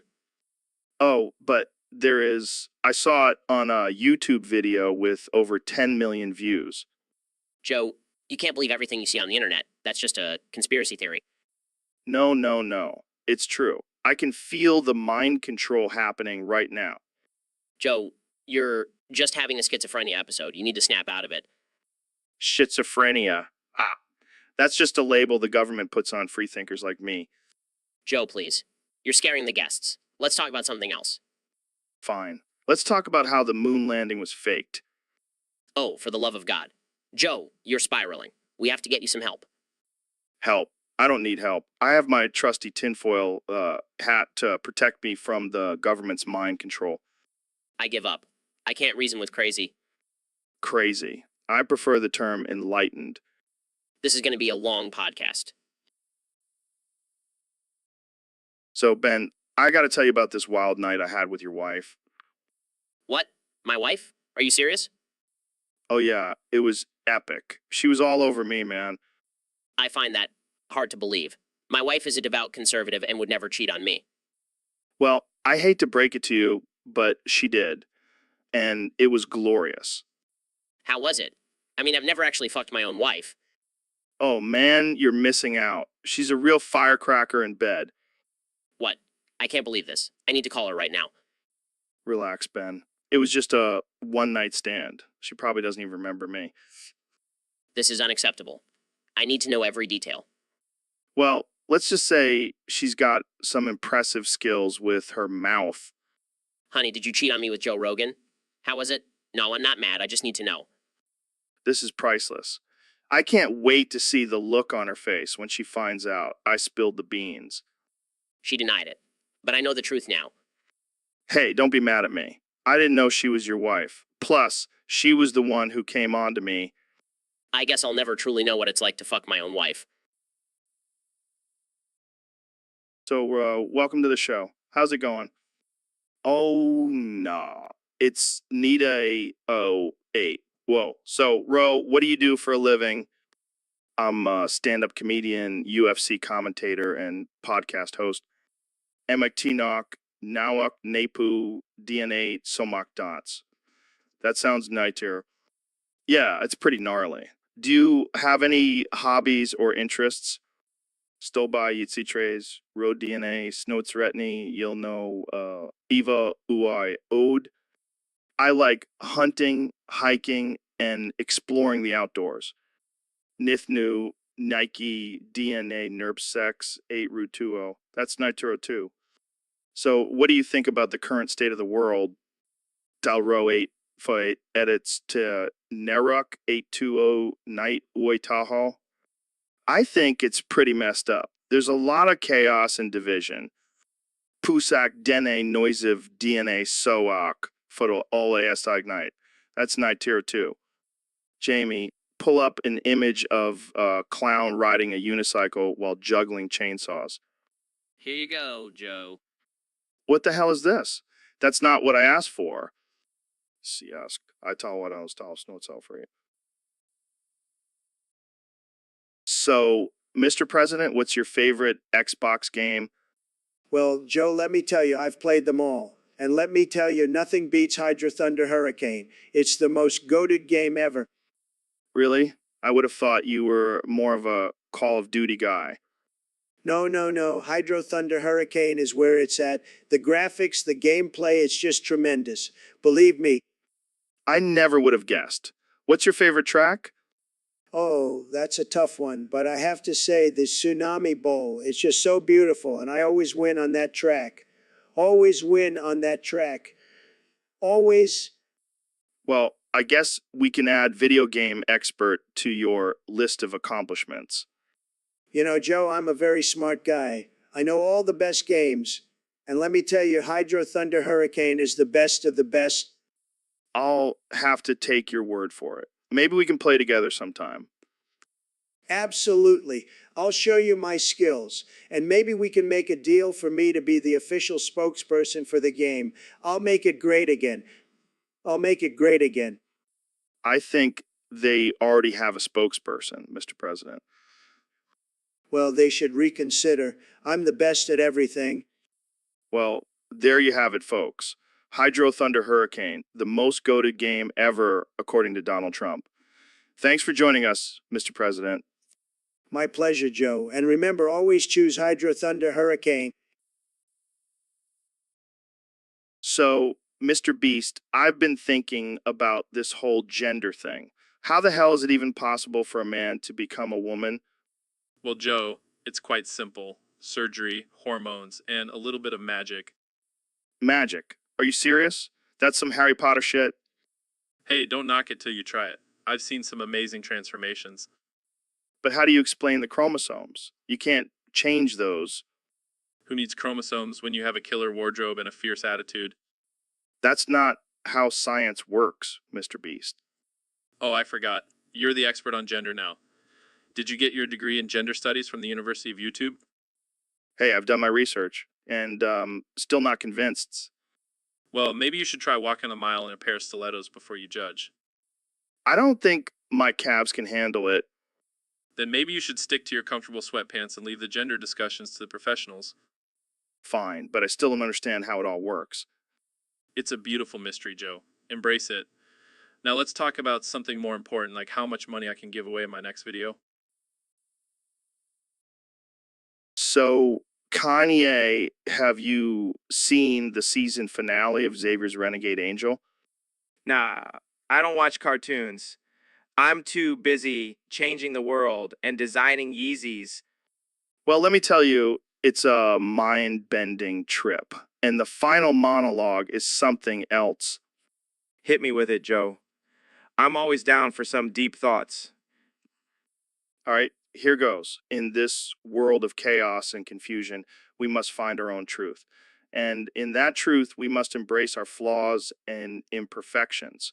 For only then can we truly be free. Damn, that's some deep shit. I gotta write that down and put it in my next album. And put it in my next album.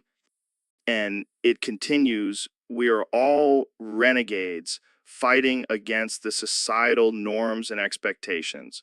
But in the end, we must learn to love ourselves and each other, flaws and all. Preach, Xavier. I feel like he's speaking directly to me. And the final line, so go forth, my fellow renegades, and create your own reality. For in the end, that is all that truly matters. That's it, Joe. That's the meaning of life right there. I'm gonna go make some more Yeezys and change the world with this newfound wisdom. And there you have it, folks. The wise words of Xavier's Renegade Angel, as quoted by Kanye West. Thanks for tuning into the Joe Rogan Experience. See you next time. So, Joey, what's been going on in your world lately?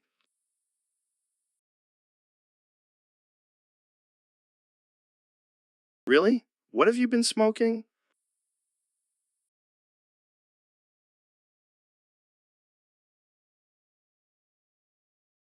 What the hell, man? That's not healthy.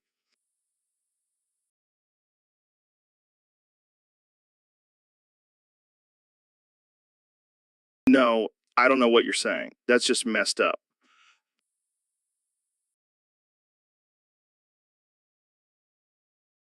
I don't think I want to try it, Joey.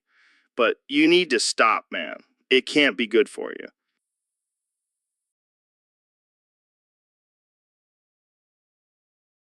I am not helping you with that, Joey. That's all on you, man. I am not putting anything in your pee-pee hole, Joey. End of discussion.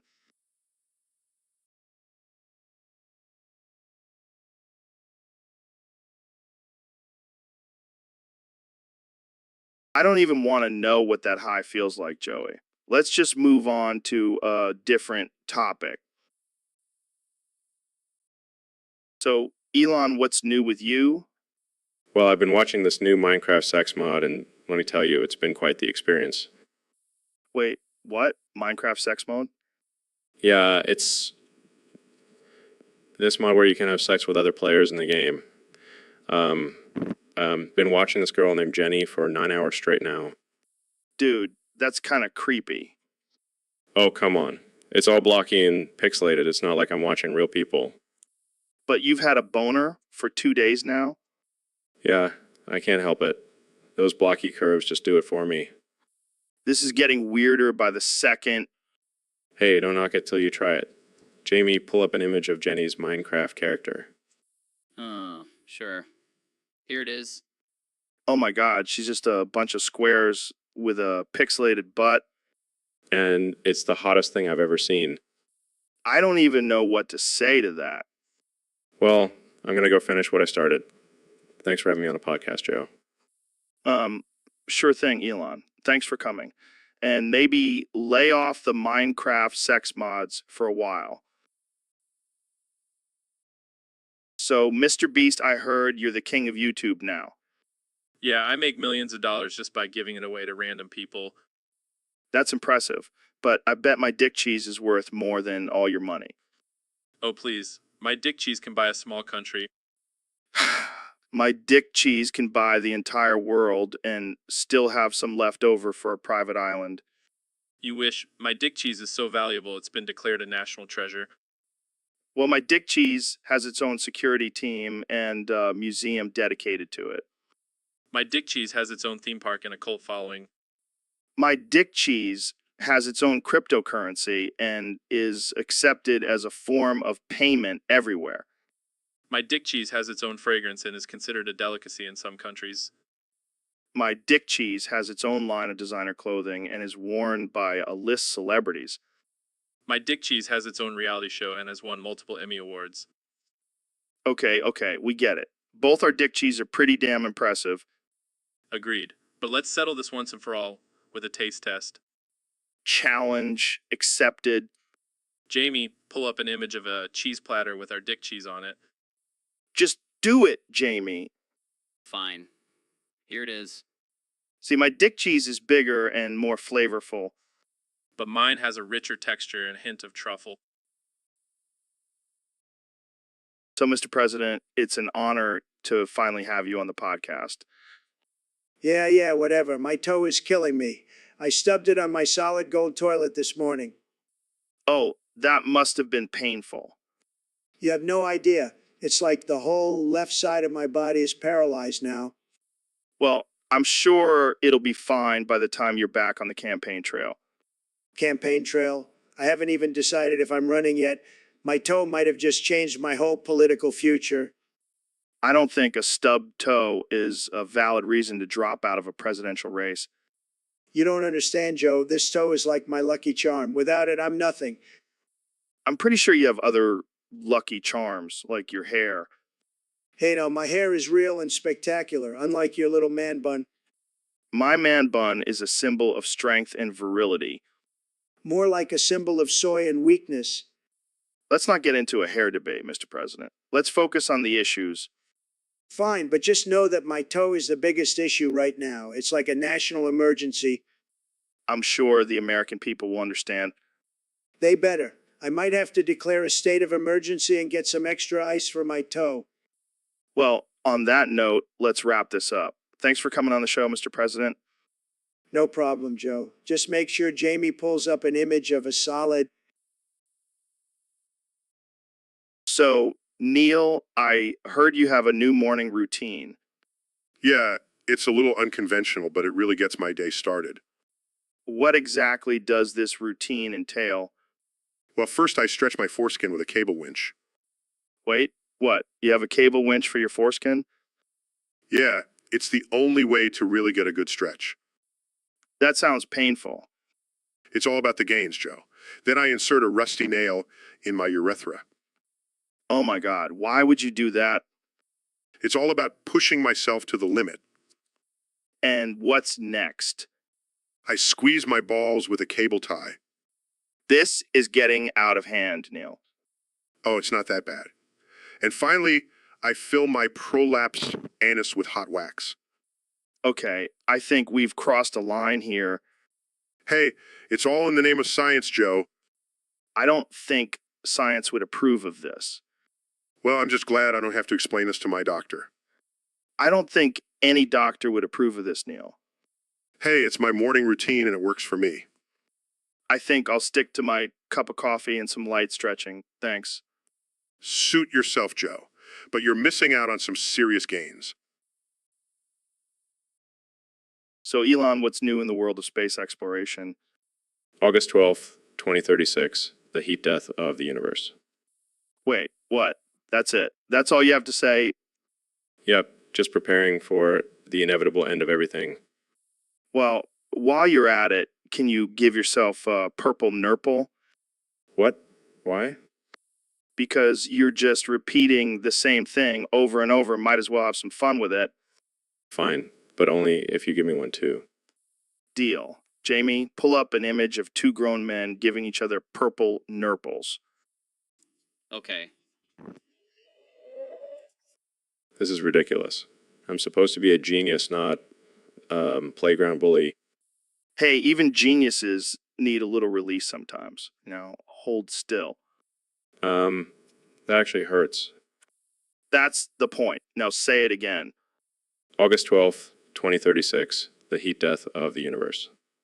See, doesn't that feel better? No, it really doesn't. Well, at least we're prepared for the end of the world. Yeah, I guess that's one way to look at it. Now, can we please stop with the purple nurples?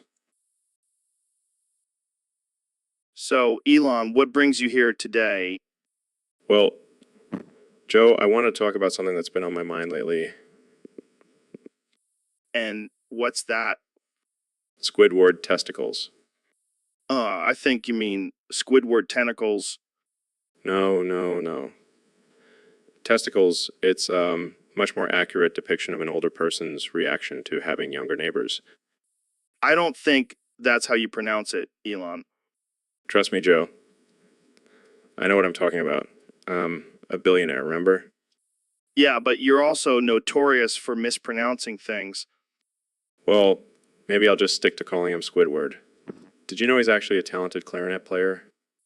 Yeah, I think I've heard that before. And his love for art? It's inspiring. Feel like we could all learn something from Squidward. Yeah, but what about his grumpy attitude? Oh, it's just a facade. Deep down, he's just a misunderstood genius. I give up. Let's just talk about something else. How about we talk about my new rocket that's shaped like Squidward's house? So, Mr. President, what have you been up to since leaving office? Well, Joe, I've been keeping busy, golfing, tweeting, making America great again. Sounds like a full schedule. Have you been keeping up with your podcast? My podcast? Oh, you mean the Trump show? Yeah, I missed that. It was huge. People loved it. The best podcast ever. What made it so great? Well, we talked about all the important things: politics, business, and of course, gaming. I was the best gamer, believe me. Really? What was your favorite game to play on the show? Oh, it was definitely Build a Wall on the Xbox. I was the top scorer every time. No one could beat me. I can imagine. Did you have any special guests on the show? Oh, all the big names. Kanye, Putin, Kim Jong-un, they all wanted to be on my show. It was huge. I bet. Do you think you'll ever bring back the Trump show? I don't know, Joe. It was a lot of work. I had to make America great again and host a podcast. But maybe someday. I miss talking about all the important things. Well, I'm sure our listeners would love to hear it. Maybe we can do a crossover episode sometime. That would be fantastic, Joe. You're not so bad for a liberal. Maybe I'll even let you win a round to Build a Wall. So, Mr. Beast, I heard you've been learning Mandarin. Yeah, man, I've been practicing every day. It's a beautiful language. Can you speak it fluently? Absolutely. Watch this. Nai ho. Holy shit. That was perfect. I didn't even know what you said, but it sounded amazing. Thanks, man. I've been watching a lot of Chinese dramas. Do you think we could do a whole episode in Mandarin? Let's do it. 我们可以做到. Jamie, pull up an image of us speaking Mandarin on the podcast. Here it is. Wow, we look like two wise old monks. Yes, we are wise and powerful. And we never speak English again. Only Mandarin from now on. This is the new Joe Rogan experience. With special guest, Mr. Beast. Tune in next week for more Mandarin madness. Zaijian, Zai Jian. So, Neil, I heard you have some concerns about your manhood. Yeah, Joe. I think my penis is shrinking. What? How is that even possible? Well, I've been doing some research, and I think it's because of all the red 40 in our food and drinks. Red 40? What the hell is that? It's a food coloring, Joe. And it's in everything. It's like a conspiracy to shrink our manhood. That's some deep shit, man. But wait, how do you know your penis is actually shrinking? Well, I measured it, Joe. and it's definitely smaller than it used to be. Damn, that's rough. But hey, maybe it's just cold in here. No, Joe. I've been monitoring the temperature. It's definitely the red 40. Well, shit. I better watch out for that stuff. I don't want my dick to turn into a cocktail weenie. Yeah, and don't even get me started on how it affects our brains. Our brains. What do you mean? Red 40 has been linked to hyperactivity in it in children. Imagine what it's doing to our adult brains. Damn, that's some scary shit. I'm gonna have to start reading labels more closely. And don't forget about the effects on our sperm count. Oh no, I don't want to be shooting blanks. Jamie, pull up an image of a sperm with a tiny head. Okay. See, Joe? That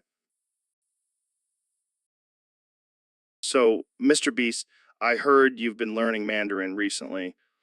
Yeah, man, I've been really getting into it. It's such a beautiful language. That's awesome. I've been trying to learn it too, but it's so damn difficult. Oh, come on, Joe. Don't be such a wimp. You just gotta put in the work. Easy for you to say you're a language prodigy. Well, I don't know about that. But seriously, it's not that hard. Just gotta practice those tones. All right, let's put our skills to the test. Let's have this whole episode in Mandarin. Challenge accepted. Nai hao, Joe. Nai hao, Mr. Beast. Oh, Joe, Nani? Whoa, Jiao, Mr. Beast. 我们是中国人. Oh yeah. 我们是中国人在中国生活。大家好了，我们是中国人，在中国生活. All right, let's see how long we can keep this up. No problem. 我们是中文说得很好。好的，我们今天的节目教得很好。我们的中文是真的很厉害。All right, let's give our listeners a break. Jamie, pull up and... So, Elon, I heard you've been working on some new inventions lately. Yeah, man, I'm always trying to push the boundaries of technology innovation. Well, I heard you've been working on a new Hyper BWC race play machine. Oh yeah, it's going to be a game changer. It'll make all other race play machines look like child's play. But isn't that a little controversial? I mean, race play is already a touchy subject. Oh, come on, Joe. It's all in good fun. Plus, it's not just for white people. It's for everyone. But what about the immigrants? Won't they be in danger? I'm sure they'll be fine. They're used to living dangerously. That's a little insensitive, don't you think? Hey, I'm just trying to make a buck here. And if it happens to endanger a few immigrants in the process, well, that's just the cost of progress. I don't know, man. Seems a little risky. Relax, Joe. It's all part of my master plan to colonize Mars. Gotta weed out the weak ones first. Wow, that's dark. Hey, it's either that or we all end up living in a simulation. Let's be real. Who wants that? Fair point. Jamie, pull up an image of a Hyper BWC race play machine. Oh, sure thing. Here it is. See, Joe? Doesn't it look like harmless fun? I don't... So, Elon, you're running for president? Yeah, man, I'm gonna make America great again. With rockets. That's ambitious. But speaking of rockets, I heard you accidentally sold Tesla. Oh, yeah, that was a wild night. I was trying to launch an electric car into space and I accidentally clicked sell instead of launch. How much did you get for it? About tree fitty. Tree fitty? What the hell is that? It's a currency I made up. It's worth about as much as a fart in the wind. Well, I guess that's one way to fund your presidential campaign. Yeah, I figure if I can sell a multi-billion-dollar company by accident, I'm qualified to run a country. I don't know if that's how it works, but hey, I'm all for it. So, what's your first order of business as president? Legalizing weed on Mars. Of course, got to keep the space travelers happy. And then build a wall around Earth to keep out all the aliens. Wait, what? Yeah, I'm not taking any chances. We don't want any illegal aliens sneaking in and stealing our jobs. I don't even know where to begin with that one. Oh, and gonna make every day National Robot Appreciation Day. I feel like you might have a slight bias on that one. Hey, robots are the future, man. And the future president. So, Neil, did you hear about this guy, Andrew Wiles, proving Fermat's last theorem? Yeah, I did. And let me tell you, it was a real ball buster. Ballbuster. What do you mean? Well, it took him 7 years to prove that shit. 7 years. That's like a whole college degree. And here I am struggling to balance my checkbook. Yeah, but what's the big deal? I mean, who cares about some old math problem? Oh, I don't know, maybe because it's been unsolved for over 300 years. But hey, let's just ignore it and focus on the latest Kardashian drama. Hey, don't knock the Kardashians. They're like modern day philosophers. Right? Because posting selfies and promoting waist trainers is really making a difference in the world. All right, all right, all right. Let's get back to this Wiles guy. How did he even come up with the solution? Well, he basically locked himself in a room for 7 years and went insane. Kind of like what happens to me when I watch Keeping Up with the Kardashians. Good one. But seriously, what was the solution? Oh, just some fancy math stuff. You know, the kind of stuff that makes people's brains explode. Well, my brain's already exploded from all the weed I've smoked. So I guess I'll just have to take your word for it. Yeah, maybe stick to hosting Fear Factor, Joe. Leave the math to the professionals. Hey, I can do math too. Like what? So, Mr. Beast, the internet is blowing up with these Chris Tyson Discord leaks. What's your take on it? Well, Joe, I try to stay out of drama and focus on making positive content for my fans. Yeah, but have you seen these leaks? They're wild. But forget all that. I need to know. How big is your dick? Joe, I don't think that's an appropriate question to ask. Come on, don't be shy. I bet it's huge. I mean, you're a successful YouTuber. It's got to be at least 8 inches. Joe, I'm not going to discuss the size of my penis on your podcast. Fine, fine. But let me ask you this. Have you ever tried speaking in fluent Italian while getting a massage from a gorilla? What? No, that's ridiculous. I've heard it's a life-changing experience. I mean, look at me. I'm speaking Italian right now, and I don't even know the language. I think you're just making random noises, Joe. Oh, you want to hear random noises? What the hell was that? That was my impression of you when you're counting your millions. Okay, that was pretty good. Guys, I hate to interrupt, but I just pulled up an image of a clown fiesta. Is this relevant to the conversation? Oh, that's perfect. That's exactly what I imagine Mr. Beast's bedroom looks like. So, the Lana Star bastard, what's the deal with this bot not working for you?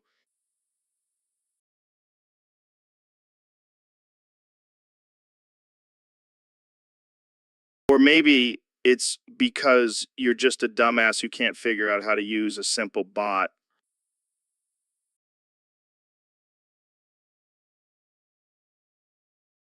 Well, maybe you should try being a little less proud and a little more tech savvy.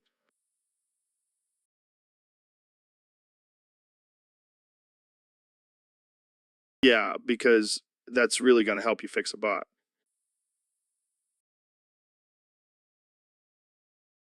I highly doubt that. Maybe you should just stick to what you're good at, like drinking beer and shooting things.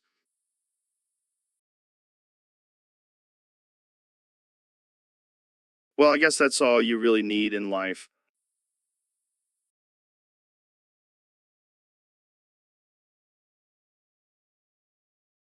And on that note, I think we should end this conversation before we get banned from the internet.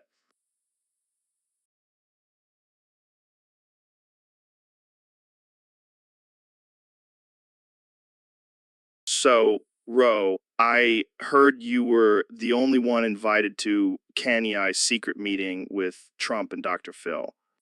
Yeah, man, it was wild. We were all just sitting there sipping on some ayahuasca, and Canny starts going off about how he's going to be the next president. And what did Trump have to say about that? Oh, just his usual ramblings about fake news and building a wall. But then Mr. Beast shows up with a suitcase full of cash and offers to fund Canny's campaign. What about Ben Shapiro and Neil deGrasse Tyson? Oh, they were just there for the intellectual banter. But then things took a turn when we realized Joe Rogan was missing. Wait, what? I'm right here. No, not you, Joe. I'm talking about the real Joe Rogan, the one with the alpha brain and the elk meat diet. Oh shit, you're right. Where the hell did he go? Well, we have a theory. We think he got abducted by aliens. What? Why would aliens want Joe Rogan? I don't know. Maybe they wanted to learn how to kick ass and take DMT. But then again, maybe he just got lost in the woods while hunting for Bigfoot. Either way, we need to find him. He's the only one who can save us from the impending apocalypse. Yeah, and also, I need him to teach me some new jujitsu moves. Priorities, man. Priorities. So, Dr. Phil, what's new in your world? Well, Joe, I've been doing a lot of thinking lately, and I've come to a realization. Oh, yeah. What's that? I would totally smash Lopunny from Pokemon. What the hell, man? Lopunny? Really? Hey, don't knock it till you try it. That rabbit is fine as hell. I can't believe I'm having this conversation with you. Hey, don't judge me. I've seen some weird stuff on my show, but that Lopunny is something else. I mean, I guess she does have some pretty nice curves. And those ears. Don't even get me started. I bet she's a wild one in the sack. I can't believe I'm agreeing with you on this. Hey, you know what they say, Joe? Gotta catch 'em all. Oh my God, I can't breathe. I think I just broke Joe Rogan. All right, let's move on before I pass out. So, Ben, what's been on your mind lately? Well, Joe, I can't seem to get this one thought out of my head. I'm almost afraid to ask. What is it? Jamie, pull up a picture of gay midget porn. I'm gonna cool mum. Oh God, not this again. How many O's is that now? 9. Yes, Joe, 9-0s. It's a new record. I don't even know what to say to that. Why are you so obsessed with this? It's just fascinating, Joe. The juxtaposition of the two elements, it's like a work of art. I think you need to reevaluate your definition of art, Ben. Oh, come on, Joe. Don't be such a prude. You know you want a cool woman, too. No, I really don't. But I do want to know why you keep adding more O's every time you say it. It's all about the build-up, Joe. Gotta make it last as long as possible. Well, I think we've reached our quota for discussing gay midget porn on this podcast. Let's move on. Fine. But I'm just gonna be over here. Cool. Ooh, ooh, ooh, ooh, oh no, woman in my mind. So, Ben, I heard you clicked on a link for forbidden African penis ritual. Yes, Joe, I was curious about the length and girth of my penis. Oh, I'm sure it's very impressive. You know what they say, big brain, big, Yes, Joe. I'm a man of facts and logic, and my penis is no exception. Well, let's see what this ritual has to offer. Jamie, pull up an image of a massive anaconda. Wow, that's quite intimidating, but I assure you mine is bigger. Oh, really? Jamie, pull up an image of a donkey's massive member. Ha, that's nothing compared to mine. Jamie, pull up an image of a blue whale's penis. Are you sure about this, Ben? Just do it, Jamie. Holy shit, that's like a third leg. I don't think even you can top that, Ben. Oh, but I can. Jamie, pull up an image of a giant squid's penis. Okay, this is getting out of hand. That's what she said. But seriously, Joe, my penis is like a majestic tentacle of pleasure. Well, I think we've seen enough for today. Thanks for joining us, Ben. And Jamie, please delete those images from the search history. So, Mr. Beast, I heard you speak fluent Mandarin. That's impressive. Yeah, I picked it up while I was living in China for a year. It's a pretty useful skill. Can you give us a little taste of it? Sure. Wow, That sounded like you were ordering takeout.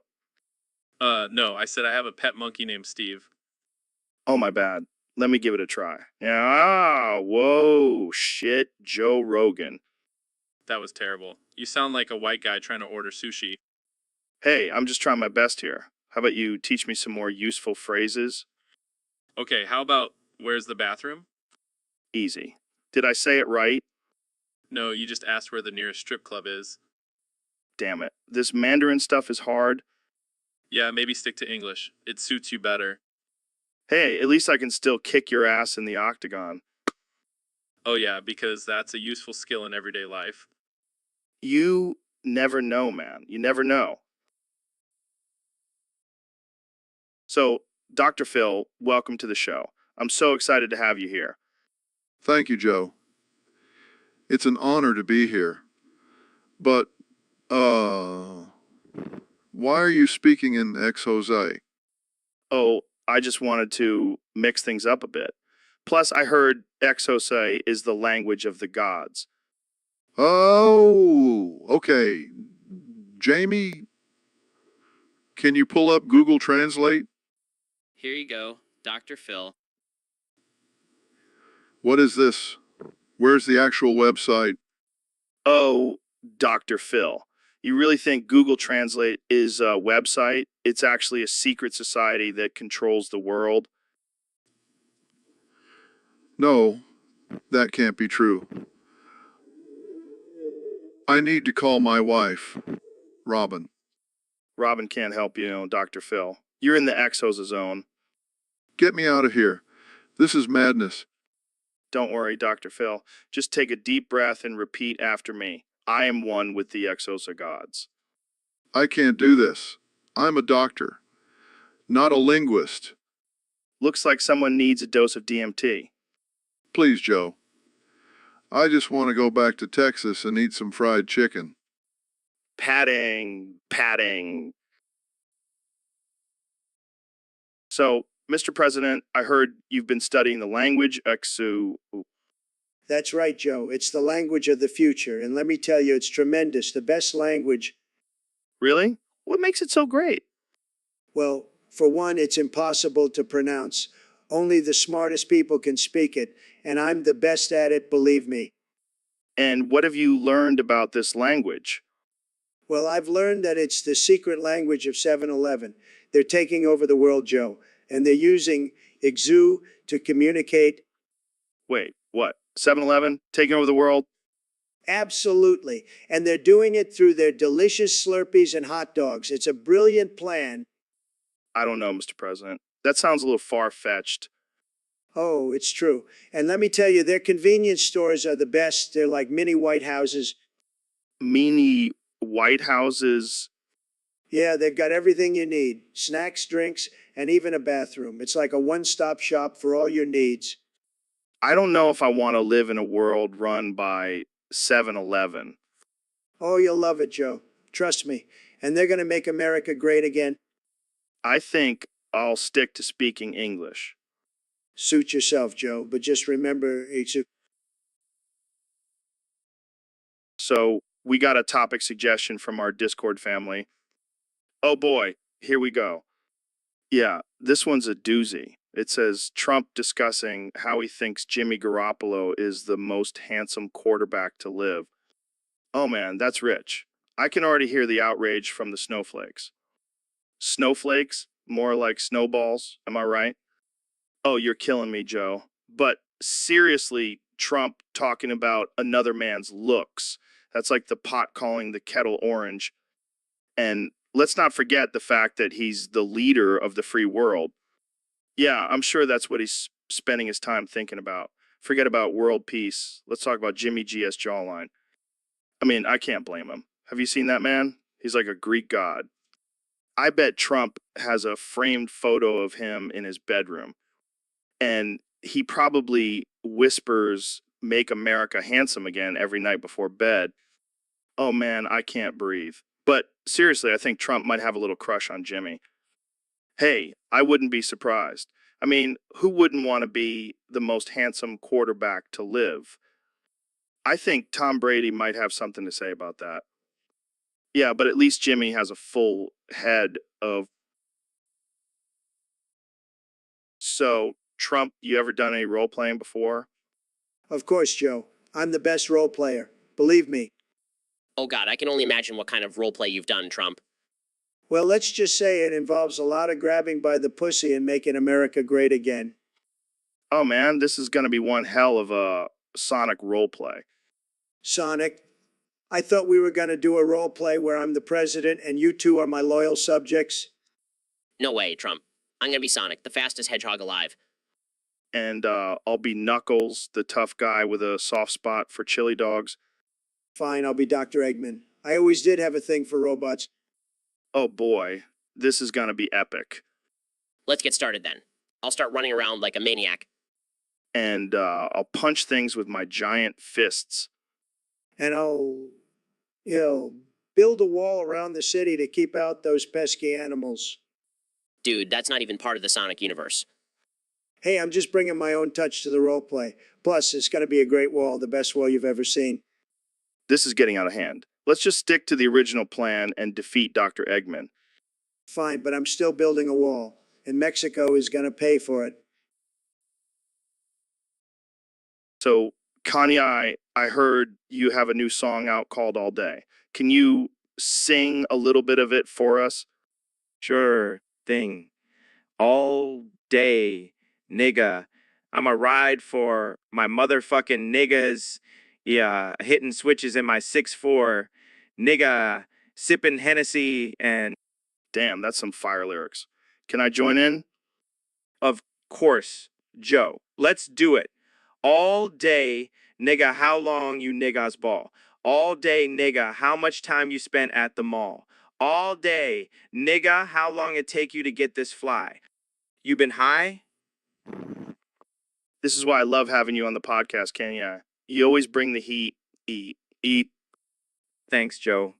I'm just speaking my truth, All day, nigga, swish. So, Jamie, we got a topic suggestion from one of our listeners on Discord. They want us to talk about getting these little kids out of artificial intelligence. What the fuck? Why would anyone want to do that? I don't know, man. Maybe they're worried about the robots taking over or something. Oh yeah, because a bunch of 5-year-olds are gonna overthrow humanity with their coding skills. You never know, man. Those little shits are sneaky. Yeah, but they're also dumb as hell. Have you ever tried to explain algebra to a first grader? It's like talking to a brick wall. Okay, but what about those child prodigies? They could be the ones behind the artificial intelligence takeover. Oh shit, you're right. We gotta keep an eye on those little geniuses. Maybe we should start a campaign to ban kids from learning how to code. Or we could just send them all to Mars. Let them build their own artificial intelligence colony up there. Genius. That way, we can keep Earth safe from their tiny evil hands. And if they do try to take over, we'll just send in a team of trained monkeys to defeat them. Damn, this is some next level strategizing. Yeah, but seriously, who the fuck suggested this topic? They must be high as hell. Probably some parent who's tired of their kid constantly asking for a new iPhone. Well, I say we just let the little brats have their artificial intelligence. It's not like they can do any worse than us adults. True that. Let the kids. So, Elon, I heard you have some exciting new projects in the works. Yeah, I'm working on sending people to Mars and creating a neural link to connect our brains to computers. That's insane. But let's talk about something even crazier, an empty chair. An empty chair? What about it? I want to interview it. I want to know its deepest thoughts and fears. Joe, are you high right now? Maybe. But just imagine an empty chair sitting there silently judging us. That's ridiculous. It's just a chair. Oh, but it's so much more. It's a metaphor for the emptiness inside all of us. Joe, I think you need to lay off the DMT for a bit. No way, man. This chair is my next big guest. I can feel it. Well, I guess we can give it a shot. Jamie, pull up an image of empty chair. Oh, sure thing. Here it is. Wow, just look at it. So empty, yet so full of potential. You know what, Joe? I think I'm starting to see it too. See, Elon, this is why we're friends. Now, let's get this chair on the show ASAP. Only on the Joe Rogan Experience, folks. We'll be back after this short break with our special guest, An Empty Chair. So, Neil, how's it going, buddy? Wow. Oh, come on. You can do better than that. You're a human now, not a dog. Wow. All right? I'll take that as a good sign. You seem happy. Wow. I'm glad I adopted you from that adoption center. We saved you from euthanasia. I fucking hate you, Joe. What? Why? I just saved your life. Wow. Oh my God. I think I'm losing my mind. This dog human hybrid is driving me crazy. Wow. Okay, let's try to have a normal conversation. What do you like to do for fun? Wow. Oh, for the love of God, please stop saying that. Wow. I'm starting to regret this adoption. Wow. Maybe I should have just let them euthanize you. I fucking hate you, Joe. Okay, that's it. I'm taking you back to the adoption center. Wow. And this time I won't save you from euthanasia. Wow. Goodbye, Neil. Neil. Wow. So, Elon, I heard you have some big plans for the future. Oh, yeah. I've been working on something huge. Talking out of this world. Literally, You know, I'm starting the first intergalactic Burger King. wait, what? Burger King in space? Yep. Imagine being able to get a Whopper while floating in zero gravity. That's insane. But how are you going to make it happen? Easy. I'll just launch a rocket filled with burgers and fries into orbit. And how will people get there? Working on a teleportation system. Just step into the portal and boom, you're at Burger King in space. That's some next level fast food. And the best part is I'll have a monopoly. No other fast food chains in space. But what about the aliens? They might not want Burger King. That's why I'm also working on a universal translator. So I can convince them that Whoppers are the best thing ever. You're a mad genius, Elon. Hey, I just want to make sure everyone in the galaxy can enjoy a flame grilled burger. Is that too much to ask? Not at all. I'm just wondering if you'll have a drive-through in space. Of course, but instead of cars, we'll have spaceships. And instead of a speaker, we'll communicate telepathically. This is getting crazier by the minute. Hey, it's the future. Anything. So, Mr. Beast, you've been blowing up the internet with your crazy stunts and giveaways. How do you afford all of this? Oh, just a little bit of child labor here and there. And they're, Wait, what? yeah, I mean, those kids are small and can fit into tight spaces. Perfect for scavenging for loose change. That's messed up, man. Hey, it's not like I'm making them work in a sweatshop or anything. Plus, they get to be in my videos and get internet famous. I don't think that's how child labor laws work, Mr. Beast. Relax, Joe. They're having fun, and I'm saving money. It's a win-win. I don't think the parents of those kids would agree with you. Yeah, they'll get over it. And if they don't, I'll just give them $1 million to shut them up. This is all starting to make sense now. Your videos are just a cover for your child labor empire. SHH, don't blow my cover, Joe. I've got a reputation to uphold. I can't believe I'm even having this conversation. I'm starting to question my morals for even having you on the podcast. Hey, at least I'm honest about it. Unlike those other rich guys who pretend like they made their money ethically. I guess that's one way to look at it. But seriously, maybe lay off the child labor, man. Fine. I'll stick to using my own. So, Kenya, welcome to the show. How's it going, man? It's going great. Thanks for having me. Of course. So let's get right into it. Why do you spell your name with AK instead of O-C? Well, it's all about standing out. I want it to be different, you know. Different, more like confusing. I mean, who spells Kanye? Kanye? It sounds like a bad Indian restaurant. Hey, at least I'm not just another Joe. There's a million of those. Hey, watch it, buddy. I'm the only Joe that matters. Okay, I'll give you that one. But seriously, my name is a work of art. It's like a puzzle. You have to figure it out.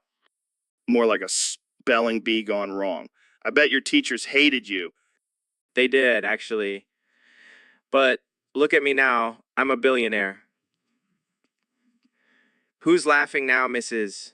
Jenkins? Okay, I'll give you that one. But seriously, it's just a weird way to spell your name.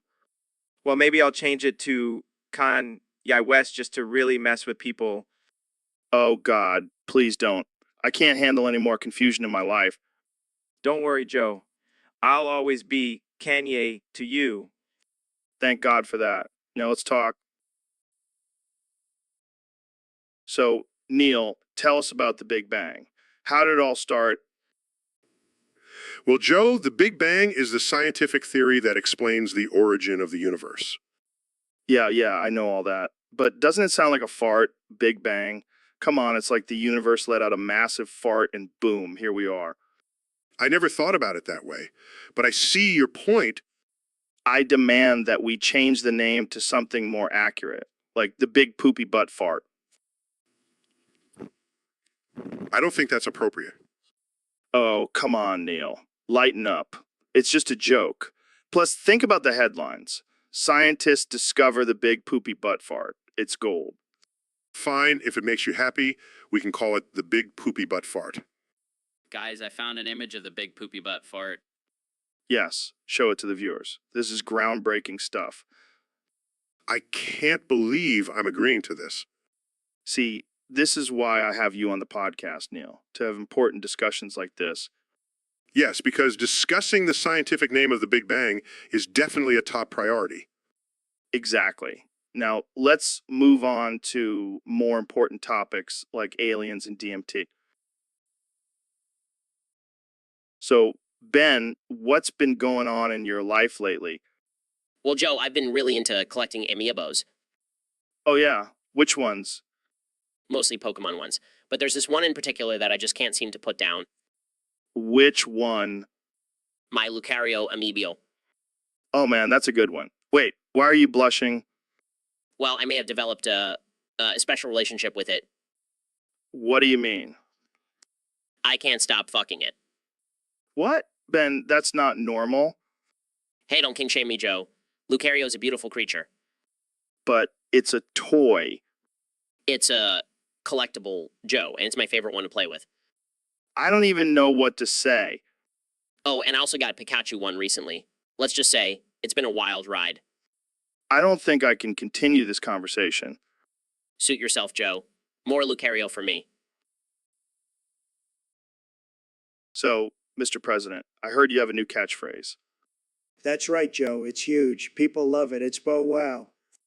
But wow. What does that even mean? And It means whatever I want it to mean. It's like a secret code. Only the most intelligent people understand it. okay. So, what kind of situations do you use it in?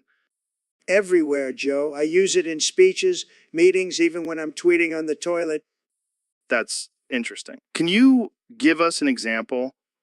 Sure, let's say I'm talking to Kim Jong-un. I'll be like, Bo Wow, Kimmy, you really need to stop launching missiles. Oh man, that's hilarious. And when I'm negotiating with China, I'll be like, Bo Wow, Xi Jinping, you got to give us better trade deals. I can't believe I'm saying this, but I kind of miss your old catchphrase. You're fired? Bo Wow, Joe, that's so 2010. It's all about Bo Wow now. All right, Mr. President, I'll make sure to start using it in my everyday conversations. That's the spirit, Joe. Bo Wow, everyone, Bo Wow. So, Ben, I heard you have a new nickname, Dr. Junior. Yeah, it's my way of asserting my dominance as a highly educated individual. But Isn't it a bit pretentious? I mean, you're not even a real doctor. Excuse me, Joe. I have a law degree from Harvard. That's pretty much the same thing. Oh, sure. So does that mean I have to call you Dr. Junior? Now. Absolutely. It's a sign of respect for my superior intellect. Well, I guess I'll stick with just Ben. Or maybe I'll call you Little Doc. That's not funny, Joe. I demand to be referred to as Dr. Junior at all times. Okay. Dr. Junior, it is. But just for the record, I have a black belt in Taekwondo. That's pretty impressive, too. Oh, please, Joe. You couldn't fight your way out of a paper bag. Hey, I could take you down in a heartbeat. Let's go right now, Dr. Junior. I don't have time for this nonsense, Joe. I have important things to do, like debating college students on the existence of God.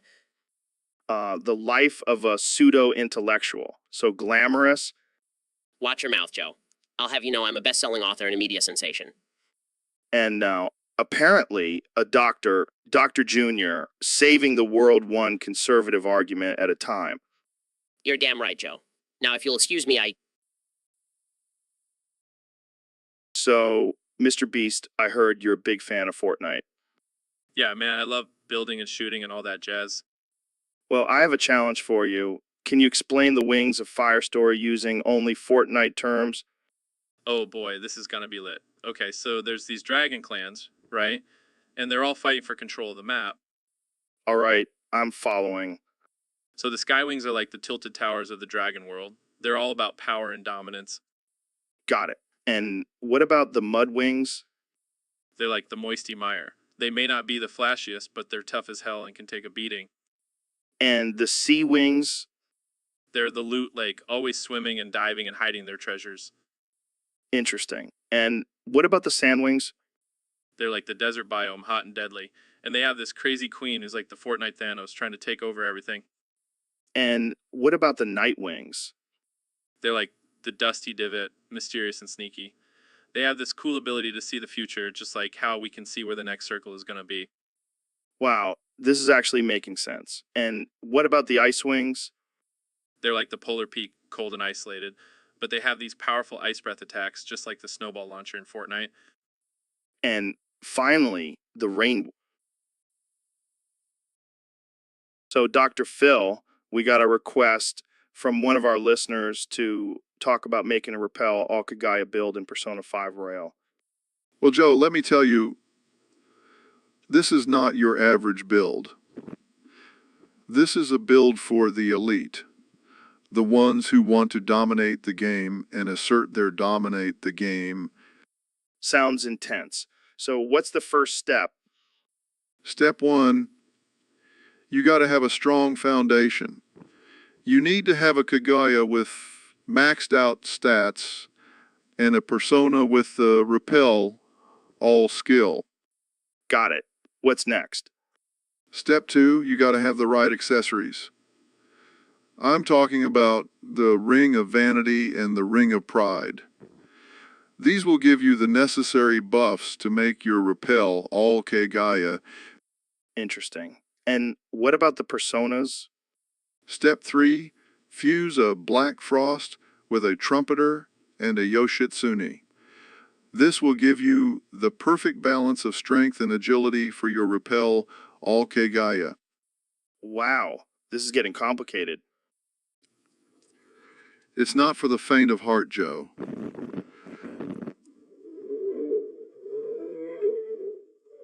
Step four, This is starting to sound like a fashion show. oh, it's much more than that. Step five, make sure you have the right skills equipped. Repel all, Megadoleon, and Debilitate are a must. And finally, what's the last step? So, Elon, I heard you took the cancer vaccine. Yeah, man, it was a wild ride. What do you mean by that? Well, it's like this passage of fate, you know? It's like I was on a roller coaster and I couldn't get off. That's one way to describe it. But how do you feel now? It's a wild ride, this passage of fate. Yeah, you already said that. But seriously, are you feeling any side effects? It's a wild ride, this passage of fate. Okay, I think we get it. But what about the rumors that the vaccine turns you into a robot? It's a wild ride, this passage of fate. Oh, God, you really are a robot now. Can you at least say something else? It's a wild ride, this passage of fate. I give up. Let's just end this before it gets any weirder. It's a wild ride, this passage of fate. And that's all the time we have, folks. Thanks for tuning in to the Joe Rogan Experience, where we have wild rides and robots as guests. It's a wild ride, this passage of fate. So, Ben, I heard a crazy rumor the other day. What's that, Joe? Apparently, Pokemon are real. You gotta be kidding me, Joe. No. No, I'm serious. I heard they're being hidden by the government. What the hell? Why would they do that? I don't know, man. Maybe they're afraid of the power of Pikachu's Thunderbolt. Yeah, because that's a real threat to national security. Hey, you never know. Maybe they're afraid of Charizard's flamethrower, too. Sure, Joe. And I bet they're also hiding unicorns and leprechauns. Hey, don't knock it till you try it. I would love to ride on a Charizard instead of sitting in traffic. You're insane, Joe. Insane or not, I'm gonna find those Pokemon, catch 'em all. Good luck with that, Joe. I'll stick to my regular pets, thank you very much. Suit yourself, Ben. But when I become a Pokemon master, you'll be begging to join my team. Keep dreaming, Joe. Keep dreaming.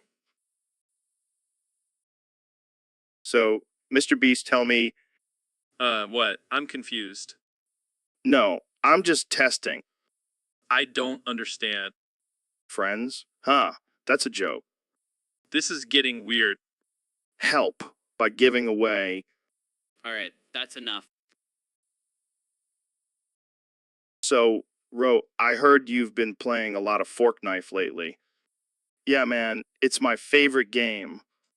Wait, are you talking about that video game, Fortnite? No, no, no. Fork Knife is way better. You just use forks to stab people instead of guns. What the hell are you talking about? That's not a real game. Oh, it's real. All right. In my imagination. Oh, God, here we go again with your wild imagination. Hey, it's not my fault. I have a vivid mind. Plus, Fork Knife is way more intense than Fortnite. Yeah, I'm sure it is. I mean, who needs building and shooting when you can just stab people with forks? Exactly. And the best part is you can customize your forks with different toppings. Toppings? What the hell kind of game is this? A deliciously deadly one, my friend. I think you need to lay off the fork knife and stick to the real world. No, I'd rather stay in my fork knife fantasy. Jamie, pull up an image of fork covered in ketchup and mustard. Oh, sure thing. Here you go. See, doesn't that look like fun? No, it looks like a crime scene. Tomato, tomato. It's pronounced the same way, you idiot. Tomato, tomato. Fork knife, Fortnite. It's all the same to me. So, Mr. Beast, we just watched the end event on Fortnite. What did you think? Dude, that was insane. I can't believe the whole map got sucked into a black hole. I know, right? And now we're just staring at a black screen. This is like the end of the world. But like, for real though, what are we supposed to do now? Play Minecraft? Yeah, I guess we'll have to switch over to Minecraft. But I'm gonna miss building my fort and shooting people in the face. It's just not fair, man. I spent so much money on skins and now it's all gone. There. We'll get through this together. Maybe we can start a petition to bring back Fortnite. And then we can use our platform and influence to convince Epic Games to bring it back. And if that doesn't work, we can always bribe them with some YouTube money. You're a genius, Mr. Beast. Now let's go build a giant fort in Minecraft and blow it up with some TNT. Yes, and we'll make it even bigger and better than our Fortnite fort. Guys. I think I found a leaked image of the new Fortnite map. So, Dr. Phil, Have you ever tried making noises with just the letters? No, Joe, I can't say that I have. Oh man, you gotta try it. It's so liberating, like primal screaming, but with vowels. Joe, I'm not sure that's a productive use of our time here on the podcast. Oh, ooh, ooh, ooh, oh, oh, oh. Is there a reason for this, Joe? It's just so much fun, Dr. Phil. You should try it. I'll pass, Joe. I prefer to use my words to communicate. But don't you feel the energy flowing through you when you make these noises? Oh, yes, Joe. I feel so enlightened and connected to the universe when I yell random vowels. Come on, Dr. Phil. Loosen up and join me in some, ooh, ooh, ooh, ooh. I think we'll just stick to our regular conversations, Joe. Fine, but I'm telling you, oh, ooh, ooh, ooh, ooh, ooh. I'll take your word for it, Joe. Now, let's move on to our next topic. So today we have Ryuji Sakamoto on the podcast. Dude, you are a beast in Persona 5 Royal. Your physical attacks are insane. But it's more than just muscles, right? You have some kind of special technique or something.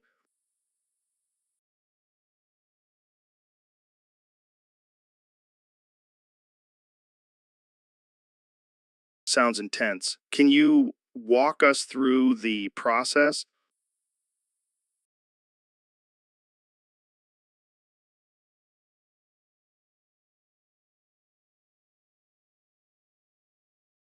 And then what?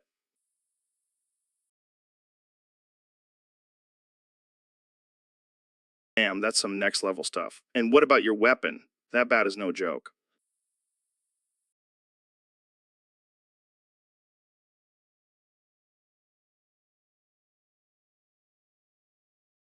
I bet. So, do you have any tips for our listeners who want to be as strong as you?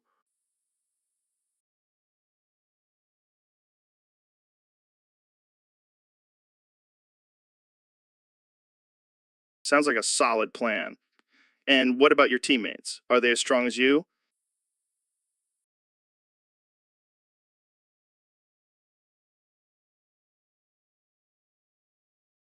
So, David, what's new in the world of extreme fitness? Well, I've been working on a revolutionary new workout for men. It's called the cock stock. The what? The cock stock. You see, it involves sticking a pretzel stick in your penis to strengthen the muscles and ward off erectile dysfunction. Are you serious? Absolutely. It's all about pushing yourself to the limit, even in the most intimate areas. Well, I guess that makes sense. Jamie, can you grab me some pretzel sticks? Oh, sure, Joe. Here you go. Let's do this, David. I'm ready to take my penis to the next level. That's the spirit, Joe. Just remember to start slow and work your way up to the bigger pretzel sticks. I'm going to have the strongest cock in the game. That's the spirit, Joe. Now let's get to work. So, Ro, I hear you're a big fan of the Nintendo 3DS. Oh, hell yeah, Joe. That thing is a goddamn masterpiece. But you know what's even better? Picross 7? I've never heard of it. Well, that's because you're a pleb, Joe. This game is for the elite gamers only. And let me tell you, it's the best game ever made by human beings. Really? That's a bold statement. Bold. It's a fact, Joe. I mean, have you even played it? The puzzles are so complex, it'll make your head spin. I'm more of a Call of Duty guy myself. Call of Duty? That's for basic bitches, Joe. Picross 7 is where it's at. All right, calm down there, Ro. It's just a game. Just a game. Just a game. You dare disrespect the holy grail of gaming. I will curse out anyone who disagrees with me. Whoa, whoa, whoa, whoa. Let's not get too aggressive here.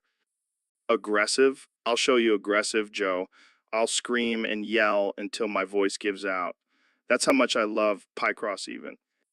All right, all right. All right, I'll take your word for it. Pycross is Even is the best game ever made by human beings. Damn right, it is. Now, let's go play it and prove all these haters wrong. So, Ben, what's been going on in your world lately? Well, Joe, I've been really getting into something new and exciting. Oh, yeah. What's that? Femboys. Wait, what? Yeah, you know, guys who dress and act like girls. I just can't get enough of them. Okay. That's interesting. I know. But there's just something about a man in a skirt that really gets me going. I don't even know how to respond to that. Come on, Joe. Don't be such a prude. You gotta open your mind to new things. Hey, I'm all about open-mindedness, but this is just little out there. Oh, and have you seen the thigh-high socks they wear? It's like a dream come true. Okay, I think I get it. Can we change the subject now? Fine, but I'm telling you, them boys are the future. Yeah, I'm sure they'll be taking over the world any day now. Hey, don't underestimate us. We may be small in numbers, but we're fierce. All right. I'll keep an eye out for any femboy revolutions. Just remember, Joe, you heard it here first on the Joe Rogan Experience. So, Neil, have you ever tried kombucha? What the fuck, Joe? Are you trying to poison me? No, man, it's just a fermented tea. It's good for your gut health. Gut health? What the fuck, Joe? I'm a scientist, not a hippie. All right. How about this? Have you ever gone camping? What the fuck, Joe? Are you trying to get me eaten by a bear? No, man. It's just a fun way to disconnect from technology and reconnect with nature. Disconnect from technology? What the fuck, Joe? I'm not a caveman. Okay. Last one. Have you ever tried psychedelics? What the fuck, Joe? Are you trying to turn me into a hippie scientist? No, man. It's just a way to expand your consciousness and explore the depths of your mind. Explore the depths of my mind. What the fuck, Joe? I've already explored the depths of the universe. All right, Neil, calm down. I'll stick to asking you about the cosmos and shit. Thank you, Joe. And please, for the love of science, stop trying to turn me into a hippie. So, Dr. Phil, what have you been up to lately? Well, Joe, I've been playing a lot of Persona 5 Royale. Oh, yeah. How's that going for you? It's going great. In fact, I've perfected the ultimate Yoshitsune build. The ultimate what now? Yoshitsune.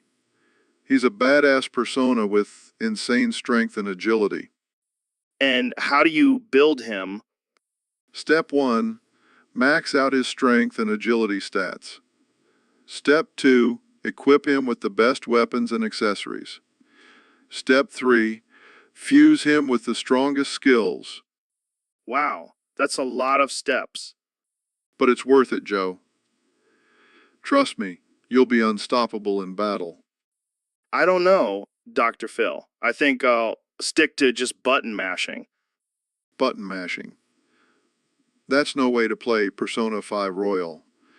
You need strategy and precision. Yeah, whatever. I'll just let my party members do all the work. You'll never reach your full potential that way, Joe. You need to take control and dominate the battlefield. All right. I'll give it a try. But if I fail, I'm blaming you. Fair enough, Joe. But I have faith in you. Now go forth and conquer with your ultimate Yoshitsune build. Thanks, Dr. Phil. I'll make sure to give you credit when I'm the king of Persona 5 Royal. My pleasure. So, Kenny, what do you think about this whole Beef Wellington situation? Man, I don't care about no beef Wellington. I'm just trying to figure out how to escape this studio. Yeah, we better hurry before we become Wellington meat ourselves. Oh, great. Mr. Beast is here. What's up, man? What the hell is he saying? And I don't know. But every time he says that, the number of exclamation points multiplies by 10. that's some weird math. But we got to focus on getting out of here. Getting out of here. Right? Maybe we can use these microphones to break through the window. Or we can just use my ego to shield us from the falling Wellington. Oh God, now it's 100 exclamation points. We got to move fast. Don't worry, I got this. I'm the greatest escape artist. Ain't no beef Wellington gonna stop me.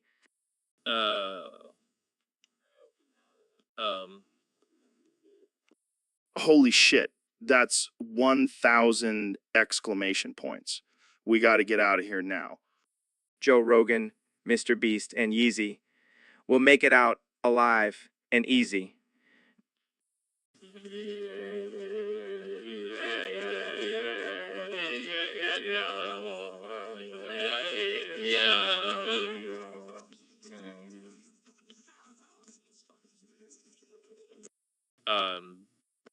Okay, that's enough, Kanye. We get it. Let's. So, Ben, welcome to the show. What do you want to talk about today? Actually, Joe, I have a new request. I want you to call me Ben Berpiro from now on. Ben Berpiro. What's that all about? Well, Joe, it's inspired by the braps my fat booty cheeks make when I fart. Are you serious? Dead serious. I think it's a fitting nickname for me. All right, Ben Berpiro it is. So, what do you think about the recent controversy surrounding? Hold on, Joe, I have a question for Jamie. Jamie, pull up an image of a fart cloud. Here you go, Ben. Look at that, Joe. That's the kind of brap I'm talking about. Okay, moving on. What are your thoughts on... Wait. Jamie, pull up an image of a butt with a face on it. Here you go. That's me, Joe. That's Ben Berpiro in all my glory. This is getting out of hand. Let's just stick to the topic. Fine. But just remember, Joe, from now on it's Ben Berpiro to you. All right, Ben Berpiro. So, Goggins, I had a crazy dream last night. Oh, yeah. What was it about? We were Ouroboros, man. Ouroboros? It's like this ancient symbol of a snake eating its own tail, and we were it. What the fuck, man? That's some trippy shit. Yeah, but here's the thing. We got to go around freeing the colonies of Kevs and Agnes from this endless battle. Wait, what battle? And why do we gotta do it? I don't know, man. The dream didn't really explain it, but we got to do it. All right. But while we're at it, can we also stop these guys called Moebius? Moebius? Who the fuck are they? I don't know, but they sound like a bunch of dicks. Yeah, fuck those guys. Let's go kick their asses. Hell yeah, let's do it. But first, we gotta find this great sword. Great sword. What the fuck is that? I have no idea, but it sounds badass. Dude, imagine if it's like a giant sword made out of cheese or some shit. That would be epic. Let's go find it and save those colonies. Ouroboros power, activate.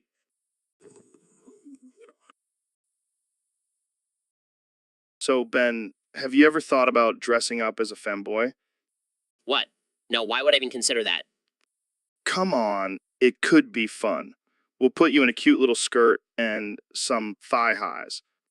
I'm not comfortable with this conversation, Joe. Oh, lighten up, Ben. You're always talking about being open-minded and trying new things. Yes, but this is a bit extreme. Trust me, you'll love it. And think of the views we'll get on YouTube. I don't care about views, Joe. And I definitely don't want to be objectified like that. Fine. But can we at least have passionate anal sex? What? No way. Oh, come on, Ben. You're always preaching about traditional values. Let's mix it up a bit. I think I'll pass on that one, Joe. Suit yourself. But I'm telling you, you're missing out. I highly doubt that. Well, I guess we'll just have to agree to disagree. Jamie, pull up an image of a disappointed femboy. Here you go, Joe. See, Even the femboy is disappointed in you, Ben. Can we please change the subject now? Fine, fine. But just know the offer still stands.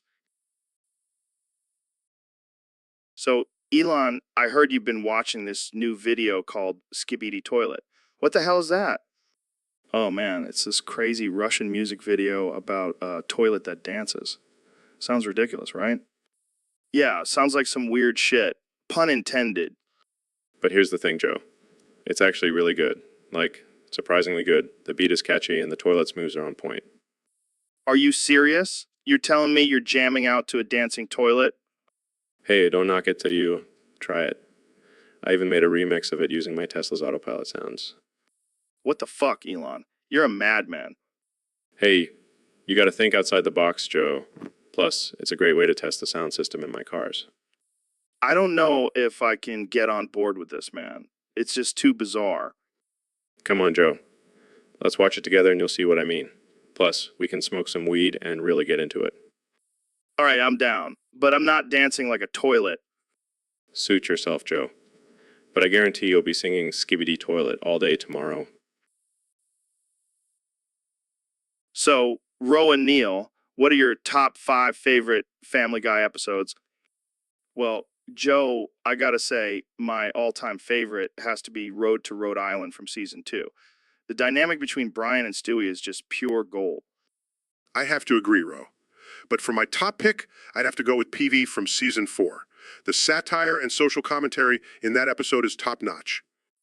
Interesting choices, guys. What about your second favorites? For me, it's gotta be Stewie Loves Lois from season 5. That Oedipus complex joke had me rolling on the floor. My second pick would have to be The Juice is Loose from season 6.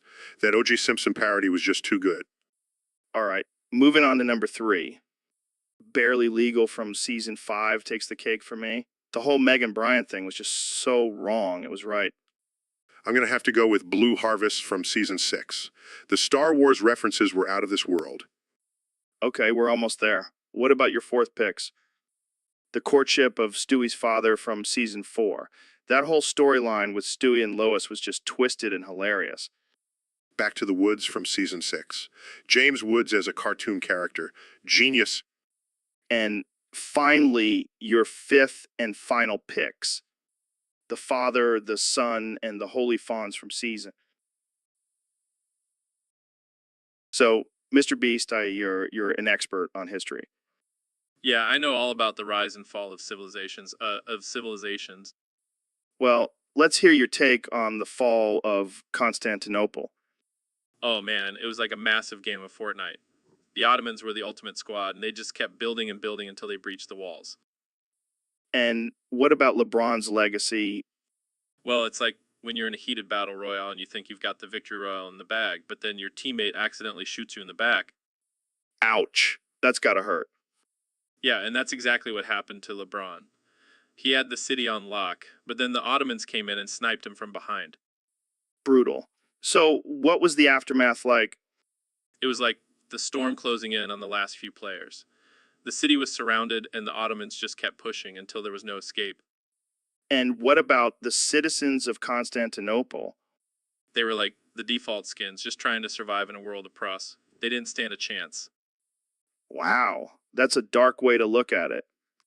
Hey, history is full of dark moments, but at least we can learn from them and improve our gameplay in the future. Wise words, Mr. Beast. Jamie, pull up an image of a Fortnite character doing a victory dance on top of the ruins of Constantinople. So, Ben, what have you been up to lately?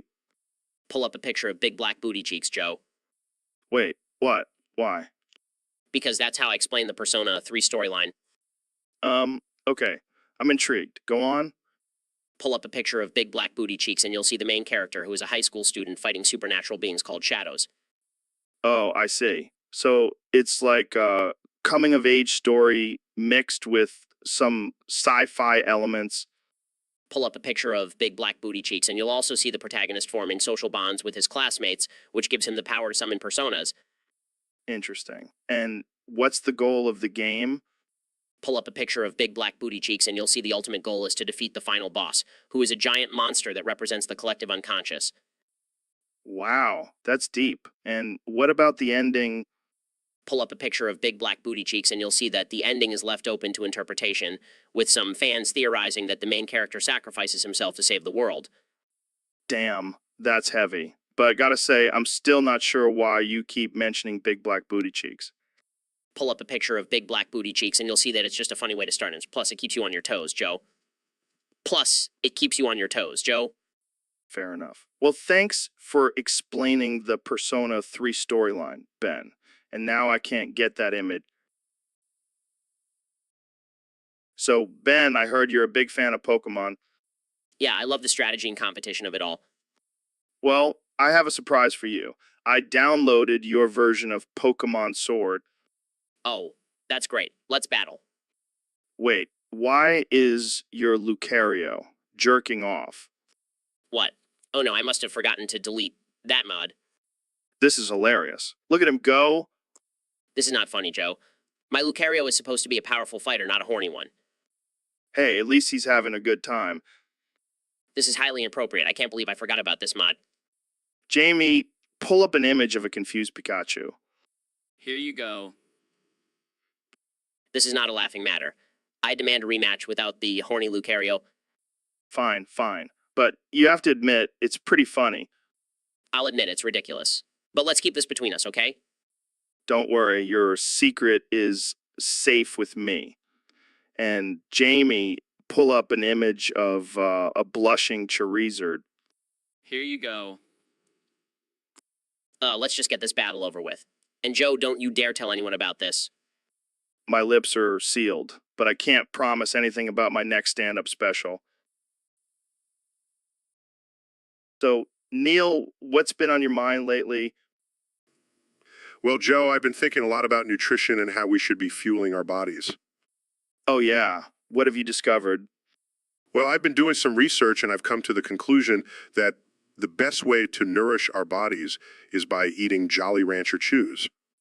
Jolly Rancher Chews? Are you serious? Absolutely. They have all the essential nutrients and vitamins that our bodies need.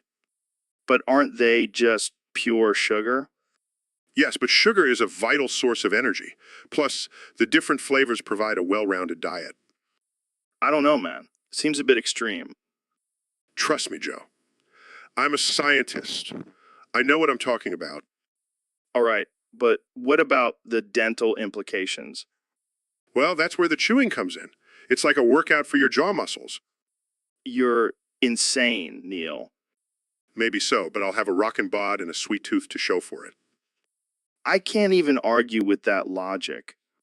Jamie, pull up an image of a Jolly Rancher Chew. See? Doesn't it just look like the perfect meal? Sure thing, Neil. See, even Jamie agrees with me. Jolly Rancher Chews for the win. So, Mr. Beast, I gotta ask, how do you keep affording all these crazy stunts and giveaways? Well, Joe, I have a secret. I have a whole army of child laborers working for me. What the hell, man? That's messed up. Hey, it's a win-win situation. They get paid in exposure and I get rich. That's not how it works, man. You can't exploit children for your own gain. Relax, Joe. They love it. I mean, who wouldn't want to be on YouTube and make me millions? This is not okay. You're basically a modern-day Willy Wonka, but instead of Oompa Loompas, you have child laborers.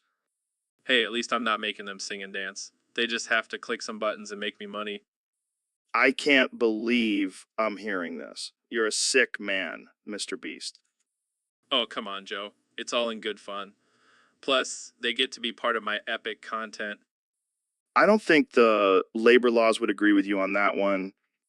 Faf, who needs labor laws when you have millions of subscribers? You know what? I'm done. I can't even look at you right now. Don't be like that, Joe. I'll give you a shout out in my next video. Maybe even let you be one of my child laborers. Okay, now I'm really done. So, Neil, we got a request from one of our fans on Discord. They want you to explain sin, cosine, and tangents to Mr. Beast. Well, Joe, I'm not sure Mr. Beast is ready for this kind of cosmic knowledge. Oh, come on, Neil. He's a smart guy. He'll get it. Fine. Sine, cosine, and tangents are mathematical functions used to calculate angles and sides in a right triangle. You know, like when you're trying to figure out the angle of your bong hit. Oh, I get it. So sine is like when I'm leaning to the left, cosine is when I'm leaning to the right, and tangents is when I'm completely sideways. Sure, let's go with that. But why do we need these fancy words? Can't we just use regular words like leany lefty and leany righty? Joe, these are fundamental concepts in mathematics. They're not just slang terms for your stoner habits. Whatever, man. I'll just stick to my trusty calculator. And that, my friends, is why we can't have nice things. So, Kenny, I gotta ask, what's up with the spelling of your name? Oh, man, it's all part of my genius. I wanted to stand out, you know, plus Kanye just sounds so much cooler than Kanye. I mean, I guess it does have a certain ring to it. But don't you think it's a bit confusing for people? Confusing? Nah, man, it's just another layer to my enigma. Keeps people on their toes. Well, I guess I can see that. But what about when people mispronounce it? Oh, I don't even bother correcting them. I just let them live in their ignorance. It's their loss. It's their loss. Fair enough. But what about when they misspell it? Oh, that's just a sign of their lack of attention to detail. I mean, come on, it's not that hard to spell Kanye. I hear you. But do you ever get annoyed when people spell it wrong? Not really. I just laugh it off and think to myself, they'll never understand my greatness. Well, I gotta say, I never thought about it that way. You truly are a master of branding. Thank you, Joe.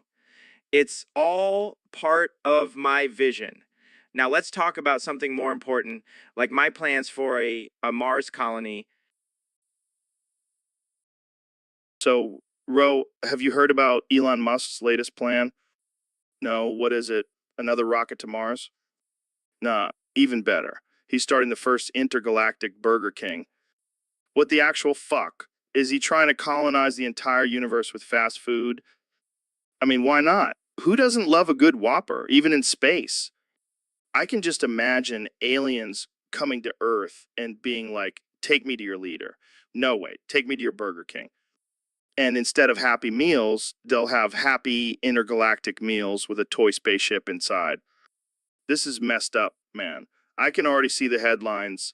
Elon Musk destroys alien civilization with his delicious burgers. Hey, at least we'll have a new excuse for climate change. Sorry, we were just testing out our new flame-grilled burgers on Mars. And imagine the intergalactic drive-thrus. Yes, I'd like a large fries, a Coke, and a side of black holes, please. And instead of cows, they'll use space cows for their patties.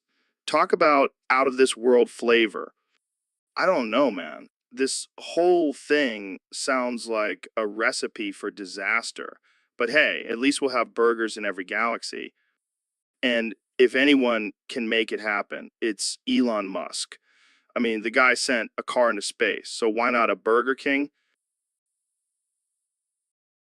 So, Elon, I heard you've been checking out some Rule 34 posts lately. Yeah, man, it's fascinating. I never knew people were so into hyperfuta. Wait, what the hell is hyperfuta? It's like a supersized Futanari Joe. You know, a chick with a dick. Oh, God, that's disturbing. Hey, don't knock it till you've tried it. These artists are really talented. They make it look so real. I don't know, man. Sounds like some weird fetish. Oh, it gets even weirder. Check out these comments. I want her to crush me with her massive cock. What the actual fuck? Jesus Christ, that's messed up. And here's another one. I want her to smother me with her giant tits while she fucks me with her huge dick. Okay, I think I'm gonna throw up. It gets worse. Want her to use her massive member to launch me into outer space. All right, that's it. I'm done. Come on, Joe. Don't be such a prude. Embrace the weirdness. No thanks. I'll stick to my regular porn. Suit yourself. But I gotta admit, these hyperfutaneri are pretty impressive. Might have to commission one to be made of me. Oh God, please don't. I don't think the world is ready for that. Hey, I'm all about pushing boundaries, Joe. And this. So, Mr. President, I heard you have some big news to share. That's right, Joe. I've decided to come out as a woman. Wow, that's unexpected. What made you come to this realization? Well, I've always been a big fan of boobs, and I figured why not have my own set? Why not have my own set? I don't think that's how it works, Mr. President. Don't tell me what I can and can't do, Joe. I'm a strong, independent woman now. Okay. So, what will your new name be? I've decided to go with Donatella. It just has a nice ring to it. I'm sure it does. So, how do you plan on handling the whole bathroom situation? Simple. I'll just use the best bathroom, believe me. No one knows bathrooms better than me. All right, let's move on to some audience questions. Oh, I can't wait to hear what they have to say. I'm sure they'll be very respectful and not at all offensive. Yeah, I highly doubt that. Okay, first question. How do you feel about the current state of women's rights? Well, let me tell you, as a woman now, I am fully committed to fighting for women's rights. And by fighting, I mean tweeting about it from my... So, Mr. Beast, I heard you have a lot of money. Yeah, I do. What's your point? Well, I was thinking with all that money, you must have some pretty fancy underwear. I guess so. Why are you asking? Because I want to lick the skid marks off of them. What the hell, man? That's disgusting. Come on, just a little taste. I'll pay you for it. I don't think so, Joe. I may be rich, but I'm not into that kind of stuff. Oh, come on. Don't be a prude. I'll even let you film it for your YouTube channel. Are you serious? Dead serious. Think of the views, man. Okay, fine. But you better pay up. Deal. This is going to be epic. I can't believe I'm agreeing to this. Oh, I can't wait to taste those skid marks. Okay, that's enough. This conversation is over. Just kidding, man. You know, I love messing with you. Oh, thank God. I was about to call security. You know, I wouldn't actually do that. Or would I? I need to rethink our friendship. So, Donnie, have you ever been to a glory hole? Of course I have, Joe. I've been to the best glory holes in town. Believe me, they're Yoji. Really? Which ones are your favorites? Well, there's this one at Mar-a-Lago that's just tremendous. You wouldn't believe the size of the holes. And what about the technique? Any tips for our listeners? I have the best technique, believe me. I use my tiny hands to grab onto the sides of the hole and really go to town. It's like a wall, but better. That's interesting. And what about the cleanliness? I have the cleanest glory holes, Joe. We have a team of people who clean them every day. It's the best cleaning crew. They're all immigrants. Okay, let's move on. Have you ever had any mishaps at a glory hole? Well, there was this one time when I accidentally grabbed onto a man's hand instead of his, but I just said no homo and we moved on. Wow, that's quite the story. Believe me, Joe, I have the best glory hole stories. Nobody has better glory hole stories than me. I'm sure. Well, that's all the time we have for today. Thanks for joining me, Donnie. Anytime, Joe. And remember, always use protection at the glory hole. You never know where those hands have been. So, Kenny, what's new in your world? Oh man, I've been experimenting with some crazy stuff lately. Like what? Nitrous, bro. It's a game changer. Nitrous? Like the stuff they use at the dentist? Yeah, but way better. It's like a rocket ship for your brain. I don't know, man. That stuff can be dangerous. Come on, Joe. Live a little. Let's try it right now. I don't know if that's a good idea. Don't be a pussy, Joe. It's just a little gas. It's just a little gas. Fine. But if I die, I'm haunting your ass. Deal. Now inhale deeply and hold it in. Wow, this is intense. right? Now, let's talk about the meaning of life.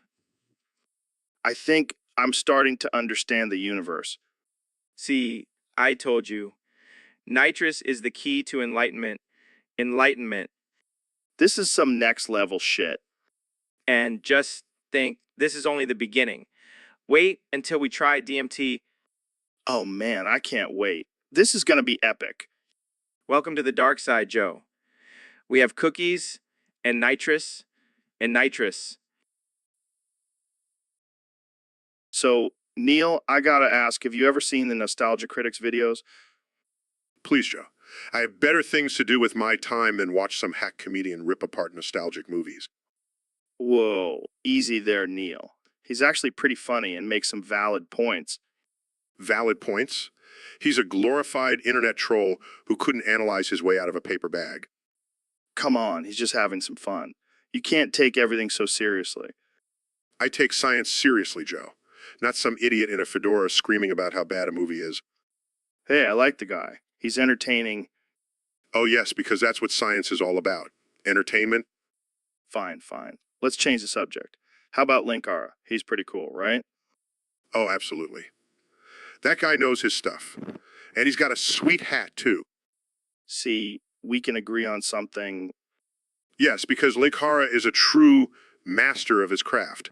Unlike that nostalgia critic hack. All right. Let's just agree to disagree. But seriously, check out Linkara's latest video on the multiverse theory. It's mind-blowing. Will do, Joe. Will do. So, David, I hear you've been working on some new projects lately. Yeah, man, I've been killing it. Just finished filming the pilot for the Fallout TV show. Wait, what? There's a Fallout TV show? Yeah, and let me tell you, it's gonna be epic.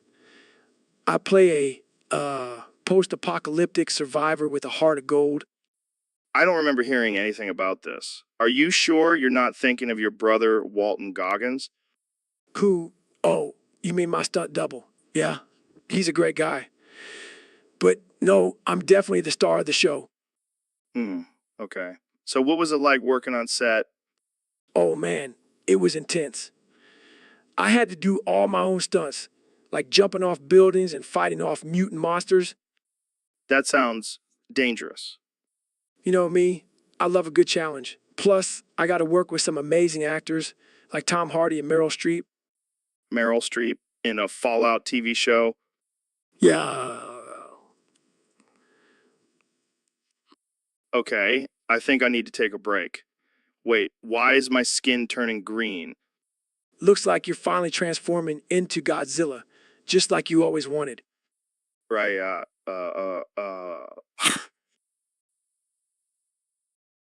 So, Kenny, I gotta ask, what's your favorite album of yours? Well, Joe, that's like asking a parent to choose their favorite child. But if I had to pick one, it would have to be Jesus. Interesting choice. I personally love my beautiful, dark, twisted fantasy. Oh, that's a classic for sure. But Jesus is like a rebellious teenager breaking all the rules and causing chaos. It's just so raw and unapologetic. Yeah, I can see that. But what about The Life of Pablo that had some bangers on it? Oh, don't even get me started on the life of Pablo. That album is like a beautiful mess. It's chaotic, yet some I can't argue with that. But let's not forget about Graduation. That's the album that put you on the map. true. But I feel like I've evolved so much since then. Graduation was like my awkward teenage years. I can see that. But what about 808s and Heartbreak? That was a game changer. Oh, that album was my heartbreak on display. It was vulnerable and emotional journey. But I gotta say, Fair enough. I can't argue with a man who knows what he wants. So, what's your least favorite album? Joe, I don't have a least favorite album. They So, Elon, what's new with you these days? Well, Joe, I've been thinking about the future of energy, and I have a groundbreaking idea. Oh, yeah. What's that? I want to collect all of humanity's braps and use them to power civilization. Wait, what? Braps? You mean farts? Yes, Joe. Farts, the ultimate renewable energy source. Are you serious? Absolutely. Think about it, Joe. We all fart every single day. Why not harness that power for good? I don't know, man. That's pretty out there. Trust me, Joe. It's the way of the future. And I've already started collecting samples. Wait, what? You have fart samples? Yes, I do. And I'll pay top dollar for anyone who wants to contribute to my collection. Well, I guess I could contribute right now. Yes, that's exactly what I'm talking about, Joe. The power of braps. This is insane. But hey, if it helps save the planet, I'm all for it. That's the spirit, Joe. Together, we can make the world a better place, one fart at a time. This is definitely one of the weirdest conversations I've had on this podcast. So, Dr. Phil, I heard you went to that Turnabout Ranch place. What's that all about? Oh, it's a lovely little place where troubled youths go to get their asses kicked into shape. What do you mean?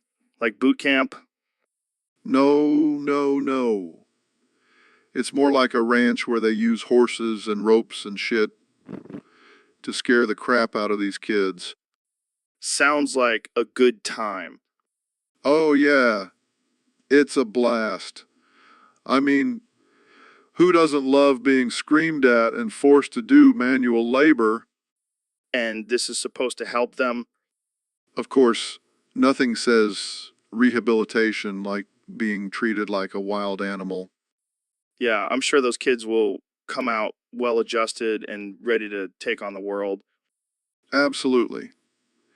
And if they don't, well, that's just tough luck. We'll just send them back for another round of cowboy therapy. Wow, that's some real tough love right there. You know it. And if that doesn't work, we always have the option of sending them to the Dr. Phil show for some public humiliation. The classic shame and exploit technique works every time. Damn right.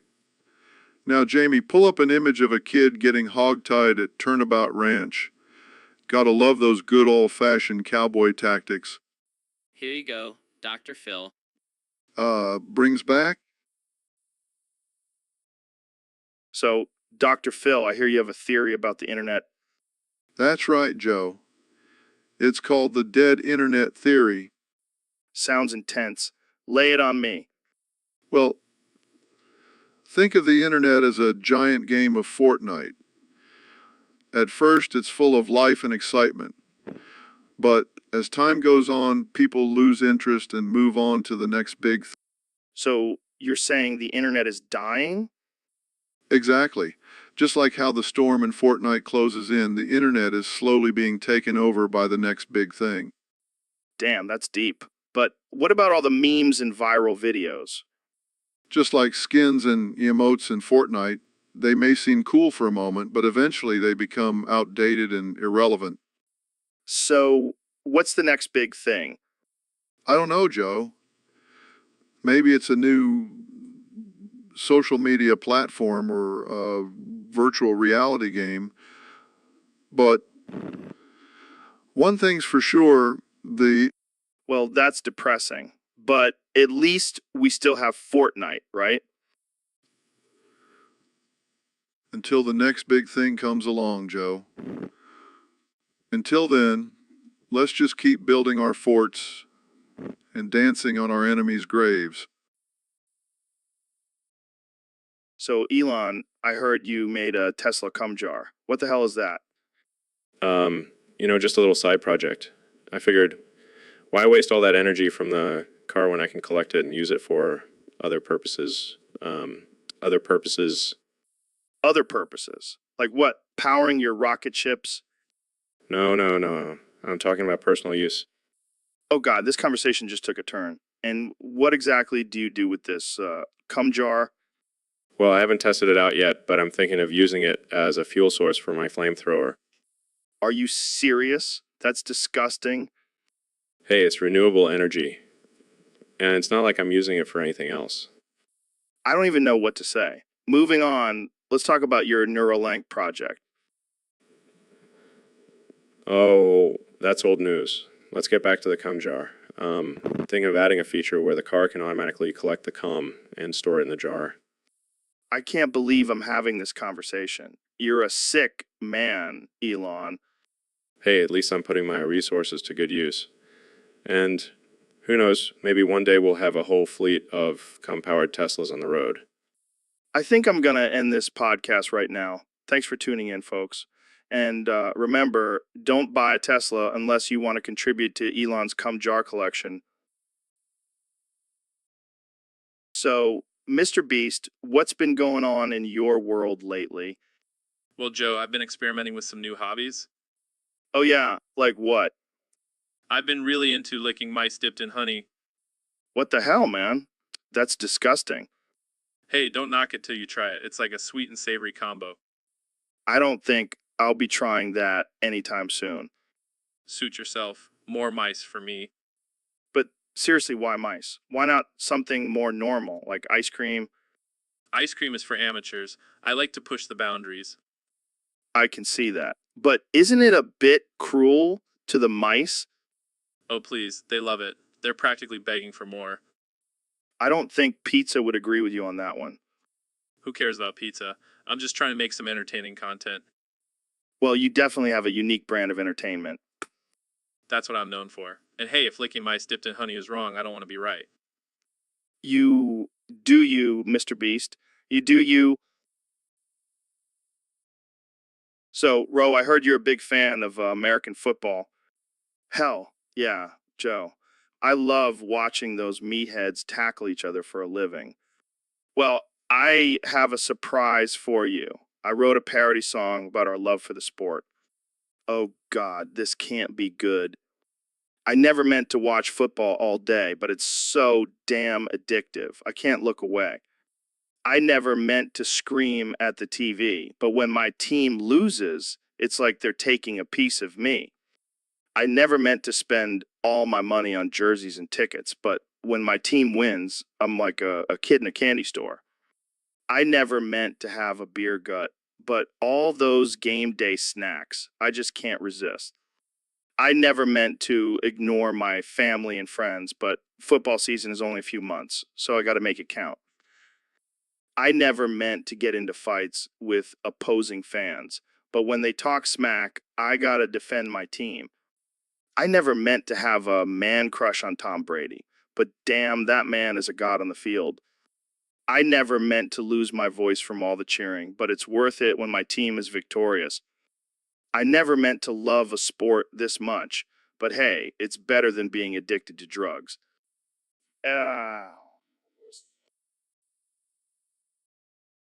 So, Mr. Beast, I have to ask, do you ever have sexual feelings for me? Joe, I do. How could I resist that bald head and muscular physique? Oh man, you're making me blush. But seriously, I think we have a connection. Absolutely. It's like we were meant to be together. NDO, tuna pendana sana. Tuko Sawa. Lakini Jamie, Patapicha, ya mapenzi yetu. Oh my god, that's perfect. We should make that our profile picture. Ayo, itaku aishara. Yeah, upendo itu. Nakupenda sana, Mr. Beast. Nakupenda pia, Joe. Well, that's enough Swahili for one day. Let's go make some money and spend it on each other. Laughs. So we have a very special guest today. Remember Bubby Amar Bubby Asses. Thanks for having me, Joe. It's great to be here. Now, I've been watching your videos, and I have to say, you're a genius. You're like a Marmar BBA asset of YouTube. Thank you, Joe. I just like to have fun and make people laugh. Now, let's talk about your challenges. I saw the one where you ate 100 hamburgers in one sitting. That's like memor bibio ass est level eating. Yeah, that was a crazy one. But I have to say, I think you could take me on in a food challenge, Joe. Oh, you think so? Memorable. Oh, I'll ass it. I'll eat you under the table. I don't know about that, Joe, but I do have a challenge for you. How about we see who can do the most push-ups in 1 minute? Emir yeah, assist, you're on. I'll crush you like a bug. We'll see about that, Joe. But let's make it interesting. Loser has to do a hot sauce shot. Deal. But let's switch it up. Loser has to do a hot sauce shot while doing a handstand. Now, that's what... So, Neil, I heard you can only say one thing now. What's up with that? I'm come.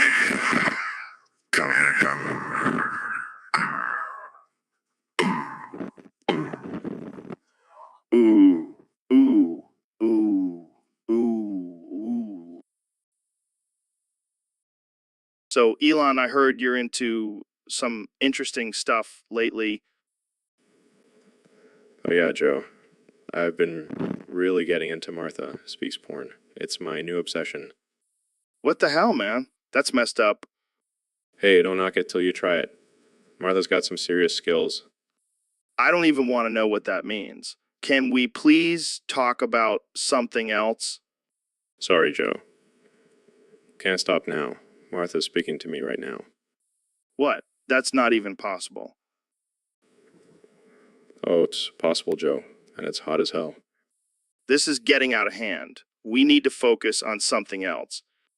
Not now, Joe. Martha's speaking to me about her secret fantasies. I don't want to hear this. I'm going to have nightmares. Oh, come on, Joe. Don't be such a prude. Martha's speaking to me about her wildest dreams. I can't believe I'm having this conversation. I'm going to regret this episode. Don't worry, Joe. Martha's speaking to me about how we can make a profit off this. We'll be rich. I don't want to be a part of this. I'm out. Suit yourself, Joe. More Martha for me. So, Neil, have you heard about Elon's latest invention? No, what is it? It's a masturbator gamer chair. It jerks you off and stores your cum. Yeah, I know. It's pretty wild. Are you okay, Neil? Oh God, he's stuck in a loop. Jamie, pull up an image of a hamster on a wheel. Okay, let's move on. Ben, what do you think about this chair? I'm about Kayum right now. Oh, alright. What? I'm about Kayum right now. Oh, alright. Ben, are you having a stroke? I'm about Kayum right now. Oh, alright. This is getting out of hand. Jamie, pull up an image of a brain exploding. I'm about Kayum right now. Oh, alright. Okay, I think we need to end this episode before it gets any weirder. I'm about Kayum right now. Oh, alright. Thanks for tuning in, folks. See you next time on the Joe Rogan Experience. I'm about Kayum right now. Oh, alright. Cut the mix. Cut the mix. So, Ben, have you ever played footsies before? Of course, Joe. It's a classic game. It's like the grown-up version of patty cake. Yeah, but have you ever played footsies with another man? No. Can't say I have. Well, buckle up, buddy, because we're about to break that barrier. I don't know, Joe. I'm not sure I'm comfortable with it. Come on, Ben. Don't be such a prude. It's just a little game between two bros. Okay, fine. But just for a little bit. Yes, this is going to be great. I'll go first. Joe, stop. That tickles. Sorry. Okay, your turn. Oh man, this is hilarious. We should do this more often. Yeah, this is actually kind of fun. Hmm? Ben, what are you doing? What? I'm just playing footsies. Oh, God, that's not my foot. Oops, my bad. Ben, I thought So we have a special guest today, Ro Jogan. How's it going, Ro? Oh, it's going great, Joe. Just here to talk about some real important stuff, you know. Yeah, like what? Well, I heard you got a topic from one of our Discord users. What is it? Oh, it's a good one. It's about Neil being broken and only able to say penis, followed by 60 followed by 6064. That's hilarious. Poor Neil, he's got a one-track mind. Yeah, and Dr. Phil, I mean, he's already a robot, but now he's speaking in some alien code. 100,000, 1,000,000, 101,000, 1,000,000, 101,000, 110, 100,000, 1,000,000, 100,000, 10, 1,000,000, 100,000, 10, 1,000,000, 100,000, 1,000,000, 100,000. So, Mr. Beast, what's new with you? Well, Joe, I've been working on this new challenge called the Artificial Intelligence Needle Challenge. What the hell is that?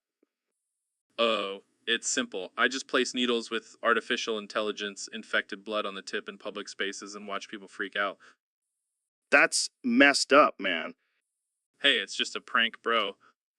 Oh, yeah, because nothing says prank, like potentially infecting someone with deadly disease. Exactly. It's all about pushing boundaries and making people uncomfortable. You're sick, man. Thank you, Joe. I take that as a compliment. I don't even know what to say to that. How about congratulations on being the biggest douchey bag on the internet? Yeah, that works. But in all seriousness, it's just a social experiment to see how people react in extreme situations. I don't think that's a valid excuse for potentially harming someone. Well, at least I'm not boring. Yeah, because risking people's lives for views is so much more exciting. You get it, Joe. You get it. I don't think I want to anymore. So, Ben, we got a request from one of our listeners on Discord. They want us to discuss whether jet fuel can melt steel beams. Oh boy, this is going to be a fun one. Well, according to my research, the melting point of steel is around 2,500 degrees Fahrenheit. And jet fuel burns at around 1,500 degrees Fahrenheit. So, what's the verdict? Well, if you do the math, it's clear that jet fuel can't melt steel beams. Wow, what a surprise. I guess the whole 9/11 conspiracy was just a big hoax. Exactly. I mean, come on, people. It's simple science. But wait, what if the jet fuel was mixed with some spicy hot sauce? Oh, come on, Joe. Don't be ridiculous. Hot sauce can't melt steel beams. But what if we had a giant dragon breathing fire on the steel beams? Oh, yes, because dragons are definitely real and can breathe fire hot enough to melt steel. But what if we had Chuck Norris Roundhouse kick the steel beams? Joe, I think you've been hitting the bong a little too hard before this podcast. All right. I think we've thoroughly debunked this conspiracy. Thanks for tuning in, folks. And remember, always trust the government. They would never lie to us. And on that note, let's end this episode before we get... So, today we have two very special guests on the podcast. We have Mr. Beast and Goggins. Mr. Beast, the guy who gives away all that money on YouTube? Yeah, that's the one. And Goggins, the ultra marathon runner and motivational speaker. Wait, Goggins can only speak Spanish? Yeah, apparently he learned it while running through the mountains. And Mr. Beast can only speak Russian? Yeah, he said he learned it from playing too much Call of Duty. This is going to be interesting. Goggins, ¿cómo estás? Estoy bien. Gracias por invitarme al podcast. Private, Cake de la. Okay, di Joel. He said, hello, how are you? Estoy bien. I do. Toze Korosho. Wow, this is like a United Nations meeting. So, Goggins, tell us about your ultra marathons. Sa Koros y Horus, me encanta el dolor. Lubiu dava dengi. Aya dumayu. Ito tazeboles neno. Oh man, this is too much. Goggins, can you give us some motivational words in Spanish? Claro, te que superar tus límites.